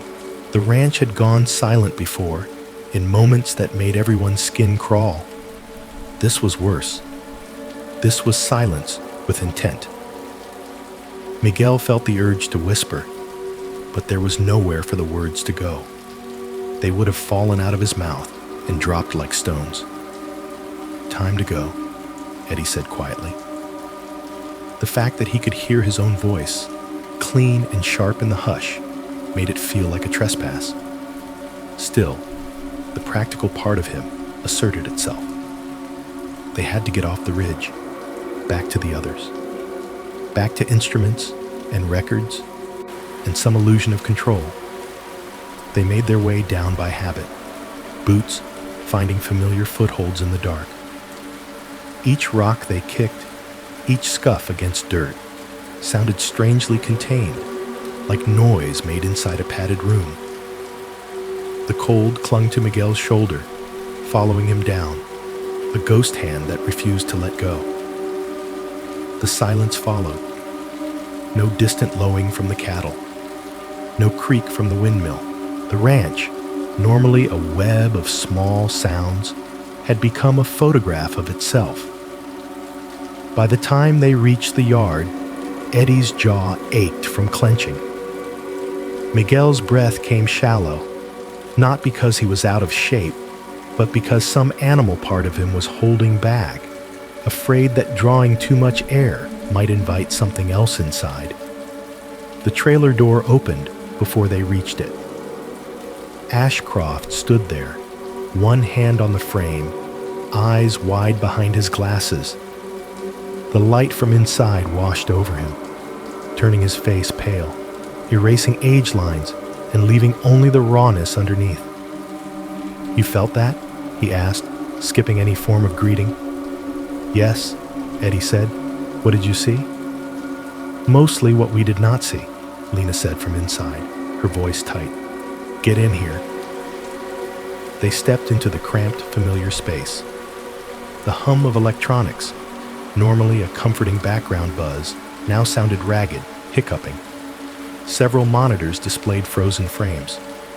One had gone completely black. Another was flickering between the same 2 seconds of footage on an endless loop. On the main console, a red error message blinked accusingly. "Power cut?" Eddie asked. "No," Lena said. "Worse, time cut." She pointed to the system's clock.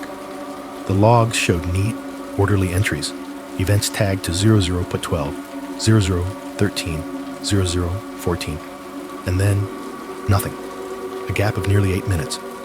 After that, the records resumed as if nothing had happened, jumping ahead without apology. "Every device?" Miguel asked. "Every device," she confirmed. "Audio recorders, cameras, EMF loggers, even the tower timestamps. They all have the same gap. Different starting points, same missing block. It is like someone cut out a slice and threw it away. Harlan sat at the small table, notebook open but untouched. His eyes had the unfocused look of someone listening very hard to something no one else could hear. I was mid-sentence, he said quietly. Writing. And then I was mid-sentence again, several lines down. I do not remember moving my hand. I do not remember the words between. He tapped the page with one finger. The ink line had a tiny, telltale stutter where time had gone missing, and his body had kept writing. We were on the ridge, Miguel said, rubbing his shoulder. The thing came out. It crawled, then stood, then ran past us. I felt it. We heard it. And then, this, the silence. Ashcroft's hand, still braced against the doorframe, trembled. Crossed over, he said softly, more to himself than to them. You are telling me it went from there to here. Not just as an image. Not just as a glitch. In, out, on our side. Miguel met his gaze. It was on our side, he said. Or whatever passes for side with this. It interacted with the ground, with the air, with me. Ashcroft inhaled slowly, the breath shuddering on its way in. We have been hoping, he said, on some level, that everything here was theater, a projection, a simulation bleeding through, tricks of fields and minds. You just told me it is not. Whatever it is, Miguel replied, has feet, of a sort. That is not comforting, Harlan murmured, but there was no real irony in his voice. Lena's fingers danced over the keyboard, pulling up log after log, each one confirming the same bizarre absence. The graphs from the EMF towers, which had shown such clearly orchestrated pulses earlier, now displayed a dead flat line for the missing minutes, as if the instruments themselves had ceased to exist and then reappeared already running. I have one partial, she said suddenly. Camera 4, the east-facing tower. It did not cut entirely. It smeared. She brought the feed up on the main screen. The image jumped, stuttered, then resolved into a blurry, washed-out frame. The timestamp flickered between 2 times, undecided. The focus was soft, but recognizable. The slope of the ridge, faint outlines of rocks, the edge of the night sky. Near the top of the frame, 2 human figures stood in silhouette. Miguel and Eddie, body shapes, familiar, even stripped of detail. Miguel's head was turned slightly, as if looking down the hill. Eddie's stance was broader. Foreign object, the rifle, cradled in his arms. Like a ghost, Miguel said. Wait, Lena whispered. Look closer. There. Beside Miguel's outline, on the shoulder that still ached with impossible cold, something else was visible. At first, it could have been a flaw in the image. An overlapping shadow, a smudge from compression. But as she increased the contrast and sharpened the edges, the shape became more defined. A tall, blurred figure stood so close to Miguel that their outlines nearly overlapped. It was taller by half a head, its form elongated, featureless. The head had no discernible face, just a dark oval where features should be. One of its long, indistinct arms extended toward him, ending in a hand-shaped nothing that rested exactly where his shoulder would be, where his skin now felt wrong. Eddie swore under his breath. That was not there, he said. I did not see that with my eyes. Neither did I, Miguel said. His voice had gone thin. Infrared had it moving. But this is a different camera, different angle, and it is touching me. Not reaching, not hovering, resting. The posture of a person placing a hand on someone's shoulder to give comfort or to claim. Ashcroft stepped closer to the monitor, one hand still trembling. "Not yet," he whispered, remembering the phrase that had dropped into Harlan's mind. The feeling of something pacing the boundary, choosing when to act. It has been choosing when to leave us alone. That implies it can choose not to, Harlan said. The trailer seemed smaller then, the walls inching inward by degrees, the hum of the equipment, the glow of the monitors, the familiar clutter of coffee mugs and notebooks. All the little signs of human habitation felt thin and provisional. Outside, the unnatural silence held, stretching over the ranch like a verdict. The insects did not resume their chorus. The coyotes did not pick up their song where they left off. The night had been edited, and whatever was doing the editing had not yet decided whether this scene was finished. On the screen, frozen in that single corrupted frame, the blurred figure stood with its hand on Miguel's shoulder, as if posing for a photograph reality had not meant to allow. A moment later, the image broke into static, then jumped ahead. Life on the ranch resumed its outer shape. Inside the trailer, everyone understood with a clarity that made their bones ache. The line between over there and over here was no longer theoretical. Something had crossed it, and it had made a point of leaving its handprint where they would never see it, until it wanted them to. For a long time, they had measured the ranch by what it did. Lights, footsteps, voices where no mouths existed, the sudden surgical absence of animals, the sensation of being watched from the inside. It had been a place of events, strung together like beads on a wire that buzzed under their nerves. Then, slowly, almost shyly, the events stopped, not all at once. The ranch did not slam the door and fall into permanent stillness. It changed gradually, the way a fever breaks, one fraction of a degree at a time, so gently that you only realize you are cooler when you notice you are no longer drenched in your own sweat. The first week after the thing ran past Miguel on the ridge, everyone slept in fits. Nothing dramatic happened. The cameras captured only the usual soft wanderings of cattle, the occasional darting fox, the slow swing of the windmill. The EMF towers showed fluctuations that were boringly normal. The audio logs were full of wind, the distant call of night birds, the rustle of dry grass. They flinched at every squeak anyway. Then another week passed, then another. The intervals between the strange and the ordinary lengthened. The ordinary grew bolder, moving back into spaces the strange had claimed. The orbs of light appeared less and less frequently. When they did show themselves, they glided along the fence line with a kind of detached politeness, never getting too close, never flaring so bright that the cameras scrambled, never scraping the edges of their nerves raw as they once had. The magnetic surges dropped from daily to weekly, then to a few tired blips scattered across the graph. The dogs, who had spent so many nights pressed into the backs of their kennels with wide eyes and trembling flanks, began to lie down near the gates again.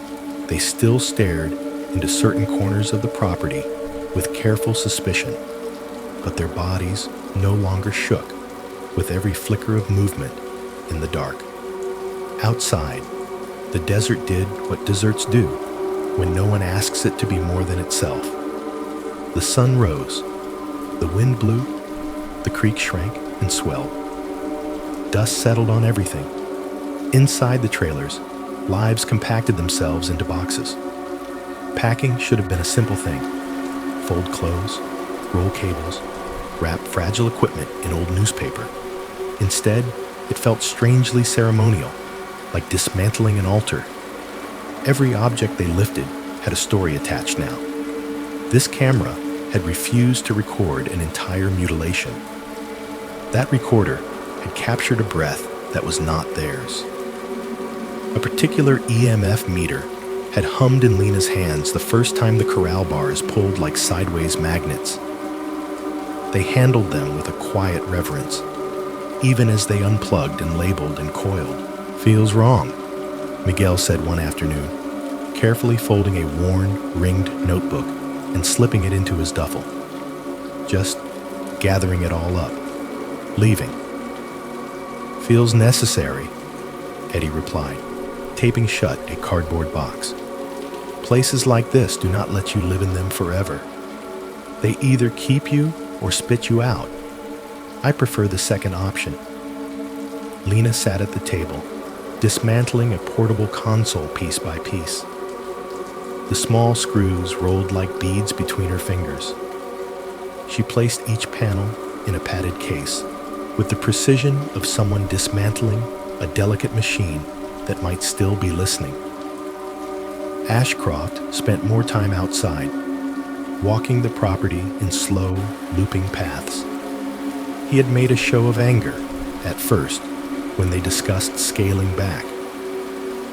He reminded them of the money, the years, the promises to bring back something with clear edges. But as the days stretched, and the ranch refused to misbehave for their instruments the way it had before, his outrage softened into something quieter.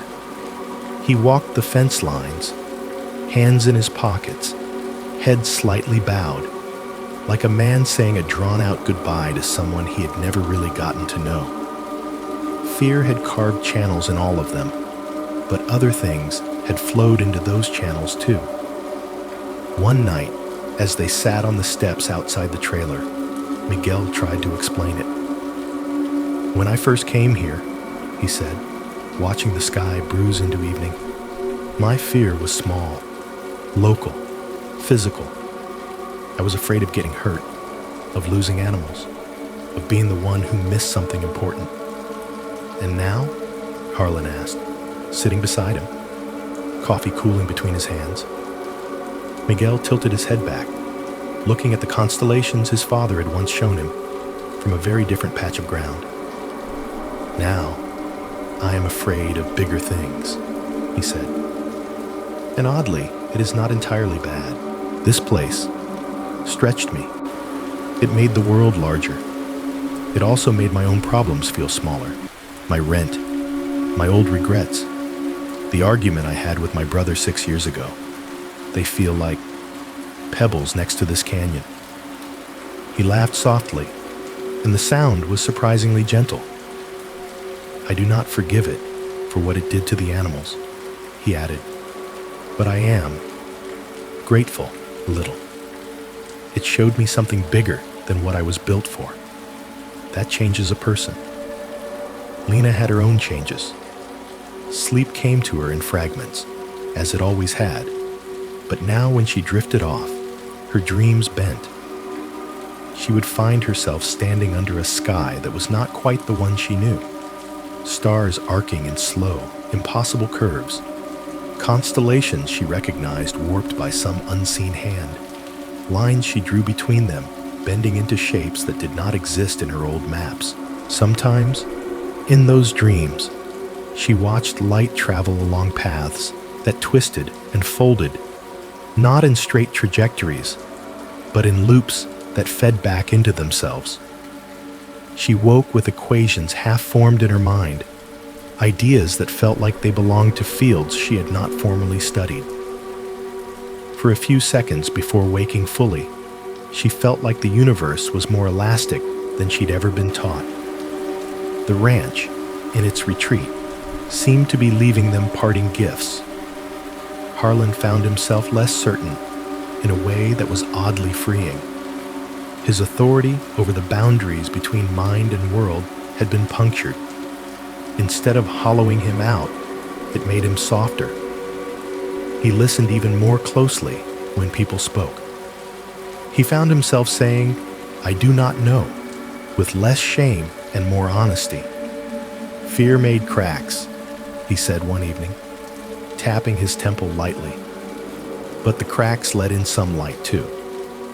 Even Eddie, who wore his changes with the most resistance, had to admit something shifted.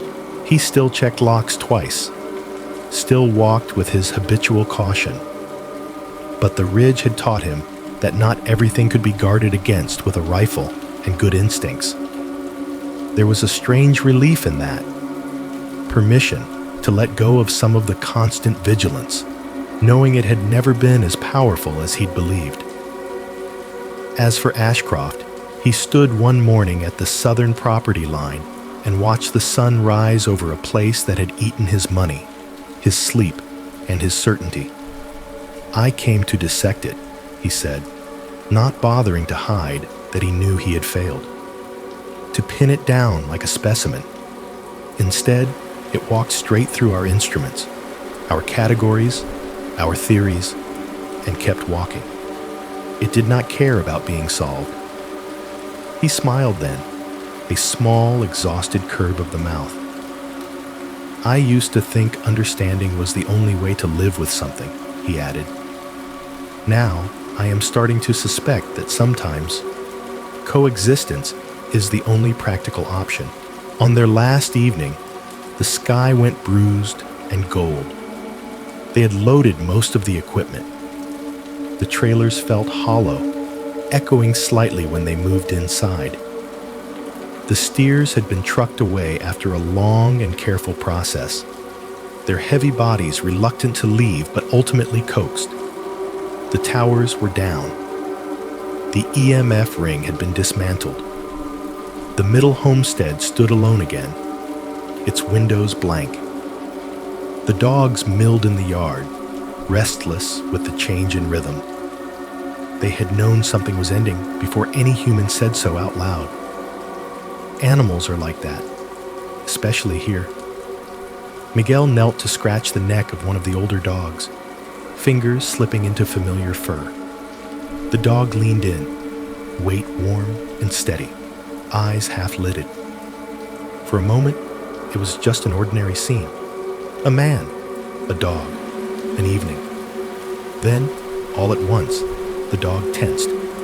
Its muscles coiled under Miguel's hand. Its ears pricked forward. Its eyes snapped toward the tree line at the edge of the north pasture. One by one, the others followed, heads lifting, bodies angling in the same direction as if pulled by a single, invisible thread. The yard fell quiet. Even the wind seemed to pause, holding its breath with them. They all felt it then, that faint change in the air, that thin hum of attention.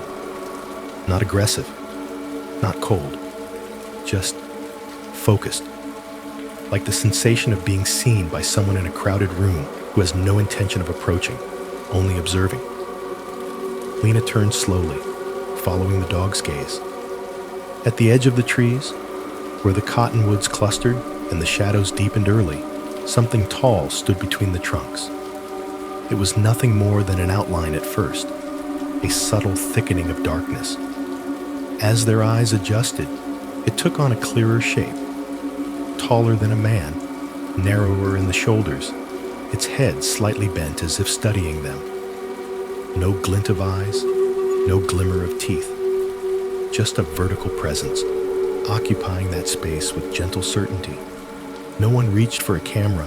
For once, they did not want to capture it. This did not feel like a data point. It felt like a farewell. The dogs did not growl. They stood alert, their bodies tense but not afraid, tails lowered but not tucked. One let out a single low whine that sounded oddly like a question. The figure at the tree line did not move closer, did not retreat. It simply stood, watching the cluster of humans and animals and trailers one last time. The light shifted. As the sun slid lower, the shadows lengthened and merged. The space between the trees darkened in layers. The tall shape seemed to thin out, its edges softening, its contrast with the surrounding gloom fading. Slowly, without any dramatic gesture, it dissolved. Not like something walking away, but like smoke dispersing, like breath leaving a mirror. like a memory deciding it has done enough for one lifetime. The dogs held their watch a few seconds longer, then, almost in unison, exhaled. Bodies loosened, ears lowered.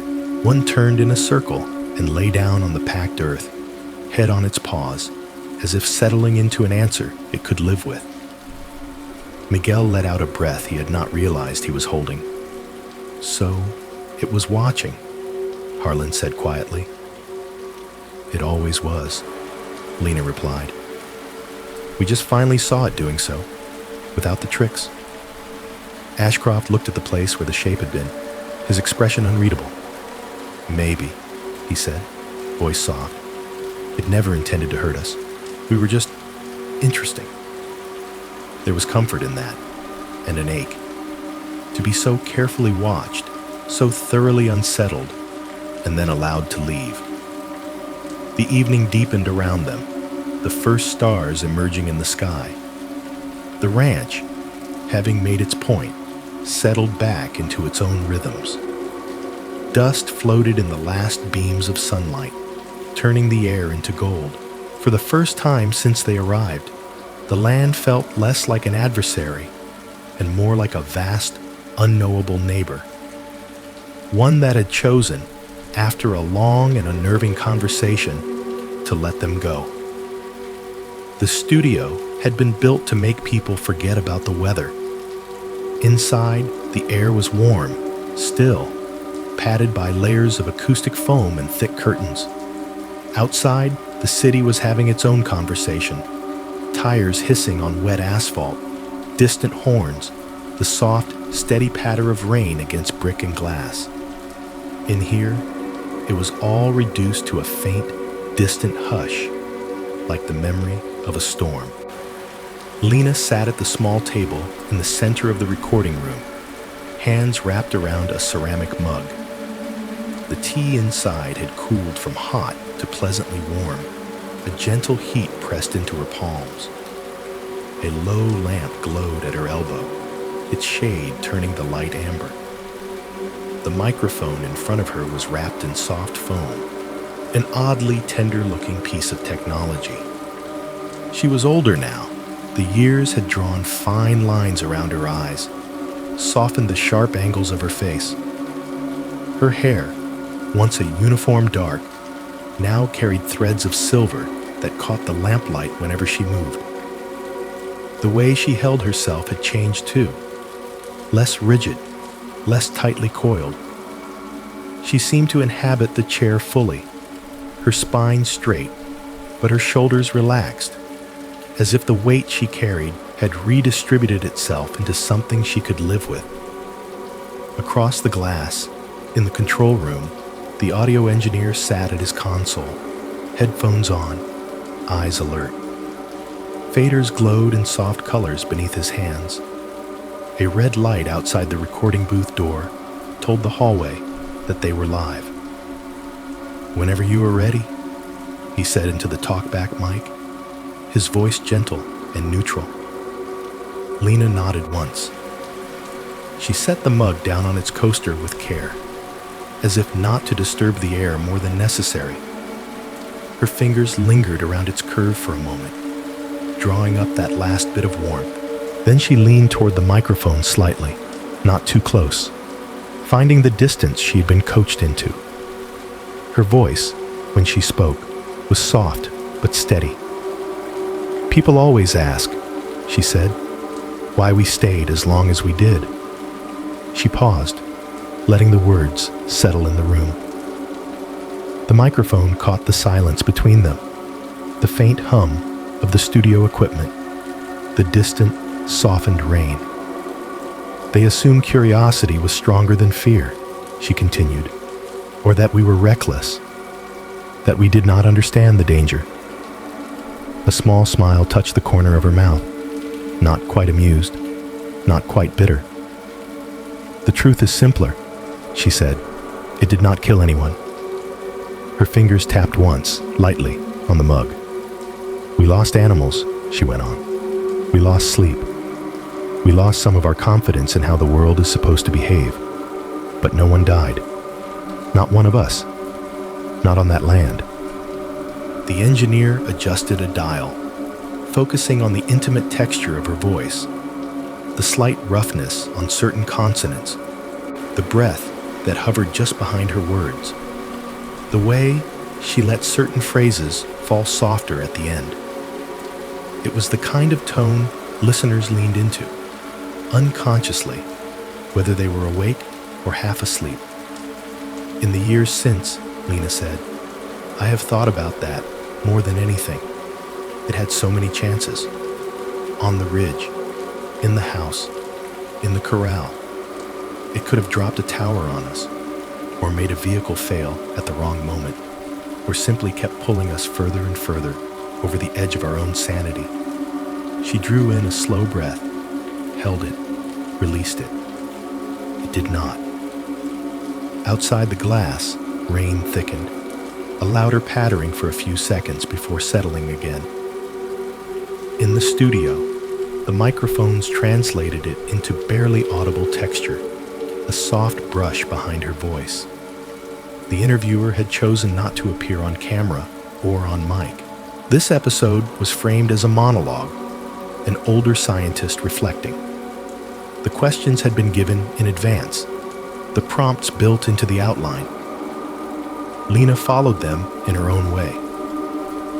Do you think it was benevolent? Someone had asked her weeks before when they planned this recording. Now, she let that question hover in the dim room. No, she said, I do not think it was benevolent. I also do not think it was malevolent. I think those are our words for something that simply was not playing the same game we were. Her hands left the mug and folded loosely in her lap. She looked down at them for a moment, studying the faint scars on her knuckles, the small calluses that never quite went away.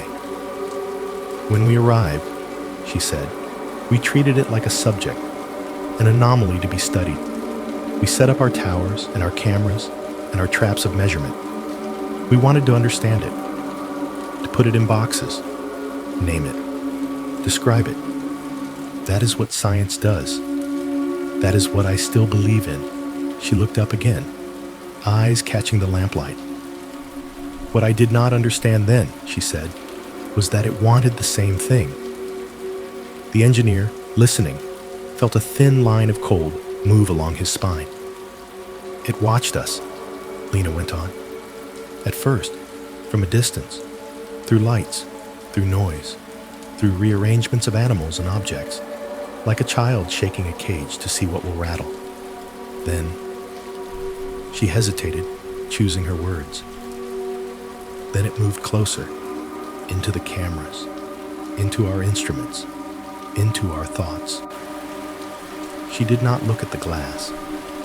She did not need to see the man on the other side. Her gaze drifted instead to some middle distance, as if she were watching a scene replay in the air between them. There was a night, she said, voice dropping almost to a murmur, when it breathed, not through lungs, through the ground itself. Our towers recorded the waves. The data is still there. You can look at it. Pulses, regular as a heartbeat. A low exhale on every microphone. I remember standing in that field and realizing that whatever it was, it had a rhythm, a cycle, a kind of life. She smiled, small and sad. I do not think it was trying to frighten us in that moment, she said. I think it forgot we were there, or it did not care. It was simply being. Her fingers returned to the mug, turning it slowly in place. The rain outside softened, the storm tired of its own insistence. Years have passed, she said. We left. Others came. People call it different things now. A window, a wound, a joke, a hoax, a haunted ranch, a government test site. It has picked up myths like burrs on a coat. A brief, wry exhale that was almost a laugh. Sometimes people ask me if I am afraid it will follow me, she said. Into my house, into my dreams, into places like this. She glanced at the microphone now, as if acknowledging it as another sort of sensor tower. "I tell them the truth," she said. "It already did. It has been following all of us, in a way. Not the images, not the creatures. The question." She paused. "The question of what it was," she said. "Of what else might exist beside us, beneath us, looking back. That question sits down next to you when you are trying to fall asleep. It rides in the car with you. It stands behind you in silent rooms. It does not hurt you. It simply asks you to consider that you are not the only thing in the story." Her mouth curved again, this time with a hint of real warmth. "And strangely," she added, "that can be healing. There is a comfort in knowing that your worst mistake, your deepest grief, your most private shame is not the center of the universe. Something else is out there, thinking its own strange thoughts, watching, not judging, just curious." Her eyes softened as she looked down at the mug, at her own hands. "I think, in the end," she said, "it only wanted to understand us, the way we wanted to understand it. We scared each other. We hurt things we did not mean to hurt while we were both reaching. But it did not kill us. It let us go." She leaned back slightly, the chair creaking in a small, domestic way. "I carry it with me," she finished. "Not as a nightmare, as a reminder that the world is stranger, and in some ways kinder than the maps we draw of it." She fell silent. In the control room, the engineer watched the levels settle. Her last words traced a gentle pattern on the meters, then dropped back into the soft baseline hum. He let the silence hang for a few extra seconds to catch the natural fade, then pressed the button to stop the recording. "Beautiful," he said into the talkback. "Thank you, Dr. Ward. We have it." Lena nodded, lifting the mug again, taking a small sip of the now lukewarm tea. Her shoulders relaxed. The red light above the door flicked off. "Let us check the take," the engineer said. He rewound a portion, slipped his headphones back on more firmly, and pressed play. Lena's voice flowed back to him, slightly compressed now by the digital chain, but still carrying that worn, thoughtful warmth. "I think, in the end, it only wanted to understand us." Between her sentences, the studio's natural silence filled the spaces. The faint whir of equipment, the distant soft rain. And then, very faintly, under one of the pauses, something else, a word, barely audible. Low, almost nonverbal, shaped more in the lower frequencies than the higher ones. It did not cut across her voice, did not compete. It slipped between. Listening. The engineer froze, thumb hovering over the stop button. He rewound a few seconds and listened again, this time watching the waveform. Her sentence, the pause, a little swell in the low tones, the breath of the room. And there, tucked inside it, the outline of a second voice, almost matching the timbre of the air itself. Listening. He lifted his head, eyes drifting to the glass. Lena sat where she had been, mug in hand, watching him. She could not hear the playback from inside the booth, not at that volume. But something in his expression told her that the ranch had done what it always did, inserted itself. He pressed the talkback button, fingers stiff. "Did you?" he began, then stopped, not sure how to phrase it. She tilted her head slightly. "There's a voice on the tape," he said finally. "Very faint, between your sentences. It said, 'listening.'" For a moment, there was no change in her face. Then she smiled. Not a wide smile, not a forced one, but a small, tired curve that held no surprise at all. "It never left," she said softly. She looked past the microphone then, as if through the wall, through the city, through the years, toward a stretch of land that still woke up each morning under a wide sky. Somewhere far from the studio, the desert breathed in and out, quietly, as it always had. The room is small, but it feels like its own little country. A soft lamp pools its light on the nightstand, turning the glass of water there into a quiet moon. The shade glows a gentle amber, leaving the corners of the room in a mild, forgiving shadow. The sheets are cool against your skin at first, then warm where your body is settled. A loose edge of blanket rests against your ankle, not tucked in, free to move when you do. The window is cracked just enough to let in a night breeze. It lifts the curtain once in a while, a slow, sighing motion that lets a thin band of cooler air slide across the room. Somewhere outside, a car passes with a distant hush of tires on pavement, then fades. A neighbor's porch light clicks off. The world shrinks down to this bed, this lamp, this slow, measured breath. You lie there listening, just for a moment, to the quiet. The story of the ranch is still moving in your mind. Fragments of it drift through the edges of your thoughts. The empty corral, the iron trailer, the thing without a face, the breath of the desert. These images are like distant weather now, far on the horizon of your imagination. They are not here in this room. They are out there, where the land stretches and the stars feel closer, where people built fences and then discovered that not everything respects a fence line. Your pillow has found the right shape under your head. One arm rests along the top sheet, fingers relaxed, not gripping anything. The other is tucked under the pillow, palm warm against the smooth cotton. Your body knows it is safe, even when your thoughts are not entirely done wandering. There are walls around you, solid and familiar. The door is closed in the particular way you prefer. The lamp makes sure the dark is never complete. The narrator that has been with you in the story is still here now, but softer, further back. Less like a voice telling you what happened, more like a quiet presence sitting in a chair near the foot of the bed, speaking gently so your mind can let go without feeling abandoned. Fear is still nearby. That is all right. Fear is not always a warning siren.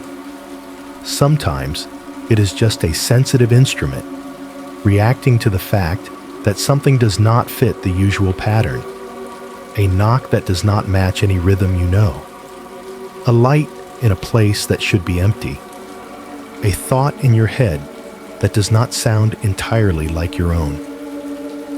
It is easy to believe that fear always means danger, that if your heart races, something is about to hurt you. The ranch showed another possibility. It showed a group of people who were terrified and changed and stretched far beyond their comfort, and yet they walked away with their lives. They were shaken. They were not destroyed. You breathe in, feeling your chest rise under the covers. There are mysteries, the narrator suggests quietly, that exist not to crush you, but to remind you how small you are and how precious that smallness is. For a moment, you imagine the map of the night from high above, your town, with its neat rows of houses and streetlights, gutters shining faintly with recent rain, the highways that curl around it like quiet rivers of occasional light, and far beyond that, the dark strips of rural land, then the wider emptiness of desert where people rarely go after sunset. On that wider map, your room is a tiny glow, a single pixel of warmth. Inside that pixel, your worries live. The thing you said earlier that you wish you could take back. The bill you know you have to pay soon.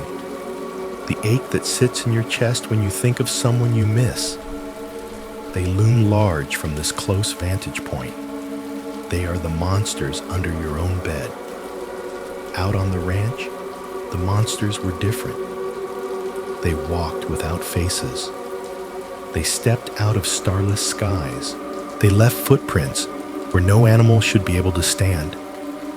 They moved through cameras like thoughts through a mind. And yet, in all the time the team lived there, the land did not swallow them. It watched them. It learned how to lean on a fence without breaking it, how to move a trailer full of steers without shattering bones, how to place a hand on a person's shoulder without leaving a bruise. It tended its own secret logic while they tried to fit it into theirs. In the end, it let them leave. It let them tell the story. You shift slightly, finding a more comfortable place for your legs, the sheet whispering softly as it moves. There is something strangely kind in that, even if the kindness was not intentional. Even if it was simply the byproduct of something very old and very strange deciding that you were not prey. You were a subject, an object of curiosity, a brief, bright flare of awareness moving across its long, slow time. You think of Lena in the studio, older and calmer, hands wrapped around a mug saying, "It did not want to kill us. It wanted to understand us." You think of Miguel, feeling that impossible cold on his shoulder, and then living the rest of his life with the knowledge that something had stood close enough to touch him and chosen not to crush him. Your own life, with its mess and its burdens and its hard-won joys, sits between those images and the ceiling of your room. It does not have to compete with them. It can sit beside them. The lamp hums quietly, a small electrical note. Your eyelids are heavier now. When you close them, the pictures from the ranch soften, losing their sharp edges. The trailer door hangs slightly open in your mind's eye, not as a trap, but as a symbol. The middle house stands under the moon, windows blank, more tired than menacing. The oval in the field glows faintly, like a doorway that has learned, at last, to close. The air in your room is ordinary air. It smells faintly of clean fabric, a hint of your own skin. Maybe the ghost of whatever you last cooked in the kitchen. No musk from unseen bodies. No metallic taste of a world without stars. You are here, in a body that has walked through its own haunted places. Hospitals, funerals, lonely kitchens at midnight, and still made it to this bed, this evening, this story. Fear has accompanied you like a cautious friend, pointing at dark corners. But tonight, it does not have to stand between you and sleep. It can curl up somewhere at the edge of the bed, keeping an eye on things while you drift. Far away, on a stretch of desert that will never care about this street or this building in the way a human does, Dry Creek Ranch lies quiet. The wind moves across the grass in low waves. The fences stand where they were left, metal slowly surrendering to rust. The middle homestead's roof tips a little more each year. The old corral holds only dust and the memory of hoofprints that the rain has long since washed away. In that stillness, a presence stands where the cattle once clustered. It is tall, but not grotesque now. Its edges are soft, like a person seen from a distance through heat shimmer. It waits beside the empty corral, and for a long time, it does nothing at all. It looks up at the sky, where stars move along their patient tracks, bending space in ways eyes cannot see.